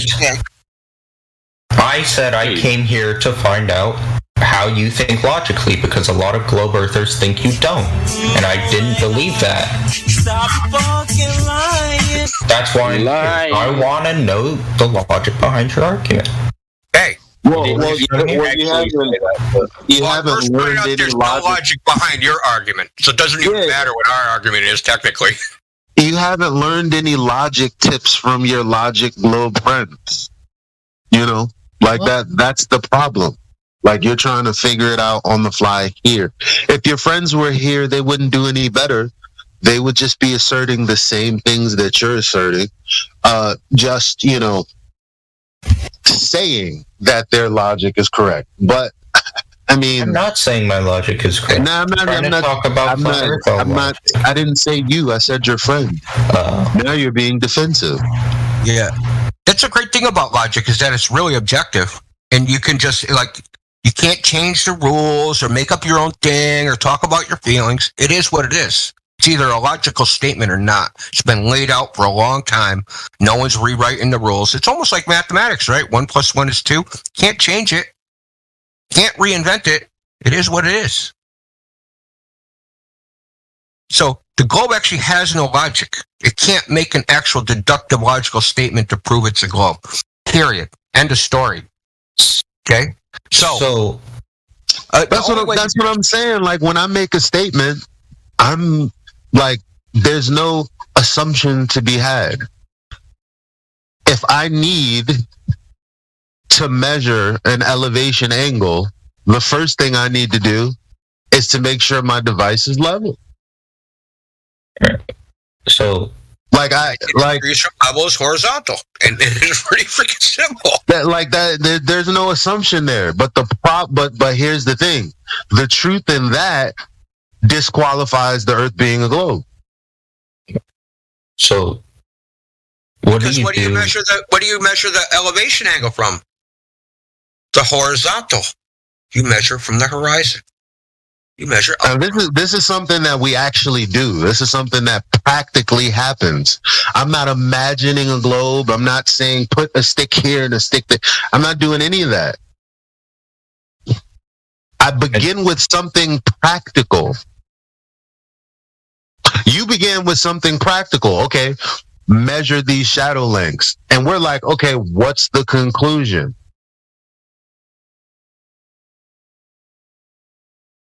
So we make an observation. We agree that the shadows are different lengths, and then we are not allowed to do. What are we allowed to do with that information? You do whatever you want. You just can't say I've proven something. You just can't use it to support any scientific argument. Think of it. Exactly. Well, that's not even science. It's a geometric. So observations can't be used to back up facts? Nobody said that. What facts? Now you're just inserting shit that you don't have. No. Observation is the fact. Yeah. It isn't an observation to back up facts. The observation is the fact. So different shadow lengths on sticks that are distances apart, that is the facts. Everyone in live stream voice chat, I'm just not reading what you guys are saying. All right. Can you address what Indio said? So you measure the shadow lengths. Those are the facts. What now? I can use that observation to reach a conclusion. What conclusion?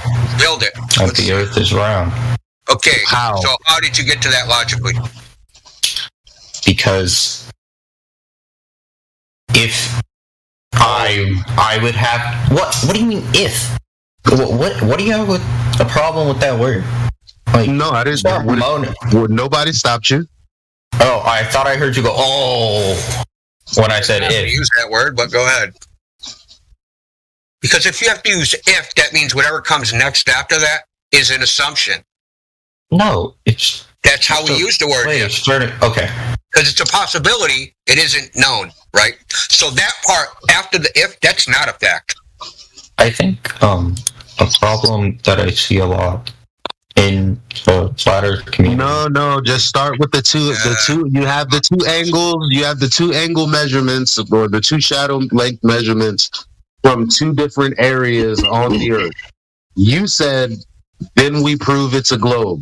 Well, make the next logical step, because you have an observation, you have some facts, you have two different shadow lengths. Now, what is the next step? I gather more observations. Okay, say you have 1,000 measurements. No, Now, not what's the not next like step? the same thing. Like different pieces of evidence. The same exact thing. So I can only use one data point in my experience? Right now, since we're talking about one method, how are you going to jump to another method? That makes no sense. Because if we can all agree that these multiple observations are true. How come I didn't have to do that? I didn't ask you to prove anything. Yeah, but I was the one that started this exercise. So again, how come I didn't have to do that? How come I didn't have to breakdance like you're doing now? You can't even see what you're doing, can you? Because I didn't say anything illogical. I didn't say anything untrue, and I even said that one of the self-evident, one of the things that I was using disqualifies the globe. I said all of these things, none of it is untrue. Now you can challenge the third thing I just said, and I would, continue that conversation, and I guarantee you I won't sound like what you sound like. Yeah. So all you've done is said that shadows are at different lengths. That's it. Yeah. Yeah. Well, glad we cleared that up. Shadows are at different lengths. Yeah, that's it. That's all you're observing.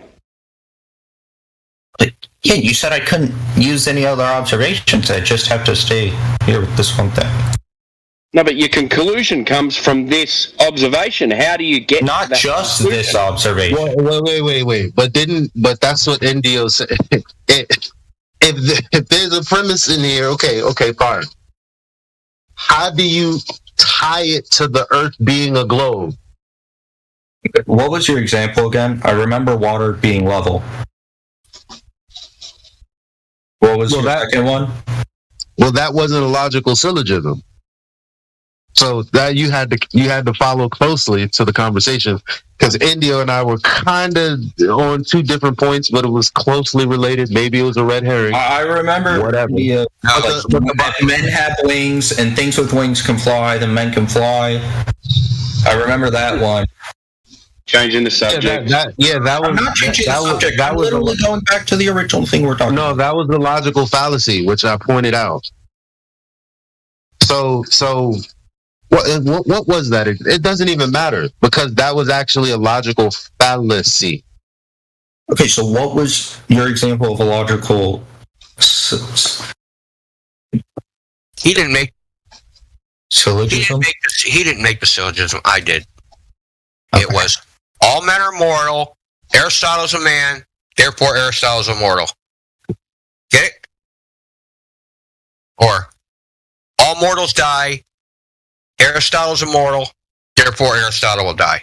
Okay? How about that? That's not the same rules I'm bound to.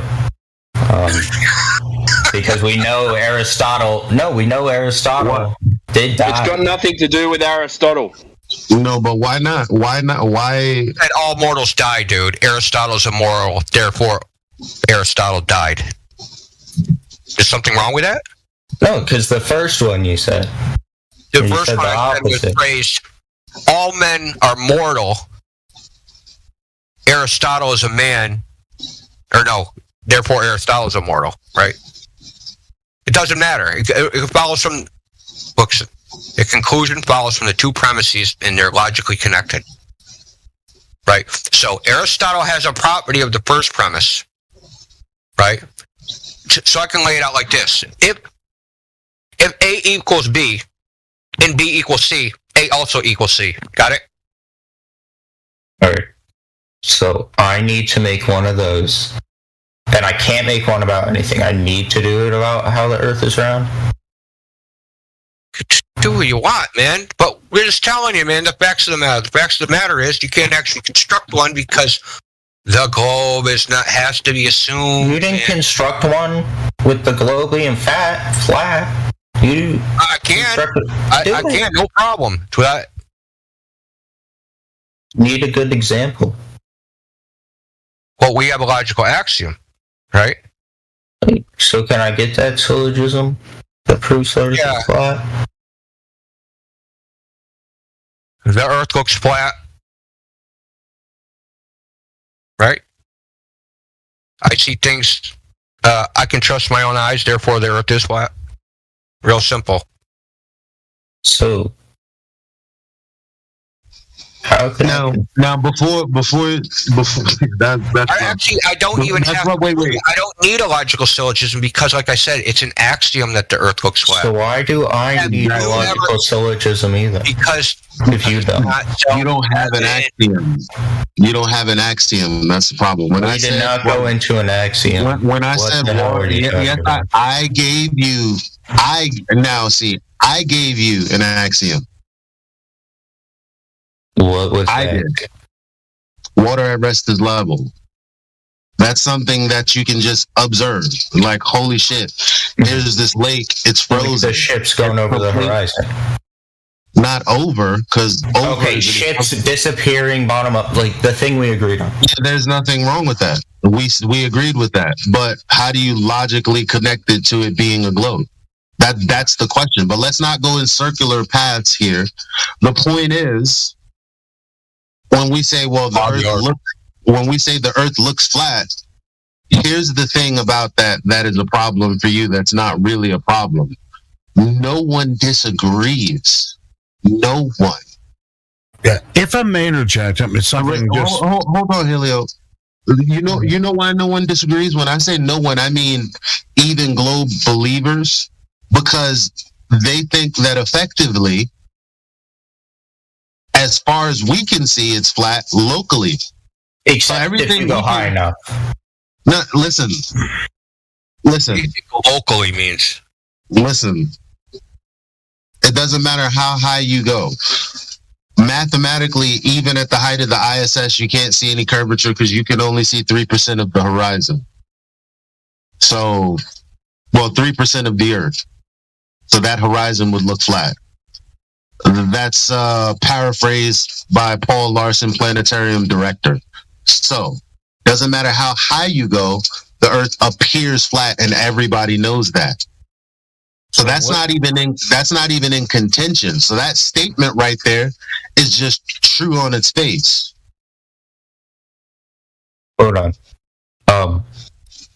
Do you deny it? Do you deny it? I'm sorry. Do you deny it? Yes, because if we go to a certain elevation, not if we go to a certain elevation. Not if we go to a certain elevation. If we are at sea level, yes, it appears to be flat. So then at great. Sea level. So we have an axiom. When at does it begin level. Looking? So we have an axiom. When does it begin looking like a globe? I don't got the numbers on me right now. Okay, so Google it. Right. And then when you find the numbers, give us a real world example. Like the mountain you guys can go to? You think you can see curve from a mountain? Okay, the point. Listen, Sorry, I want to hold on. In fact, come on, let me do this really quick.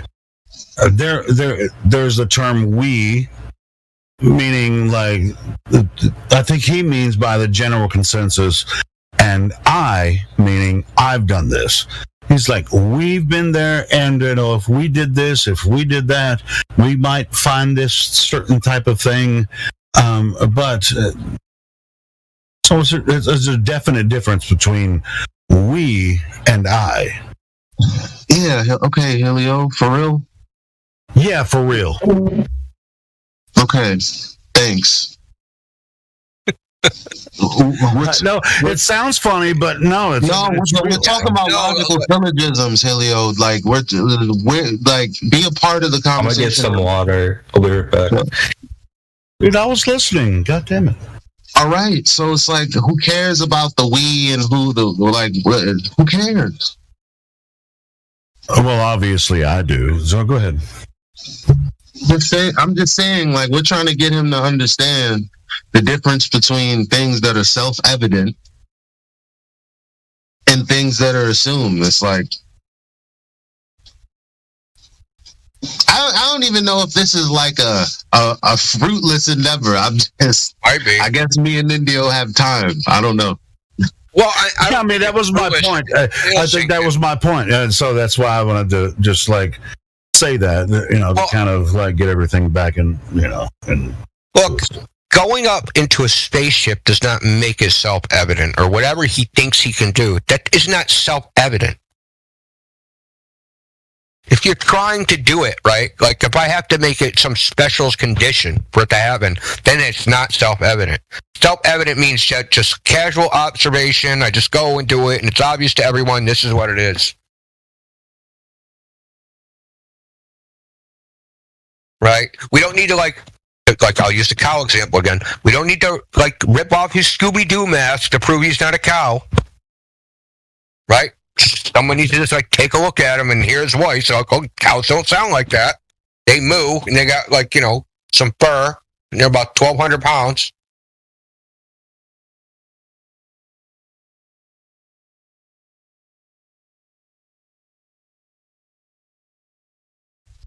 What's scary is it is that simple, and yet here we are. That's what's scary about it. Like, that's why I think that's how I found this new building on this new philosophy of the world and just abandoning, trying to be some sort of this hero complex, because man, you can't save a bag of potatoes. Yeah, I mean, the reason I brought that up is just like when he was saying we did this, we did that, he's just trusting in other people that have done it, But when I say we, I mean all of us. Every human on Earth experiences the same Earth. So we're not talking. I get what you're saying now. I get what you're saying. Yeah. Go ahead. Right. He's talking about the special club that he's not in. Yeah. We all witness the same flat Earth. That's why he has to say, well, if you were to do this, because you already know, like, this, it's nothing to contend with. Like, you can't even go, I'll grant you that truth, because it'll weaken your position and what you're going to say next. And that's exactly why the people in the justice system are fucked up. I'm going to keep tying it back to that because I thought you cared about that. Yeah. You back, buddy? Yeah. Okay. We're not talking about special circumstances by special people that you don't know. Right? So someone claiming that if I go to some magic place, that's where it becomes self-evident. You just can't go there. That's not self-evident. Right? So what about things that we can observe, and if we try and explain them, like what do you mean by explain? Well, okay, like I can't see Polaris in the southern hemisphere. Okay, and why? Because of perspective. I'm gonna need a little more than that. Perspective. Yeah. Things that are over your head, they approach the horizon as you go out from underneath them. Why? Do you want the very technical answer? Do things get smaller when they go farther away from you? Do they appear to get smaller? Okay. So the distance between something over your head and the ground, as you get out from underneath it, that angle, that space between the horizon and that object, that gets smaller as you get farther away from it. And eventually, that distance will be so small that you cannot resolve it. And you won't be able to distinguish the horizon from Polaris or any other star.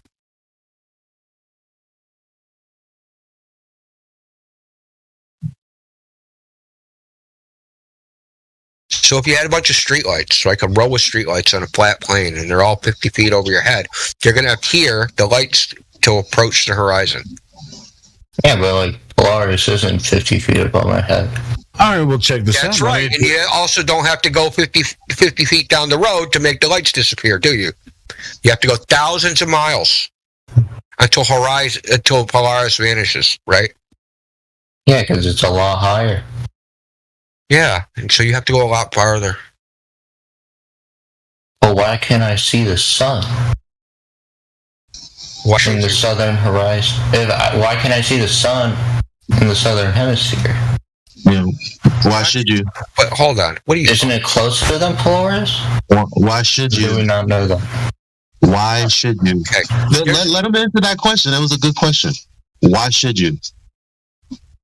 What do you? I said I can. So I can see the sun, but I can't see Polaris in the sun. No. It is nighttime right now. So for me, no, I can't see the sun at all times. So what I'm asking you, because you said, why can't I see the sun? Well, what does that mean? Why can't I see the sun at nighttime? Yeah. Why? Yeah. Okay, we have different explanations for that. That's not. No, I don't have an explanation. Oh, you don't know why we can't see the sun at nighttime? No, we can't see the sun because it goes away. Now, notice night is when you can't see the sun. It goes away. It starts off on one end of my sky, then it goes over, and then it goes to the other side, and then at some point I can't see it. Notice again how I didn't add any additives. Add a double negative. Notice how I didn't have to add anything to that. Yeah, what I'm describing to you is what we all experience. Except in the North Pole. Well, I don't know. Have you been to the North Pole? No, but there is video of it. You can go to Greenland. All right, that's cool. But what we were talking about, why you can't see the sun in the south or Polaris in the south? Yeah. So what does the North Pole have to do with that? No, because you were saying the sun goes away at night. It doesn't. Yeah, it does everywhere. For me. It does for me. But it doesn't everywhere on Earth. But what does that have to do with not seeing the sun in the south? I don't get it. Okay. What I was trying to do by bringing up the sun is I can see the sun while I am in the southern hemisphere. So? And I can see, but I can't see Polaris. Well, let me ask you a question. Does Polaris move across your sky from east to west?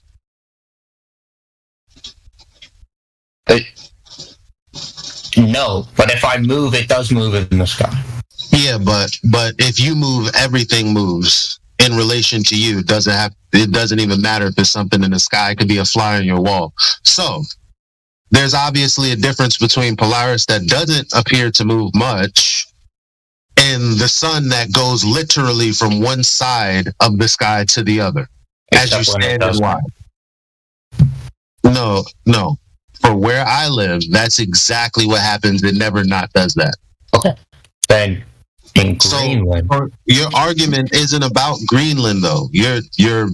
This is your argument. So stop trying to make it like it's very weird.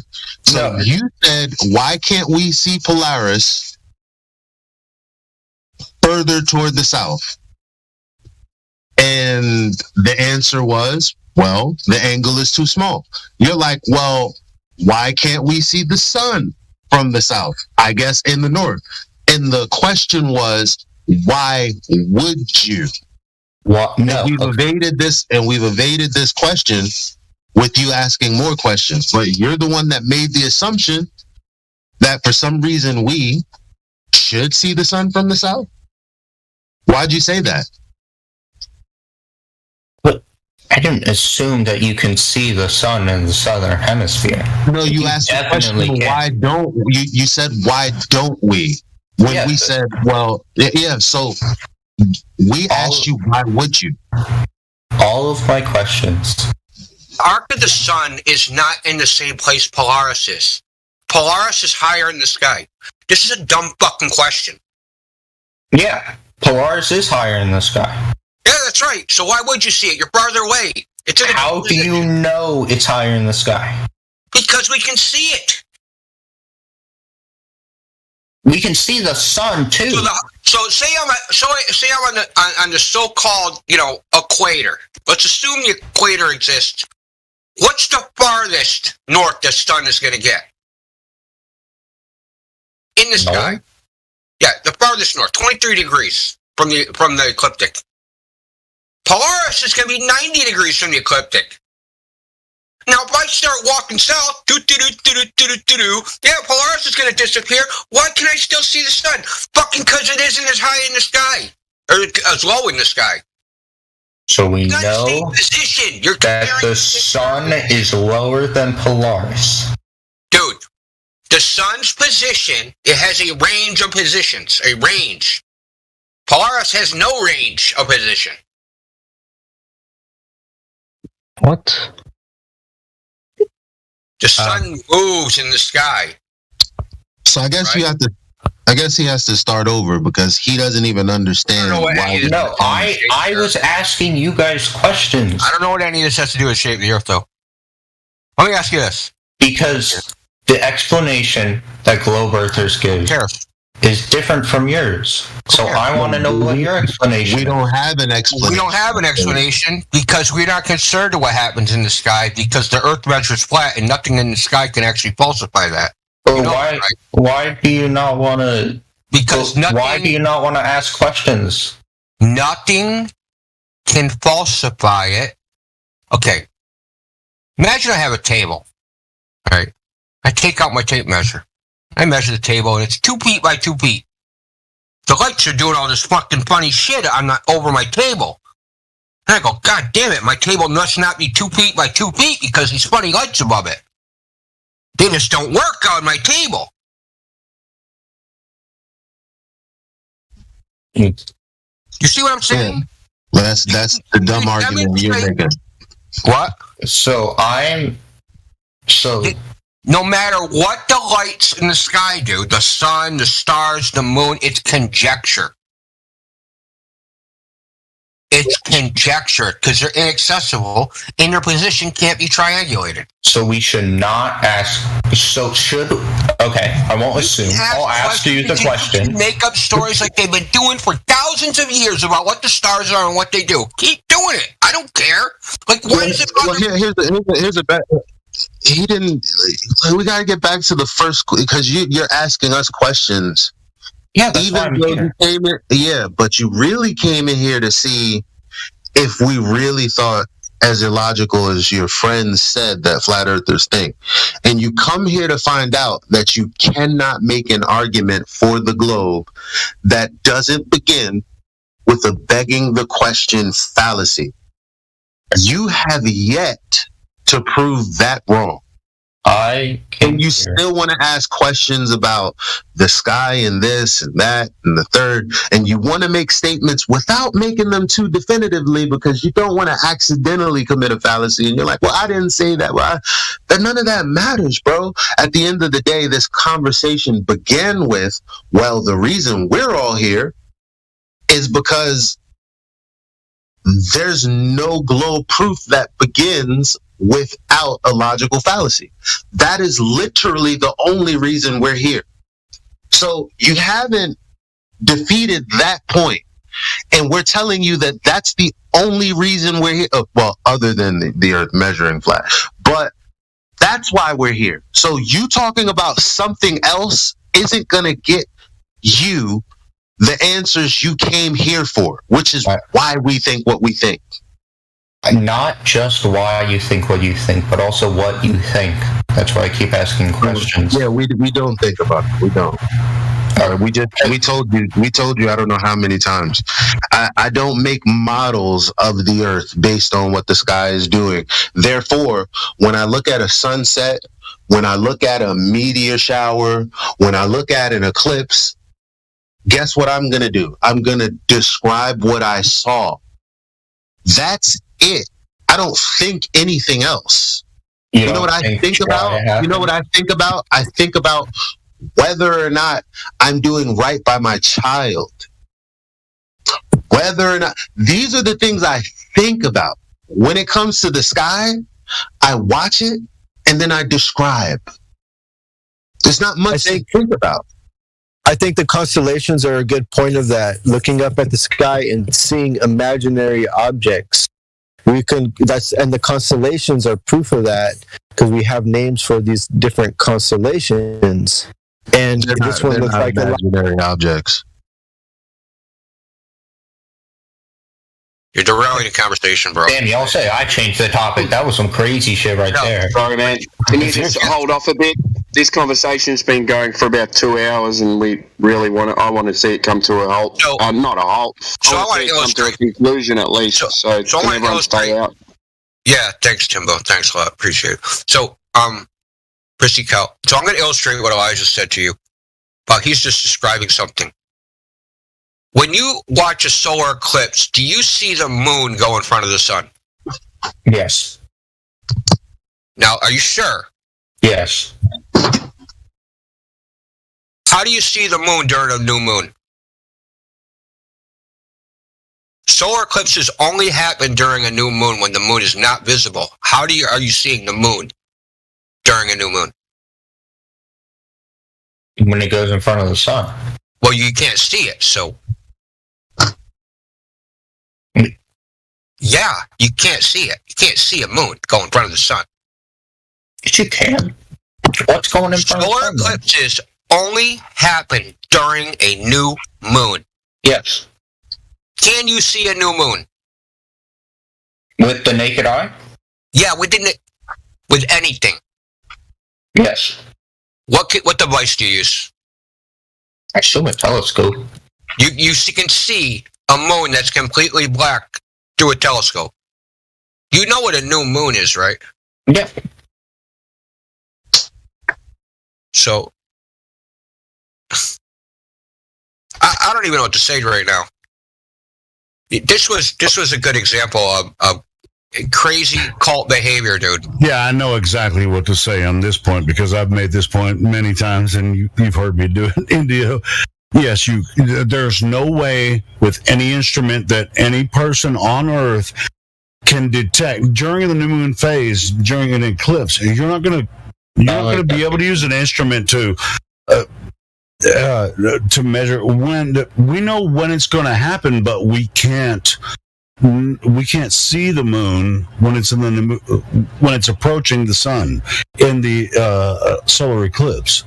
There's no instrument that's ever been developed that nobody can ever find it. Nobody ever can find it. Even when it's not an eclipse, during the new moon phase, nobody can find it. Doesn't matter what instrument. We know where it's going to start to crest again, but we during the new moon phase, nobody can find it. Doesn't matter what instrument you have, you can't find the fucking moon. Okay, and this says new moon crescent. Just because he stuck the word new moon in front of crescent doesn't make it a new moon. Now, a solar eclipse can only happen exactly during the new moon because what's called an eclipse node is required to happen at that time. And that is a full new moon, not a partial new moon. It's exactly at the new moon, not some other time. So, no one... Listen, do you understand? Do you understand that you think that you've seen a moon? That you can't even describe your own observation accurately because you have a concept in your head. No, that's not. There's not a concept in my head. Oh, you saw it. Not for the solar eclipse. With your eyes, but you didn't imagine it being there. What else would be in front of the sun? That is not. Listen. Doesn't matter. Your incredulity. Now we're back to we know. Okay. Hey, we know. Are you? I have seen a solar eclipse. I have seen something go in front of the sun. Exactly, something. But the human race does not know what that something is. No. Wait. You don't. Wait. Time out. You just described it accurately. We see something go in front of the sun. Maybe. That's the description without any additives. Okay. Period. Okay. So now you're trying to, with this incredulity fallacy, like, oh, you think that we all don't know what that is? Well, if we knew what it was, it would be a part of the description. Now, people assume what it is, but it's not a part of the description unless you assume, right? Okay, so what if, Percy, let me ask you this question. What if everybody on Earth said, you have a girlfriend? And I'm like, no, I don't. And they're like, yes, you do have a girlfriend. So I walk up to a girl and I go, you're my girlfriend. And she's like, no, I'm not. And I'm like, well, if you don't tell me who my girlfriend is, you're my girlfriend. Okay. That's what you're doing. You're saying, listen, if you don't have an explanation for what goes in front of the sun during a solar eclipse, it's the moon, because everybody else said it's the moon. I'm not saying it's the moon because everybody else said it's the moon. Why do you think it's the moon? I think. What else would it be? That's not an argument. I think. You literally just did the exact Someone else asked what else could it be? Crazy, dude. Oh my god, there's some bitch who keeps fucking CMH keeps DMing me being like, yo, get me unmuted, I'll help you out. Dude. And you just like ban him because he will not stop DMing me. Yeah, CMH. Okay. He just wants to come and troll. I know he's annoying as hell. Hey, Scotty, you're banned. So's your buddy. Good fucking bye. Bye, CMH. Have a nice fucking day. Thanks for telling us that, though. I appreciate it.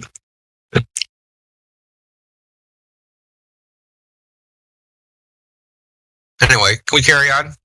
Yeah. I just checked in. Sky, yo, es más. Are you there? Yeah. Okay. Yeah. So, what were you? I know we had a talk in the VC check-in. Did you want to continue that conversation, or we want to? Do you have more questions? Any questions? Yeah, right now? You want to take a break for a second? Hold on, Jody. Oh yeah, I'm fine. I'll take a break. I can always come back another day. Yeah, it's 24/7. I can come back whenever I want. Damn Skippy. All right. I'll sit back now. Thanks, man. I've always wanted to ask how you guys think gravity works. You know? What do you mean by gravity? Well, an object and going so down it begins at again. the force. I'm gonna go to sleep now. Yeah. All right. See you guys later. I've always wanted to know what you guys think about that. So, a falling object is gravity. Well, there's a specific speed to gravity. So, little g. The observation that something falls at 9.8 meters per second squared, approximately. That's gravity? That's the gravity you're talking about? Or are you talking about mass? Speed of gravity. Yeah, things fall. Yeah, whoopee. Yeah. And? How do you guys explain that in most of your diagrams? Explain why things fall? Well, yeah. Why?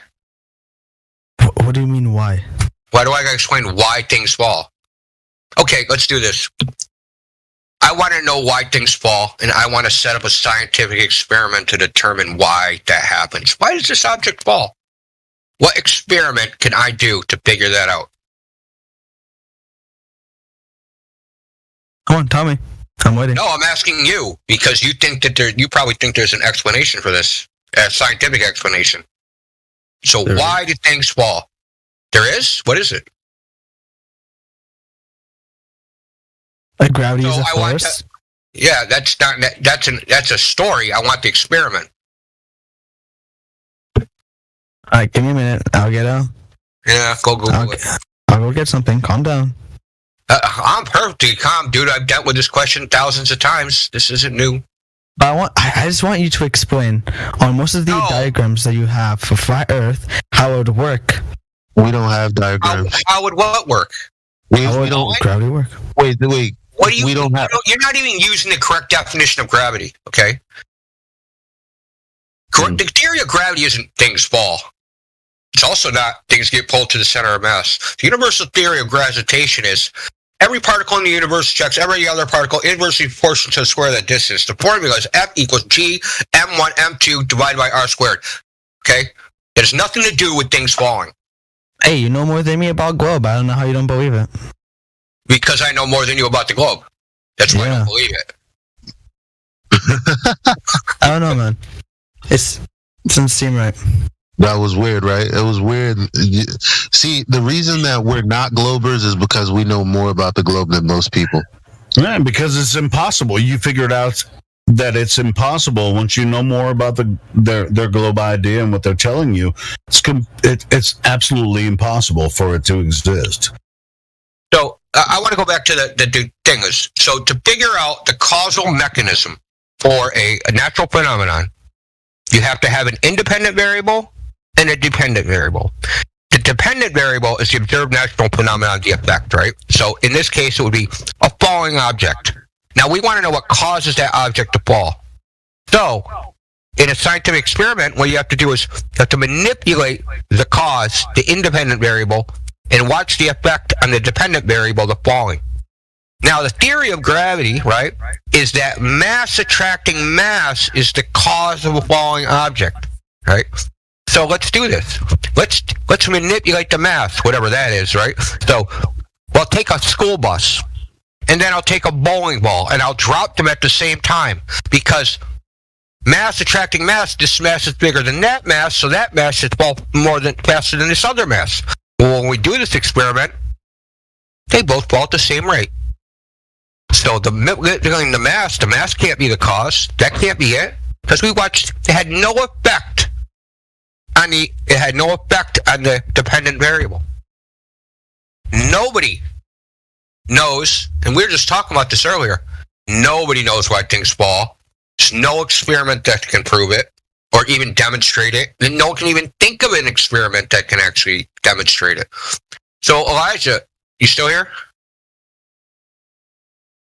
Yeah, I'm here. Yeah, tell them. Go do that thing with the what was it? Manipulating gravity.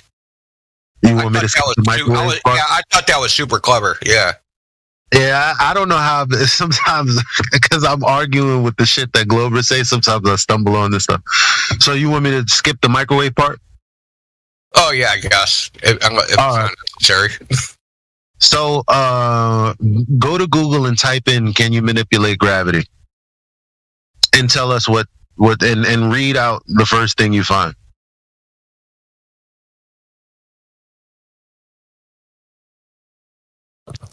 Gravity is one of the fundamental forces in nature. It confines how objects move, interact with each other. Scientists have long sought out to find a way to control gravity, but so far they've been unsuccessful. That's what it reads. Yep. Yeah, you can't control gravity. How would you control gravity?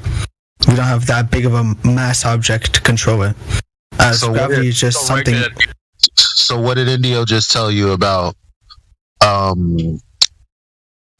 experiments? They said to manipulate gravity. There's a difference between manipulating it and seeing how it works. Excuse me? Yeah. Excuse me? Here, I'll get the definition of manipulate for you. What? Handle or control a mechanism. Right. Or a tool. So as they said, they can't control gravity, right? They cannot control gravity. So the point is, if the entire point of an experiment is to test whether or not the independent variable affects the dependent variable, if you can't control the independent variable, then you don't have an experiment. You have been listening to excerpts from the 24/7 Flat Earth Discord Live YouTube channel. If you would like to join the discussion, simply type in your address bar, discord.gg/flatearth. Thanks so much for listening.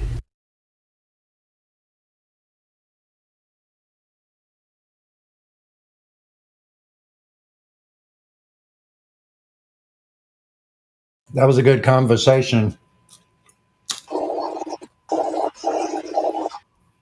Mic check 1 2.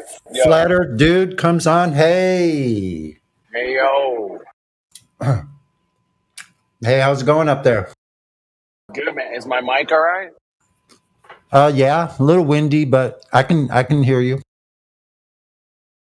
Yeah, I'm driving. Uh-huh. I'm driving. Yeah, I heard you. Okay. How you doing, brother? I'm hanging in there, man. I'm doing all right. Been playing some music today. Things are pretty good, yeah. Yeah, it was a good conversation this morning. I was listening, you and Max and Elijah. Oh, that was pretty cool. Yeah, that was pretty CB. That was really good. You guys were talking about different approaches to talking to people about the subject, Mm-hmm. and yeah, everybody's got their little thing that works, and I think one of the big takeaways I got from that was to not be frustrated with these people. You know, Right. To not let and them trigger us, right? Yeah. exactly. You know, no matter what they, you know, I'll call them out, man, if they're being an asshole. Like, you know, they're like just being stupid. Like, well, what do you mean by space? And, you know, I'm like, no, you can't do that. You don't get to. I'm not Yeah. gonna let that shit slide, asshole. I know. And I suppose, like, personally for myself, I think I could probably instead of, because I've gotten triggered, and Oh yeah. I'm the first one to say it, but like, maybe if I could be more forthcoming and say, look, why are you trying to trigger me like that? Like, I could just point awareness to it, you know? Sure. Yeah. And, Just and that might help me from not getting irate with them, and, you know, basically just yeah. lambasting them.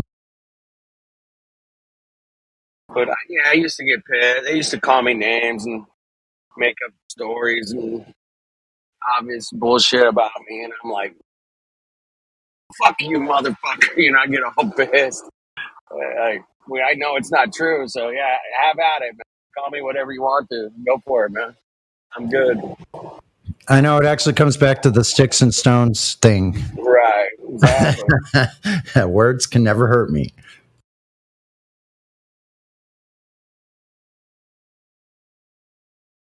So, But I was thinking about what the discussion on the bot just now with Indio and Elijah and that other guy, whoever he was.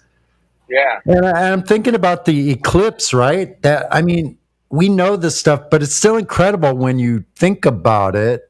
Like, there's something moving, like, we don't even know if it's moving in front of the sun or behind the sun, literally. That's what's come up for me. There's no way to know. I mean, we're not. Yeah, because look, checking it out. if the sun's light source comes from some energy, and that sun has all the characteristics of being a focal point of light, not an actual object at all, and Right. it's not even the. I don't even believe it's the direct source at all. We're just seeing a representation of the source through the media, through whatever medium, into a focus point. That's what I'm thinking. So it behaves like that. So if that's the case, there's some kind of lens going on in between the source and the light itself. That's how a light show works. You have these slides. You put slides in front, different color slides, right? Yeah.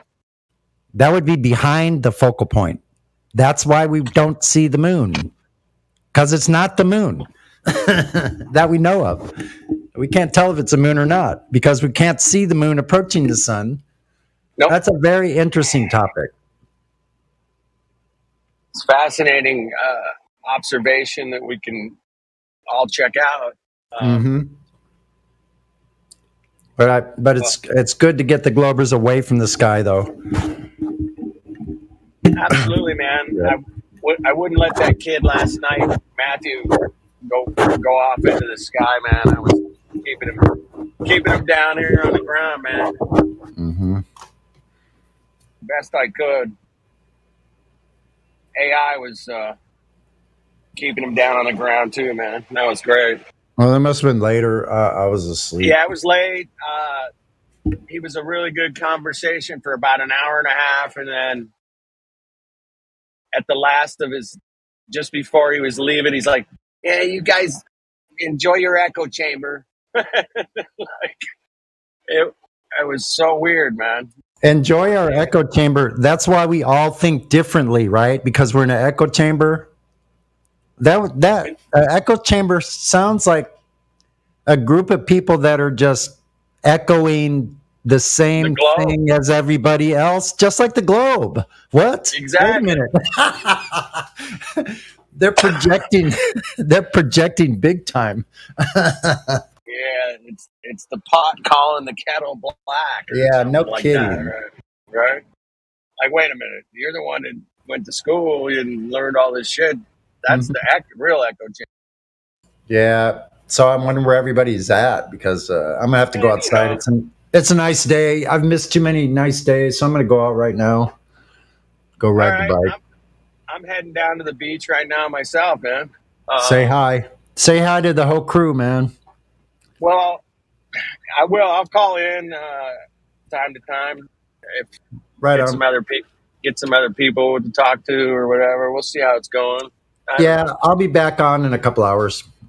Okay. Later, man. Have a good one. All right. Thanks, Sonny. That's Sonny, everybody. Expert musician, truther, bit of a hippie. Real likable guy. Who else is in here, man? I'm driving, man. I can't really look. Is anybody out there? Is there anybody out there? Not if you can hear me. Hold Nobody's on. home. Let me see if there's any new people. I don't. I see. There's someone named that guy. That guy. That guy, 87. He doesn't have any roles, but he's not muted. Hold on. Let me make sure he's not muted. That guy, 87. You are unmuted. Flat Earth Professor Dude wants to speak to you. That guy. You got to make sure he read the rules on the welcome page. Yeah, that guy. Are you there? That guy. I'll let you go. I got to go. And have a fun ride, Sonny.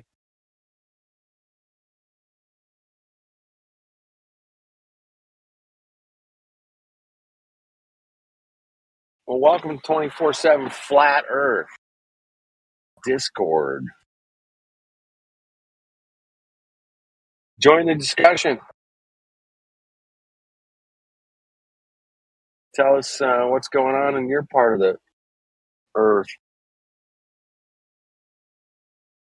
Does anybody have any curvature? I'm kind of curious. It has to curve, man. They're stuck with that, man. They're stuck with that whole roundy ball thing, man. So can't let it go. You own it. You own that curvature, man. Where is it? It has to be there. It's not. We keep checking. How are we checking? Checking out the curvature, man. How are we checking? Find it. Well, we use lasers, optical telescopes, zoom cameras, flashing lights, mirrors. We're just trying to find out where the obstruction is that we keep coming up empty, other than perspective.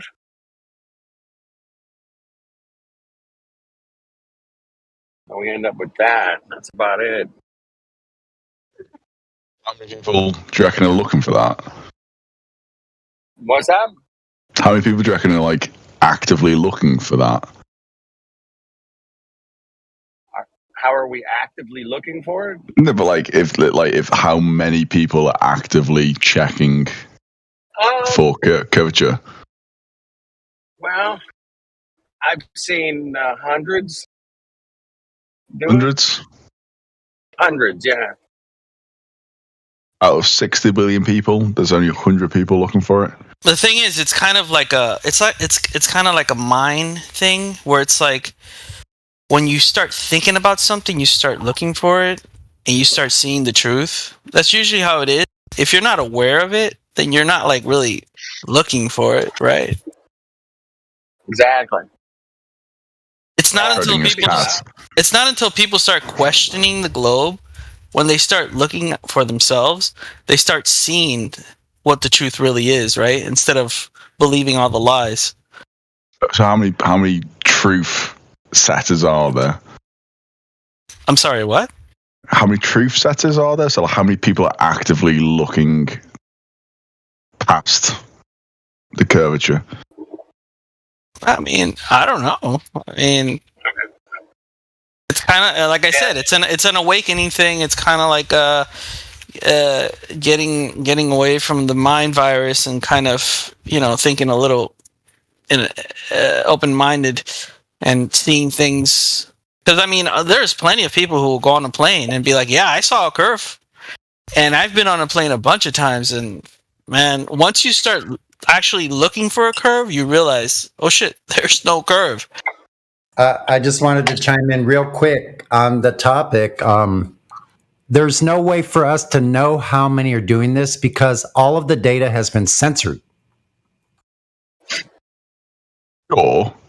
All the numbers, as far as how many of us there are, all those numbers have been censored. So we don't have access to the real numbers. Neither do you. Only when they choose to give it to us, which is never going to happen. So there's no way for us to know how many of us there are. Who is they? They, the people that control your medias, all of them. If you were to hazard a guess, what number are you pitching at? I'm not going to guess. Go. I'm going to take off, but I just wanted to put that part in. Thanks, Sonny.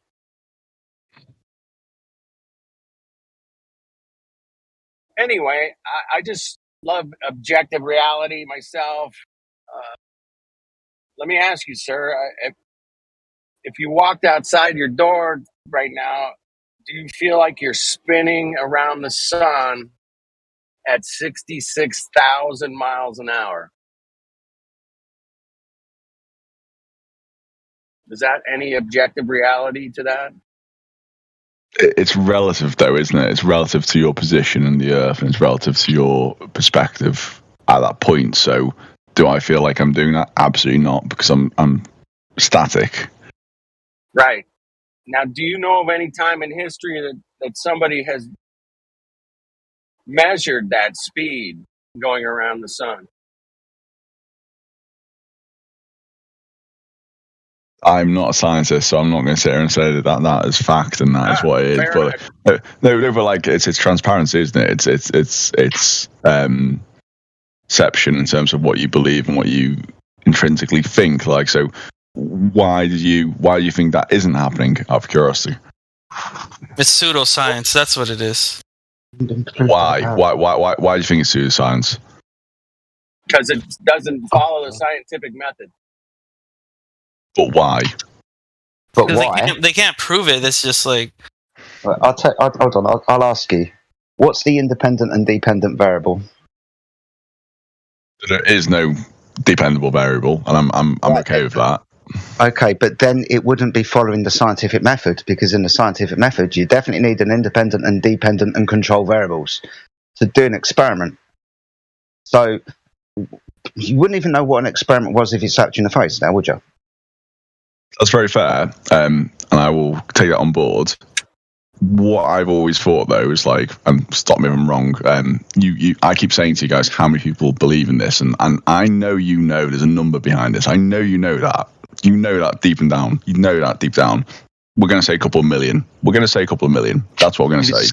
We're just going to pull a number out of our ass. Yeah. No. No one knows, mate, because we haven't done a charter. We haven't gone around and asked everybody. You're going to do like what we do and pull a number out your ass. Let's say how many people in this Discord chat now? Oh God, who cares? What's the point, mate? The point is, it's if you were so hell bent on actually proving this, you could easily prove it. You could prove it. It's already been proven. It's just trying to tell people that it has been proven, and then the cognitive dissonance. So the Earth is observed. Yeah, the Earth is observed, measured, practically used, and navigated across as a flat stationary plane. Now I can prove that to you if you want, but I reckon we're going to come into something called cognitive dissonance, where you're not going to accept it. There's a lot of large words I don't actually believe you know the meaning of. So if you'd like to expand on that, if you'd like. Which one do you not understand? Was it observation? Was it measurement? Or was it practical use? Or was it navigation? Which one of those? Hold on, my friend. You're speaking a lot. I'm being polite to you. You're being polite to me. So we'll carry on that vein. I was being polite to you, just as you were being polite to me until you said what you said. Basically, I said a load of words that I didn't understand. You can take that back, and then we can have a conversation like two regular adult men. You don't have to be a bitch. I will pull you out on it. I will pull you up on it, though. You can pull me out or pull me up as much as you like, Jedi. You can also just wind your neck in a little bit, and we can have a conversation about it. That's up to you, mate. Yeah, we can. But you said I used a lot of long words that I don't understand.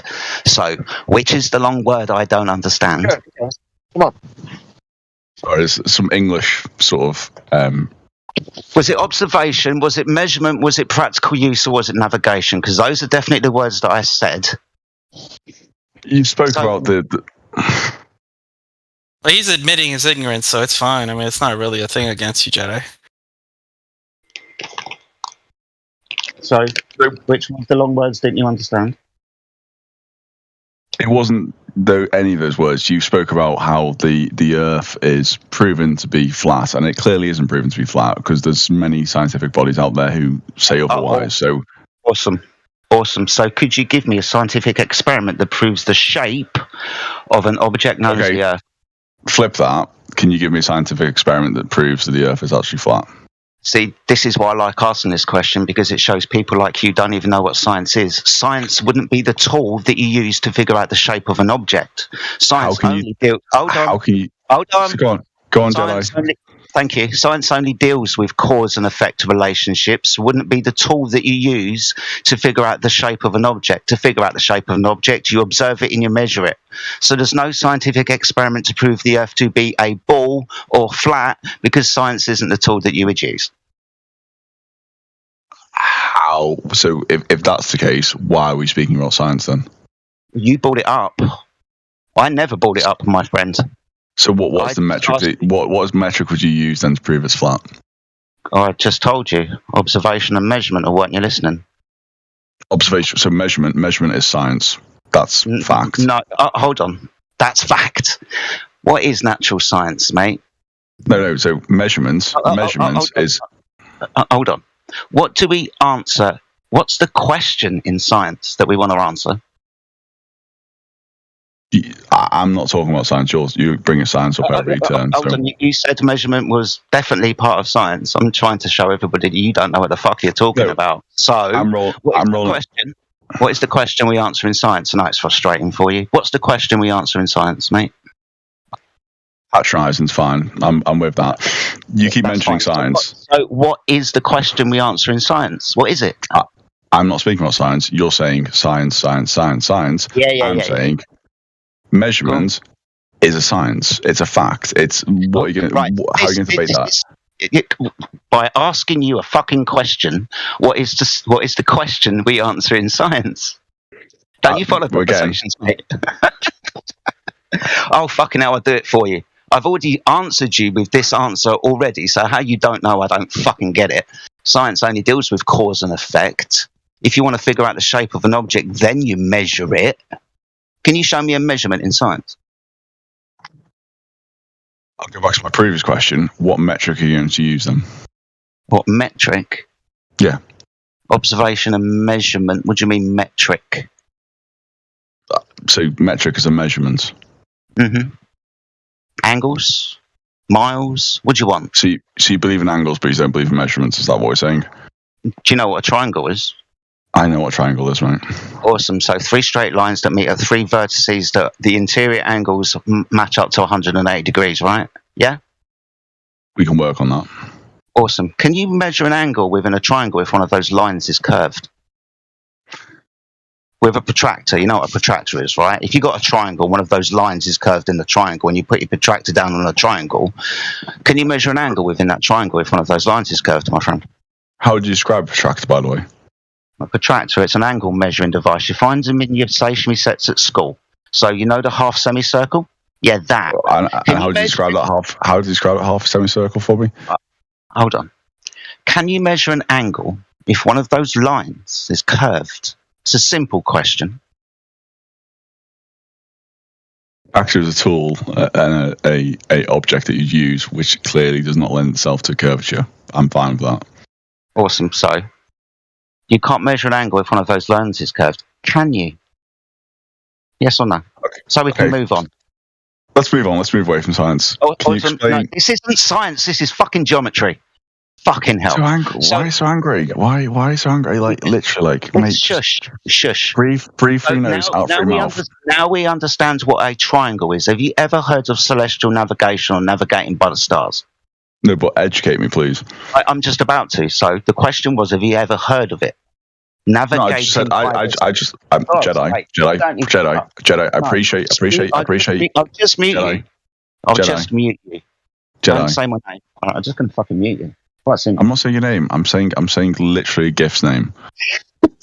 Hey, you're being a snake right now, dude. You need to start answering questions. Yeah, seriously, brother. All right, so we figured out what a triangle is. I've asked you if you know what celestial navigation is, or if you've heard of the thing called navigating by the stars, the twinkly things in the sky. Have you ever heard of that? I literally said no. Awesome stuff. So to do celestial navigation, what we do is we use a device or a tool called a sextant. Have you ever heard of a sextant before? I have, yeah. Awesome. So it's basically a glorified protractor, like we were talking about a few moments ago, an angle measuring device. In celestial navigation, we measure angles to stars. Let's call the star Polaris, and it is 45 degrees above the horizon. You understand this, right? This is how we use celestial navigation. There's a star, it's up there, 45 degrees above the horizon. In celestial navigation, what we do is we build a right-angled triangle. The triangle goes from you with the sextant up to the star, down vertically, so the star then has a ground position on the Earth, and from that ground position, another straight line from that ground position to you, a triangle. Now, if the Earth was a curved surface, we wouldn't be able to use the sextant on the surface of the Earth because our baseline would have bastardized 2 angles. The 90-degree angle underneath the star, for example, and obviously you wouldn't be able to read your elevation angle up to the star because the surface that you're on is curved. So just very simply understanding what a fucking triangle is and how we apply them in celestial navigation demonstrates to you and everybody else that the Earth is required to be level for us to navigate upon it using celestial navigation. Does that help you at all?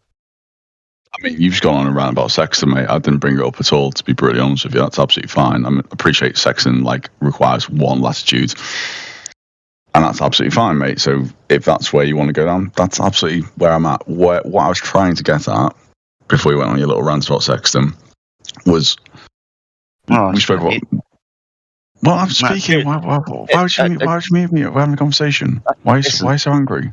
You've just disregarded everything I said like you didn't want to know. That's fine, not a problem.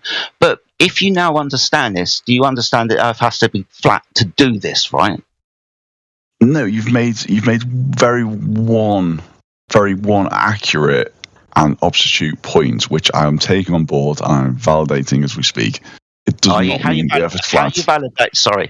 It required to be flat to measure angles because you can't measure angles off of curved baselines. Do we need to go again about what a triangle is? Because you've already conceded you can't measure an angle if one of those lines is curved. That line would be the Earth if it was a curved surface. How are you validating this when we speak, by the way? I'm processing it, mate. You're using a lot of language and I'm processing that. Okay, so choose your words carefully then. Processing. Processing, mate. Is that an issue for you? Well, being as you said validating just a minute ago and you swatch your fucking words, now I know what you're talking about. Because you didn't make sense just a minute ago. Processing, validating, it's part of the same process. Words mean things, mate, like science and what it is. For example, you don't believe in science. You've said that before previously. No, I have not said I do not believe in science. There's a method that you follow when you do science. If you don't follow this method, that's called pseudoscience. All I've tried to tell you is science only deals with cause and effect. That's not saying science doesn't exist. I've tried to tell you that science only deals with cause and effect and is not the tool that you use when you're figuring out the shape of a fucking object.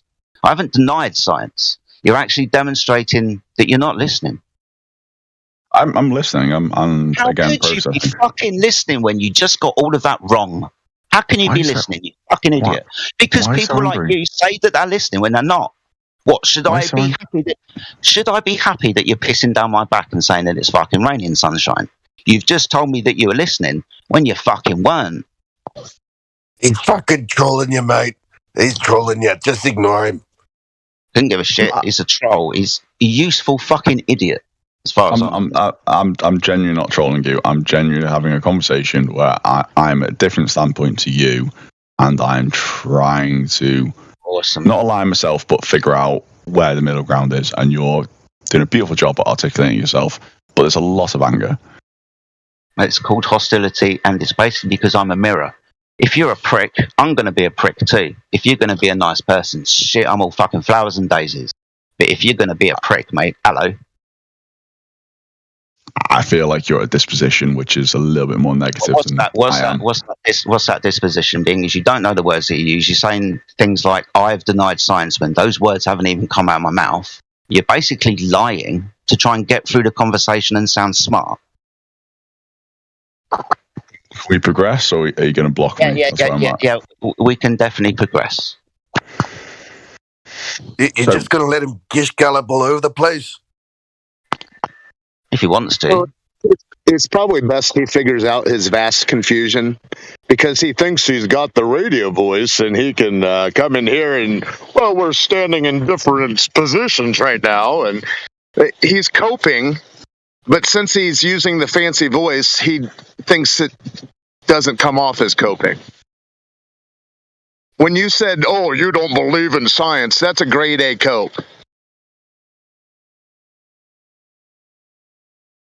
Did that come through for you? I just was taking all the complimentary words you said about my voice. That's very nice of you. Genuinely though, like, this is what I mean. Like, so Well, it wasn't a compliment. I was saying you can't feign the radio voice and play stupid. It doesn't work. It fails. You know, if you put on the uniform and do all the slick things with your armbands, you better make the plays. You're not making any plays right now. You're sitting on the sidelines crying. imagine I'm an 8-year-old for 2 seconds. How would you explain how the Earth is? Just human How for it a is second. that the Earth is flat? Water. Well, water. Yeah, water seeks and finds level, does it not? 8-year-old. In terms of the Well, maybe a 4-year-old is more your level. We'll slow it down. Water seeks and finds level, does it not? That guy. So you wouldn't say it's obviously not round. So how would you describe the map? How would you describe I'm not being a dickhead. When you see water, like for example in a coffee cup, the water on the surface is level, isn't it? Of course it is. Of course it is. When you have a bath, water's level on the surface, isn't it? Of course it is. You go to a swimming pool, slightly bigger bath, water's level on the surface. Of course it is. You see, the thing is, we're on a ball apparently, and gravity is doing something that's making the surface that is primarily water curve. So let's go to a lake, a larger body of water. Let's put a number out of our ass, 5 miles, 10 miles from one side to the other. That still reflects light from above, like all of the other contained waters that I poked at earlier, like a perfectly mirrored surface. They don't look any different, do they? Same thing when you fly over the oceans in an aeroplane, reflects the light from above like a perfectly mirrored surface. Have you ever been to a hall of mirrors? It's I completely get what you're saying to me. It's perspectives. My question to you was, how it is, if we're not going to say the curvature of the Earth is round, how do you describe the Earth? How do you see it? If you describe it to someone for the first time, they can't see, they've not got that sense. How would you describe the Earth to that individual? Flat. Just full on flat. So it's just purely. Apart from the topography, so the hills and the mountains and valleys, trees and your head and shit, the waters of the Earth are indeed level, so flat, which is an aspect.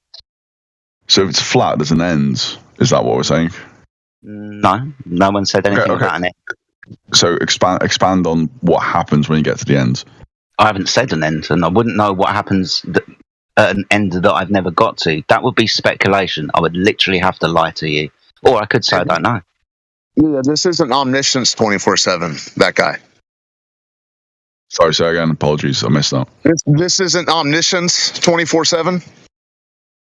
That's a different server. So we don't know at the end of the Earth. We don't know what that is.